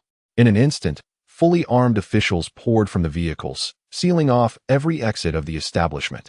This spectacle unfolded just across the street, and the previously boastful Zhu Hongbing and Luo San were instantly struck with panic. "Damn it, run!" Luo San exclaimed, ready to flee without hesitation. Zhu Hongbing hesitated, a flicker of uncertainty crossing his face before he seized Luo San's arm. "No, you cannot escape. You are the legal representative of the video hall. Running is futile. Go see what is happening." Luo San's face drained of color at this, and he protested, "Hongbing, are you joking? You want me to go over there in this situation? I value my life." Zhu Hongbing, teeth clenched in frustration, retorted, "You can't run away. The monk can escape, but not the temple. Hurry and assess the situation. Calm the security personnel inside. If anything goes awry, I will ensure your safety." If they start talking nonsense and it implicates me, you are as good as dead. Zhu Hongbing's words sent Luo San into a frenzy, and after a long moment of hesitation, he reluctantly stepped toward the video hall. However, just as he reached the entrance, several officials tackled him to the ground and swiftly placed him in handcuffs. Witnessing this, Mei Xingwu was equally taken aback and promptly jumped into Chen Zhen's vehicle, exclaiming, "Mr. Chen, what is happening? I am quite frightened." Taking a deep breath, Chen Zhen observed the unfolding scene across the street, his face intermittently illuminated by the flashing red and blue lights. Surely, there cannot be any issues. As he uttered this phrase, his heart raced with trepidation. The scenario was simply too dramatic, captivating not only him and Mei Xingwu, but also passers-by who curiously gathered at a distance to watch. In no time, bicycles, taxis, and pedestrians strolled leisurely, completely obstructing the street. Yet, the onlookers remained blissfully unaware that the scene before them was merely the prelude to an impending tempest over East Chuan. Zhu Hongbing fled, not sharing a vehicle with the small-time thugs. In his haste, he nearly tripped over the curb. Mei Xingwu, accustomed to a life on the edge, had never felt such tension as he did now. "Mr. Chen, should I perhaps hide for a while?"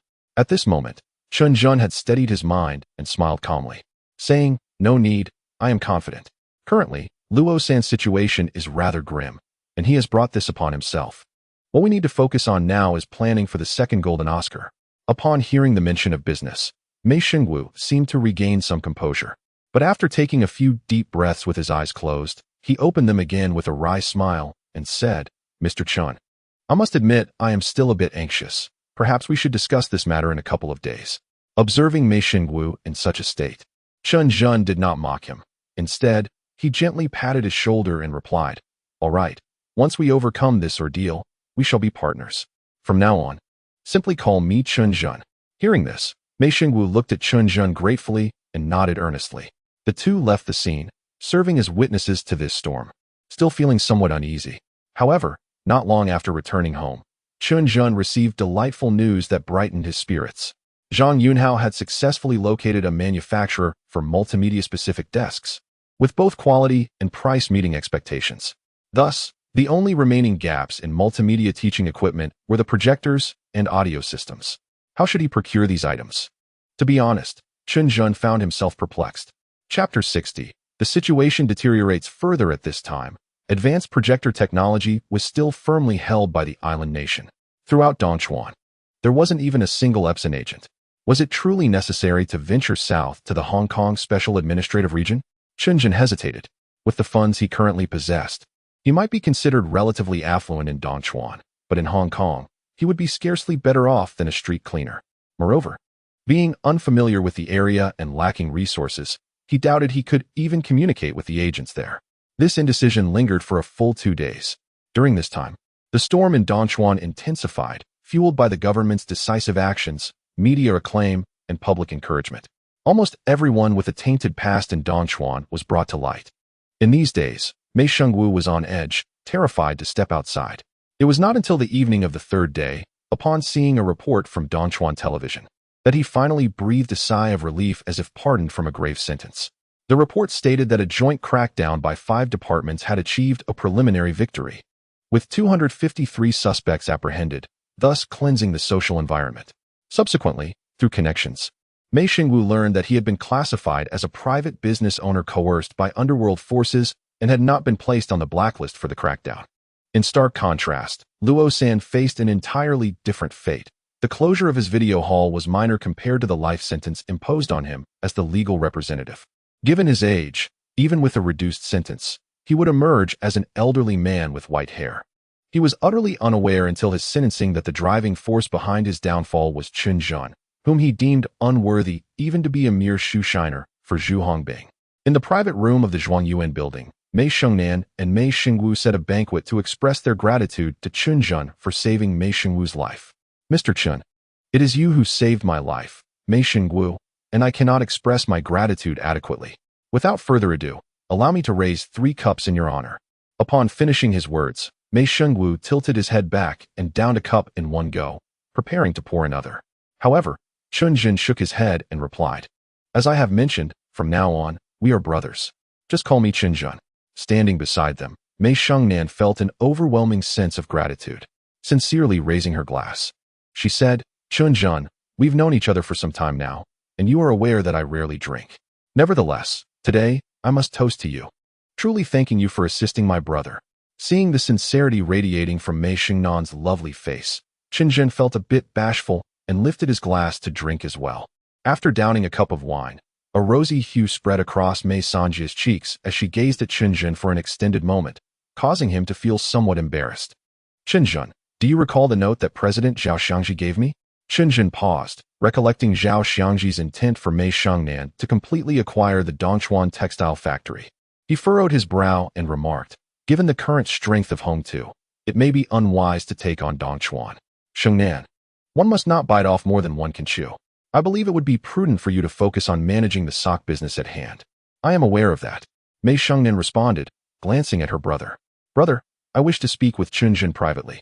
Could you step outside for a moment? Mei Shengguo, engrossed in his thoughts about the cinema, showed little interest in the affairs of Hongtu and was grateful for the opportunity to step outside for a smoke. However, before leaving, he earnestly advised his sister, Shengnan, Chen Zhen is more adept in business than we are. Do heed his counsel, and do not be stubborn. Mei Shengnan rolled her eyes and replied, I know. Just step outside for a bit. You're being so chatty. As Chen Zhen watched Mei Shengguo exit, curiosity bubbled within him about what Mei Shengnan wished to discuss that required her brother's absence. Just as he was about to inquire, a scene unfolded before him that made his heart race with surprise. Thump, thump. Chen Zhen felt his heart race as he beheld Mei Shengnan lift her skirt, revealing her long, slender legs. Most notably, she wore enticing black stockings. With a flushed face, the third sister Mei, whether from excitement or shyness, spoke in a slightly trembling voice. Look, this type of stocking is something I stumbled upon. It is said to have originated from the Hong Kong Special Administrative Region, and I find it quite beautiful. So, you intend to pivot to producing stockings? Chen Zhen exclaimed, suddenly enlightened and somewhat thrilled. Upon seeing Mei Shengnan in her black stockings, his thoughts veered unexpectedly, leaving him feeling a bit awkward. Yes, indeed. Mei Shengnan lowered her head and quietly asked, do you think it is feasible? Absolutely. It holds tremendous potential. Chen Zhen thought to himself, recognizing that as time progresses, the consumption of stockings in the mainland has been growing exponentially, especially in northern cities like Dongchuan. As winter approaches, how could beauty-loving women feel secure without having 4 or 5 pairs of leg-enhancing garments ready for the season? If the Home to Garment Factory can take the lead in establishing a brand for stockings and even the entire pantyhose product line, it will undoubtedly become a lucrative venture in the coming decades. I wholeheartedly support this idea. The female consumer market is poised for rapid growth in the next few years, and we must seize this opportunity, Chen Zhen declared, clenching his fist. Really? That is wonderful. With Chen Zhen's affirmation, Mei Shengnan's eyes sparkled with excitement. But she quickly bit her red lip, hesitatingly saying, Chen Zhen, I have a request, and I hope you can grant it. Feel free to ask. I will do my utmost to assist. Chen Zhen held a very optimistic view of Mei Shengnan's vision for this industrial upgrade. Mei Shengnan seemed to muster her courage and said, I wish to visit Hong Kong to learn the techniques for producing such stockings, but I have never traveled far. Would you accompany me? Upon hearing this, Chen Zhen was momentarily taken aback. He had previously considered traveling to the Hong Kong Special Administrative Region due to the projector issue, but ultimately abandoned that idea in favor of seeking fortune in Shanghai. He never anticipated that Mei Shengnan would request him to accompany her to Hong Kong at this moment. What is the matter? Are you worried about your wife misunderstanding? Mei Shengnan furrowed her beautiful brows and replied, I can explain it to her directly. I truly have never traveled far, and besides, Hong Kong has just recently returned. Chen Zhen had not thought along those lines, but upon Mei Shengnan's suggestion, he immediately realized the inappropriateness of the situation. There was nothing remarkable about two people going on a business trip together, but given Mei Shengnan's beauty, explaining to Lin Wan would only complicate matters further. Chapter 61. Mutual assistance. No, there is a strong trust between Lin Wan and me. You need not explain. Chen Zhen hastily dismissed Mei Shengnan's intention to clarify matters. Upon hearing this, her expression inexplicably dimmed. So, you are unwilling to agree to my request? Seemingly pouting, Mei Sanjia seized the filled cup belonging to Mei Shengguo and downed it in one go. Well, I need to think it over carefully. At this moment, Chen Zhen found himself in a difficult position. The matter of multimedia teaching equipment was pressing, and he needed to resolve it swiftly. However, the likelihood of success for the trip to Hong Kong was rather disheartening. Humph, since you are unwilling, then so be it. Mei Shengnan pouted and filled another cup, raising it to say, I, Mei Shengnan, have never begged any man in my life, and I shall not do so in the future. With that, her red lips touched the blue porcelain, and she downed the strong liquor in one gulp. Only then did Chen Zhen realize she was sulking and quickly urged, I never said I wouldn't accompany you. It's just that I have matters to attend to as well. Can't you allow me some time to consider how to arrange things? Upon hearing this, Mei Shengnan blinked her starry eyes and looked at Chen Zhen, saying, What matters do you have? Share them with me. Perhaps I can assist you. Chen Zhen shook his head helplessly. Although he felt Mei Shengnan would not be of much help regarding the projector issue, he recounted the situation nonetheless. Multimedia classroom? Projector? Mei Shengnan raised an inquisitive eyebrow. Evidently, having only graduated from high school, she did not fully comprehend what Chen Zhen was referring to. Ahem. It's a device that displays computer slides onto a wall. Chen Zhen exhausted his abilities to explain, but unexpectedly, Mei Sanjia suddenly jumped up. Are you referring to a type of imported machine that emits light? I believe I have seen one at my second brother's place. Upon noticing that she finally comprehended, Chen Zhen added, I urgently need such a device for my project. Although there are Japanese agents in the Hong Kong Special Administrative Region, those people are quite affluent, and my connections here are somewhat limited. Seeing Chen Zhen in a dilemma, Mei Shengnan couldn't help but chuckle. Why didn't you tell me sooner? My second brother works in the government procurement office, and not long ago, they purchased a large quantity of such equipment from Hong Kong. There must be a way. I think we can leverage his connections. That's wonderful, Chen Zhen exclaimed, unable to contain his excitement. As an internationally renowned metropolis, the Hong Kong Special Administrative Region is undoubtedly the prime location for equipment procurement. If he could indeed establish contact with a supplier through connections, he was confident in persuading them to provide him with the necessary supplies. Could you introduce me to your second brother? Chen Zhen asked joyfully. Of course not. Mei Shengnan pouted, her expression turning cold. When you needed my help, you were so hesitant. Now, you expect me to assist you? What a delightful thought. Chen Zhen found himself at a loss for words and could only plead, Shengnan, we have been partners for quite some time. If I secure the equipment and expand the channels, it will undoubtedly benefit your enterprise. Uft. Mei Sanjia continued to act haughtily, turning her head away. I don't want any benefits. I'll go to Hong Kong myself. I can make stockings and earn my own money. From now on, I will never rely on men again. Chen Zhen was infuriated by her words, but felt somewhat guilty and had no retort. At that moment, the door to the private room was suddenly flung open with a bang, and Mei Shengwu stormed in, addressing his sister with indignation. Shengnan, you are being unreasonable. Chen Zhen is our benefactor. You should consider the timing of your tantrums. Mei Shengwu's reprimand left Mei Shengnan's cheeks flushed, feeling both angry and embarrassed. Brother, don't interfere in my matters. Seizing the opportunity, Chen Zhen interjected, All right. Shengnan, I will accompany you to Hong Kong for reconnaissance. You can help me get the projector connections, and we can assist each other. How does that sound? With a pout, Mei Shengnan finally agreed. However, unbeknownst to both Mei Shengwu and Chen Zhen, a triumphant smile crept across her face. Little did anyone know, during this journey to the Hong Kong Special Administrative Region, she would also celebrate her 25th birthday. With progress made on issues that had troubled him for days, Chen Zhen felt a surge of happiness and, without realizing it, drank a few more glasses. Ultimately, he recalled his promise to Lin Wan not to get drunk, which led him to conclude the dinner somewhat reluctantly. However, after the meal, another problem arose. Mei Shengnan, who was not accustomed to alcohol and was drinking for the first time, remained alert at the dinner table but faltered the moment she stepped outside into the cool breeze, finding herself unable to stand. This predicament rendered them unable to drive. Mei Shengwu intended to give her a ride, but coincidentally, he had arrived on a motorcycle. Several attempts to place his sister on the back seat resulted in her sliding off repeatedly. Until the very end, Mei Shengwu, a towering figure at 6 feet tall, was drenched in sweat. Oh dear, I cannot go on. Chen Zhen, why not take Shengnan back in your car? Upon hearing this, Chen Zhen felt it would be impolite to refuse. Currently in a honeymoon phase with the Mei siblings, he was aware that they would be collaborating for the long term. So he nodded in agreement. After confirming Mei Shengnan's address with Mei Shengwu several times, the two placed Mei Sanjia in the car, and Chen Zhen instructed Neo Damon to drive them there. Inside the spacious vehicle, Mei Xingnan's cheeks were flushed, her body softly leaning against Chen Zhen's shoulder. The scent of alcohol wafted from her breath, mingling with a faint, delicate fragrance that tantalized the senses. Chen Zhen sat there, somewhat stiff, his heart racing and breath quickening. It was undeniable that Mei Xingnan was an extraordinarily beautiful woman. While she may not possess the gentle and virtuous demeanor of Lin Wan, her independent and capable aura surpassed any so-called successful women Chen Zhen had encountered in his past life.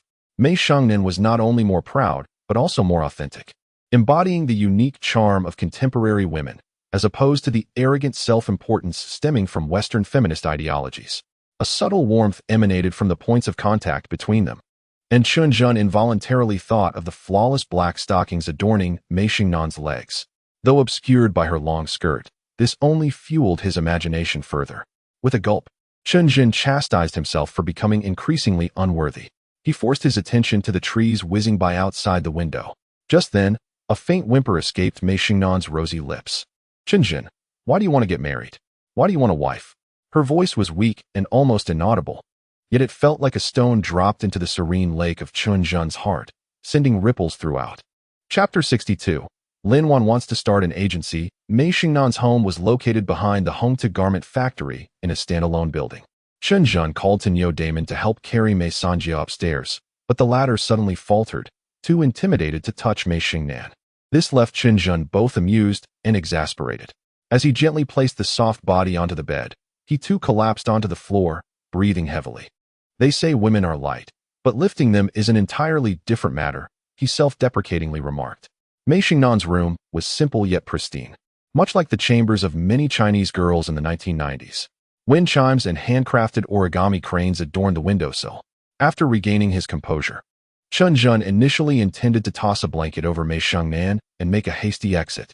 However, upon noticing the neatly arranged bed linens, he hesitated, unwilling to allow her to climb into bed with her shoes on.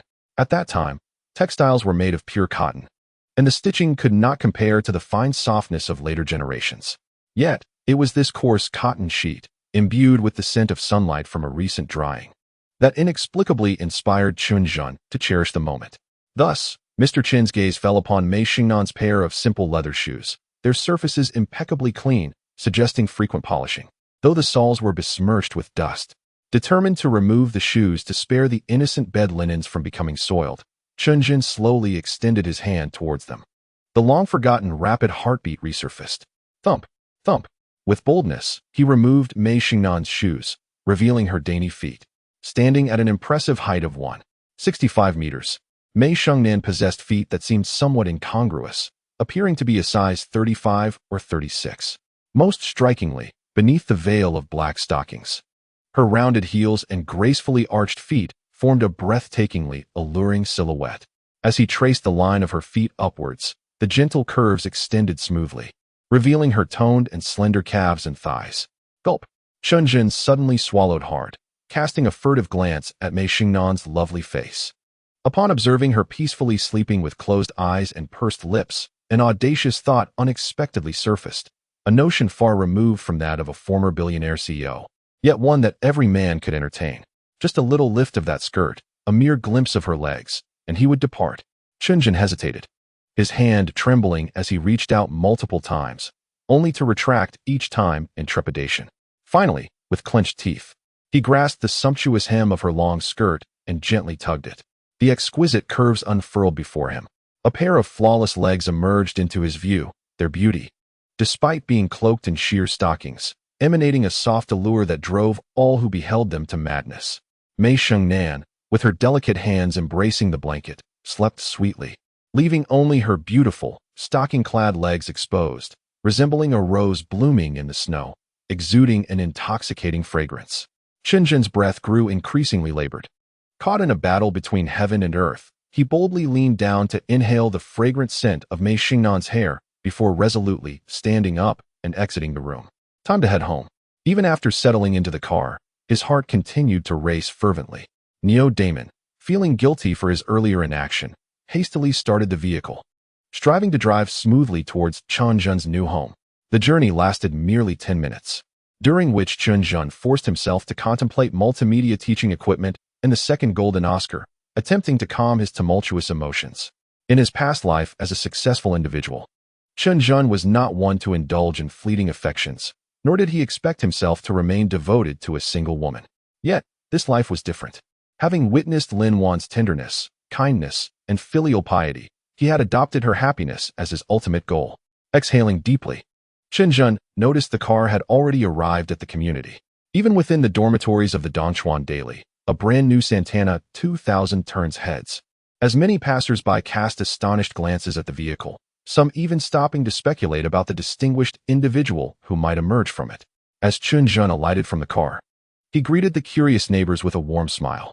Upon returning home, he discovered that the door lock had been replaced. The moment Lin Wan opened the door for him, Beibei joyfully squeezed through the crack, exclaiming, "Daddy, you're back." Children possess an astonishing ability to recover quickly, having already forgotten about the incident with Luo-san. And Beibei was adapting splendidly to her new kindergarten. The delighted smile of his daughter provided Chen Zhen with a sense of healing, and he scooped her up into his arms as they entered the room. Daddy is hungry. That's why he came home for food. Beibei chimed, hee. I didn't expect Daddy to be such a little glutton. Lin Wan chuckled softly beside them and encouraged Beibei to go and practice the pinyin letters assigned by her kindergarten teacher. Noticing that Lin Wan seemed to have something on her mind, Chen Zhen inquired, "What's the matter? You look troubled." "Well, there's something I need to discuss with you," Lin Wan replied, her expression contemplative. She then looked up and said, "Chen Zhen, you mentioned the difficulties of running a convenience store and advised me to think it over carefully. I believe you were right. After all, a convenience store involves a plethora of complex accounts, and since I only completed junior high, I'm concerned I might not manage it well." Chen Zhen had previously outlined the practical challenges of operating a convenience store, but his concern was not that Lin Wan would miscalculate and incur losses. Rather, he feared the burdensome nature of small business operations would overwhelm her. "That's not my point. People who haven't completed primary school can still run successful businesses. I merely think your meticulous nature may not suit the demands of a convenience store." Lin Wan nodded in agreement, saying, "You're right. I also discussed this with a few friends, who echoed that running a convenience store is not easy. So, I've come up with another idea. What if I opened an agency, a small shop that helps people find jobs? What do you think?" "An agency?" Chen Zhen was taken aback. He had not contemplated such a promising business model since his rebirth. This business, centered around buying and selling information and catering to supply and demand, struck him as astute. Moreover, as time progresses, the demand for such services would only intensify. In the forthcoming 21st century, labor agencies would diversify into various forms, including labor dispatching, headhunting, and specialized human resource teams, all of which would be quite lucrative. In essence, wherever there are people, labor agencies will thrive. After a moment of reflection, Chen Zhen smiled broadly at his wife and gave her a thumbs up, saying, "Well done, my dear. This idea is excellent. I wholeheartedly support you." However, upon hearing Chen Zhen's affirmation, Lin Wan's momentary joy quickly gave way to unease. With a timid gaze cast downward, she murmured, I don't have any money. Could you lend me some? I promise to pay you back once I start earning." Her voice gradually dwindled, becoming almost inaudible. Upon witnessing his wife's demeanor, Chen Zhen felt a wave of melancholy wash over him. "Lin Wan, do you perceive me as a stranger?" he implored, grasping her hand with urgency. "My finances are entirely yours. There is no need for loans. Just tell me how much you need, and I shall provide it forthwith." Despite the success of his business, Chen Zhen was acutely aware of the necessity for further capital for expansion, and his disposable income was, in truth, rather limited. However, since it was Lin Wan making the request, denying her was not an option. Her heart fluttered at his words, and she replied softly, "No, I don't view you as an outsider. I merely feel that your earnings come at a cost. And with the expense of renting such a splendid residence and facilitating Beibei's transfer to a new school, enough of that. My earnings are dedicated to ensuring your happiness and shielding you both from any external adversities," he asserted, tightening his grip on her delicate hand. "Which shop have you set your sights on? I shall purchase it for you without hesitation." Regardless of the era, a man's boldness often inspires admiration and affection in women. Chen Zhen's proclamation caused Lin Wan's cheeks to flush with warmth. "There's no need. Renting would suffice. My friends have mentioned a small shop at the entrance of our complex that has a favorable location. They urged me to seize it, as it surely promises prosperity." Upon hearing this, Chen Zhen's spirits lifted.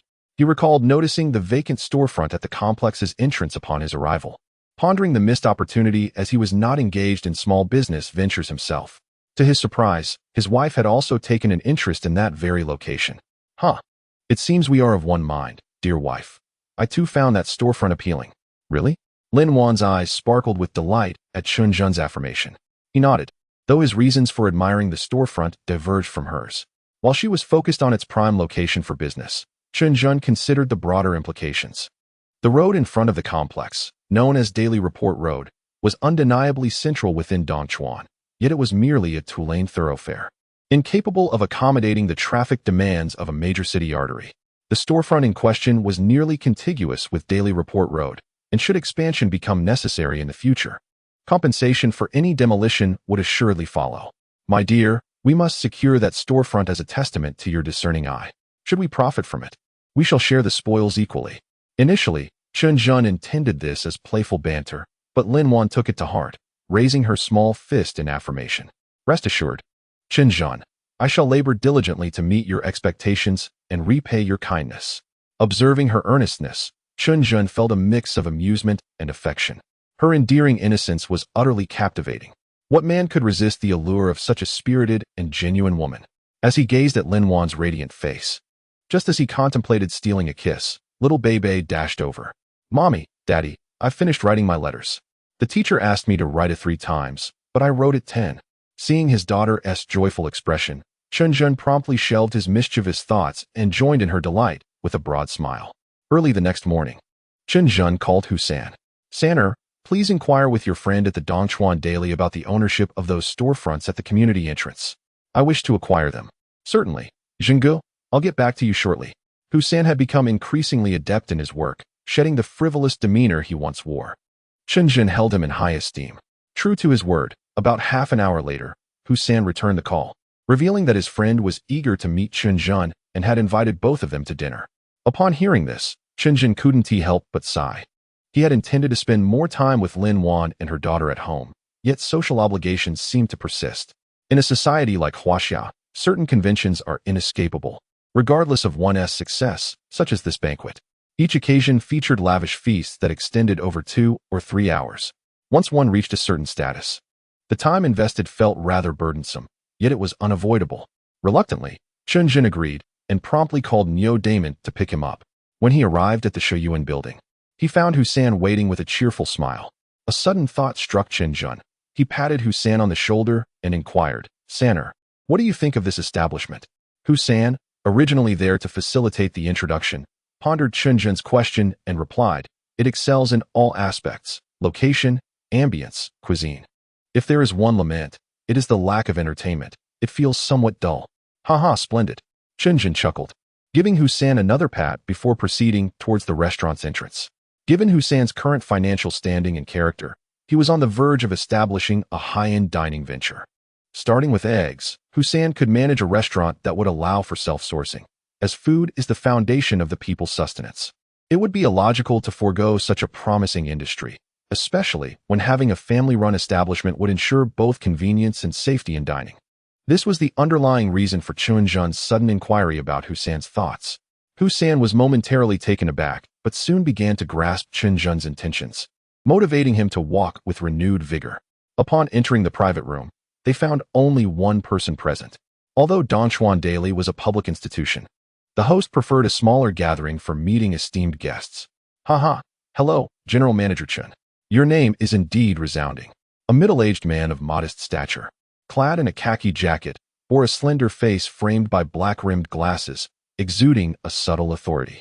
Husan quickly introduced, Zhenggu, this is old Mu Liangkai, the logistics supervisor of the Daily. Chen Zhen recognized that the apartment he resided in was rented from this very Mu Liangkai, and he felt a wave of gratitude as he shook hands with him. I appreciate your generous assistance, old Mu. Expecting a round of pleasantries followed by dining, before eventually broaching the subject of the storefront at the community entrance, or perhaps Mu Liangkai would request 2 VIP tickets for the Golden Oscar. Chen Zhen was unprepared for what happened next. After a brief handshake, Mu Liangkai dropped an unexpected bombshell. Mr. Chen, my purpose in meeting with you today is to seek your investment. I am no longer inclined to continue my work at the Daily News. I aspire to establish my own newspaper. Chapter 64. Even the landlord's family has no surplus grain. The notion of starting a newspaper struck Mu Liangkai as rather audacious. It is not that newspapers lack profitability, yet such media, serving as a mouthpiece, are subject to stringent regulation, necessitating careful consideration of numerous facets. However, one must acknowledge that possessing a newspaper would facilitate both commercial promotion and the shaping of public opinion, which are paramount in various future business models that place considerable emphasis on advertising and public relations. It can be said that investing in a newspaper truly embodies a blend of risk and opportunity. Mu Liangcai's audacious proposition left Chen Zhen momentarily hesitant. Ahem, Husan, noticing the sudden silence, felt a twinge of dissatisfaction, suspecting that Mu Liangcai had inadvertently touched upon a sensitive topic for Chen Zhen. Old Mu, can you not propose something more feasible? Running a newspaper is no trifling matter. Are you out of your mind? Mu Liangcai recognized that his idea might be somewhat ahead of its time, yet after hearing Husan extol Chen Zhen's remarkable qualities, he wished to test the waters with him. Observing Chen Zhen's furrowed brow in silence, Mu Liangcai began to doubt himself. However, just as he was on the verge of abandoning his idea, Chen Zhen spoke up. What resources do you possess? What initial investment do you require? And what share would I receive? The barrage of questions initially left Mu Liangcai bewildered, but soon he realized that Chen Zhen was assessing the investment's value, which indicated that Chen Zhen was intrigued. Gulp. Old Mu swallowed hard. After a decade of working at the newspaper, this was the first time his unconventional idea was met with a semblance of acknowledgement rather than ridicule. A surge of excitement and anxiety coursed through him. The editor-in-chief of the Daily News is my brother-in-law. I can seek his assistance with the paperwork. As for the finances, we need at least 80,000 yuan to start. Regarding the share allocation, Old Mu hesitated, ultimately mustering the resolve to say, Mr. Chen, you need not engage in the operations. I will contribute both the personnel and the paperwork. Let us split the shares equally. What do you think? Chen Zhen fell into silence once more. He surmised that this was Old Mu's bottom line. After all, having chosen to forsake a prominent position at a major newspaper to venture into entrepreneurship, he could not possibly revert to being an employee. An equal share represented a sincere offer. Yet, 80,000 yuan was no trifling sum. If the venture faltered, whom would he turn to for solace? Thus, Chen Zhen regarded Old Mu's earnest gaze and resolved to take a step back to advance. Haha, Old Mu. Since you previously aided me, and now you require funds to embark on your entrepreneurial journey, I must repay this favor. Chen Zhen gestured toward the wine glasses on the table, saying, Let us drink and converse. Upon hearing this, Husan promptly took a seat as the atmosphere facilitator, inviting Old Mu to raise his glass. After 3 rounds of drinks, Chen Zhen felt sufficiently encouraged to continue. In truth, I am a businessman, driven solely by profit. I have little interest in controlling the newspaper. Therefore, I propose that I require a 30 stake. What? As soon as Chen Zhen spoke, both Old Mu and Husan were taken aback, unable to comprehend why Chen Zhen would voluntarily relinquish 20% of his shares. In monetary terms, this amounted to a staggering 16,000 yuan. Noticing their astonishment, Chen Zhen chuckled and said, Do not be surprised. I have conditions. The stipulation is that during the duration of my shareholding, the newspaper must allocate a certain amount of space each year for my various advertisements. This condition was of paramount importance to Chen Zhen, for his investment in the newspaper was primarily motivated by this very reason. To Old Mu, the future president of the newspaper, however, it seemed trivial, and he joyfully exclaimed, Is that all? Does Mr. Chen have no other requests? Of course. There is one more thing. Concerning the lease of my apartment and the 2 storefronts in front of the community, Chen Zhen replied. Rest assured. Old Mu patted his chest and said, To be frank, Mr. Chen, the apartment you are currently residing in is owned by the newspaper, not by me. Generally, the newspaper does not concern itself with these matters. You can rent it for as long as you wish. We can sign a contract directly. As for those storefronts, they also belong to the newspaper. If Mr. Chen wishes to purchase them, I can facilitate the process. Now that the economic crisis has just passed, small businesses are not thriving and storefronts are not worth much. Since you are now my partner, I will certainly do my utmost to help you save money. In just a few exchanges, the direction of Chen Zhen's desired outcome was established. The remainder of the evening unfolded in a delightful atmosphere, filled with toasts and laughter. That afternoon, Chen Zhen signed a property transfer contract with the newspaper for 2 40 square meter storefronts at the price of 40,000 yuan, 15,000 less than he had anticipated. Regarding the newspaper investment, Chen Zhen assured old Mu that as soon as the paperwork was secured, the funds would be promptly available. In reality, Chen Zhen did not possess much liquid cash at that moment. He needed to extract some funds from Mei Xingwu's cinema to purchase a projector in Xiangjiang. By the end of the month, he also had to pay the remaining balance for the building in Liangsong town. With the additional 80,000 for old Mu's newspaper venture, it could only be said that the more successful a person becomes, the tighter their finances seem. This indeed substantiates the saying, even the landlord's household has no surplus grain. Upon returning home and handing the contract to Lin Wan, her eyes shimmered with tears of joy. It was nothing short of a surprise for her to one day possess a storefront. Yet, Lin Wan remained strong-willed. With tears glistening in her eyes, she reassured Chen Zhen that she would ensure the agency operated effectively, providing re-employment services for the laid-off workers. It must be said that Lin Wan's ambition was truly commendable. As a business flourishes, a noble goal becomes essential. As Chen Zhen pondered what his grand objective might be, he noticed Beibei cautiously approaching with a cup of hot coffee. "Daddy, this is the drink you brought back a couple of days ago. I made you a cup," she said, gazing into the eager eyes of the little girl.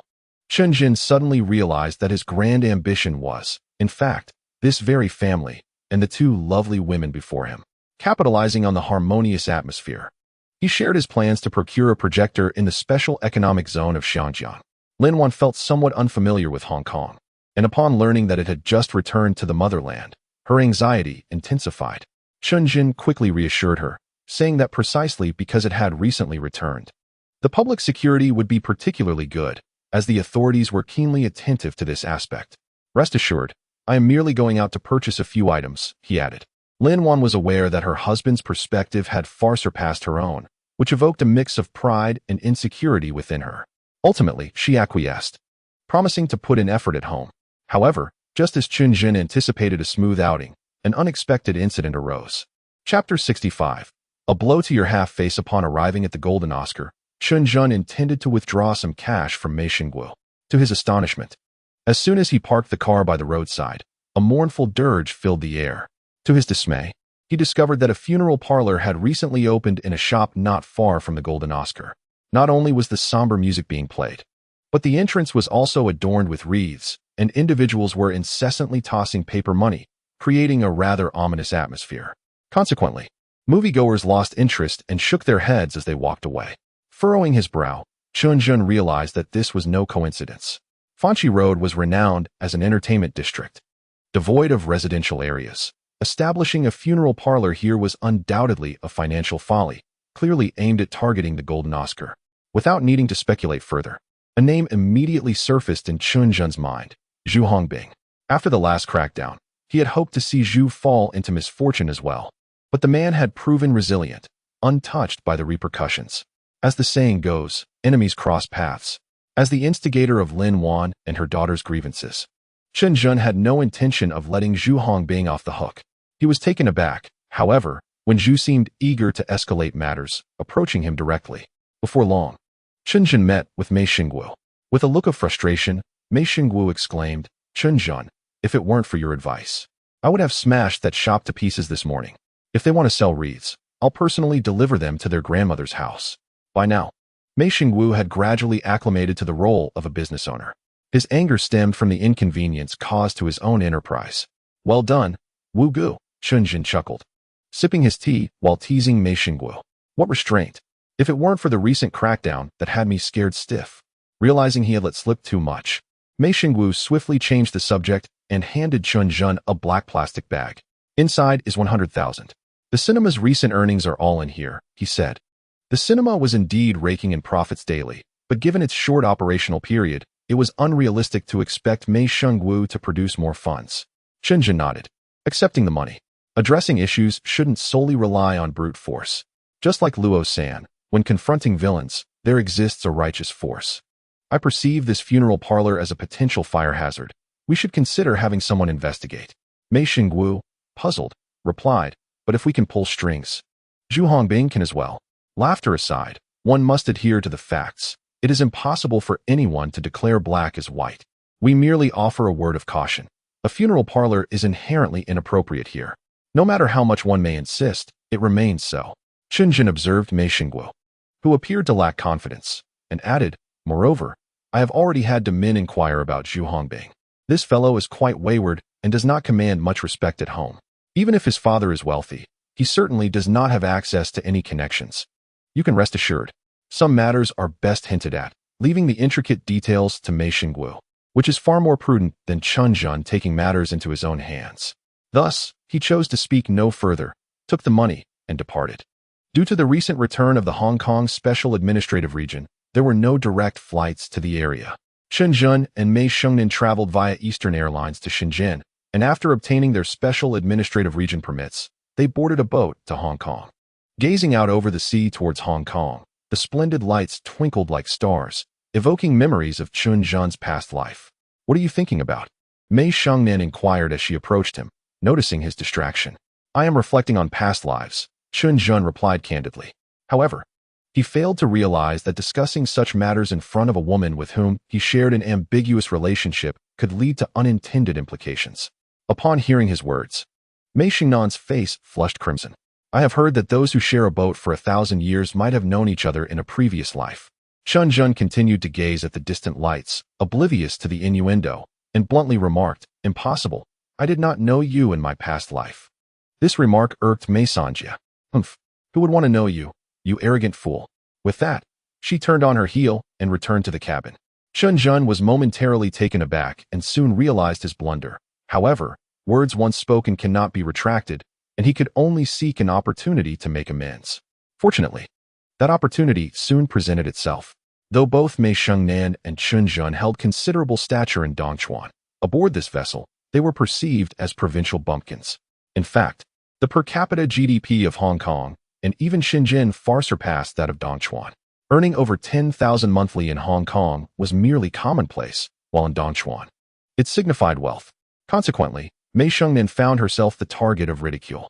The provocation arose from a woman seated next to her, who disdainfully remarked on Mei Xingnan's attire. TSK, where did this country bumpkin come from? Is that a bedsheet you're wearing? And you dare to come to Hong Kong? What a disgrace." Enraged by the insult, Mei Xingnan could hardly bear it. In Dongchuan, she commanded respect. Being mocked by a mere passerby was utterly intolerable. "Say that again. Do you dare to provoke me?" she retorted. "Ah, indeed, a mainland girl, quick to resort to violence. So vulgar, so shallow." The woman's every word dripped with arrogance, infuriating Mei Xingnan further. Just as she was about to retaliate, Chen Zhen intervened. "Do not let her provoke you. She is not worth your anger," he advised Mei Xingnan. While she remained indignant, the woman, displeased by their interaction, interjected, "Hey, what do you mean by that? What kind of person do you think I am? You two mainlanders. What are you doing here pretending to be something you're not?" Chen Zhen cast a disdainful glance at the woman and sneered. "Are you truly unaware of the kind of person you are? Merely a sycophantic lackey to foreign influences, are you not? Ignoring you has led you to believe you hold some significance? Let me enlighten you. Hong Kong has returned. It is now a special administrative region of our great nation. And whether one hails from the region or the mainland, we are all Chinese citizens, endowed with equal rights. If you consider yourself superior, you are welcome to accompany your foreign benefactors back to Europe." His words rendered the woman speechless, earning him the applause and cheers of several passengers aboard the ship.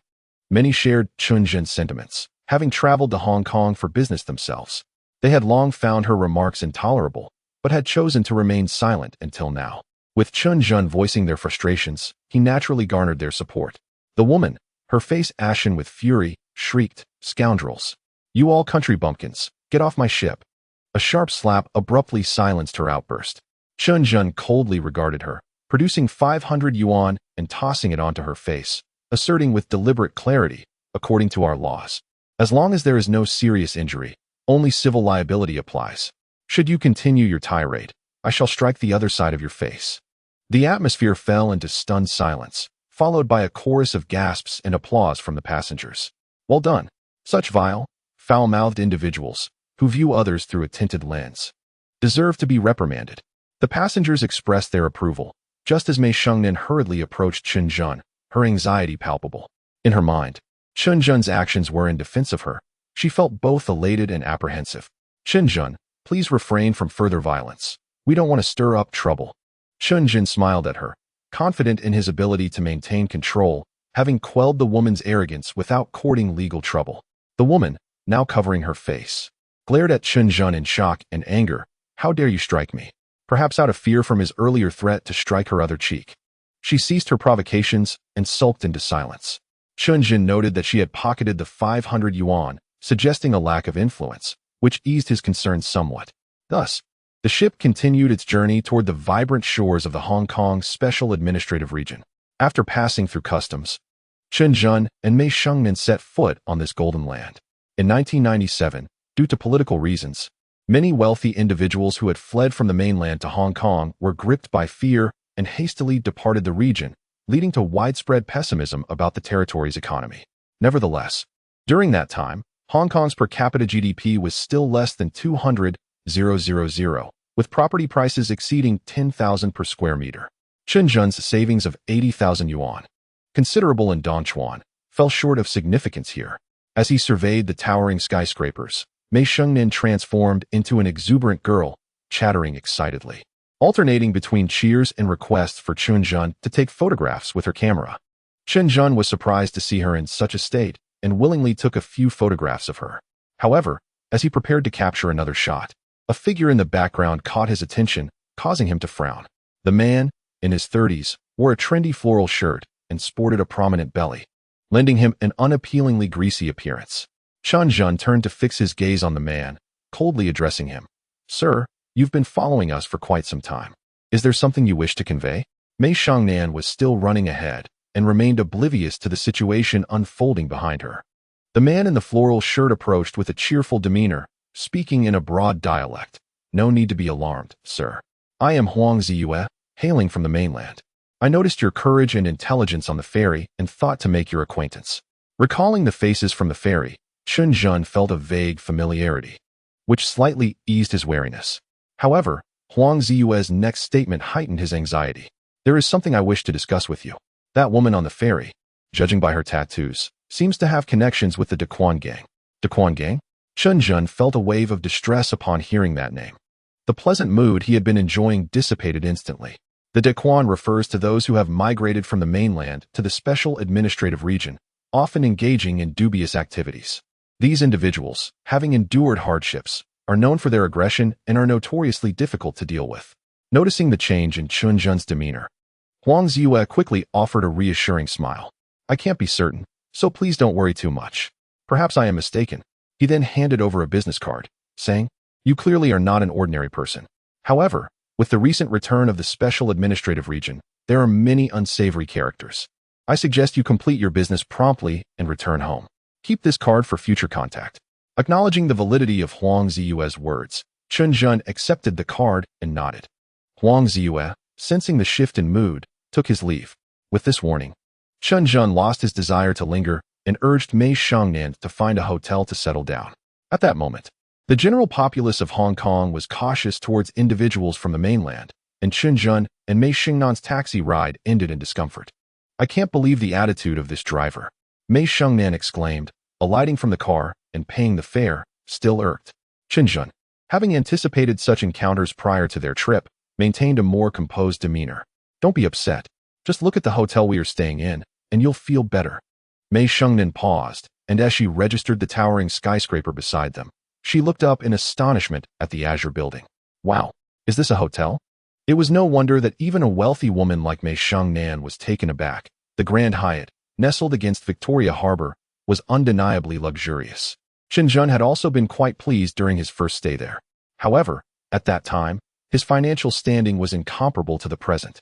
The least expensive room cost 2,000 Hong Kong dollars per night, plus a deposit, making it quite a significant expense for Chen Zhen now. Certainly, Chen Zhen was not merely pretending to be affluent by staying here. He was contemplating the possibility of meeting with Epson's agents, ensuring he did not diminish his reputation. Furthermore, he was wary of any potential entanglements with the larger circle of acquaintances. However, when Mei Shengnan stepped into the opulent and immaculate hotel lobby, a sudden flush of warmth graced her cheeks, the reason for which remained a mystery to her. With her head bowed and silence enveloping her, it took Chen Zhen asking for her identification twice for her to regain her composure. After securing 2 rooms and tidying up, they finally settled in. As Mei Shengnan prepared to venture out aimlessly, Chen Zhen felt compelled to intervene with a matter of importance. Are you not here to investigate the production of stockings? Have you contacted the manufacturers? Additionally, has your brother spoken with Epson's agents? Upon hearing this, Mei Shengnan's demeanor shifted to one of seriousness. She made several phone calls before exhaling with relief, stating, I've arranged it. Tomorrow, the agents should meet you in the morning. I want to accompany you. I need to visit the stocking manufacturers in Wanchai. In discussions regarding work, Mei Shengnan exhibited a level of professionalism that surpassed Chen Zhen's own. Within moments, she had organized her itinerary. Yet soon, an expression of excitement illuminated her face as she exclaimed, You know, the fashion here in Hong Kong is truly stunning. Chen Zhen, let us go buy a few outfits. I cannot afford to be looked down upon when I visit the manufacturer tomorrow. Chen Zhen contemplated another attempt to dissuade her, but the enthusiasm radiating from her made it clear that such efforts would be futile. Thus, he resignedly nodded and accompanied Mei Shengnan to the shopping mall at Sim Sha Sui Pier. As dusk descended, the vibrant lights of Hong Kong sparkled against the evening sky. Mei Shengnan flitted in and out of various women's clothing stores. With her slender, well-proportioned figure and nearly flawless features, she captivated Chen Zhen's attention each time she donned a new outfit, leaving him momentarily entranced. Chapter 67. Like a wife observing Mei Shengnan's youthful allure, Chen Zhen found himself enveloped in nostalgia, as if he had been transported to a bygone era. How does this look? Is it beautiful? Mei Shengnan inquired playfully, trying on a pair of slightly unconventional ripped jeans paired with a printed white t-shirt and a freshly styled ponytail, exuding an irresistible charm. Chen Zhen nodded, succinctly sharing his honest opinion. It looks great, but it might not be appropriate for your visit to the manufacturer tomorrow. Who says I must wear everything tomorrow? Can't I take my time wearing them at home? Mei Shengnan replied, her eyes sparkling with excitement for reasons unknown. Chen Zhen found himself at a loss for words, merely watching as she continued to pack and pay for her purchases. Eventually, as they exited the mall, he found himself laden with an array of shopping bags. Sir, you are truly fortunate to have such a beautiful wife, the salesperson remarked, bidding them farewell. With 2 bags slung over his shoulders, Chen Zhen lacked the energy to respond. Meanwhile, Mei Shengnan smiled in acknowledgement and generously tipped with 100 Hong Kong dollars. Upon returning to the hotel, Chen Zhen, breathless from the exertion, unceremoniously deposited the multitude of bags in Mei Shengnan's room. Just as he was about to turn back, Mei Shengnan handed over a bottle of water with a smile, saying, You truly have worked hard today. Why don't you stay here for dinner before heading back? It's on me. Although the food here was rather expensive, it was not beyond Chen Zhen's means. He had no intention of letting Mei Shengnan treat him. He simply wished to remain in the room. Nodding in agreement, he prepared to call the restaurant to place an order. However, at that moment, Mei Shengnan playfully snatched the phone from his hand, pouting, I said I would treat you. So why are you trying to take it? Chen Zhen felt a wave of exasperation wash over him, thinking that a call made from her room would surely be charged to her account. Yet, reasoning with a woman often proved futile, so he settled onto the sofa and closed his eyes to rest. Perhaps due to the fatigue from a long day of travel, he soon drifted into slumber. When he awoke, he was greeted by a delicate fragrance wafting through the air. As he opened his eyes, his breath quickened. Before him, Mei Shengnan had changed into a chiffon dress, her hair elegantly styled up, revealing her long, fair neck. The main light in the room was turned off, and under the warm glow of the orange ambience lights, her skin exuded a soft, lustrous quality, enchanting and beautiful. On the dining table before the sofa, Mei Shengnan had already ordered a sumptuous meal, featuring steak, foie gras, and a glass of deep crimson burgundy wine, each dish visually tantalizing. Chen Zhen swallowed hard, his gaze drifting from the food to the woman across the table, who was propping her chin on her hand, her eyes fixed intently on him. Her eyes, illuminated by the light, sparkled like stars in the night sky, elusive and captivating. Clearing his throat to mask his embarrassment, Chen Zhen said, I unintentionally fell asleep. Mei Shengnan did not respond immediately. Instead, a graceful smile curved her lips, and she elegantly lifted her wine glass, toasting, Come, let us raise a glass to our encounter. Not one to be oblivious, Chen Zhen, as a normal man, sensed the underlying flirtation in her words, constantly reminding himself to refrain from overthinking. He found his hand instinctively lifting the glass. The crisp clink of their glasses seemed to open a gateway to a new world, the rich, Red liquid flowed into his mouth, a blend of bitterness and subtle richness. When Chen Zhen looked at Mei Shengnan again, a soft yellow halo seemed to surround her. Then, her next words sent a shockwave through his mind, exploding in a cacophony of thoughts. That night, you lifted my skirt. I knew. His heart raced like a hammer against his chest, his mind blank, and his throat felt constricted, rendering him speechless. Just then, Mei Shengnan continued. If it weren't for the fact that you have a wife, I would undoubtedly disregard everything and marry you. The atmosphere in the room suddenly stilled, the only sounds being their synchronized breaths and heartbeats. Chen Zhen stared wide-eyed at Mei Shengnan, who was so close, an unbidden chill of sweat trickling down his back. This is a scene he has never encountered in his past life. Not that he has not faced beautiful women, but he has never been confronted with such a choice. Lin Wan, gentle and virtuous, is a blessing bestowed upon him by fate in this lifetime. Yet, Mei Shengnan, independent and courageous, possesses a similarly irresistible allure for men. In the pursuit of love, the distance is vast. While men chase women from afar, women pursue men through a veil. At this moment, the hazy light in Mei Shengnan's eyes envelopes Chen Zhen like a delicate gossamer, deepening his inner turmoil. Taking a deep breath, Chen Zhen slowly rose from the sofa, summoning the courage to approach Mei Shengnan, admiring the flawless beauty before him from a higher vantage point. Mei Shengnan met his gaze, her eyes courageous yet tender, as if to convey that with a mere reach of his hand, he could grasp all the beauty that lay before him. Chen Zhen seemed to grasp the implication, gently raising his arm to caress her smooth chin, daringly gazing into her enchanting face, and finally uttering, "If I were not married, I would undoubtedly disregard everything to marry you." Upon finishing his sentence, Chen Zhen reluctantly withdrew his hand, turning away with difficulty, pausing for a moment before stepping out of the room. Inside, Mei Shengnan stood momentarily stunned, her eyes briefly flickering with sorrow. Then, she rose slowly, opting not to pursue Chen Zhen, but instead walked to the grand floor-to-ceiling window to admire the view of Victoria Harbor, remaining silent for a long while, before her shoulders began to tremble gently. The next morning, as Chen Zhen lingered in slumber, he was awakened by the urgent voice of Mei Shengnan, clad in a light-colored women's suit. Chen Zhen, wake up. You must meet with the Epson agent." The rapid knocking at the door roused him from his dreams. Seeing Mei Shengnan, he was momentarily taken aback, feeling as if the woman before him was a completely different person from the one he had encountered the night before. "Look at the time," Mei Sanjie complained, while she squeezed toothpaste onto his toothbrush and gently pushed him into the bathroom. Just then, an astonishing scene unfolded as Mei Shengnan pulled a designer suit from a bag she had purchased yesterday and tossed it onto the sofa. "Your clothes are all from the mainland. They look too plain. Wear this one when you go out," Mei Shengnan stated, standing there as if she were a devoted wife. Chapter 68. Zhu Hongbing was angry Mei Shengnan had actually bought him clothes yesterday.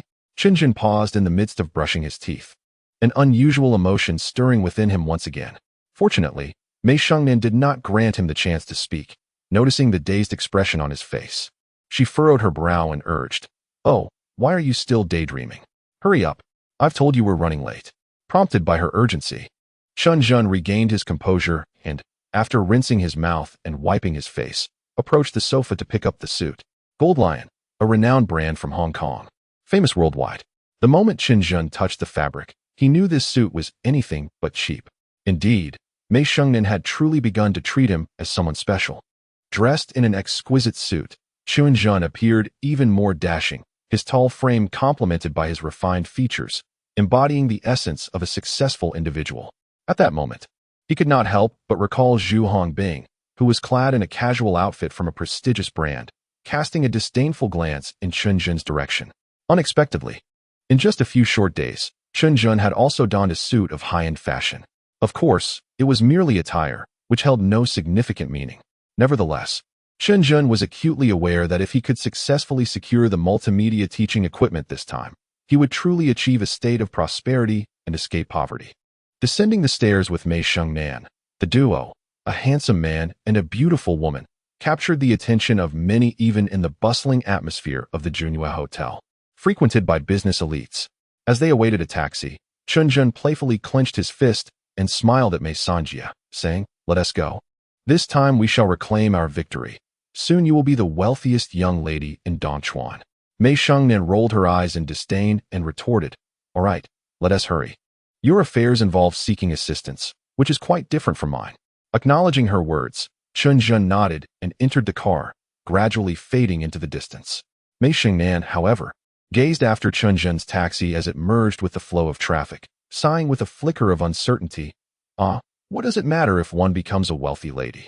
Dong Laishan, apart from Zhuangyuan Lu, is another upscale dining establishment in Dongchuan City. Its proximity to Zhu Hongbing's residence made it a frequent haunt for him. However, at that moment, the luxurious private room in Dong Laishan was in utter disarray. You scoundrel! Fool! Imbecile! Zhu Dasha, with reddened eyes, glared at his subordinates like a cock ready to fight. How could you let Mei Xingwu report us? Is your brain filled with excrement? His subordinate, pale and trembling, bowed apologetically. Zhu Gu, I was wrong. Who could have anticipated that De Wu would resort to such tactics? Who the hell is De Wu?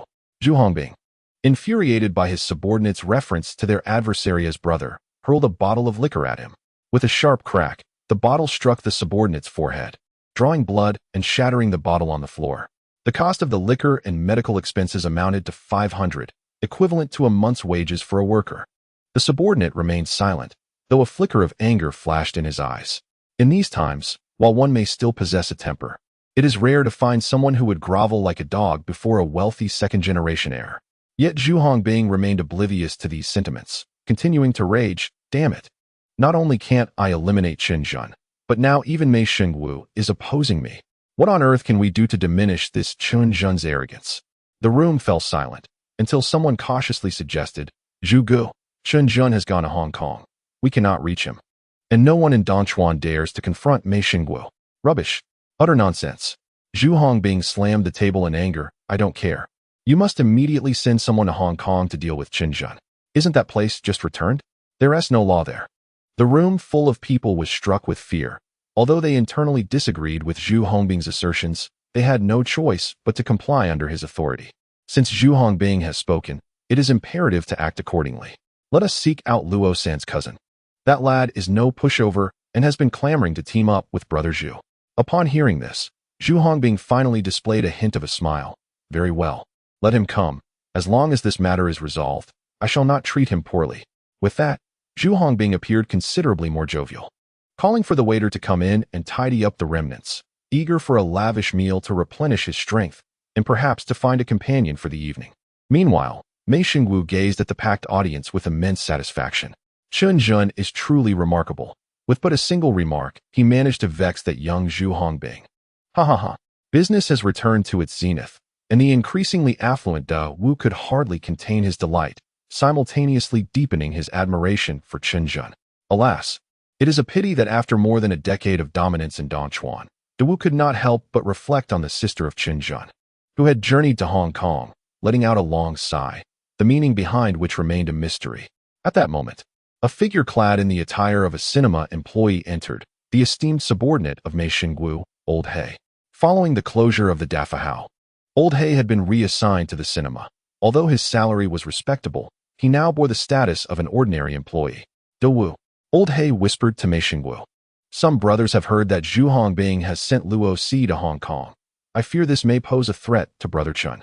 Presently, most of Mei Xingwu's subordinates have embarked on legitimate paths, yet their network of information remains intact, with keen ears ready to relay any whispers of trouble to Mei Xingwu. What?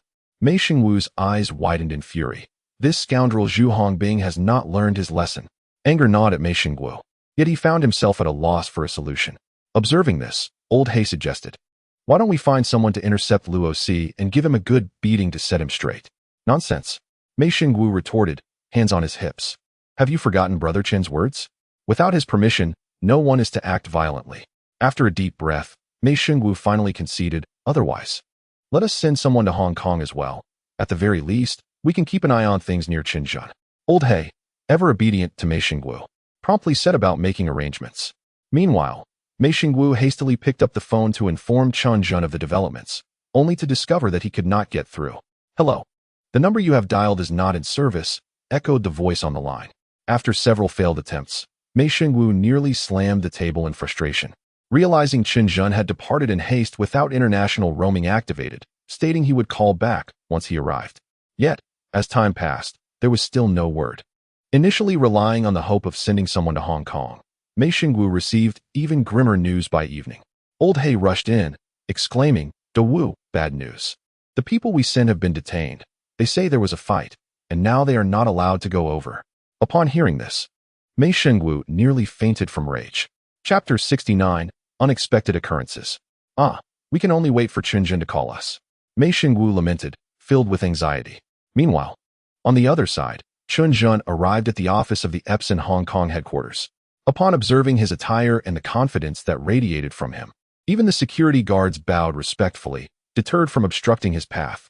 He proceeded to the designated room, knocked lightly on the ajar door, and entered unceremoniously. "Greetings. I am Chen Zhen. We had previously arranged to discuss the matter of becoming a distributor." Within the office sat a woman in her 50s, her expression stern as she scrutinized Chen Zhen. Having done his homework, he recognized her as Lu Hong, the head of Epson in Hong Kong, known for her meticulous nature. The woman finally spoke, her first words cutting sharply. "Why were you 1 minute late?" At this, Chen Zhen silently lamented. The events of the previous night had kept him awake for hours, causing him to oversleep that morning. In his past life, he would have disregarded such a question, for rules are merely constructs imposed by the powerful upon the weak. With his former status, no one would dare to challenge him over trivial matters. Frankly, in the realm of commerce, the essence lies not in tactics or even reputation, but in strength. However, circumstances had shifted. Now, Chen Zhen sought to procure goods from others, and he had no choice but to concede and apologize. "I apologize. As a newcomer to the special administrative region, I find myself without personal transportation, which has caused some inconvenience." The woman remained unmoved, her tone cold as she responded, "I may understand this once, but I never collaborate with someone who repeatedly errs. You have 3 minutes to convince me to engage in a partnership." Chen Zhen regarded her with a mix of disdain and dissatisfaction, yet ultimately had to acquiesce to her demands. This was the first time since his rebirth that he had assumed a position of weakness in seeking collaboration. Previously, during his first cooperation with Mei Shengnan, he had projected an air of superiority, buoyed by the stature of Hong Tu and the significant information asymmetry between them. In contrast, Epson was a globally renowned enterprise, accustomed to an air of arrogance. A confrontation with Lu Hong would assuredly lead to his expulsion from the office, marking his trip to the special administrative region as a complete failure. Taking a deep breath, he spoke slowly. "Ms. Lu, your company possesses the most outstanding technology in the world. Thus, I believe you are merely one step away from achieving success." Mr. Chen, are you jesting?" Lu Hong interjected with a scoff before he could elaborate. "You claim that Epson, having reached its current stature, is not yet successful?" Chen Zhen couldn't help but chuckle inwardly. As a distinguished representative of Japanese technology, Epson in 1997 was indeed a formidable company on a global scale. His deliberate assertion that they were one step away from success was intended to pique Lu Hong's interest. With a smile, he continued, "Indeed, Epson's printing and projection technologies have attained remarkable standards, yet let us not forget your company's mission to serve the entire world. Currently, our great nation, which encompasses a quarter of the world's population, has yet to utilize your products. How can you declare your success?" Upon hearing his words, Lu Hong was visibly taken aback, her gaze toward Chen Zhen transforming significantly. "Your eloquence is commendable," Lu Hong remarked, her tone still tinged with pride. "But it does not provide sufficient grounds for me to seek collaboration with you." Observing a flicker of interest in her demeanor, Chen Zhen seized the moment to press on. "Madam, you have long been stationed in the Hong Kong Special Administrative Region. You must possess some understanding of the mainland as well." He paused briefly, smiling, before continuing, "In the mainland, business is fundamentally about connections. And while my financial resources may be limited, I happen to have an extensive network." As anticipated by Chen Zhen, Lu Hong belonged to a demographic characterized by long-standing residents in Hong Kong, possessing both high education and exceptional capabilities. Such individuals often considered themselves above others. However, they found it challenging to thrive in the current mainland context. Furrowing her brow, Lu Hong took a moment before responding, "You are correct. I have attempted to expand my business into the mainland, but all efforts have been in vain." "Indeed," Chen Zhen replied with a chuckle, "every region possesses its unique characteristics, and the vast market of mainland China is no exception." At that moment, Chen Zhen spoke with such confidence that Lu Hong's earlier remarks had long since faded from her thoughts. Engaging with a negotiation expert like Chen Zhen was no small feat. And Lu Hong, despite being a seasoned executive in her 50s, was still somewhat naive. Partnering with me means that although I may not have substantial goods at present, I can guarantee a sales volume of 5 million within a year. The figure of 5 million piqued Lu Hong's interest. It was not that she had never encountered such sums. Indeed, her previous deals far exceeded that amount. Yet, achieving 5 million in sales within the almost impenetrable mainland market would serve as critical leverage for her advancement. Can you truly guarantee 5 million in sales? A faint smile finally graced Lu Hong's face. It will only increase, never decrease. We can formalize our agreement with a contract, Chen Zhen added, before emphasizing. But I must insist on receiving an exceptionally favorable price. Upon hearing Chen Zhen's willingness to formalize their agreement, Lu Hong found herself increasingly inclined to trust this remarkably youthful man before her. In her previous experiences, men of his age typically engaged in idle chatter, seeking to extract material benefits from her. However, Chen Zhen was different.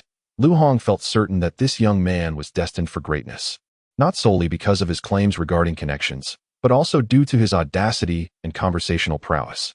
After some contemplation, Lu Hong finally declared, "Very well. I agree to collaborate with you in developing the mainland market, but we must adhere to your proposal and sign a contract." Chen Zhen shrugged in agreement. In his view, as long as the price of the multimedia teaching equipment could be negotiated favorably, not only 5 million, but even 8 million was within reach. Lu Hong added, "Let us reconvene at this time tomorrow to finalize the contract, but do not arrive late again. I do not engage in partnerships with those who repeatedly err." Chen Zhen stifled his overwhelming excitement, nodding with a smile as he prepared to depart. In his mind's eye, visions of great prosperity danced before him. Such was the enormity of the educational market in the mainland. Merely prying open a small corner would render him a billionaire in no time. However, when Chen Zhen excitedly returned to the hotel, eager to share the news with Mei Shengnan, an unexpected incident occurred. Chapter 70. Mei Shengnan is in trouble. Mei Shengnan was not in her room. Upon calling her newly acquired number, the phone rang within the room. Chen Zhen's heart raced, and he immediately rushed to the hotel front desk. "Quick, please open room 2665. My friend is inside, and she might be in danger." The receptionist, however, smiled and replied, "Hello." Miss Mei returned to her room once, but then left. "We called a taxi for her." Chen Zhen's mind buzzed, and a wave of intense unease washed over him. Without further ado, he dashed out of the hotel, scanning the surroundings, but found nothing.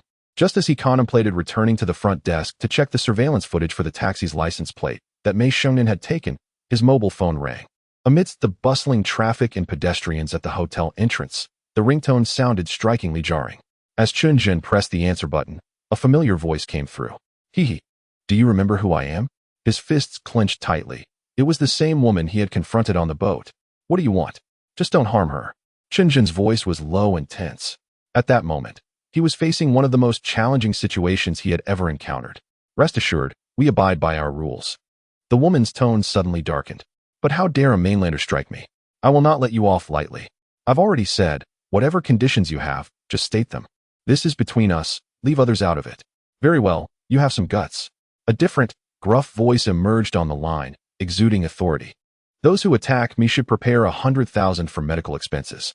Tomorrow at 10 in the morning, come to the corner of Jinglan Street in Mongkok, and then we shall return the favor with 10 slaps. This matter will be settled. Remember, do not try any tricks, otherwise." "All right, I agree." Before the other party could finish, Chen Zhen hastily acquiesced. His mind raced, formulating various strategies. Once he devised a basic plan, he earnestly stated, "Let Mei Shengnan speak with me." But the response was dismissive. "No need. I am a man of my word. Once this is done, you can return to the mainland, and we shall coexist peacefully. If you fail to show up, well, the loss of a mainlander in Hong Kong is quite inconsequential." With that, the call was abruptly terminated. Chen Zhen remained composed, even as cold sweat trickled down his cheek. He calmly dialed an international long-distance number. "Hello, Brother Wu, it's me, Chen Zhen." "Chen Zhen. Great. Listen to me. You are in grave danger. Let me speak. I urgently need 50,000. I'm going to arrange for a Visa card shortly, and will share the card number with you. Please find a way to gather the money. If you can't, then go find Husan." Money is easy to discuss, yet before Mei Xingwu could utter another word, Chen Zhen had already hung up the phone. In that moment, he felt an overwhelming urgency, coupled with a profound sense of embarrassment for having lost Mei Shengnan merely 2 days after their departure. The weight of self-reproach gnawed at Chen Zhen's insides, compelling him to instinctively take incremental steps to address the situation. Meanwhile, far away in Dongchuan, Mei Xingwu was equally anxious. Although Chen Zhen's voice was steady and composed, Mei Xingwu's intuition alerted him to the fact that Chen Zhen was in trouble, a predicament that could not possibly be trivial. In a fit of frustration, Mei Xingwu slammed his hand on the table and shouted, "Old He, hurry and find a way to prepare 50,000.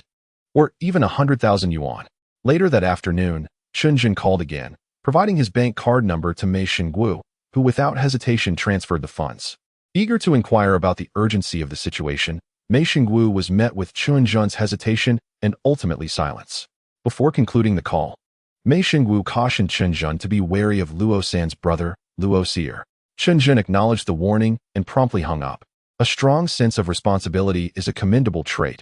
However, an excessive sense of duty can cloud one's judgment. In this instance, Chen Zhen withdrew all the money from his account, hailed a taxi, and headed straight for the hotel, completely disregarding the potential threat posed by Luo Seer. In his mind, the only priority was to ensure Mei Xingnan's safe return to Dongchuan, regardless of the cost. Concurrently, Luo Si had disembarked and stealthily made his way towards Chen Zhen's location, guided by pre-gathered intelligence. After a sleepless night, Chen Zhen meticulously contemplated 2 strategies while quietly awaiting dawn. The alarm clock blared, jolting Chen Zhen from his brief slumber. He swiftly put on his shoes, descended from the bed, and methodically washed his face and brushed his teeth. He then donned the suit that Mei Shengnan had purchased for him. After completing these tasks, he took a moment to sip his first glass of water for the day while the front desk summoned a taxi. With the cash in hand, he entered the vehicle at precisely 9:25. Even if traffic were to ensue, it would not hinder Chen Zhen's arrival at Jinglan Street. Unbeknownst to him, another car was quietly following in his wake. Jinglan Street, an unassuming thoroughfare, is well known as a boundary between the bustling commercial district and residential area. Upon arriving, Chen Zhen exited the taxi and, following the directions relayed over the phone, approached a locked storefront. "Ah, long time no see, you rascal." Upon entering, a throng of people encircled him, with the most prominent figure being the very woman from the ship. It was Chen Zhen's first experience in such a chaotic environment. To claim he was entirely unfazed would be disingenuous. Nevertheless, he managed to maintain a relatively calm demeanor, a quality that has contributed to his past and present successes. "I've come to deliver the money. Who is in charge here?" With that, Chen Zhen opened his bag, revealing the 100,000 yuan. The sight of the bills elicited astonished expressions from the crowd. "Humph, at least you know your place." The woman sneered, "But do not think that money settles everything. You struck me once. I shall repay you tenfold." Upon hearing this, Chen Zhen's gaze turned icy, a tangible intensity fixating on the woman. "I wish to speak with the owner here. Do you comprehend?" Startled, the woman instinctively took a step back, perhaps feeling embarrassed, and immediately retorted angrily. "Why are you being so fierce, you mainlander? Do you believe I want to call someone to bring you down?" Chen Zhen regarded her in silence before abruptly turning away. "I came here in good faith. If you wish to avoid resolution, I am not averse to involving the authorities." Chapter 71. Persuading the circle feigning to leave. Chen Zhen was swiftly encircled by a group. At that moment, a male voice crackled from the phone once more. "Ha! You mainlander, still trying to play coy with me?" A small, wiry man ambled over, appearing to be in his 30s, his muscular frame accentuated by a Hong Kong-style tank top. "If you dared to report this, you would have done so by now. I don't believe you care for Miss May's life. Brother Xian, it was he who struck me. You must take charge." The woman pitifully stepped forward. The man addressed as Brother Xian nodded, maintaining a smile that radiated innocence, then turned to Chen Zhen, saying, "Mainlander, I want to say much more. Drop the cash, kneel, and let a wand slap you 10 times. I will tell you where Miss May is." Upon hearing this, Chen Zhen did not respond immediately, but instead scrutinized his counterpart. After a lengthy pause, he declared, "I can provide the money." He then poured 10,000 yuan onto the ground, the fluttering bills eliciting gasps from the onlookers.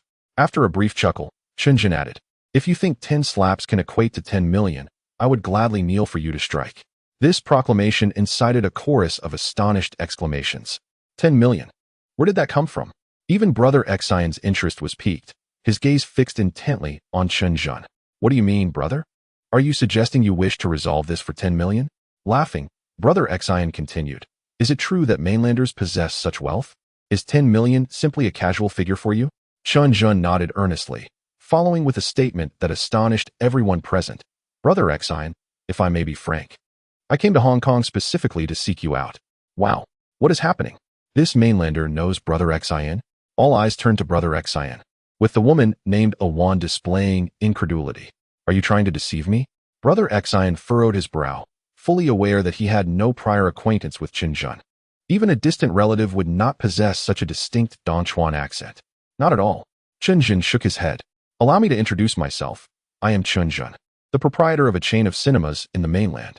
I have come to Hong Kong because I am aware of the thriving film industry here and wish to find someone to collaborate with. Upon hearing Chen Zhen's words, Brother Xian was initially taken aback, but soon began to reassess Chen Zhen with newfound scrutiny. Before me stands a young man, yet he possesses remarkable courage and insight.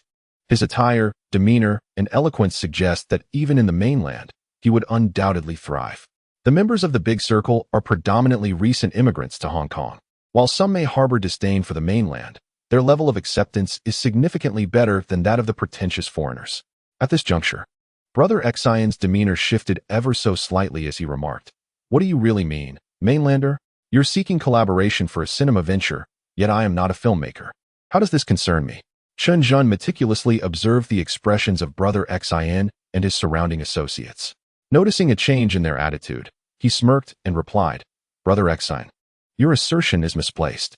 Matters of profit concern us all. I trust you are well aware of the substantial earnings generated by film companies in Hong Kong in recent years. Do you truly intend to watch others prosper while remaining unmoved? Chen Zhen was acutely aware that many of the film company owners in Hong Kong had once been peers of Brother Xian.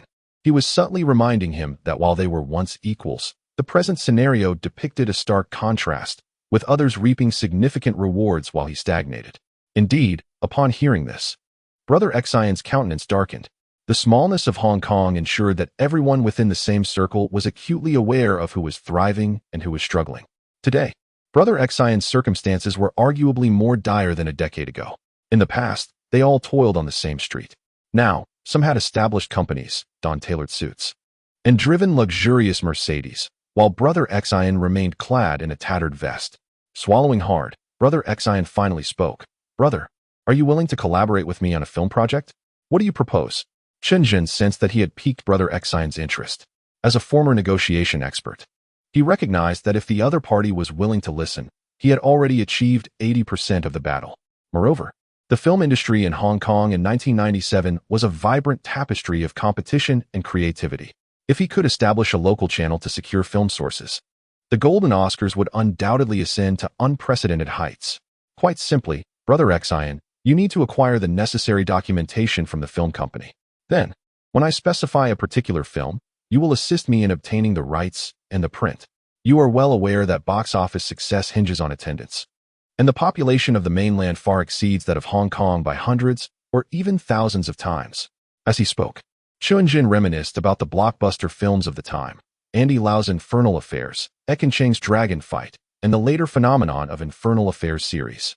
Securing exclusive rights to these films would yield unimaginable profits. Is it really that straightforward? Brother Xian appeared somewhat skeptical. Chen Zhen, with genuine sincerity, asserted, while it may seem simple, without your involvement, navigating the unfamiliar terrain of Hong Kong to negotiate with wealthy companies would be nearly impossible. Thus, our partnership is inherently advantageous. Though Brother Xian had migrated to Hong Kong with the previous generation, his educational opportunities had been limited. Many of Chen Zhen's statements were somewhat beyond his comprehension, yet inexplicably, he felt that this young man could indeed help him attain financial success. Brother, let's not make things difficult for each other, as we are all from Huaxia. This incident is merely a misunderstanding. Let us leave it at that, Xian Gu finally stated. Upon hearing this, Awan shouted angrily, Shut up! Xian Gu, who typically wore a smile, suddenly exuded an air of fury that seemed to lower the temperature of the entire establishment by a couple of degrees. Everyone present bowed their heads in silence. Chen Zhen, observing the scene, chuckled softly. He had long recognized that Xian Gu was a formidable character. Well, Gu, you are straightforward, and I shall not beat around the bush. This 100,000 yuan will serve as an initial deposit. I will be staying in Xianjiang for a few days. We can discuss the details of the company at our leisure. Chen Zhen spoke with the intention of providing Gu a graceful exit, considering that his own associate had been assaulted. To his surprise, Gu shook his head and replied, "Brother, I have a principle in my dealings. I do not trust easily, but once I do, you are like family. I am aware of Wan's actions. She instigated the situation. However, aiding a friend at the cost of justice has brought us to this point. No more words are needed. I will have someone escort you to meet Miss Mei." Chapter 72. Luo Seer. Upon hearing news of Mei Shengnan, Chen Zhen felt a surge of anxiety. She had been missing since noon yesterday, and nearly 24 hours had passed. Was she suffering? Just as Chen Zhen hurriedly followed one of Xing's subordinates to meet Mei Shengnan, outside the shop, a pair of eyes, reddened with tension and unease, quietly watched the entrance. Luo Seer, the younger brother of Luo San, 6 years his junior, had never been included in his brother's pursuits due to their age difference. Yet, Luo San's reputation and status, earned through brawls at school, were not lost on the younger sibling. Luo San was a figure of authority in school, feared by all, always surrounded by a throng of followers. By the time they reached middle school, he was even seen with one of the most popular girls, enjoying games together in the attic of his home. At that moment, Luo Seer, with his heart fluttering and a mix of envy and admiration, resolved to emulate his brother's commanding presence when he grew up. Now, he was closer than ever to becoming Gu. If he could teach that Chen Zhen a harsh lesson and gain the favor of Gu, he would soon relish the fruits of glory and luxury. As he pondered this, a cruel smile crept across Luo Seer's lips. Suddenly, with a loud clatter, the shop's roll-up door was raised, causing Luo Seer to hold his breath. He awaited Chen Zhen's emergence, ready to strike with a chilling precision. As a figure stepped out, it was not Chen Zhen. Gritting his teeth, Luo Seer reminded himself to remain composed. When the second person emerged, his eyes widened in disbelief. Tall, handsome, clad in an ostentatious suit. Who else could it be but that insignificant Chen Zhen? In an instant, Luo Seer sprang into action, disregarding the two individuals beside him, intent on delivering a few swift blows before fleeing. "Chen Zhen, Gu has sent me to teach you a lesson," he bellowed, brandishing a knife as he charged forward. Upon hearing the shout, Chen Zhen was momentarily startled. When he turned to see an individual charging at him with a knife, his instinct was to evade. However, at that moment, Brother Xin emerged with a throng of his followers, their attention drawn to Luo Seer's bellowing. Look at this fool. Is he really coming at us alone? Has he lost his mind, waving that knife? How utterly ridiculous. The seasoned gangsters, accustomed to the most daunting of spectacles, nearly burst into laughter at the sight of Luo Seer charging forth with a mere dagger. Yet, Brother Xin furrowed his brow and barked. Where did this little brat come from? Go capture him. At his command, a pack of underlings surged forward like famished wolves. Upon witnessing the formidable gangsters advancing, Luo Seer froze, caught between advancing and retreating. Realizing the peril as the menacing crowd bore down on him, he dropped his knife and attempted to flee. Unfortunately, within the next heartbeat, he was tackled to the ground, besieged by a storm of fists and kicks. Anyone who has ever fought knows that once pinned to the ground by a group, even the mightiest warrior becomes powerless. The chaotic assault robbed him of his ability to resist, leaving him gasping as if the very air had been siphoned away.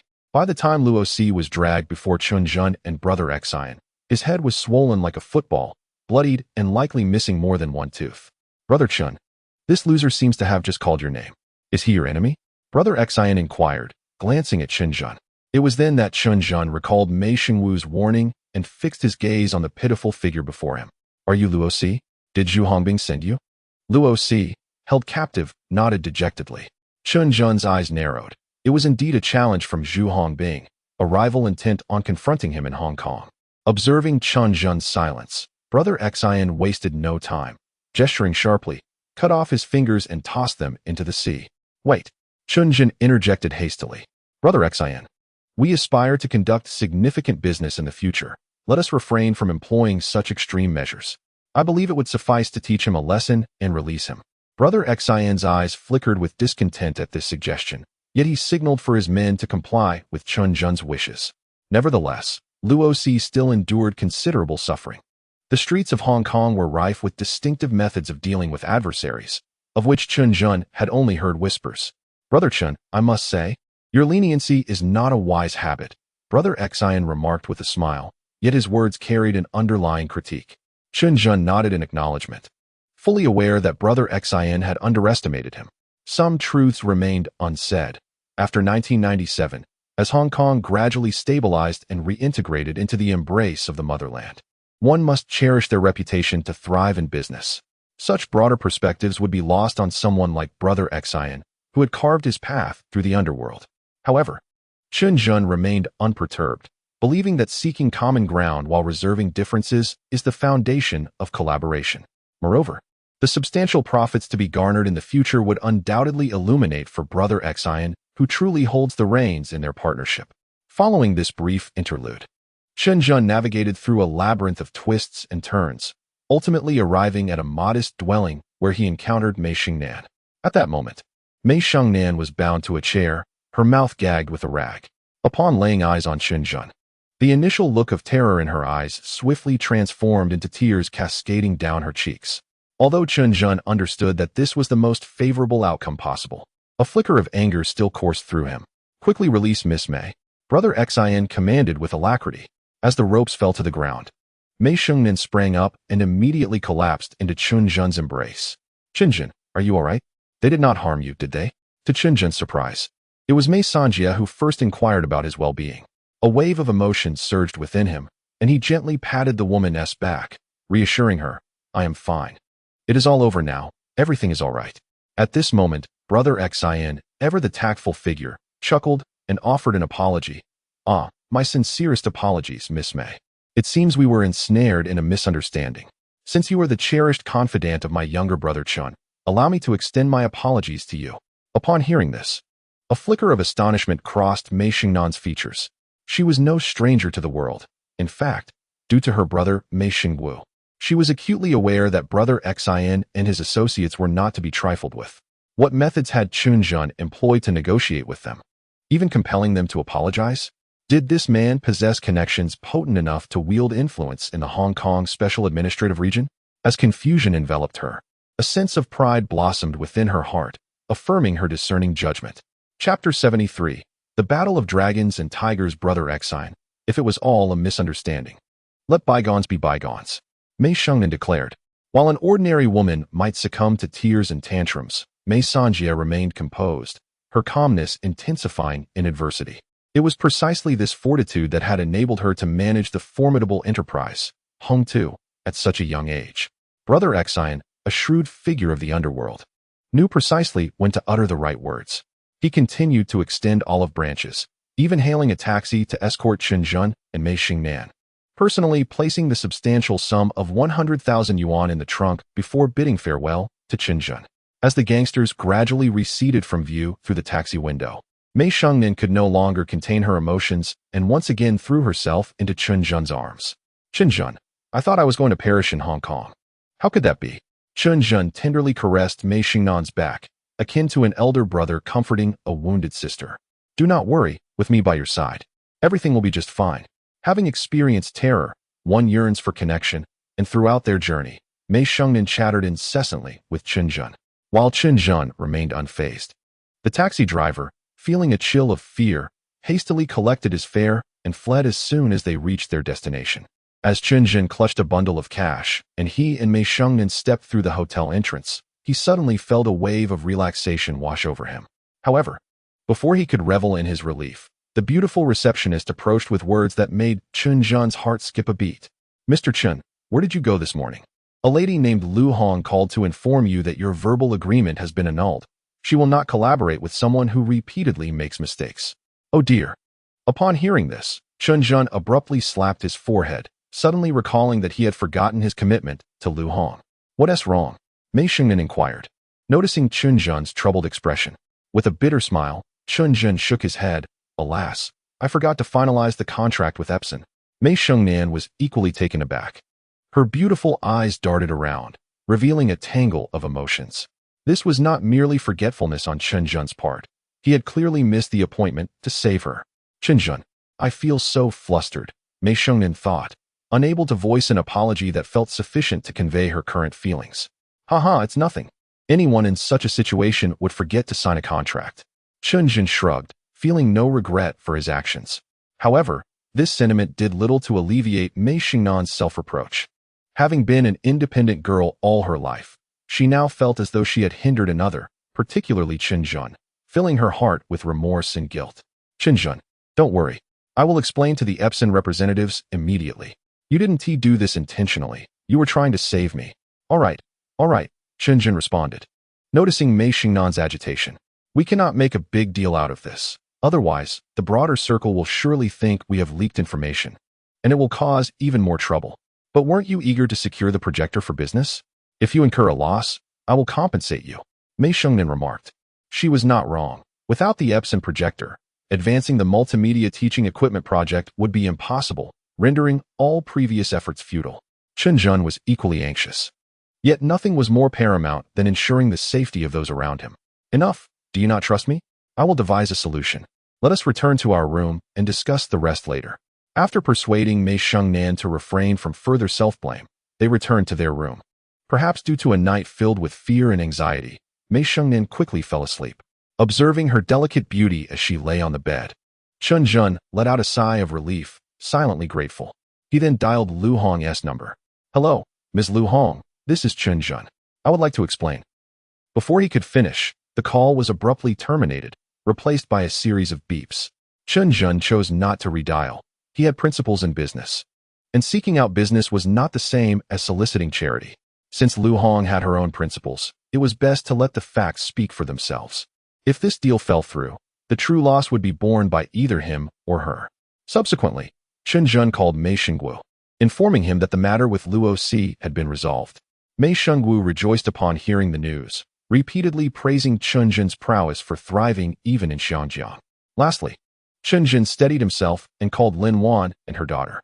This time, he was cautious, returning to his own room to make the call, lest Mei Xingnan inadvertently utter something in her sleep that could complicate matters. Chen Zhen, our storefront has begun renovations. Many of my friends have come to help, saving us quite a bit of money. Dad, where is Xiangjiang? Will you be back tonight? Beibei has begun to miss you. The voices of mother and daughter lingered in Chen Zhen's mind, and after a sleepless night, he collapsed onto his bed after finishing the phone call. The next day, Chen Zhen chose not to concern himself with the matters regarding Epson. Instead, he directly called Brother Xian and arranged to meet at the tea restaurant of Junyue Hotel to discuss the affairs of the film company. Brother Xian, what you need to do now is exactly what I mentioned before. Register a film company and negotiate the rights for screening movies in the mainland with other companies. Chen Zhen stated. Brother Xian, having navigated the entertainment scene in Hong Kong for half his life, was visiting Junyue for the first time. He responded with vigor. These matters are straightforward, but the key concern is costs. What should we do? Chen Zhen had anticipated this and explained with clarity, I will handle the financial issues. However, I have one stipulation. We must conduct a trial screening first. If the box office response is favorable, then we can proceed with a large-scale release. Therefore, the initial trial screening rights fee should not be exorbitant. This is something you must grasp well, Brother Xian. Brother Xian furrowed his brow, pondering with a crooked smile, before finally saying, Brother Chen, I understand your point. We cannot invest in a film that loses money, but for a hit movie, we can spend as much as needed. Chen Zhen chuckled. Indeed, you are absolutely right. After deducting daily expenses from the box office revenue, we will split the profit equally. Money is not an immediate concern. What matters in our line of work is credibility, Brother Xian remarked, his face lighting up at the prospect of profit, though he maintained a facade of modesty. Chen Zhen, avoiding any pretense, directly signed the contract. Once inked, he smiled and said to Brother Xian, in business, timing is of the essence. There is a film I believe holds significant investment value. See if you can negotiate for it. As he spoke, he handed Brother Xian a slip of paper inscribed with the words, Ekencheng, Dragon Fight. According to Chen Zhen's knowledge, Dragon Fight was a film with a remarkably low production cost that achieved tremendous box office success upon its release. By pursuing this film, they could circumvent the high costs of copyright fees and quickly recoup their investment, potentially unlocking the door to film rights in Hong Kong. Brother Xian examined the note and nodded thoughtfully. Brother Chen, although I am not familiar with this film, I have certainly heard of Eken. Leave this matter to me. I will ensure it is resolved.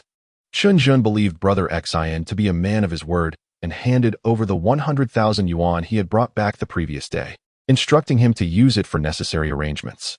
However, Brother Xian declined once more, laughing, Brother, are you underestimating me? 100,000 is no small amount. But I am not in such need that I cannot manage without it. We, as a group, adhere to the principle of not profiting without effort. I will not accept a single penny from you until we have the film reels in hand. With that, Brother Xian stood and departed with determination, leaving Chen Zhen with newfound respect for him. Just as Brother Xian left, Chen Zhen intended to return to the hotel to see if Mei Shengnan had awakened. Yet, a familiar voice called out from behind him. Sir, it's been 2 days since we last met, and you still possess that charm.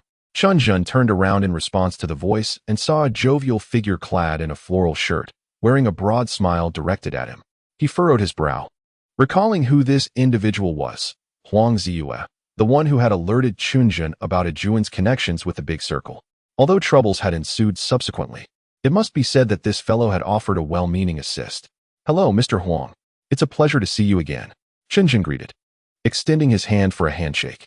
One cannot deny that the rotund man had quite a substantial grip. After introducing himself, the two exchanged pleasantries.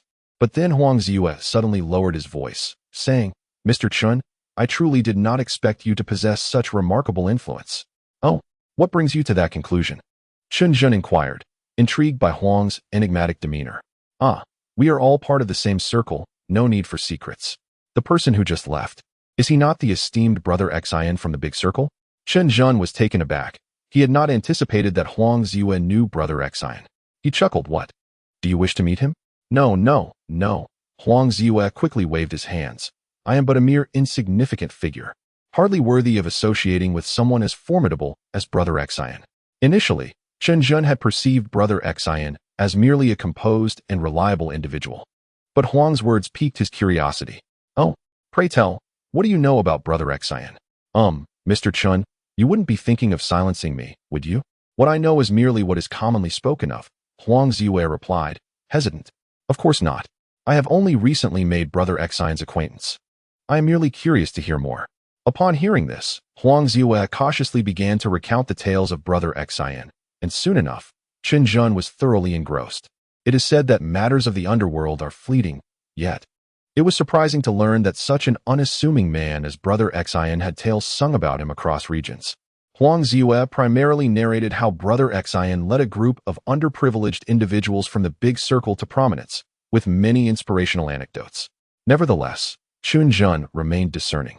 Carefully sifting through the information, he understood clearly which topics to avoid and what sites to disregard. As their conversation flowed, Chen Zhen and Huang Ziyue found themselves enjoying a lively exchange. Huang Ziyue, naturally garrulous, was well matched with Chen Zhen, a seasoned negotiator from a previous life. In a moment of levity, Chen Zhen suddenly asked, Mr. Huang, you mentioned you've been shuttling between Xinchuan and Xianjiang lately. What business is so lucrative that it warrants such travel? Mr. Chen, you jest. Huang Ziyue feigned modesty, though a sense of pride was evident on his face. I'm merely trading in computer components and electronic parts for gaming consoles. It pales in comparison to your ventures. Goodness. Chen Zhen was taken aback, realizing Huang Ziyue had quite the audacity to dabble in gray market goods. Noticing Chen's instinctive retreat, Huang Ziyue quickly reassured him. Oh, Mr. Chen, you needn't be so cautious. We are merely having a casual chat. It will not implicate you. Besides, I possess the necessary permits from Xinchuan, so do not overthink it. Chen Zhen was acutely aware that around 1997, there were many individuals who amassed wealth through the trade of counterfeit goods. During that period, for economic reasons, there was a brief lull in enforcement, meaning that regulations were not very stringent. This, perhaps, was what Huang Pengzi referred to as procedures. At this moment, an epiphany struck Chen Zhen, and he blurted out, Mr. Huang, can you procure a projector? A projector? Isn't that a product from that small island nation? Huang Ziyue responded. Chen Zhen chuckled. You truly are focused solely on business, ignoring everything else. Aren't the components for gaming consoles also from that small island? Indeed. I momentarily overlooked that, Huang replied. But Mr. Chen, despite the shortcomings of those from the small island, their electronic products are surprisingly excellent, high quality, and durable. As Huang was about to delve into international affairs, Chen Zhen quickly interjected, "All right, enough idle chatter. Can you obtain the projector or not?" Huang, uncertain, first inquired how many Chen Zhen required. Then, he pulled out his mobile phone and swiftly dialed a number, conversing in the local dialect of Sichuan, which Chen Zhen could only partially comprehend. After a brief pause, Huang's demeanor shifted to seriousness, and he expressed some strong words before hanging up and laughing. "I apologize, Mr. Chen. The people below are quite oblivious and still demand a finder's fee. However, once I mentioned that I was a friend of the esteemed Mr. Xen, they immediately backed down." Listening to Huang, Chen Zhen sensed that there was indeed stock available. Eagerly, he asked for confirmation. "So, is there really stock?" "Of course, Mr. Chen. You wouldn't believe it, but this seemingly useless item is still in high demand in regions like Singapore, Malaysia, and Thailand. Regardless of whether it's headed south or west, everything must pass through Hong Kong. As long as you need it. I will contact my sources immediately and arrange for some to be delivered." Hearing this, Chen Zhen's heart soared with joy. It is often said that one may search far and wide for something, only to find it effortlessly. Who would have thought that the chance encounter with Huang Pengzi would lead to a solution for acquiring multimedia teaching equipment? Chen Zhen instinctively took a deep breath to maintain his composure and said to Huang Ziyue, "All right, please arrange for 100 units. As a quintessential Sichuan businessman, Huang Pengzi had a notable characteristic. He became fervent the moment business was mentioned. With Chen Zhen's commission in hand, he promptly set off to the port to make arrangements. Appearing quite industrious. Seizing the opportunity, Chen Zhen made his way to Mei Xiangnan's room to check on her condition. The sea view room at Junyue Hotel was bathed in natural light. As soon as the curtains were drawn, the soft azure glow of the sea flooded in. Both of them were residing in standard suites on the 26th floor, perfectly positioned to hear the distant cries of seagulls. Mei Xiangnan had regained her former image as a strong woman, seated on the small sofa in the living room, gazing contemplatively at the sea. In her delicate hands, a cup of coffee, its dark liquid contrasting beautifully with her soft, graceful fingers. Upon hearing Chen Zhen enter, she turned and smiled brightly. And at the sight of her smile, Chen Zhen felt a wave of relief wash over him. "How are you feeling? Is your mood any better? With such a splendid hotel and a view of the sea, how could my mood possibly be poor?" Mei Xingnan's smile possessed a hint of allure, accompanied by a touch of cunning. "How are the discussions regarding the stockings on your end? I was contemplating returning to Dongchuan in the next few days." You can't be serious, Chen Zhen. Are you truly abandoning the matter of the projector?" Mei Xiangnan furrowed her brow, noticing Chen Zhen's urgency to return. Amused by her stern demeanor, Chen Zhen clarified, "You've misunderstood. The projector negotiations have concluded successfully. I am eager to receive the goods on my first maritime procurement, and without my oversight, the others would falter." "Ah, really? It's settled so swiftly." Chen Zhen shrugged and chuckled. "Of course. When old Chen steps in, one is worth two." Mei Xiangnan, lost in thought, felt her cheeks flush once more. Unbeknownst to Chen Zhen, although Mei Songjie appeared aloof and proud, growing up alongside her brother Mei Xingwu had inevitably exposed her to a few risque tales, rendering her somewhat precocious. After conversing a bit longer and learning that Mei Xiangnan had preliminarily mastered the production technique for stockings, they resolved to hasten their journey back to Dongchuan. Upon checking out, they bid farewell to Xian Gu and Huang Pengzi. By the time they boarded the ferry, night had enveloped the surroundings. As Chen Zhen gazed back at the receding, brilliantly illuminated Hong Kong, he felt a surge of reflection. At that moment, Hong Kong and Dongchuan seemed like two disparate realms, yet not long after, the economy of the mainland would ascend rapidly, seemingly guided by destiny. On the contrary, Luo's predicament was dire. He had been severely beaten and was now dragged by several of Xian Gu's lackeys to an abandoned warehouse. Upon sighting the chainsaw and shredder within, Luo was startled upright. "Please, esteemed sirs, I admit my ignorance. Spare me. I am but a trifling existence." Two of Xian Gu's subordinates, one named Lin Wan and the other Beibei, burst into laughter at Luo's reaction. "Do not panic. These tools are not meant for you. Xian Gu instructed us to treat Mr. Chen's friends with respect." As Beibei ventured deeper into the warehouse, a small truck soon emerged. When the truck's rear compartment was opened, it revealed an orderly stack of beer crates. Lin Wan grinned. "What do you think? Our hospitality is quite generous. Isn't it? Finish this truckload of beer, and we shall let you go. But if you refuse..." Beibei, with a sinister grin, pulled a switch, and the shredder roared to life. Luo Terrified, soiled himself and cried out, "Brothers, please, spare my life. I am but a mere wretch." Before Luo Si could finish, Lin Wan uncapped a beer and poured it over him, while Bo Ji shoved another bottle into his mouth. Half an hour later, nearly at his breaking point, Luo Si pinned a promissory note for 100,000, signed his name, and pressed his thumbprint. Bo Ji, chuckling, remarked, "Did you not attend elementary school? Your handwriting is atrocious." Lin Wan scoffed, "Luo Si, considering your worthless life, you aren't worth 100,000. How about this? Assist me with a task, and we shall forgive this debt." Luo Si had long been terrified, struggling and exclaiming, all right, elder brother, I will heed your words." With a furtive glance, Bo Ji, grinning widely, approached Luo Si and said, "The person who summoned you to Xiangjiang, what was his name?" "Zhu Hongbing, if I recall correctly. You should return and inform me." Upon returning to Shinchuan, Chen Zhen soon encountered Huang Pengzi again.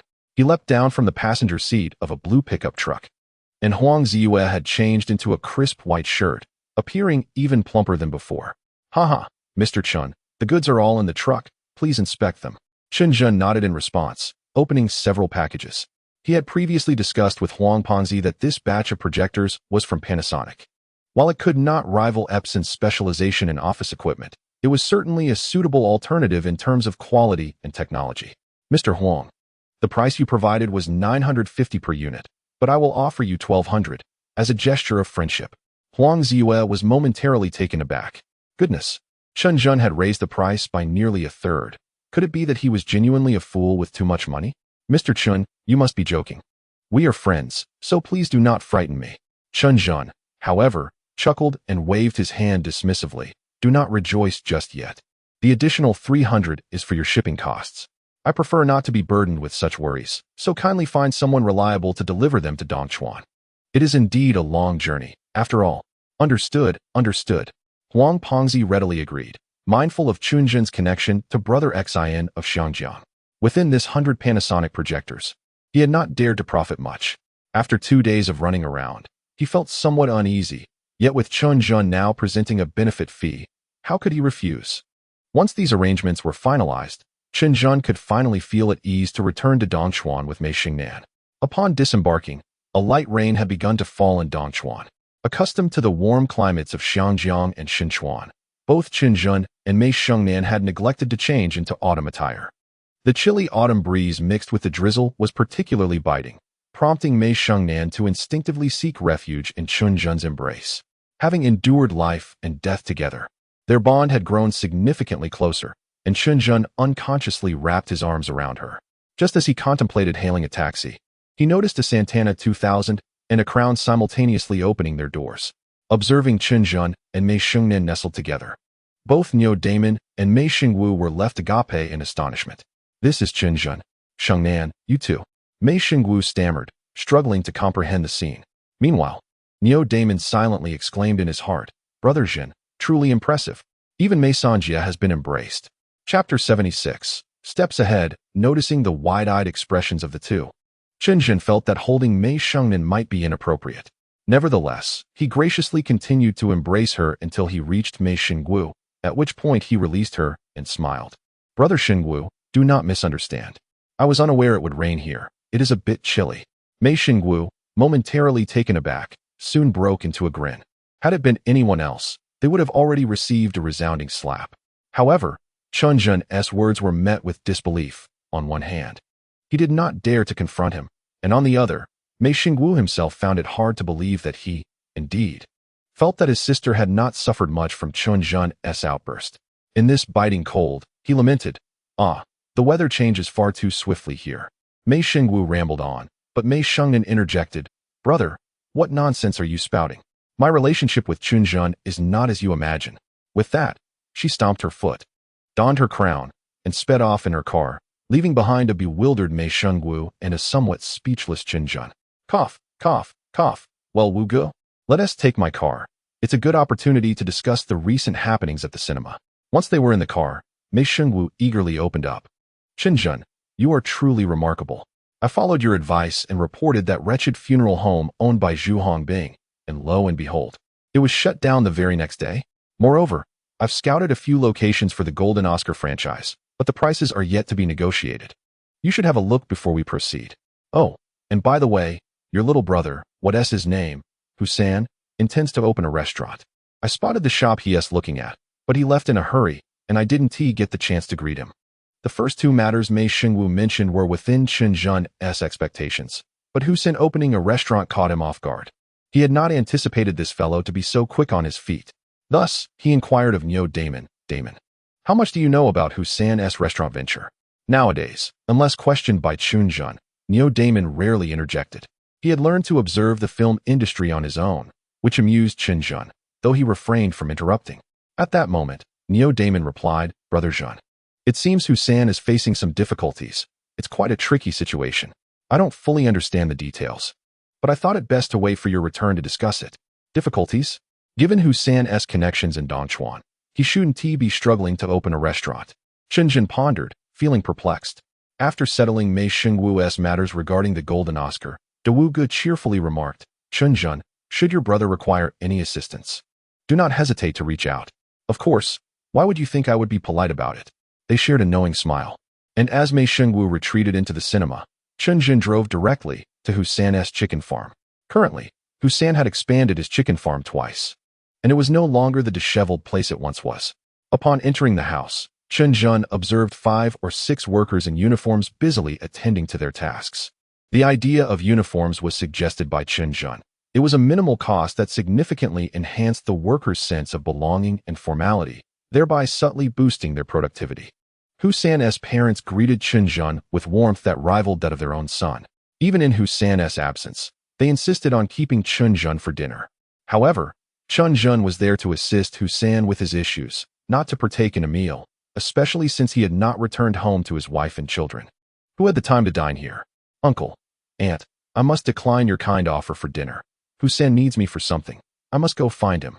Ah, that rascal Hussein, so neglectful. With so many chickens at home, he doesn't even bother to lend a hand. Hussein's father lamented.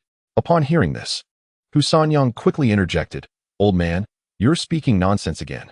Without Hussein, how could our eggs sell so swiftly? Isn't it all thanks to Chen Zhen? Upon hearing this, Chen Zhen was left speechless, realizing that the old couple was singing his praises. Uncle, aunt, I truly have matters to attend to today, so I must take my leave. I shall return later. With that, Chen Zhen hurriedly hopped onto the cart, directing Neo Damon to head straight to the Dongchuan textile factory. It turned out that Hussein had set his sights on a 3-story building adjacent to the textile factory, intending to renovate it into a restaurant.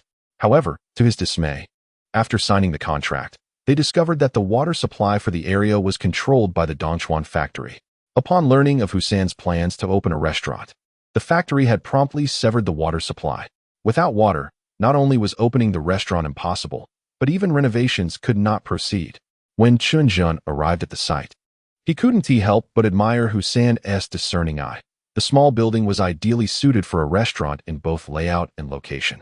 Firstly, the textile street in front of the Dongchuan factory boasted a wide road and serene surroundings, perfect for parking and accommodating diners. Secondly, it was not far from Fanchi Road, connecting seamlessly to the nearby entertainment district. Chen Zhen had advised Hussein to create a multifaceted establishment offering dining and leisure experiences. He envisioned that if Hussein's venture thrived, a branch of the Golden Oscar could open in tandem, creating a symbiotic relationship that would enhance both businesses and establish a new landmark in Dongchuan. Upon encountering Hussein, Chen Zhen found him squatting on the ground, smoking. With an unusually troubled expression, he playfully kicked Hussein's backside, prompting him to spring up like a rocket. Zhengge, you're back. That's wonderful. Now, what's the situation? Chen Zhen inquired. Ah, don't even get me started, Hussein exclaimed, crushing his cigarette on the ground in frustration. Ever since Ni Chunhong got into trouble, I don't know how it happened, but Lu Lijuan has somehow transformed into the director of the Dongchuan factory's office. Remember when we dealt with her brother? Now she is adamant about denying us water. Chen Zhen immediately furrowed his brow upon hearing Lu Lijuan's name. She had previously bullied Lin Wan, and he had chosen to ignore her. He had anticipated her re-emerging to cause trouble. Can't we contact the water supply company? We've tried, but to no avail. The Dongchuan factory consumes a substantial amount of water, with the main pipelines running through the factory. The water supply company suggested we reach an amicable resolution, But how could we possibly reconcile with that woman? Indeed, the issue was quite complex. Hussein had his heart set on this location. He couldn't simply abandon it because of Lu Lijuan. Setting aside pride, there was no other place as suitable for a restaurant.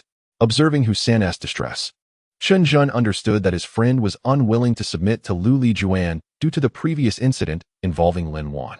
Patting Hussein on the shoulder, Chen Zhen remarked, "All right, Senor, I recognize your loyalty. Tomorrow, I'll arrange for a sanitation vehicle to bring in water for the renovations. As for Lu Lijuan, I intend to make her pay for this." Chen Zhen let out a cold snort, contemplating that the acquisition of the Dongchuan factory would have to be expedited. Chapter 77, Happy Birthday. The Dongchuan factory was established in the 1970s and experienced a period of remarkable prosperity in the mid-1980s, becoming a renowned enterprise throughout Dongchuan. However, following the retirement of Zhao Xiangji, the factory gradually declined, leading to consecutive years of losses, resulting in layoffs for the workers. Nevertheless, it is often said that a dead camel is still larger than a horse. Acquiring a state-owned enterprise requires not only courage but also strength and connections. Presently, Chen Zhen's capabilities were beginning to take shape, and he was not lacking in courage. The remaining challenge was to establish the necessary connections for the acquisition, which proved to be the most arduous task. Soon, through the connections of Mei Xingguo, Chen Zhen managed to acquire a sanitation water truck and recruited several subordinates to assist with the site renovations. Furthermore, upon seeing Chen Zhen's return, Hussein felt reassured, allowing the matter to be temporarily settled. At this moment, in the Dongchuan factory office, Lu Lijuan, basking in her good fortune, lounged with her legs crossed, savoring tea while munching on sunflower seeds, reveling in her comfort. Her ascent to the position of factory office director was purely by chance. When Zhao Xiangji came to assess the factory, she fortuitously encountered Lu Lijuan, who had previously been unsuccessfully vying for the attention of Nai Chunhong. Upon recognizing Zhao Xiangji, Lu Lijuan immediately took the initiative, guiding the chairperson and openly berating Nai Chunhong in front of the factory leadership. Consequently, the leaders mistakenly believed that it was Lu Lijuan who had reported Nai Chunhong, leading them to appoint her as the factory office director to express their gratitude. Lu Lijuan's fortunes transformed dramatically, and she reveled in her newfound status. "Ma Xiaozue, do not say that I am not giving you an opportunity." Lu Lijuan coldly addressed a young female worker. "If you date my brother, you certainly will not be laid off. If you refuse, well, think about it." Ma Xiaozue's face turned pale at these words, biting her lip in a plea. "Director, please spare me. My family is from the countryside, and I have worked hard to come to Dongchuan. I just want to live a good life." "What do you mean by that? Dating my brother means you cannot live well?" Lu Lijuan glared, her voice filled with anger. "My brother is a fine gentleman. How could he be unworthy of you?" Ma Xiaozue remained silent. The answer was evident. Lu Lijuan's reputation was notoriously dreadful throughout the Dongchuan factory and its surroundings. Not only would one avoid dating such a person, but one would also go out of their way to steer clear of any encounter. Seeing the girl's reaction, Lu Lijuan put on a forced smile and spoke softly. "Xiaozue, I understand that you are worried about being gossiped about. How about this? You can spend some time with my brother, just for fun, and when he finds someone suitable, I assure you he will not pester you any longer." Upon hearing this, Ma Xiaozue's face fluctuated between red and green with anger, and she gritted her teeth defiantly. "I'm sorry, but you have mistaken the person." With that, the young woman turned and walked away. Furious, Lu Lijuan slammed her hand on the table, shouting, "You little wretch, who do you think you are? Just wait and see. I will make you regret this." With that, she picked up a pen and inscribed Ma Xiaozue's name on the new layoff list. As soon as the pen was set down, Lu Lijun stormed into the office, exclaiming, "Sister, it's terrible. That rascal Hussein has somehow acquired a sanitation water truck and has already begun renovations." Observing her impetuous younger brother, Lu Lijuan retorted irritably, "Why should I care whether he found a sanitation vehicle or is renovating? As long as I withhold water supply from him, his shabby restaurant will never take off. I refuse to believe he can bypass Dongchuan factory. Humph, as long as I remain the factory director, anyone connected to Lin Wan can forget about living comfortably." Lu Lijun, grinning to appease her, inquired, "By the way, have there been any developments regarding my romantic interests?" "Oh, rest assured, with so many women in the factory, your love life won't be neglected," Lu Lijuan scoffed, before asking, "By the way, You've been quite elusive lately. What have you been up to? Lu Lijun chuckled, lowering his voice conspiratorially. Sister, I've encountered a benefactor. That fellow Luo San has been imprisoned, but his backer, Brother Hong Bing, has taken notice of my capabilities and wants to take me under his wing. Really? Zhu Hongbing wishes to promote you. Lu Lijuan exclaimed in delight. Oh my. The Lu family has truly been blessed. First, I became the director, and now you've caught Zhu Hongbing's attention. I reckon our father could wake up laughing in his coffin. You must be astute from now on. Following Zhu Hongbing, you're bound to make a name for yourself. Meanwhile, the Lu siblings, brimming with joy, resolved to indulge in a lavish meal at Zhuangyuan Lu to celebrate the rise of the Lu family. In contrast, Chen Zhen declined Husan's invitation for a welcoming feast, hastily returning home. Having not seen Lin Wan for 2 days, he felt an unbearable longing, intensified by thoughts of the lively and adorable Beibei. Lin Wan, Beibei, I'm back. Upon entering, however, he was met with darkness. It appeared that neither of the ladies was home. Could they be preoccupied with the store renovations? Before departing for Xianjiang, Lin Wan had already begun collaborating with her friends on the renovations of those 2 shop fronts, and he suspected she might still be busy. With that thought, Chen Zhen hastily donned the suit jacket he had just removed and turned to head out to the store. Suddenly, the lights in the room flickered on, and the melodious strains of Happy Birthday filled the air. Happy birthday to you, happy birthday to you. Lin Wan and Beibei pushed a small cart adorned with an impressively large birthday cake forward, beaming with delight. Daddy, happy birthday, little Beibei exclaimed, her face radiant with joy. Chen Zhen, happy birthday. Lin Wan stood by, her charming smile captivating. Chen Zhen instinctively lifted the little girl into his arms. Yet he remained in a daze. A birthday? Was today truly his birthday? Since his rebirth, he had utterly forgotten when his birthday fell, and even in his past life, he had not celebrated it for an exceedingly long time. The former Chen Zhen appeared glamorous, but was deeply ensnared in solitude and despair, ultimately losing his legs in a car accident and witnessing the harshness of life. At this moment, he gazed upon the mother and daughter before him, feeling a genuine warmth of familial affection enveloping his body and soul. This long-lost, profound emotion stirred within him to such an extent that he could not help but shed tears. Thank you, Lin Wan, Beibei, thank you, he murmured. Even a man who could command storms and dictate the course of empires would appear vulnerable in the presence of his dearest family. Chen Zhen did not wipe away the tears streaming down his face as he held the little girl, who looked bewildered and puzzled as to why her father was suddenly crying. He took a few steps forward and embraced Lin Wan tightly. Chapter 78. Lin Wan. The intermediary joyful moments are always fleeting. After finishing the cake and lulling Beibei to sleep, Chen Zhen lay on the soft mattress, inhaling the fragrance that lingered close to Lin Wan. His heart began to race. The last time he was amidst the sea of flowers, he had glimpsed Lin Wan's figure and had engaged in a few audacious gestures, yet they had ultimately not crossed that final threshold. Today, on his birthday, the thought of transcending boundaries felt increasingly fervent, as if a small flame was flickering within his chest. He clenched his fist and then relaxed it, slowly extending his hand toward Lin Wan. The first point of contact was Lin Wan's delicate waist, and in that moment, Chen Zhen could distinctly sense her body tense up. Like many women of her era, Lin Wan, despite being asleep, wore a snug shirt. As his hand gently lifted the fabric, a wave of tenderness surged forth. Lin Wan's body tightened further, yet unbeknownst to her, she was striving to remain relaxed, to maintain an impeccable state, even as her body betrayed her. His hand and her body conspired together, teasing her very soul, causing her to involuntarily arch her toes and entwine her long, graceful legs. Thump, thump. It was impossible to discern whose heartbeat echoed within her ears.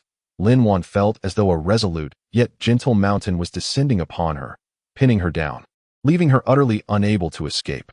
Her legs were parted, not solely by her own volition but also by compulsion. Regardless, they had separated, ushering in a new sovereign. In that instant of the new ruler's ascension, there was first a gentle approach, followed by a fervent surge that shattered defenses, ultimately exerting an unyielding control over the entire beautifully undulating landscape. Lin Wan wanted to cry out, but it felt as if a mountain had silenced her voice. Silent tears streamed down her face, her very soul being kneaded in rhythm with her heartbeat, only to be tenderly unfurled by a pair of large hands, smoothed out, and then helplessly melted into the tranquil night. The 15th of August had long since passed, and the moonlight was no longer as bright as it had been in previous days, appearing as if it had exhausted itself, shining through the pure glass window, cascading over Lin Wan's exquisite form. Gasping for breath, Chen Zhen's mind was a blank slate, yet a smile involuntarily graced his lips. After a considerable period, Lin Wan suddenly turned over, her face angled, gazing at Chen Zhen with her large eyes. Chen Zhen, the storefront has been renovated, and I plan to officially open tomorrow. While her words were earnest, her voice was as gentle as a cat's purr. Chen Zhen took a moment to collect himself and replied with a smile. All right. Then I shall gather some people to support you. No need. Lin Wan interjected, a hint of urgency in her tone. You focus on your own matters. I wouldn't want to take up your time. I merely wanted to inform you. And besides, I have plenty of friends coming, so it won't be too quiet.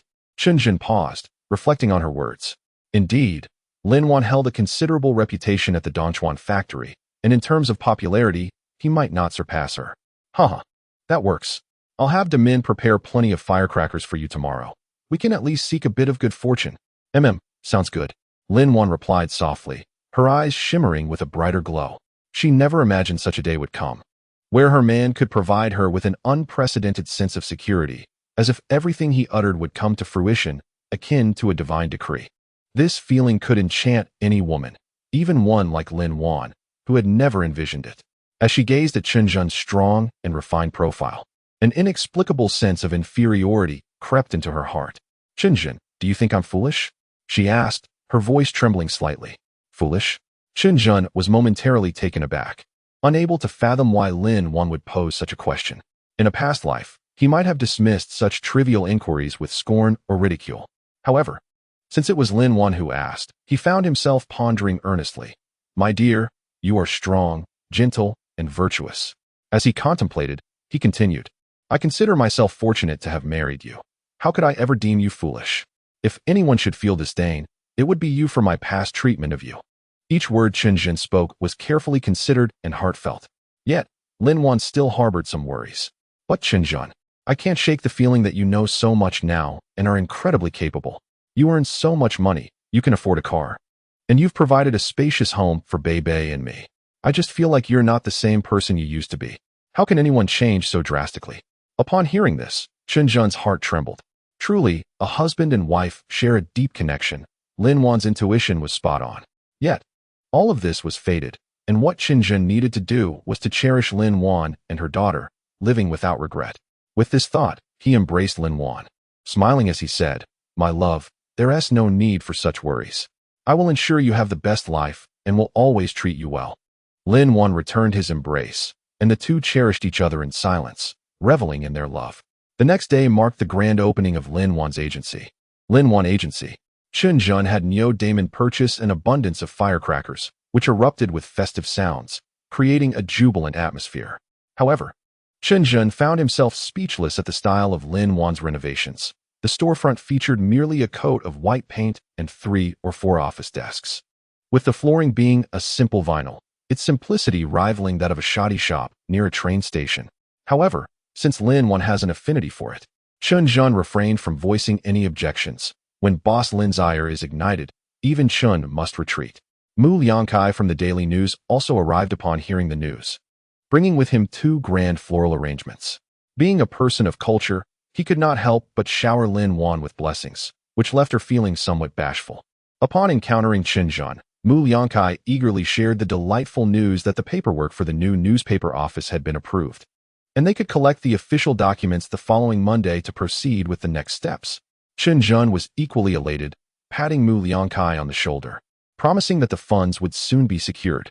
At this moment, Mu Liangkai, having gathered ample information, felt increasingly confident in Chen Zhen's capabilities, allowing them to engage in a jovial conversation about history and their shared vision for the future of the new newspaper, considering each other as kindred spirits. Just then, a van abruptly halted by the roadside, and several individuals emerged, brandishing a wreath and approaching Lin Wan's establishment with disdainful smirks. Chapter 79. Chen Zhen to the hospital in 3 days. At the forefront was Zhu Hongbing, whose casual demeanor could not be concealed even beneath his gold lion shirt. Damn it, Chen Zhen, you truly have a charmed life, surviving the trials of Xianjiang. Upon encountering a nemesis, the tension was palpable. Learning that Chen Zhen was not only unharmed but also planning to open a store incited Zhu Hongbing's fury, prompting him to rush over in a provocative manner. Humph. Having crossed me, do you still wish to establish a business in Dongchuan? Today, I shall present you with a grand gift. With that, Zhu Hongbing gestured with his chin, and his lackeys promptly advanced the wreath towards Lin Wan's agency. Stop right there, Neo Damon bellowed, positioning himself defiantly in front of the group, refusing to yield. A standoff ensued. Chen Zhen, who had been fixated on Zhu Hongbing from the onset, approached calmly, placing a hand on Neo Damon's shoulder as a gesture to step aside. Then, disregarding the henchman carrying the wreath, he advanced deliberately. The henchman, intimidated by Chen Zhen's imposing presence, fell silent and retreated step by step until they found themselves cornered. Only then did Chen Zhen scoff and address Zhu Hongbing. Zhu Hongbing, let me be frank. I am a fortunate individual, so I advise you to keep your distance. Otherwise, I would not hesitate to teach you a lesson in humility. Zhu Hongbing bristled at this. Who do you think you're schooling? Dare to repeat that? Yet, Chen Zhen remained unfazed, reiterating, I said to stay away from me. If you cannot harm me, do not humiliate yourself here. Having lived such a long life, it was Zhu Hongbing's first time being warned in such a manner. He nearly rolled his eyes in fury, erupting, Chen, you better wait. Within 3 days, I will have you crying in a hospital. Neo Damon and Mu Liangkai, observing Zhu Hongbing's agitated demeanor, stepped forward protectively in front of Chen Zhen, bracing for any sudden aggression. Meanwhile, Zhu Hongbing's lackeys, daunted by Chen Zhen's formidable aura, could only trail behind their leader, muttering in fear.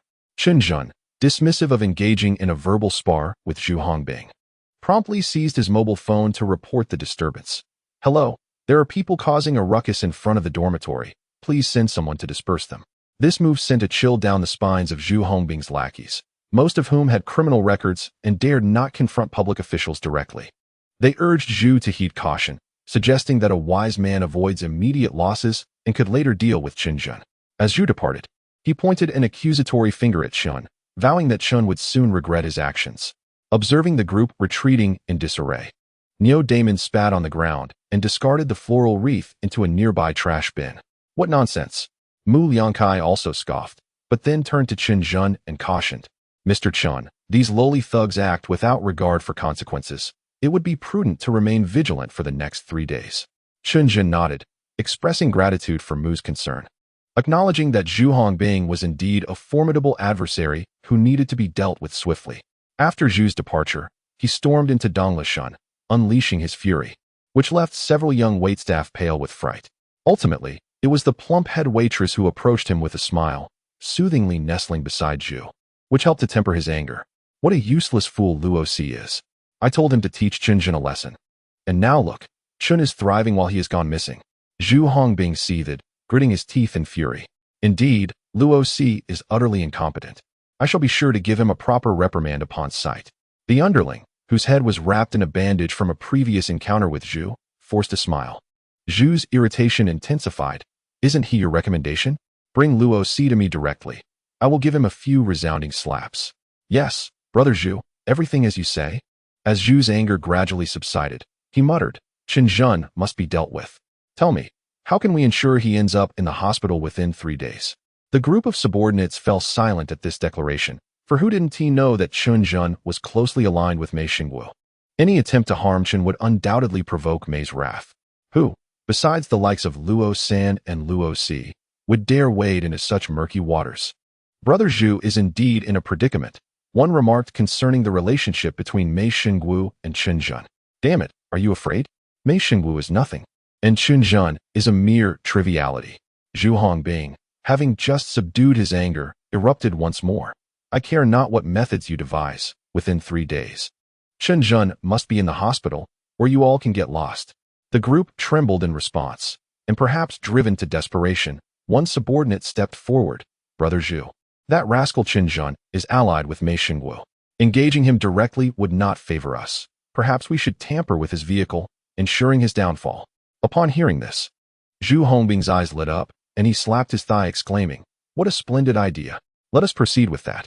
Chen Zhen remained in Lin Wan's small brokerage until the afternoon, when a girl named Ma Xiaozui came seeking Lin Wan's counsel, lamenting her troubles.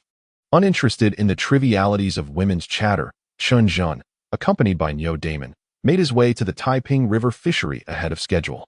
The Taiping River, a tributary of the Yellow River, boasts a substantial flow as it traverses the eastern region. As autumn deepens, the fish migrate eastward, presenting an opportune moment for angling. Fishing had been prearranged with Lu Chun and his spouse, as the matter concerning multimedia teaching equipment had been firmly established, and Chen Zhen was obliged to provide an account to Principal Lu.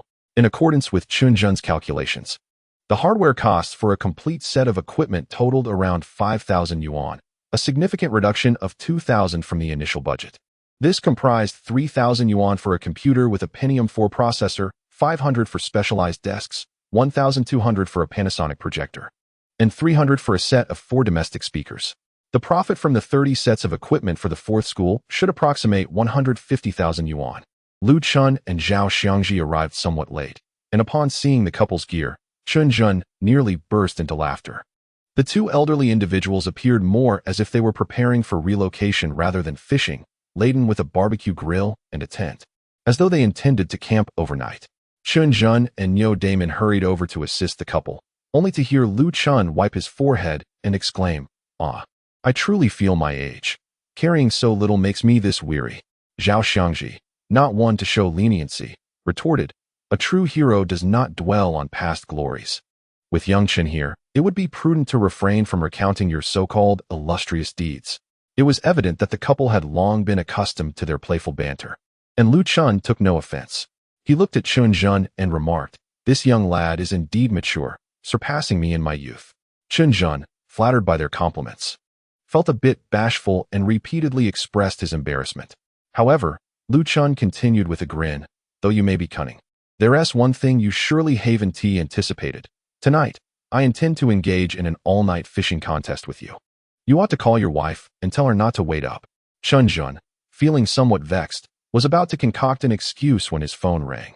The voice of Mei Shengnan emerged from the receiver. "Chen Zhen, are you with President Zhao? She mentioned you arranged to fish together. Where are you? I'll come find you." Chapter 80. The indebted Dongchuan factory. How did Mei Shengnan come into the picture again? Chen Zhen was at a loss for words. Glancing at Zhao Xiangji, who smiled and nodded. "It's Director Mei. I called her to discuss matters concerning the Dongchuan factory." Chen Zhen, upon hearing this, felt invigorated, as he too wished to broach the topic of the Dongchuan factory with Zhao Xiangji. However, he had yet to devise a specific plan for the merger and had hesitated to mention it prematurely. "That sounds splendid. I was just eager to hear Zhao Jie's insights," he replied. Although Zhao Xiangji possessed an elegant demeanor, she was, after all, a woman in her 60s with graying hair. When addressed as Zhao Jie, she playfully reprimanded, "Oh, Chun, do refrain from such casualness. At my age, you might as well call me Auntie." At that moment, Lu Chun interjected with a laugh. "Calling her Jie is perfectly appropriate. This young man calls me brother, so it stands to reason he should call you sister." Zhao Xiangji, taken aback by Lu Chun's comment, rolled her eyes and chose to ignore the remark. With Chen Zhen leading the way, they soon found Mei Shengnan, who promptly joined their group. Dressed in a casual sports outfit, Mei Sanjia looked particularly radiant, especially against the backdrop of the harmonious river and sky, making her beauty surpass that of flowers and her poise exceptional. Upon her arrival, Mei Shengnan warmly engaged in conversation with Zhao Xiangji, creating a lively atmosphere as they all energetically busied themselves. Not only was the barbecue grill set up, but even the tent was erected. Principal Lu, to be frank, Chen Zhen's fishing merely served as a superficial pastime. He had no inclination for an all-night endeavor. Witnessing their serious intentions, he hesitated, remarking, "Is it wise for us to spend the night out here in this frigid weather?" Lu Chun, with a beaming smile, responded, "What? Do you not wish to join me in this pastime?" He chuckled, "About that batch of teaching equipment orders." Chen Zhen felt a pang of annoyance. He hadn't anticipated the old man would joke about such matters. With a hint of exasperation, he replied, "Ahem, I was just about to report to you. I have everything prepared. A computer running on Intel's latest processor, a Panasonic projector. And how about we use a Patriot sound system?" "Oh, sounds quite promising. Are you certain you can secure it all for 10,000? Although Lu Chun was of advanced age, he had certainly heard of the prestige of Intel processors and Panasonic projectors. They were imported goods, highly sought after. Chen Zhen nodded, "Of course. The transaction will not result in a loss. The profit may be modest, however." Lu Chun, Upon hearing this, felt a bit embarrassed, clicking his tongue. If only I hadn't already submitted the report, I would have ensured you earned a bit more. The computer and projector are the major expenses. We mustn't be careless. You could certainly submit another quote for the other aspects or installation costs. Chen Zhen resolutely shook his head. No need. I am well aware of my limits, old principal. Though we are friends, I will never allow you to compromise your principles for my sake. That is my bottom line. Lu Chun paused for a moment, then slowly nodded. You, my boy, are truly exceptional. I fear that Dongchuan may not be able to accommodate a talent like you. Lu Chun's assessment was indeed high yet fair. In terms of capability, Chen Zhen could easily venture beyond Dongchuan and seek a grander stage. However, he had no such intentions for this lifetime. Staying here to care for Lin Wan and Beibei while earning a modest income was sufficient. What more could one desire? The world can be treacherous, and the greater one's ambitions, the further one drifts from genuine affection, lessons he had learned through personal experience. Just as he was about to engage Lu Chun in further conversation, Zhao Xiangji and Mei Shengnan approached him. Xiao Chen, come here for a moment. The three of us need to discuss the Dongchuan factory. Chen Zhen glanced at Lu Chun, who wore a serious expression and was preparing to cast his line, then proceeded towards Zhao Xiangji and Mei Shengnan. In contrast to Lu Chun, Zhao Xiangji, hailing from grassroots origins, spoke succinctly. Currently, the Dongchuan factory is in debt to the tune of 1.6 million. Although the equipment still holds some value, it is evidently insolvent.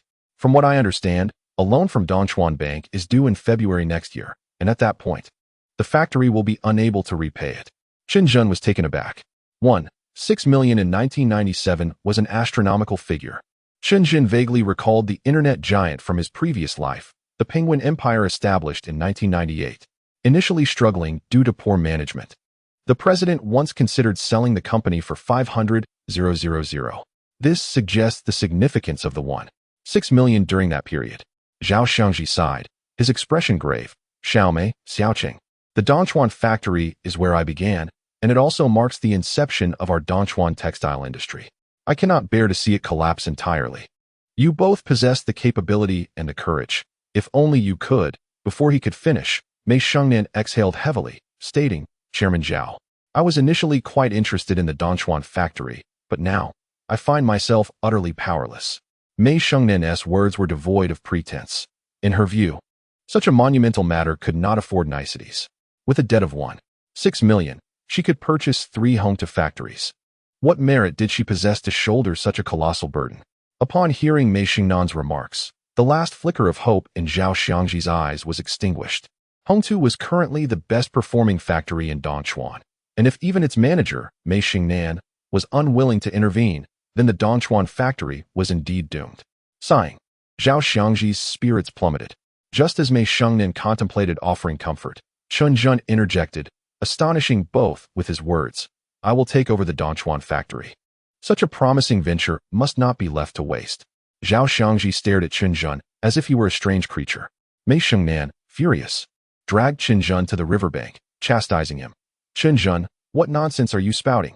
This is not a matter of 10,000, or even 100,000. It is a gaping hole of 1.6 million. The Dongchuan factory is a hot potato. Seeing Mei Shengnan's urgency, Chen Zhen chuckled. Hey, we can manage this together. We'll split the shares evenly. Bah, who wants to share with you? If you wish to act recklessly, I could entertain a few tens of thousands, but for 1.6 million, even if you sold me, I couldn't muster that much. Seeing Mei Shengnan genuinely angry, Chen Zhen decided to drop his pretenses and quickly added, Shengnan, please don't be hasty, let me explain. The Dongchuan factory is indeed in debt, yet it also presents a tremendous opportunity. Who wishes to hear your explanation? You'll only boast. I want to indulge your folly. My savings are reserved for my dowry. With that, Mei Shengnan turned to leave. In a moment of desperation, Chen Zhen reached out to pull her back, but unexpectedly, Mei Shengnan, being light-footed and not genuinely intending to depart, lost her balance due to his forceful tug. With a splash, both Chen Zhen and Mei Shengnan tumbled into the river. Chapter 81, Leverage Help. Mei Shengnan managed to utter but was quickly submerged in the water. In this critical moment, a powerful force yanked her collar upstream. With a splash, both Chen Zhen and Mei Shengnan emerged from the water, and Chen Zhen urgently instructed, Hold on to my shoulder. I'll swim us to the shore. In moments of peril, one often succumbs to panic. However, upon hearing Chen Zhen's voice, Mei Shengnan found an unexpected calm.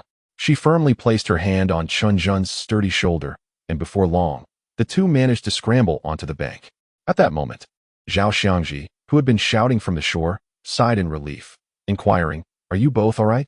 How did you fall in so suddenly?" Chen Zhen hesitated to admit his blunder, but Mei Shengnan burst into laughter beside him. Lu Chun hurried over, his face initially etched with concern as he clutched a rope, but upon seeing the smiling Mei Shengnan, he seemed momentarily bewildered. "What is the situation? Didn't you fall into the river?" Zhao Xiangji shrugged, equally perplexed by the young woman's demeanor. Clearing his throat, Chen Zhen, feeling slightly awkward, urged, "Stop laughing for now, and quickly find some clothes to change into." With the bemused gazes of Lu Chun and his wife upon them, he led Mei Shengnan to the car to fetch some attire. "Isn't this young Chen married?" Lu Chun furrowed his brow in confusion, observing their retreating figures. Zhao Xiangji retorted, "Mind your own business regarding the affairs of the youth." Due to Chen Zhen's recent busyness, he often only returned home at night, leading him to keep 2 spare outfits in his vehicle for unforeseen circumstances. However, when Mei Shengnan donned Chen Zhen's shirt, the disparity in their physiques became apparent. The loose garment revealed her long, graceful legs. The river breeze lifted the white shirt, and with Mei Shengnan's look of innocent delight, the scene resembled a modern-day incarnation of the goddess of the Luo River. Chen Zhen, while changing, became momentarily entranced, even misbuttoning his shirt in the process, which prompted a barely contained chuckle from Niu Damon nearby. Ultimately, Mei Shengnan also slipped on a pair of Chen Zhen's athletic pants, but their excessive length rendered her appearance somewhat disheveled. In her pursuit of beauty, she deliberately rolled the pant legs up to her knees, exposing her delicate calves, thus embodying a striking androgynous elegance. As dusk approached, Zhao Xiangji was already tending to a barbecue grill in the distance, while Lu Chun sat by the river, rod in hand, seemingly in a meditative state, oblivious to his catch. "Let us hurry over and lend a hand," Mei Shengnan urged Chen Zhen. "That is fine. But I haven't finished explaining the acquisition of the Dongchuan factory to you." "Oh, we can talk about that later. We can't let President Zhao do all the work at her age." With a playful glare at Chen Zhen, Mei Shengnan dashed ahead, resigned. Chen Zhen followed along with Niu Damon. As they approached the barbecue pit, the tantalizing aroma of grilled fish wafted through the air, prompting Niu Damon's stomach to grumble audibly. When he noticed Chen Zhen's gaze, he quickly feigned an embarrassed smile. It was no wonder Lu Chun was engaged in an all-night endeavor. He had indeed proven his prowess, having already caught 4 or 5 fish in such a short span, most of which Zhao Xiangji had prepared and placed on the grill. The group settled on the ground, Lu Chun putting aside his rod, sharing laughter and stories as the elderly couple recounted their youthful escapades. Soon, everyone had their fill, and Zhao Xiangji once again steered the conversation towards the Dongchuan factory. Niu Damon, perceptively, returned to the car. "Xiao Chen, you mentioned earlier your intention to acquire the Dongchuan factory. Are you serious?" Zhao Xiangji inquired. "Absolutely," Chen Zhen replied.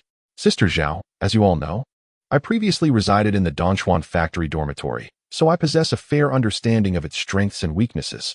If the conditions are right, I will undoubtedly invest in the Dongchuan factory, and I am confident in revitalizing it and turning a profit." Zhao Xiangji's eyes sparkled with interest. "What conditions do you require?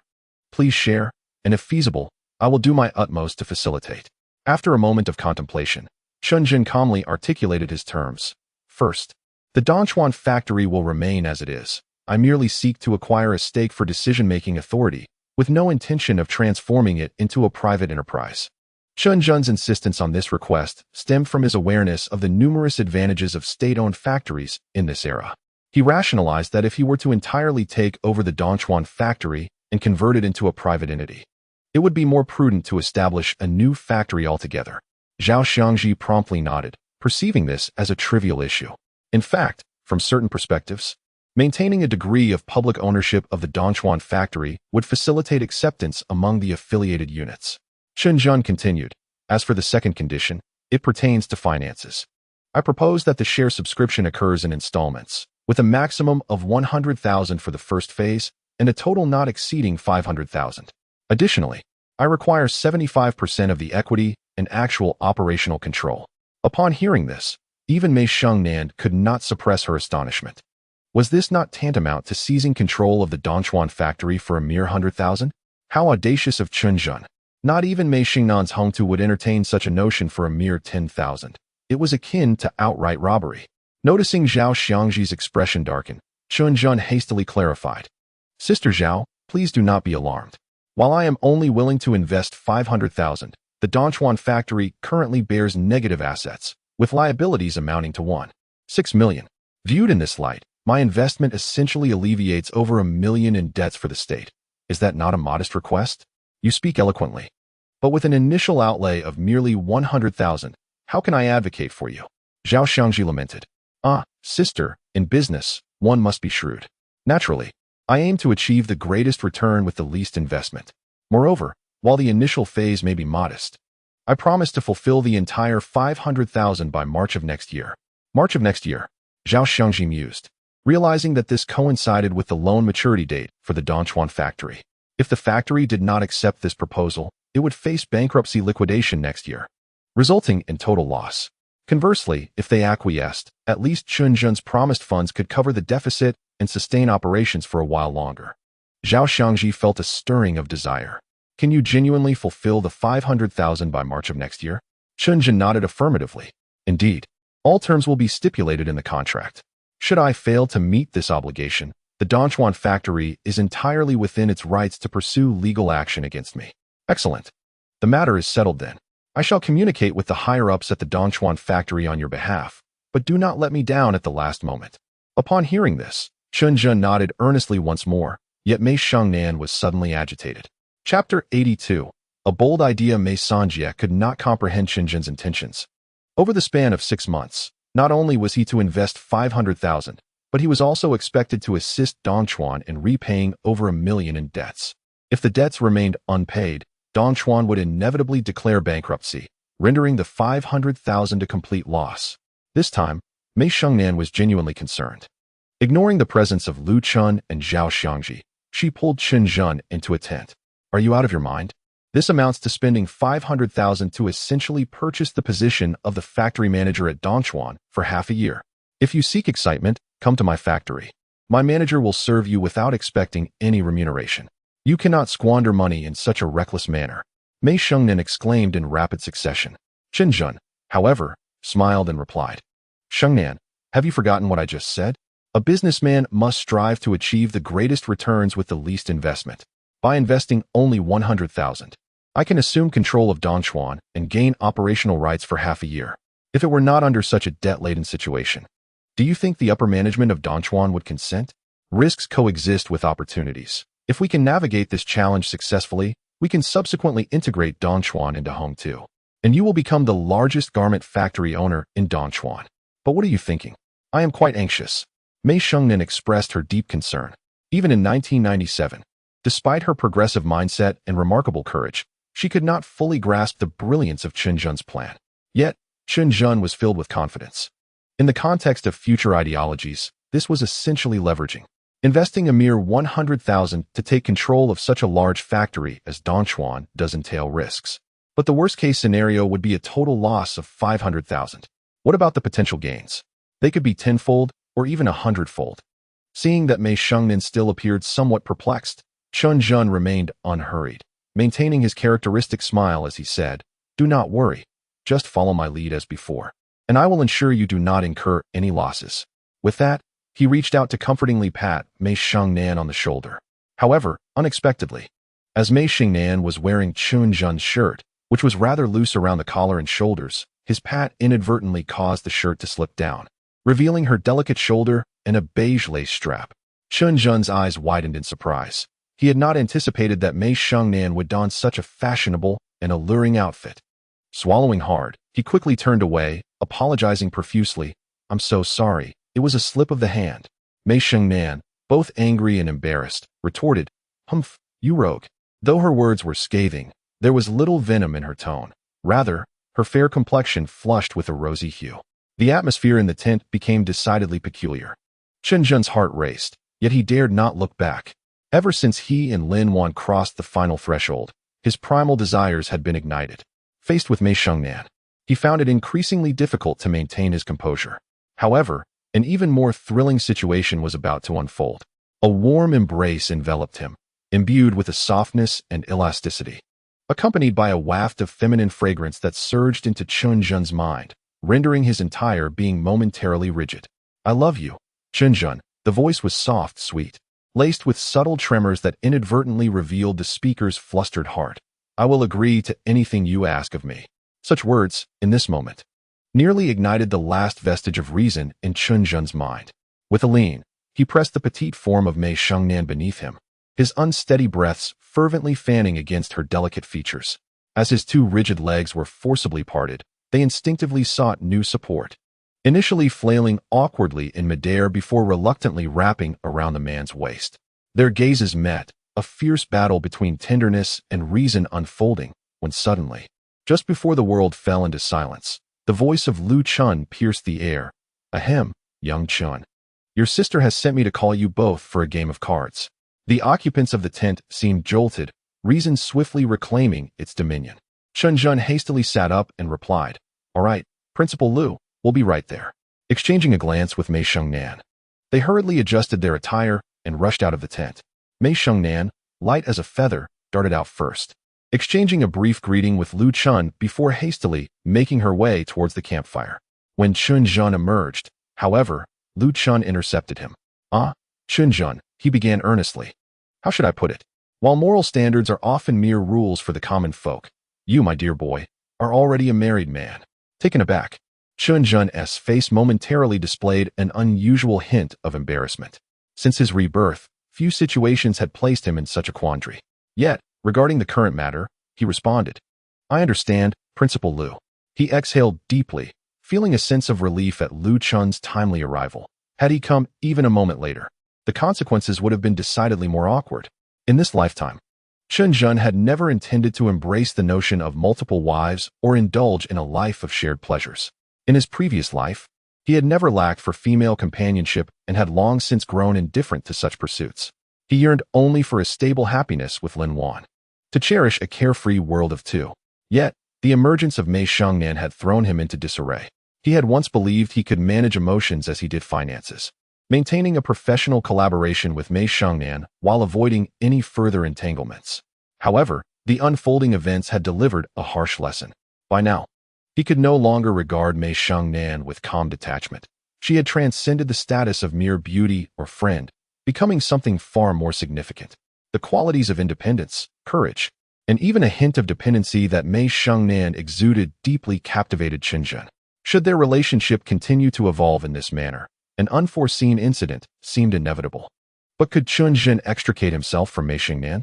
The answer was evidently no. She had firmly embedded herself within both his business landscape and his everyday life. This precarious situation left Chen Zhen, accustomed to a cautious approach, feeling decidedly unsettled. Thus, a wicked notion began to take root in the depths of his heart, to make Mei Shengnan his mistress. The thought lingered for but a fleeting moment before Chen Zhen shook his head vigorously, casting it from his mind.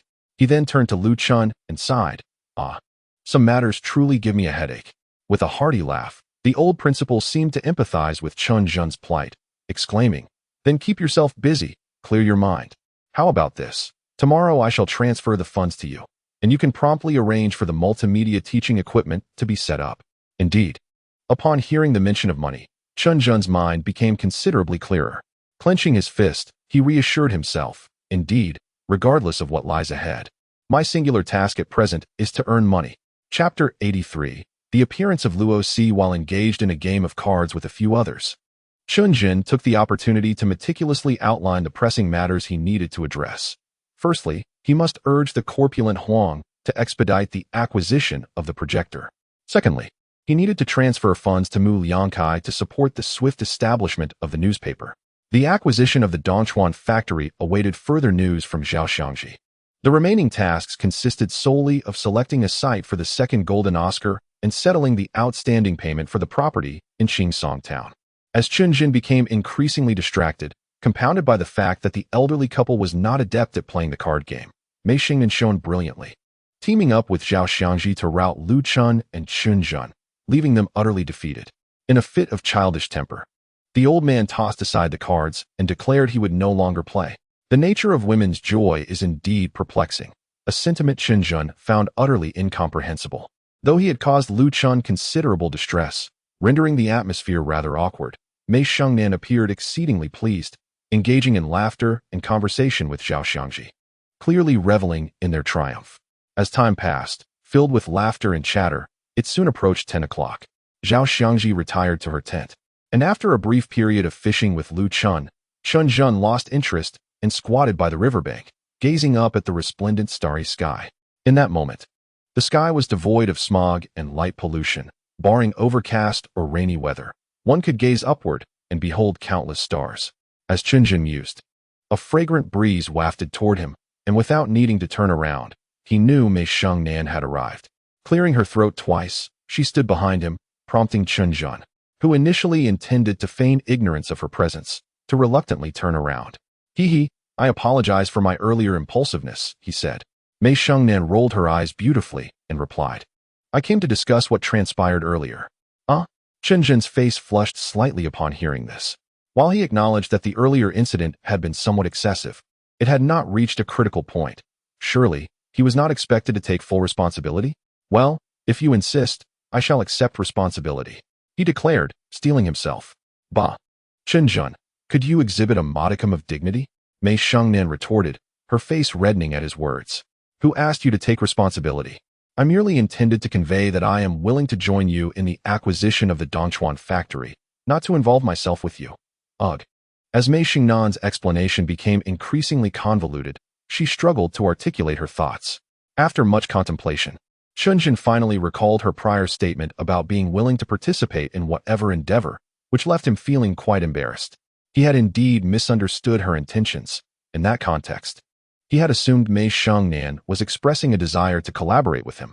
"All right, I have clarified my position. Now I must retire to rest." Mei Shengnan finished speaking and turned to leave, her oversized shirt billowing in the night breeze like a celestial being. Chen Zhen raised his hand but found himself at a loss for words. He sighed softly and, with a heavy heart, made his way to the car to join Niu Damon for some rest. The following morning, Chen Zhen received an unexpected call from Huang Pengzi. Truly, as the saying goes, speak of the devil, and he shall appear. The projector had arrived at the cargo yard at the intersection of Shijia, awaiting Chen Zhen's retrieval. "I will be there shortly," Chen Zhen replied with excitement, exchanging brief pleasantries with a few others before informing Zhang Yunhao and heading straight to Shijia. Due to the considerable distance from Taiping River to the urban area of Dongchuan, by the time Chen Zhen arrived, Zhang Yunhao was already there. However, despite having counted the quantity of goods, Zhang Yunhao hesitated to settle the payment, as 120,000 was still a substantial sum for him. More importantly, having spent considerable time with Chen Zhen, the brothers had begun to lack decisiveness, fearing to make hasty decisions. While Chen Zhen confirmed the quantities were accurate, he remained cautious. He instructed Niu Damon to ask the driver to find a restaurant for a meal, and afterward, selected several projectors to take back to Zhang Yunhao's residence for testing. Given the nature of the goods, it was imperative to exercise caution. After all, these were gray market items, and despite their affordability, there would be no after-sales service. Such delicate equipment could lead to significant headaches if issues arose. Fortunately, after testing, the sampled projectors illuminated flawlessly, allowing Chen Zhen to breathe a sigh of relief. He then called Niu Damon to unload the cargo and settle the payment. "Yunhao, contact the workers immediately for installation training, aiming to commence installation testing the day after tomorrow." As Zhang Yunhao had started his career repairing motorcycles and had previously conducted some research on assembling machines, he had become Chen Zhen's sole technical expert, making him the best choice for this task. Nonetheless, Chen Zhen was resolute in his intention to send Zhang Yunhao for further studies once this matter settled. After all, as the business expanded, it was crucial to have someone truly knowledgeable in technology among his ranks. Lu Chun had already provided Chen Zhen with a corporate check valued at 300,000 yuan as agreed. Chen Zhen handed it directly to Zhang Yunhao for cashing. Fortunately, at that time, bank transactions were not particularly busy, so he should receive the funds promptly.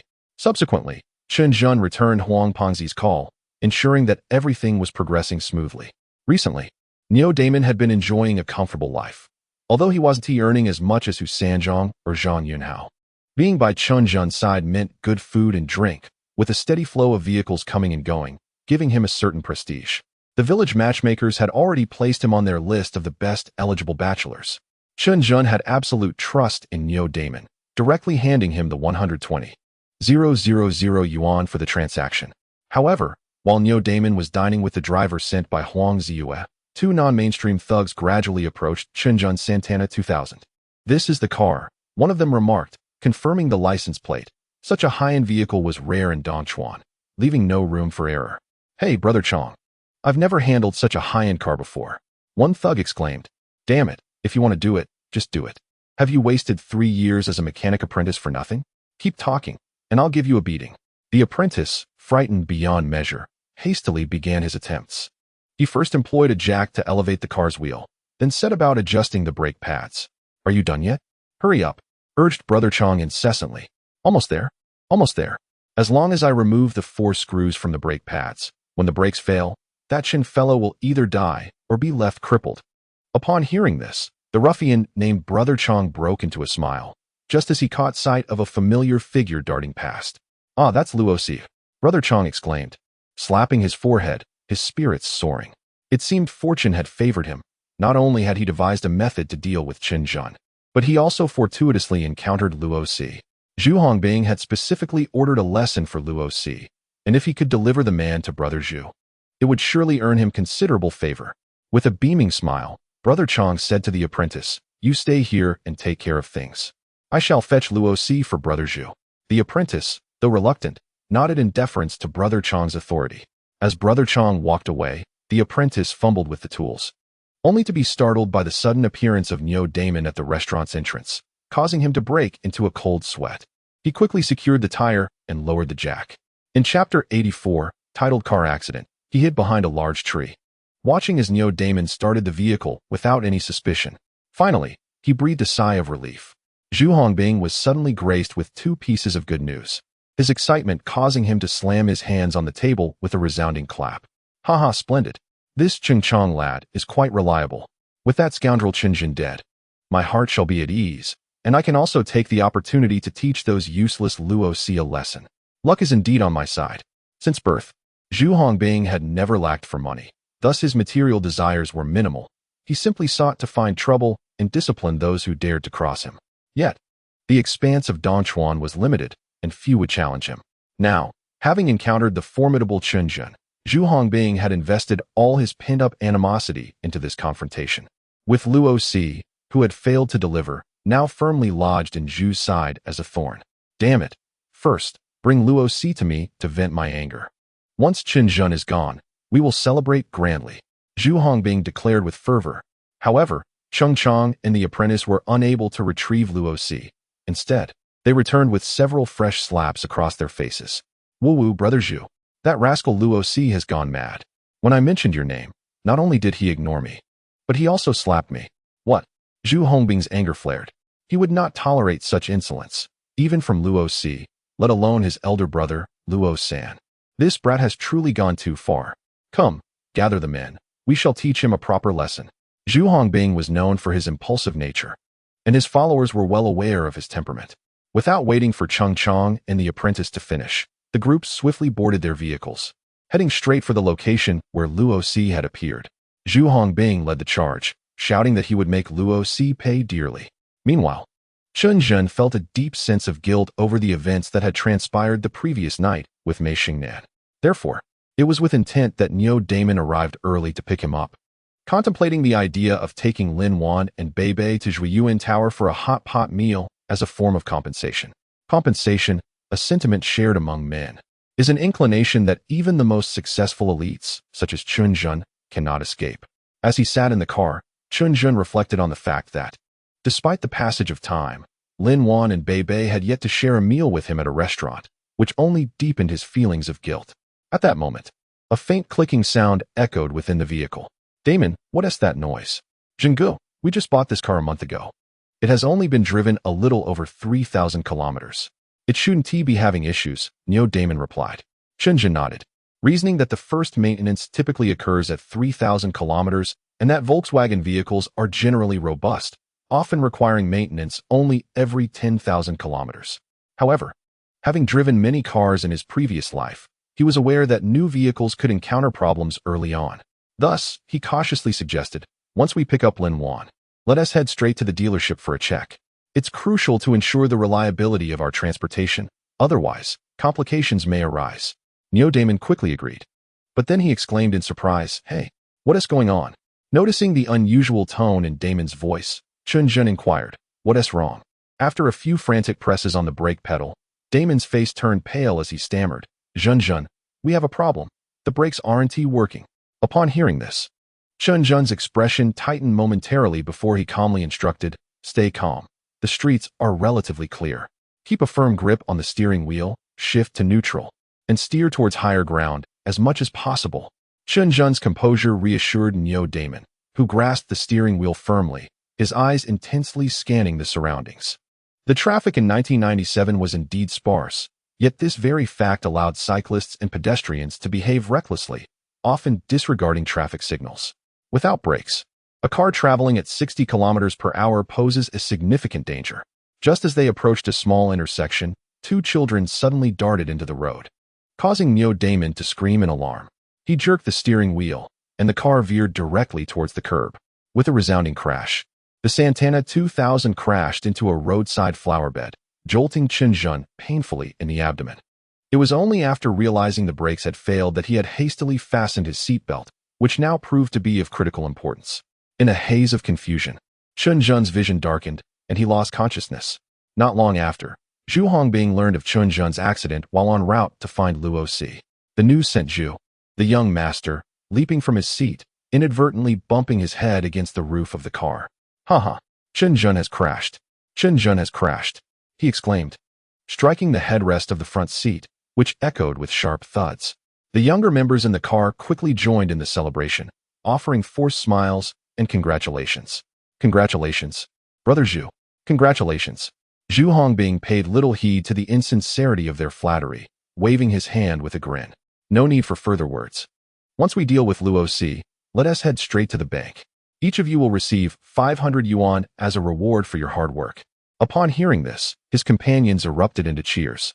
In truth, their earnings alongside Zhu Hongbing were scarcely more than that of ordinary laborers.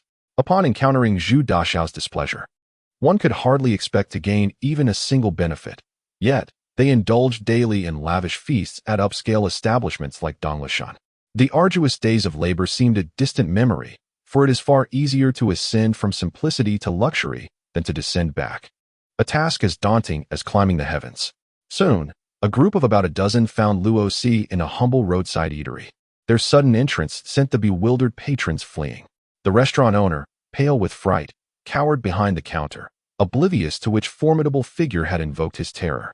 Zhu Hongbing pushed past the crowd, his gaze fixed upon the pallid Luo Si seated in a corner, and with a mocking smile, he remarked, "Luo Si, I hear you've been to Shanjiang. Feeling quite important, are you? Even I cannot summon you anymore, can I?" Upon seeing Zhu Hongbing, Luo Si's countenance shifted from green to white, his hand trembling as it reached towards his pocket. Little did Zhu Hongbing suspect that Luo Si's fear was not directed at him, but stemmed from an intense internal conflict. In Xiangjiang, Brother Xian's subordinate, Lin Wan, had coerced him into signing an IOU, threatening him with dire consequences unless he returned to Dongchuan to deal with Zhu Hongbing. Despite the vast distance between Xiangjiang and Dongchuan, the menacing threats had shattered Luo Si's resolve. To him, Lin Wan was the true embodiment of ruthlessness, while Zhu Hongbing appeared merely as a model student, consistently lauded. Zhu Hongbing, misinterpreting Luo Si's peculiar expression as sheer terror, erupted into laughter. "Huh, look at your pathetic state. I truly regret sending you to Shanjiang. Not only did you fail to accomplish your task, but now Chen Zhen dares to flaunt his prowess before me. If I do not teach you a lesson today, my anger shall remain unsated." With those words, Zhu Hongbing advanced menacingly towards Luo Si, raising his hand to deliver a resounding slap. The sharp crack of the slap echoed as it struck Luo Si's face, leaving 5 crimson imprints in its wake. Zhu Hongbing's lackeys erupted into raucous laughter. "Huh, this coward dares to aspire to replace Brother Luo San.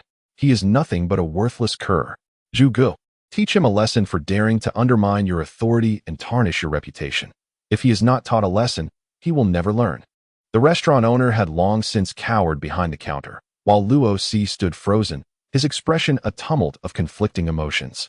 Excited by the cheers of his subordinates, Zhu Hongbing felt a thrill akin to intoxication. Having long grown weary of delicacies, he derived pleasure solely from ruthlessly punishing those who insulted him. He stepped closer, seizing Luo Si by the hair, and with a cold laugh, he taunted, "You pathetic wretch, do you still wish to associate with me? With your meager courage? You are unworthy even to carry Brother Luo's shoes." Before he could finish, Zhu Hongbing delivered another stinging slap. However, amidst the revelry, none noticed the sudden frenzy igniting in Luo Si's eyes. "I am not a coward.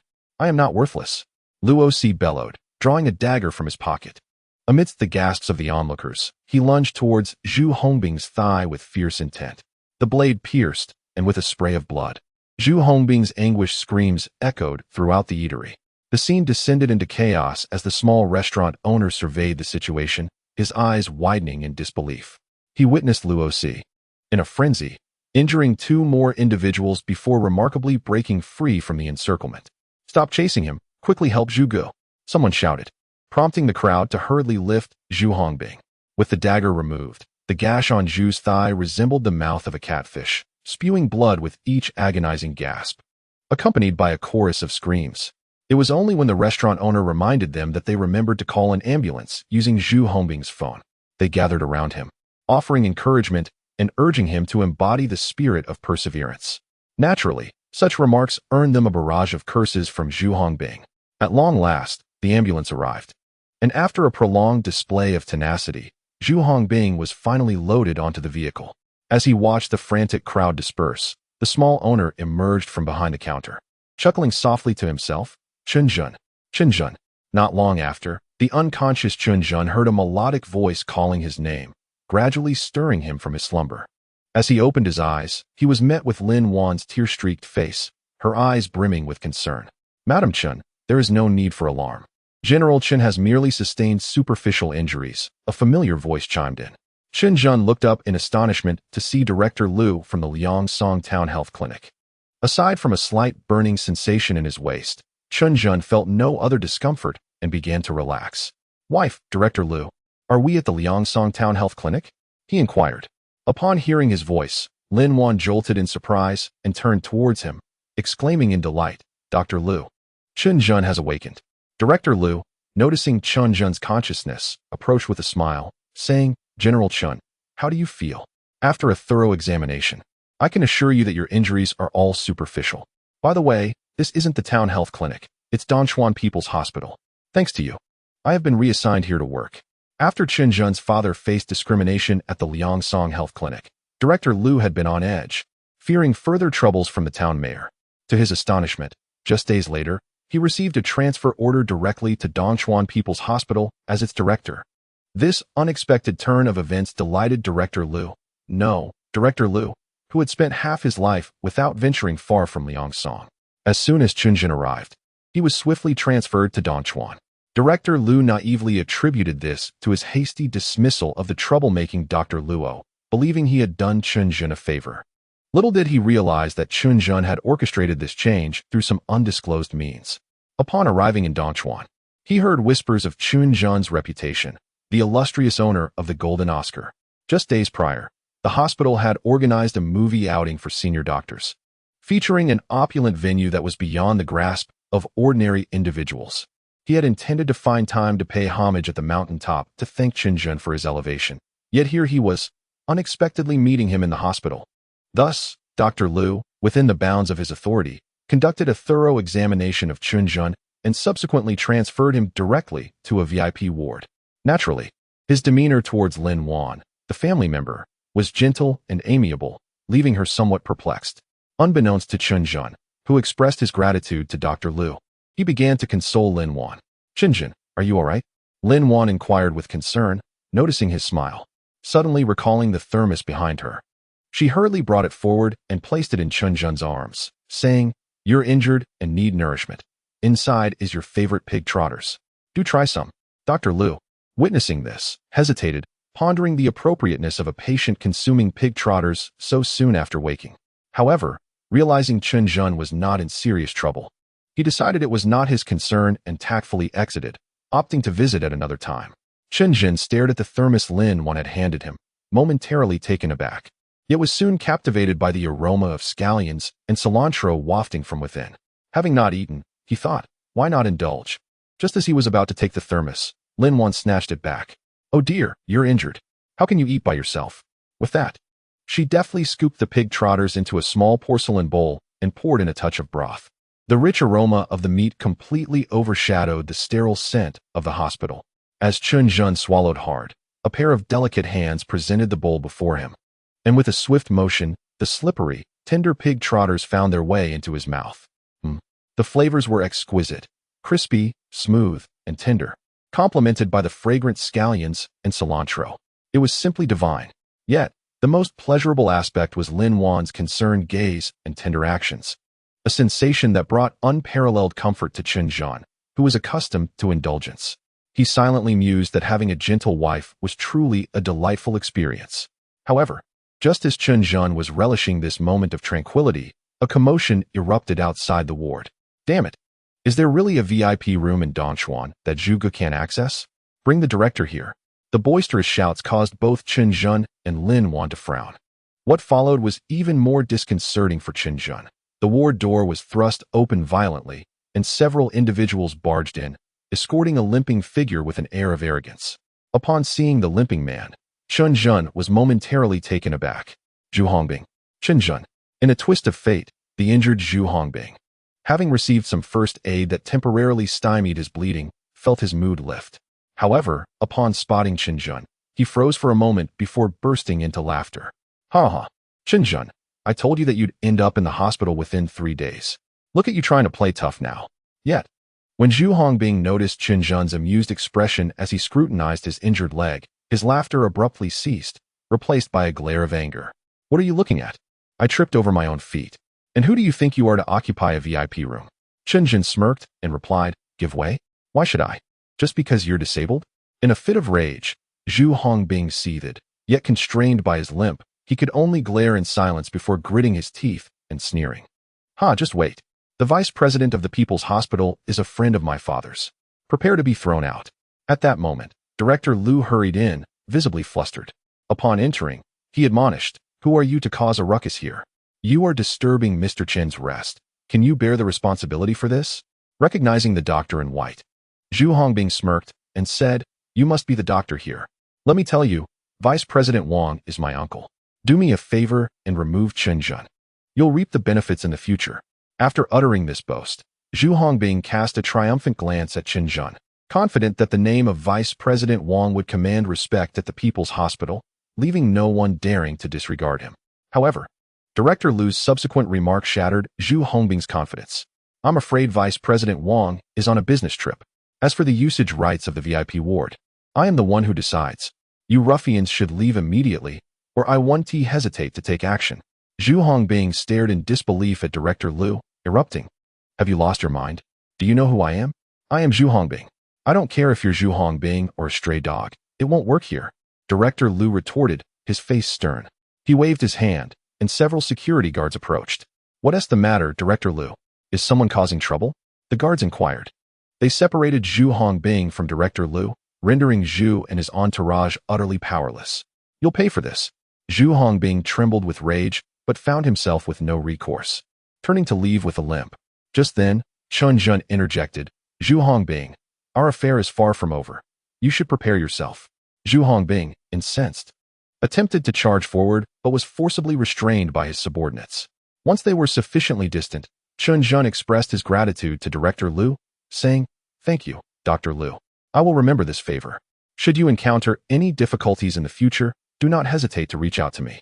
Dr. Liu, initially hesitant due to Vice President Wang's considerable influence, found himself disinclined towards Zhu Hongbing.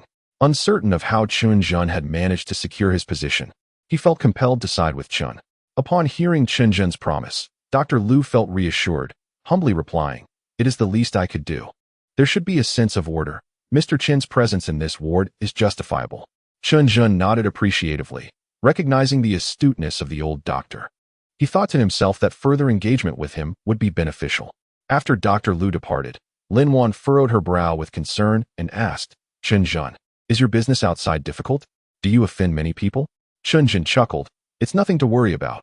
just a petty clown. You need not fret. I merely wish to convey that if it becomes too burdensome, we can let it go. I do not seek great wealth for our family, just a peaceful existence as before. Understanding Lin Wan's character, he gently stroked her hair, assuring her, rest assured, my dear wife. Do you truly believe I would act without discretion in your eyes? Lin Wan nodded gently, resting her head against Chen Zhen's chest, listening to the powerful rhythm of his heartbeat. In that moment, she silently resolved to strive harder, to match his pace, and to never become a burden. Meanwhile, a cold glimmer flashed in Chen Zhen's eyes. Zhu Hongbing had caused him repeated troubles, even endangering Lin Wan and Beibei, and his patience had worn thin. Having been discharged from the hospital, Chen Zhen appreciated Lin Wan's meticulous care, which filled him with a sense of pride. However, an overwhelming number of matters awaited his attention, compelling him to temporarily leave the sanctuary of tenderness and return to the demands of his busy life. Before his discharge, Chen Zhen took a moment to glance at Zhu Hongbing, who was causing chaos in the general ward, leaving the other patients outraged yet unable to voice their displeasure.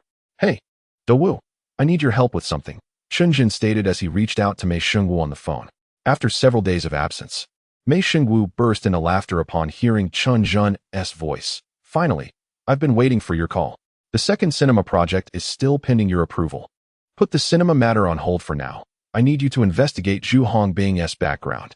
It's time to deal with this troublemaker, Chen Zhen instructed. A brief silence followed, soon replaced by an excited affirmation from the other end. Absolutely. I've been itching to expose that little rascal. Leave it to me. You can count on it.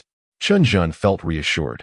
Mei Shengwu was well-versed in such tasks, and having matured after the previous storm, he now understood the importance of discretion. With the critical decisions in hand, Chen Zhen had little else to worry about. Next, Chen Zhen reached out to Zhang Yunhao, who had successfully gathered a group of young men, all of whom had undergone basic training and were beginning the installation of the first batch of multimedia teaching equipment at the 4th middle school. Chen Zhen had little to add regarding the technical operations, but reminded Zhang Yunhao to exercise utmost caution during the installation, as the reputation of the initial batch was at stake, and any errors were unacceptable. Since Neo Daemon had sustained some injuries, he did not accompany Chen Zhen upon discharge. Consequently, Chen Zhen enlisted Husan to visit the car dealership and check on the status of the vehicle he had collided with. To his surprise, in the small town of Dongchuan, he encountered an acquaintance while getting his car repaired, standing at a height of 165 meters, with a lean yet astute demeanor, and sporting a slicked-back hairstyle that seemed rather avant-garde for the era. It was Liang Xiao, the southern boss of Huahai. Previously, when Chen Zhen had taken Lin Wan to Huahai, Liang Xiao had lamented his struggling business. Yet now, in the blink of an eye, he was eyeing a Toyota Crown. Had this fellow struck it rich? Chapter 87. That crown is mine. Liang Xiao lingered before the sleek black crown, his expression betraying no joy at the prospect of acquiring a luxury vehicle. Instead, he wore a look of frustration, haggling fiercely with the dealership owner. His face flushed with exertion. It seemed more akin to a market bargain than a car purchase. Chen Zhen, intrigued, held back from greeting him immediately and chose to observe Liang Xiao's peculiar antics from a distance. Boss, I'm really tight on funds right now. If you could give me a discount this time, I promise I'll make it up to you later. Mr. Liang, you truly have a knack for humor. As you contemplate purchasing a crown, you claim to be financially constrained. What does that imply for us mere employees? Surely, we would be destined for poverty and starvation. The car dealership is still run by that charming lady, whose sultry voice accompanied a dramatic eye roll, clearly exasperated by Mr. Liang's relentless haggling. Back then, the car dealership was not akin to the modern 4S stores, where customer service is attentive and warm. It was a genuine seller's market due to the scarcity of luxury vehicles. The notion of someone like Mr. Liang attempting both to purchase and negotiate a lower price was virtually unheard of. Faced with the lady's refusal, Mr. Liang grew increasingly agitated, scratching his head in desperation. Observing this, Chen Zhen finally approached with a smile. Mr. Liang, it has been a while. Your charisma remains undiminished. Chen Zhen had previously interacted with Mr. Liang, and the service he received was nothing short of exceptional. Thus he extended a particular courtesy to him. However, upon seeing Chen Zhen, Mr. Liang's expression shifted multiple times, revealing an internal struggle as he forced a chuckle. Ah, Mr. Chen, I trust you have been well. Having lived in Dongchuan for many years, Mr. Liang's accent bore little trace of the distinctive dialect from the Tuguang's region, yet he maintained the habit of addressing others as boss. Admittedly, while somewhat rustic, it did foster a sense of familiarity. Observing Mr. Liang's awkward demeanor, Chen Zhen chuckled. Old Liang, speak candidly. Have you encountered some difficulties recently? I overheard your earlier remarks. Yet, upon hearing Chen Zhen's words, Mr. Liang's countenance grew even more troubled. After pondering for a prolonged moment, he leaned in and whispered to Chen Zhen, Mr. Chen, may we have a word in private? Given Mr. Liang's secretive demeanor, Husan, standing beside Chen Zhen, appeared slightly displeased. Fortunately, Chen Zhen timely interjected, Mr. Liang. Husan is my sworn brother. Feel free to speak openly. Should any information leak, I shall take full responsibility. Husan's pride flickered in his eyes at this. While Mr. Liang hesitated momentarily before leaning closer and murmuring, brothers Chun and Hu. To be frank, my business at the garden has been dismal lately. I came to purchase a new car after hearing a piece of news, hoping to test my luck. This revelation left Chen Zhen and Husan bewildered. Why would one purchase a crown amidst poor business? Was it merely for show? Mr. Liang, being astute, recognized their confusion and offered a wry smile. You are not mistaken. Acquiring a fine vehicle is indeed for show, yet it is also a gamble. Husan remained perplexed, but Chen Zhen seemed to grasp a crucial element. Could it be that Mr. Liang had encountered an insurmountable project? Indeed, Mr. Liang continued. I recently learned that the hot spring resort in Liangsong town might soon be open for public bidding. At this, Chen Zhen's heart raced. He had heard whispers about the Liangsong town hot spring resort just last month, and now, it appeared action was imminent. It was essential to ascertain the veracity of this news, especially regarding individual bids. Chen Zhen's breaths quickened as he keenly focused on the pivotal points of Mr. Liang's words. Ready to inquire further, Liang Xiao shook his head. I have merely heard rumors that the leadership of Dongchuan is spearheading this matter. Several merchants from Hong Kong attempted negotiations with the town, but discussions fell through. The town, caught in a difficult position, has now opted for public bidding. Chen Zhen listened attentively, nodding slowly. It is often said that where there is smoke, there is fire. When rumors reach such a credible level, one must approach them with caution. Boss Liang, sharing such crucial information with me surely suggests you are seeking collaboration. Chen Zhen articulated his speculation with piercing clarity. Liang Xiao regarded Chen Zhen with mild surprise, then offered a wry smile and nodded. Indeed, Boss Chen is astute. Currently, I find myself in a somewhat precarious financial situation, and I fear that even with my utmost effort, securing the hot spring resort project may prove difficult. However, should I collaborate with you, Boss Chen? Chen Zhen stroked his chin, ultimately breaking into a grin. This matter requires careful deliberation, Boss Liang. How about this? Today is Wednesday. Let us convene at the Golden Oscar this weekend. I will gather a few trustworthy friends, and we can sit down to discuss our strategy. Hearing this, Liang Xiao beamed. I knew that a man like Boss Chen, who cherishes his wife, would be reliable. Truth be told, despite the resort being in Liangsong, its geographical advantages are significant. Once the supporting roads are established, it is bound to be a lucrative venture. Chen Zhen mused that Liang Xiao indeed had a discerning eye. If utilized wisely, it would save him considerable effort. The trio agreed to reconvene over the weekend, and with a look of delight, Liang Xiao departed without purchasing a vehicle. Husan, curious, then inquired, Zhenggu, is it truly as promising as that kid says in a place as desolate as Liangsong? Chen Zhen nodded. While Liangsong may seem remote to Dongchuan, it lies strategically between the provincial capital and Dongchuan. With minimal development and improved roads, it holds great potential to evolve into a satellite city of the provincial capital, perhaps even surpassing Dongchuan in growth. Surpassing Dongchuan, Husan exclaimed in astonishment before hastily covering his mouth and glancing around. Fortunately, the showroom was spacious and sparsely populated, rendering his outburst unnoticed. At that moment, the female proprietor of the car dealership recognized Chen Zhen's arrival. She was struck by the impression of this young, charming, yet composed gentleman, and approached with a beaming smile. Mr. Chen, your presence graces our humble establishment. We are truly honored. Chen Zhen, uninterested in pleasantries with such a superficial woman, cut straight to the chase. Is my car repaired? What news from the insurance company?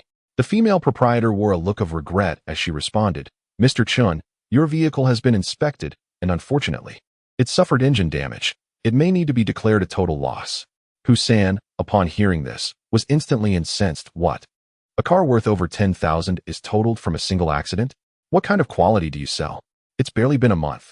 Having recently prospered alongside Chen Zhen, Husan's confidence surged, and his loud protests startled the female proprietor, causing her complexion to pale. Please, don't be alarmed, Boss Hu. The car is insured. The insurance company will compensate you. Moreover, even a totaled vehicle can yield some value, she reassured him. Husan, unfamiliar with the intricacies of car insurance, nonetheless refused to concede, retorting indignantly, "You could have mentioned the compensation sooner. You nearly gave me a heart attack." Upon hearing this, Chen Zhen waved his hand and chuckled, saying, all right, let's just add some funds and purchase a new one. How much is that crown? I'll take it. Chapter 88. The peculiar motorcade. The female proprietor's eyes sparkled with delight upon hearing this. She had initially presumed that Liang Xiao had not made the purchase, and thus, today's transaction would fall through. Unexpectedly, a glimmer of hope remained. Indeed, President Chen possesses discerning taste. This crown boasts a 2.4L engine, an aerodynamic design, and an interior adorned with genuine leather and mahogany, truly befitting of your stature. Listening to her, Chen Zhen approached the vehicle and casually inspected it. He was not particularly concerned with the aesthetics or engine specifications. Rather, the recent car accident had profoundly underscored the significance of safety. The previous Santana 2000 lacked rear airbags and side curtains, and for that reason alone, Chen Zhen felt compelled to change vehicles. Moreover, based on Neo Damon's recollections, it seemed someone had tampered with the car. This particular model of the Toyota Crown was relatively rare, equipped with anti-theft bolts on its tires, making it quite effective in preventing vandalism in this era. The process of retrieving the vehicle was initially uneventful until an unexpected encounter occurred. Hao Shuai, a former middle school classmate of Chen Zhen and Neo Damon, was the only high achiever from their class to gain admission to a college, yet now found himself unexpectedly working as a car washer. Upon seeing Chen Zhen and Husan with their new vehicle, the sole crown in the shop, Hao Shuai's expression oscillated between shades of green and white, ultimately bowing his head in silence as he diligently polished the car to a shine. Husan recognized Hao Shuai as well and was about to make a jest, but Chen Zhen intervened. Hao Shuai represented a segment of society. In an era where educational attainment was generally low, he had worked hard to enter college, a commendable achievement, albeit his attitude had been somewhat ostentatious. The plight of a college student ultimately relegated to being a car washer is merely a lamentable consequence of the times. The educational system had indeed produced a number of high-achieving yet inept individuals, essentially, those endowed with high intelligence but low emotional quotient. Such individuals often struggle to thrive in society. In the end, Chen Zhen produced 50 yuan and handed it to Husan to pass to Hao Shuai. Work hard, old classmate. Life is just beginning. Channel the diligence you exhibited during your studies. Chen Zhen remarked lightly before entering the car. His words bore no hint of mockery. How Hao Shuai chose to interpret them was solely up to him. With Husan flooring the accelerator, the car sped away, leaving Hao Shuai standing there, a myriad of emotions flickering across his face. Shortly thereafter, the inauguration ceremony for the multimedia classroom at Dongchuan No. 4 Middle School was set to commence. The students of the school were equally curious about the multimedia classroom, as were the representatives of the installation company. Hundreds of inquisitive eyes lined the playground, eagerly welcoming.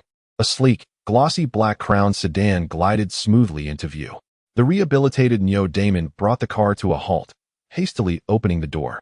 Supported by Chen Zhen, Lin Wan stepped out of the car, her cheeks flushed upon hearing the enthusiastic cheers from the students. She quietly reproached Chen Zhen. "I'm not even affiliated with your company. Why must I be here for the ribbon-cutting ceremony?" Upon hearing this, Chen Zhen chuckled lightly and remarked, "What you say is quite amusing. The proprietress is not part of the company, which would leave us with no one from the organization. Moreover, in the future, Beibei will undoubtedly attend the esteemed No. 4 high school, so it would be prudent for you to familiarize yourself with the environment and establish rapport with the teachers. It would certainly make it more convenient for you to pick up the child later on." Lin Wan, however, did not possess the foresight that Chen Zhen had. The thought of Beibei eventually attending Dongchuan's prestigious No. 4 high school filled her with joy. Upon hearing Chen Zhen's suggestion to build familiarity with the teachers, she straightened her posture, invigorated by the prospect. At that moment, a figure suddenly dashed out from the group of children, exuberantly calling out to Chen Zhen and Lin Wan, "Second uncle, second aunt." Turning around, they saw a tall boy in a school uniform, his face alight with joy, It was none other than Chen Zhen's nephew, Chen Xiaojun. Xiaojun, Lin Wan exclaimed in delight as she approached him with a warm smile and exchanged pleasantries. Chen Zhen, wishing to inquire about his elder brother Chen's recent circumstances, found his opportunity interrupted as Principal Lu Chen approached alongside Zhang Yunhao. Haha, Mr. Chen. We are immensely grateful for your generous support to our number 4 high school, the old principal proclaimed with a flourish, winking at Chen Zhen as he spoke. Chen Zhen, exasperated by the antics of this old rascal, felt that their relationship was one of gentlemanly camaraderie, devoid of ulterior motives. Was it truly necessary for such playful gestures?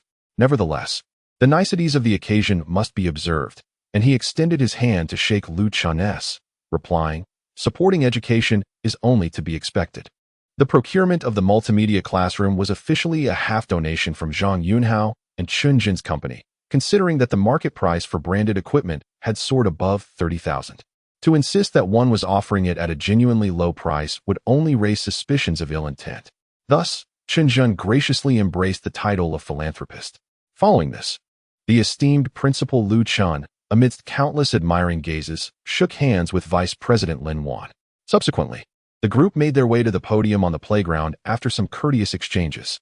At that moment, the school's loudspeaker announced, "The donation and ribbon-cutting ceremony for the multimedia classroom at Dongchuan No. 4 High School is now commencing." With the sound of drums and the fluttering of flowers and applause, Lu Chen began recounting the history of the school while expressing gratitude for Chen Zhen's generous contribution. Ultimately, Lu Chen, Chen Zhen, and Lin Wan gathered at the front of the ribbon, collectively severing it. After the ceremony concluded, as they made their way towards the Zhongtia community in Liangsong town, Chen Zhen attentively surveyed the surrounding terrain. The bumpy dirt road mirrored his buoyant spirits. Following the information provided by Liang Xiao, Chen Zhen hurried to settle the remaining payment for the Zhongtia properties, eager to avoid any potential leaks that might cause the deal to fall through. "Brother Zhen, do you truly believe the property values here will soar?" Neo Damon inquired, driving the car. When in the absence of outsiders, he spoke with Chen Zhen in a more casual manner, discussing whatever came to mind. In response, Chen Zhen jested, "Whether they rise or not is of little consequence now. After all, you aren't counting on these properties to secure a bride." Neo Damon smirked, recalling that he had originally purchased a house to marry a wife. Now, not only did he earn a handsome salary from Chen Zhen, but he also drove luxury cars, having become the ideal son-in-law in the eyes of many young women. Why would he still care about a mere apartment? Both men were in high spirits, exchanging jokes and playful banter. However, as they approached the community, they spotted a row of black luxury sedans parked along the roadside. Surprisingly, the finest among them was an Audi, while the least impressive was a Santana.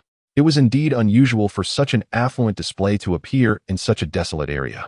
Chen Zhen's brow furrowed tightly. In this day and age, most individuals struggle to acquire even a single vehicle for their weddings. A whole fleet of cars, especially with an Audi among them, could only belong to someone of considerable stature. Neo Damon, quick-witted as ever, parked the car and scrutinized the convoy from a distance before commenting, "Zhenggu, the license plates don't seem to belong to any government agency." A competent driver must not only practice discretion in both sight and hearing, but also possess the crucial ability to discern the significance of other vehicles by their plates. One cannot afford to offend a powerful figure by carelessly cutting them off. This insight had recently dawned on Neo Damon. Chen Zhen, more seasoned in such matters, quickly realized that the convoy contained no public vehicles at all. This revelation astonished him even further. Who, after all, could be of such lofty standing to command this level of grandeur? Let us get out and approach them. Perhaps we can ascertain if they have any intentions regarding this community. Chen Zhen voiced his concerns candidly, having nothing to conceal from Neo Damon.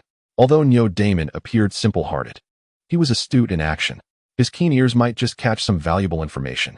As they made their way toward the elderly lady's convenience store, they were about 10 meters away when they faintly overheard snippets of conversation. "Young Master Jun, are you truly considering investing in this forsaken place? Look around. There isn't even a rabbit in sight for miles. Indeed, even if a hot spring resort were to be established here, who would bother coming to this godforsaken locale for a soak? Young Master Jun, think carefully." Then a young man's voice, slightly hoarse and laced with disdain, chimed in. "Huh. You short-sighted fools, if infrastructure is lacking, we can always throw money at it. But the natural geographical advantage of Liangsong is unparalleled. Once the road is developed, it may not surpass Dongchuan, but it can certainly become a vital link between the provincial capital and Dongchuan. Upon hearing this, Chen Zhen's astonishment transcended mere surprise. In this era, could there truly be someone with such foresight? It was worth noting that Chen Zhen recognized the investment potential of Liangsong due to his past experiences and memories. Yet now, this individual, referred to as young Master Jun, was expressing such visionary thoughts. While Chen Zhen was absorbed in his contemplation, a dozen men in suits and ties began to emerge from the elderly lady's store. Leading them was a tall, slender young man clad in a Zhongshan suit. His complexion unusually pale, casually holding an ice pop and consuming it with ease. As this group exited, Chen Zhen and Niu Damon made their entrance. As the young man enjoying an ice pop brushed past Chen Zhen, a fleeting chill emanated from his cold gaze, eliciting an inexplicable discomfort within Chen Zhen. The youth flashed a grin and remarked, "So, you all are buying ice pops too? My apologies, but it's autumn now, and the vendor has run out of stock. This is the last one." Chen Zhen met his gaze and replied with a smile, "No worries, I prefer drinking pure water." The young man seemed oblivious, yawning before boarding a vehicle with his companions and speeding away. Chen Zhen watched them depart, only to hear Niu Damon murmuring, "Zhengge, that fellow had quite the air about him. It feels like he matches your presence." Taken aback by the comment, Chen Zhen chuckled confidently. He is far from it.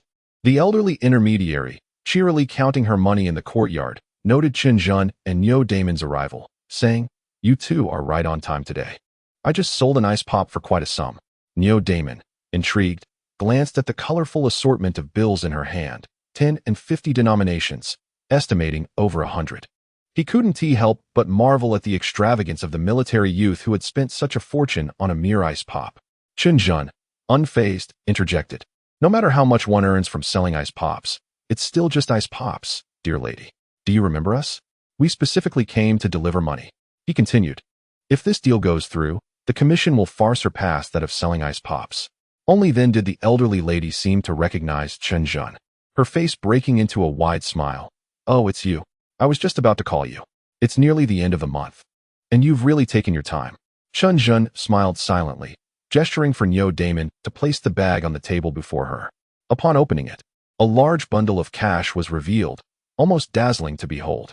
Adjusting her reading glasses in surprise, the old lady meticulously counted the bills before cautiously stowing them away. "Young men, you are indeed trustworthy." At that moment, Niu Damon, sensing Chen Zhen's gaze, eagerly inquired, "Madam, may I ask about the group that just left?" The elderly woman, while diligently writing a receipt, shrugged, "You don't recognize them? Those are folks from the Dongchuan Tengda Construction Company, a top-tier firm." As she spoke, Niu Damon and Chen Zhen exchanged astonished glances. Tengda Construction Company, a leading enterprise in Dongchuan, had been making significant strides in the provincial capital's construction market. What were they doing in Liangsong town?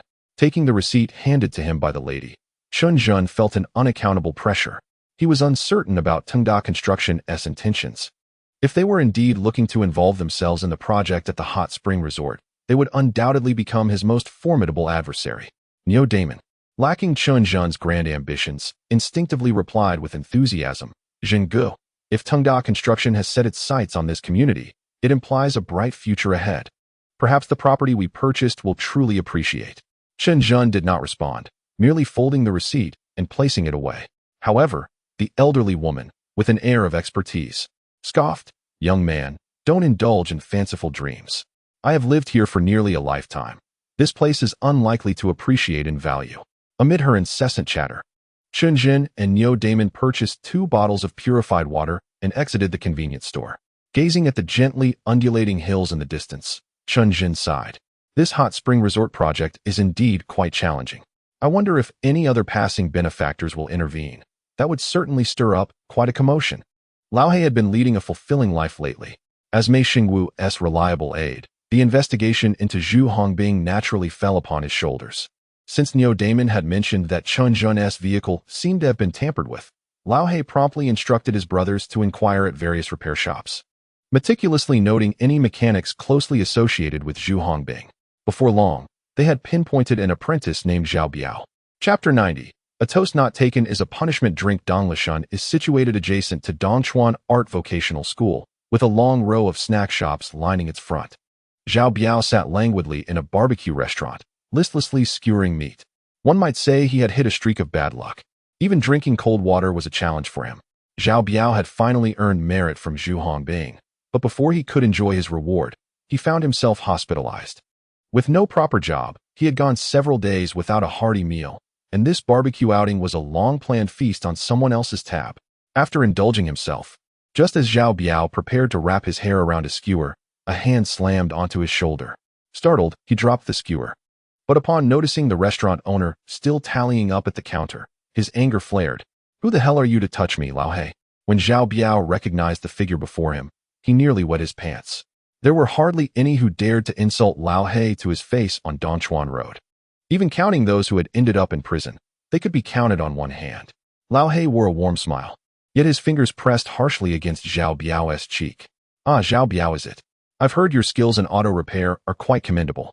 Hearing this, Zhao Biao assumed Lao He wanted him to fix a vehicle and nodded eagerly. "I wouldn't dare claim to be skilled, but if Lao He needs a repair, I'm all in." However, Lao He's next words drained the color from Zhao Biao's face. "Oh, can you fix the brakes on a Santana 2000? Zhao Biao's heart raced, beads of sweat cascading down his forehead. Observing his reaction, Lao He sneered. "Do you understand what happens to those who meddle with Boss Chen's affairs?" With a sudden gasp, Zhao Biao pulled out a chair and knelt before Lao He. The patrons in the barbecue restaurant were taken aback by this scene, furtively casting glances their way. "Everyone turn away, eat your own food. No one is allowed to leave. If the owner loses even a dime, I won't spare you." Lao He's commanding voice rendered the small eatery silent. The restaurant owner, a burly man, clutched a plate, diligently wiping it over and over, too intimidated to lift his gaze. Just as Zhao Biao was terrified and about to kowtow to old He, the latter's expression changed suddenly, and with a congenial smile, he said, "Fear not, young man. Brother De Wu has stated that we shall conduct our affairs by the rules. Now, tell me about Zhu Hongbing. If I am in a good mood, I might just let you go." Upon hearing this, Zhao Biao felt as though a great reprieve had been granted. Ignoring his trembling body, he began to spill everything he knew, much like pouring beans from a bamboo tube. Thus, old He followed the clues to find Ching Chong. However, this time, old He employed a different approach. Upon encountering Cheng Chong in the bathhouse, he wasted no time before delivering several resounding slaps, then promptly thrust him into the bath to drink his fill of the soapy water. Consequently, Cheng Chong capitulated. In Dongchuan's territory, the only two individuals who could dare to be obstinate against Mei Xingwu were now one in prison and the other in the hospital. After the Mid-Autumn Festival, the clientele of the cinema gradually transformed into predominantly young couples, as the weather turned cooler and the couples could no longer stroll in the parks. Therefore, they flocked to the Jiadun cinema, which was both warm and elegant. In the throes of romance, hands inevitably wandered to unintended places, and thus, the Golden Oscar naturally became a sacred venue for courting. Mei Xingwu lit a white Hongta cigarette, and a moment later, a haze of blue smoke enveloped him. In stark contrast to the relaxed De Wu, sitting opposite him was a man whose head was still bandaged. His name was Feng Xian, the very underling who had been injured by Zhu Hongbing. "Brother De Wu, I dare not offend you. I merely earned my keep under Zhu Ji's command," he stammered. Before Feng Xian could finish, Mei Xingwu tossed him a cigarette. At that time, although the soft Hongta was only 35 cents each, it was indeed a rare commodity. Mei Xingwu chuckled, "Brother, take it easy. You know I am now on the straight path and wouldn't easily make a meal of you for the dogs." Yet, upon hearing this, Feng Xian found it hard to relax. Ever since being implicated by Cheng Chong and following old He here, he regretted not having entrusted his savings to his mother for safekeeping. Should anything happen to him, at least she would be informed. Old He, noticing Cheng Chong's fear-induced silence, seized the opportunity to snatch the soft Hongta for himself, only to be met with a fierce glare from Mei Xingwu. "Smoke, brother, I've told you not to be tense," Mei Xingwu said, observing Cheng Chong's timid demeanor. He altered his strategy, smiling amiably. "Actually, I invited you here to befriend you, Feng Xian, right? I've heard you're not having the best of times under Zhu Hongbing. How about this? Share Zhu Hongbing's secrets with me, and I shall arrange a job for you that guarantees you 100 times better fortune than being with that fool." Upon hearing this, Feng Xian's expression turned ashen. He knew well that in their line of work, switching allegiances could lead to dire consequences. Although times had softened somewhat, offending Zhu Hongbing was hardly without repercussions. He swallowed hard, his voice raspy as he replied, "Brother Dou, I am but a small follower. I truly know little about Zhu Hongbing's affairs." "Oh, is that so?" Mei Shengwu remarked, extinguishing most of his cigarette in the ashtray. With a sly grin, he added, "I've heard you have a brother who is quite the troublemaker at school. Having injured a classmate, did you step in to suppress the matter? If I were to approach the other party's parents and inform them of your brother's actions, should a record be established, your brother's future would be irrevocably tarnished." Alas, Mei Shengwu sighed and shook his head, while Feng Xian's eyes brimmed with terror.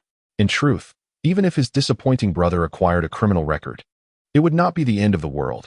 He could simply navigate life as Feng Xian had. However, what truly frightened him was the prospect of Mei Shengwu seeking retribution. If he could find someone to report your brother today, he could just as easily target your entire family tomorrow. "Brother Dao, please, do not jest. I genuinely have no knowledge of any illicit activities concerning Zhu Hongbing." Mei Shengwu's expression turned icy as he fixed his gaze on Feng Xian's head, saying, "Oh, I hear you have a mistress? If I were to persuade her to accuse you of assault, I wonder whom she would heed, your words or mine. Oh, I've heard the prison is currently in need of personnel. I wonder how well you would adapt should you find yourself within those walls." Feng Xian crumbled under the weight of despair, sitting on the ground with a mournful countenance, exclaiming, "Brother Dao, please, I know. Zhu Hongbing's family harbors numerous unsavory secrets. If you were to report him, he would surely be apprehended." Upon hearing this, Mei Shengwu scoffed disdainfully, "Humph. You truly are a fool to refuse a toast and instead invite punishment." Chapter 91. Zhu Hongbing's elder brother Mei Shengwu did not secure a job for Feng Xian. His principle was to state conditions only once. Should you accept, we will proceed. Should you refuse to recognize your own fortune, all agreements are void. As he was about to exit with Lao He, they unexpectedly encountered Chen Zhen, who had just returned from Liangsong. Mei Shengwu's face lit up with delight as he called out, "Chen Zhen, I have uncovered Zhu Hongbing's true background." Without hesitation, he approached and relayed everything he had extracted from Zhao Biao and Feng Xian. The more Chen Zhen listened, the angrier he became. Indeed, Zhu Hongbing had orchestrated the sabotage of his vehicle. Did he think he could toy with Chen Zhen as if he were mere clay? As he caressed the watch given to him by Lin Wan, he issued a cold command. "Report him. Let Zhu Hongbing be confined for a few years." Such a privileged youth must be humbled. Leaving him unchecked poses a future threat to society. Excellent. This time, Zhu Hongbing will surely face dire consequences. Mei Shengwu chuckled in agreement, having long harbored disdain for Zhu Hongbing, eagerly awaiting Chen Zhen's words. As he affirmed Chen Zhen's intentions, he dialed the reporting hotline. Meanwhile, Zhu Hongbing lay incapacitated, his thigh pierced by a stake from Luo Si, and under the doctor's orders, he would require at least 3 months of hospitalization. Yet, given Zhu's pampered disposition, he could hardly endure the oppressive conditions of such a dismal hospital. Damn it, what kind of wretched hospital is this? They won't even allow me to discharge. Do they dare to challenge me? I could easily set this place ablaze. A timid intern nurse replied. But there are VIP wards available. You simply did not request one. You little girl understand nothing. Do you presume I wish to occupy the remaining ward? Begone, lest I take advantage of you. The intern nurse's face turned pale with fright as she hastily retreated, only to collide with several cold-faced, uniformed officials. "I am sorry," the nurse thought, wishing to apologize, but the officials merely waved her off, signaling her to depart. A group of individuals swiftly encircled the entire hospital room. "You are Zhu Hongbing?" a public officer demanded, forcefully kicking open the door and fixing his gaze upon Zhu Hongbing, who lay upon the hospital bed. Zhu, having just dismissed the nurse with a sense of satisfaction, was caught off guard by the sudden interrogation. Without lifting his head, he angrily retorted, "Damn it! Who dares to provoke me? Was it you who summoned Zhu Hongbing?" Before he could finish his sentence, several agile figures lunged forward, firmly restraining him. Zhu Hongbing, taken aback and filled with dread, thrashed about and shouted, "Who are you? What do you want? I am Zhu Hongbing. If you dare to lay a hand on me, my family will ensure you suffer the consequences." The leading officer, with an unyielding demeanor, replied coldly, "We are here to apprehend you, Zhu Hongbing. You are implicated in a criminal case, and according to procedure, this warrants a forceful arrest. You should consider yourself fortunate. Your cooperation is advisable, or you shall face dire repercussions." Upon hearing this, a cold sweat broke out on Zhu's brow. For the first time in his life, the fearless man felt genuine fear. Yet he persisted in pleading, "Do not arrest me. I am with Tengda Construction, a company owned by my family. My father is acquainted with your superiors." However, his pleas fell on deaf ears. A black bag was swiftly placed over Zhu Hongbing's head, and he was forcibly led out of the hospital, limping all the while. At the entrance of the hospital, two official vehicles, adorned with flashing red and green lights, had gathered a crowd of onlookers. Chen Zhen and Mei Shengwu sat calmly in their vehicle by the roadside, observing the unfolding arrest with quiet enjoyment. Soon, the figure of Zhu Hongbing, shrouded in a black bag, was escorted out by a group of officers. The dramatic scene elicited spontaneous cheers from the gathered crowd.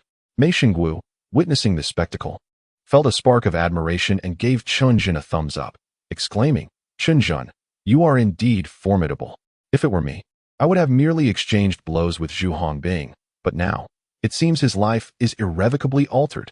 With his rabid temperament, in prison, he may not survive long." Chen Zhen's expression remained composed, devoid of elation.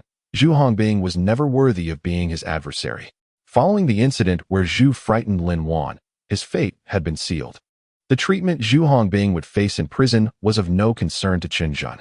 Concealing illicit substances could lead to a minimum sentence of 3 years.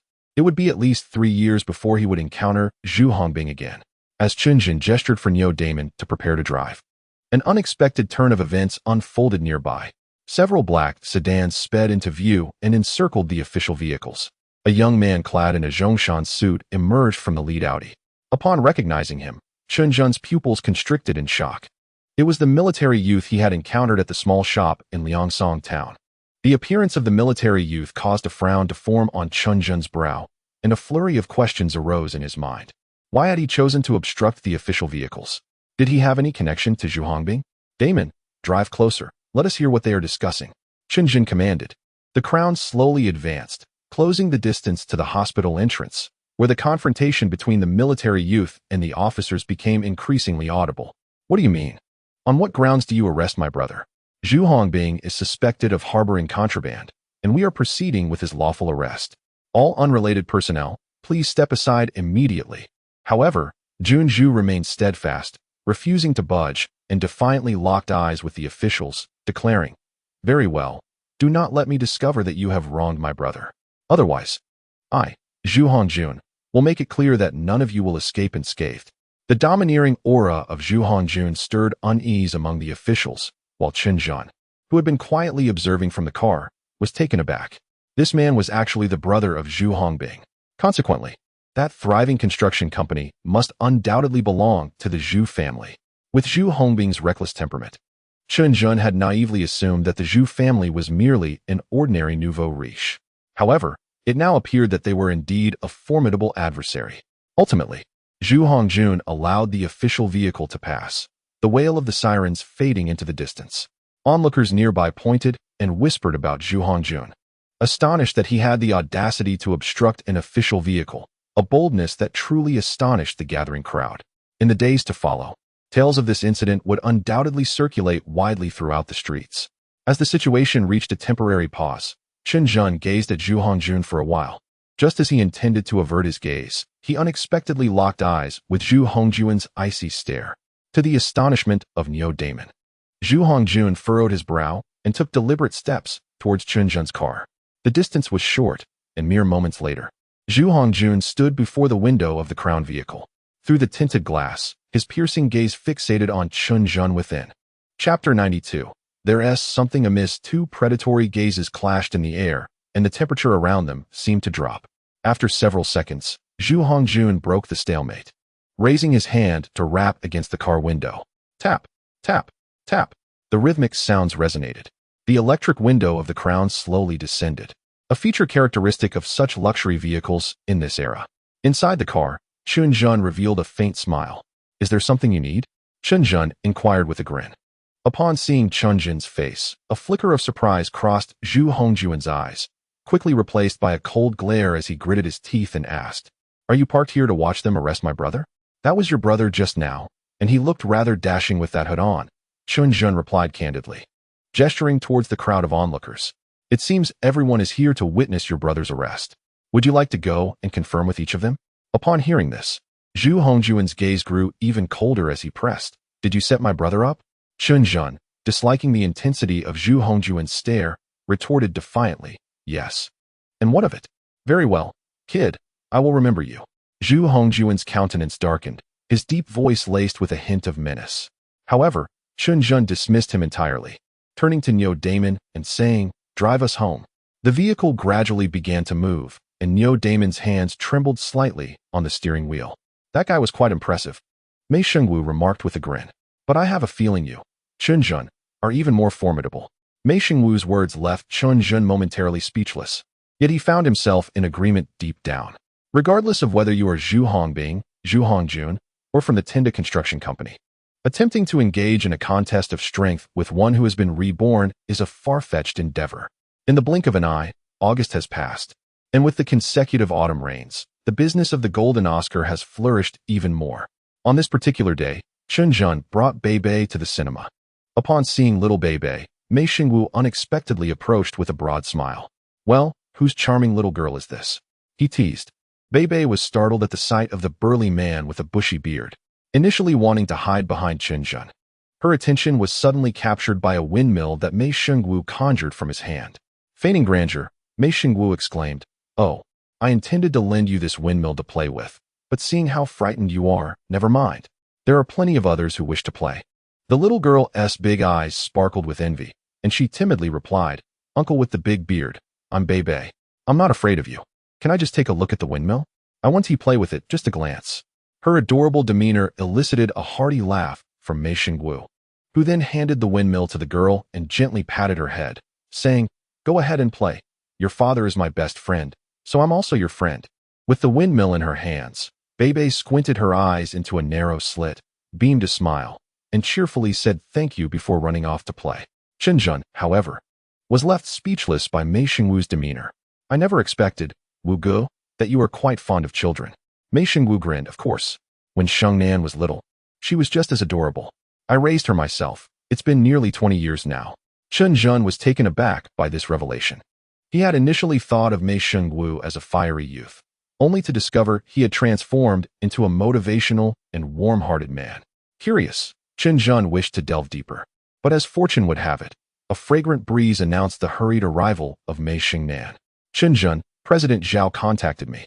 She asked me to inform you that the upper portion of your proposal has been approved. The only requirement is to increase the initial funding to 150,000. Upon hearing this, Chen Zhen's first reaction was one of joy, but he soon furrowed his brows and replied calmly, "Let us discuss this in our office." Mei Shengwu, uninterested in the clothing factory matters, excused himself and slipped away. As Mei Shengnan entered the office behind Chen Zhen, she immediately spotted Beibei joyfully playing.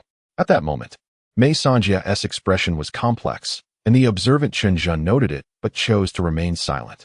Recently, their relationship had nearly crossed a boundary, and Chen Zhen had pondered this extensively, feeling it inappropriate. He was neither an inflexible scholar nor devoid of feelings for Mei Shengnan. However, he understood that surpassing the limits with her would contradict the aspirations he had set for this lifetime. Living thus would render this life no different from the last. "Wow, sister, you're so beautiful," Beibei exclaimed upon seeing Mei Shengnan. The compliment made Mei Shengnan blush, and she flusteredly responded, "Ah, hello. You must be Beibei. I'm about the same age as your mother, so just call me Annie." Beibei blinked her large eyes, still gazing at Mei Shengnan with a hint of admiration, and said, "But Auntie, your dress is truly beautiful. My mother has many lovely outfits too, though she is reluctant to wear them." Upon hearing this, Mei Shengnan cast a sidelong glance at Chen Zhen and, gently stroking the little girl's head, remarked, "Your father is quite affluent. He should buy your mother more lovely clothes. If she is hesitant to wear them, let her continue purchasing until there is no room left at home." Chen Zhen felt a twinge of irritation at Mei Shengnan's words, pondering why she spoke so indiscreetly in front of the child. Was he truly so stingy with Lin Wan? To be honest, he had indeed bought her numerous new garments, and while she looked splendid in them, he held a particular fondness for her in a simple white shirt, exuding a vintage purity that far surpassed any ostentatious fashion. Beibei, however, chuckled, seemingly in agreement with Mei Shengnan, and the two women, one young and the other still a child, began to play together. "Auntie, look, This is my windmill. Let us play with it. Hee hee, this windmill looks delightful. But Annie doesn't just play with windmills. I can make them too. Chen Zhen, watching from the side, grew somewhat impatient. He enjoyed amusing children, but it was vital not to let it hinder more pressing matters. Ahem, Beibei, why don't you play by yourself for a while? Daddy needs to talk with Auntie. Beibei obediently scampered off to the side, prompting Mei Shengnan to recall the urgent matter at hand. Chen Zhen, I believe President Zhao has worked hard. The offer of 150,000 is not excessively demanding. We might actually consider accepting it. But Chen Zhen shook his head, responding coldly, you are mistaken. The leaders above may be concerned with customs and appearances when making demands of us. But what difference does it make to them between 100,000 and 150,000? If I am not mistaken, there is something amiss here.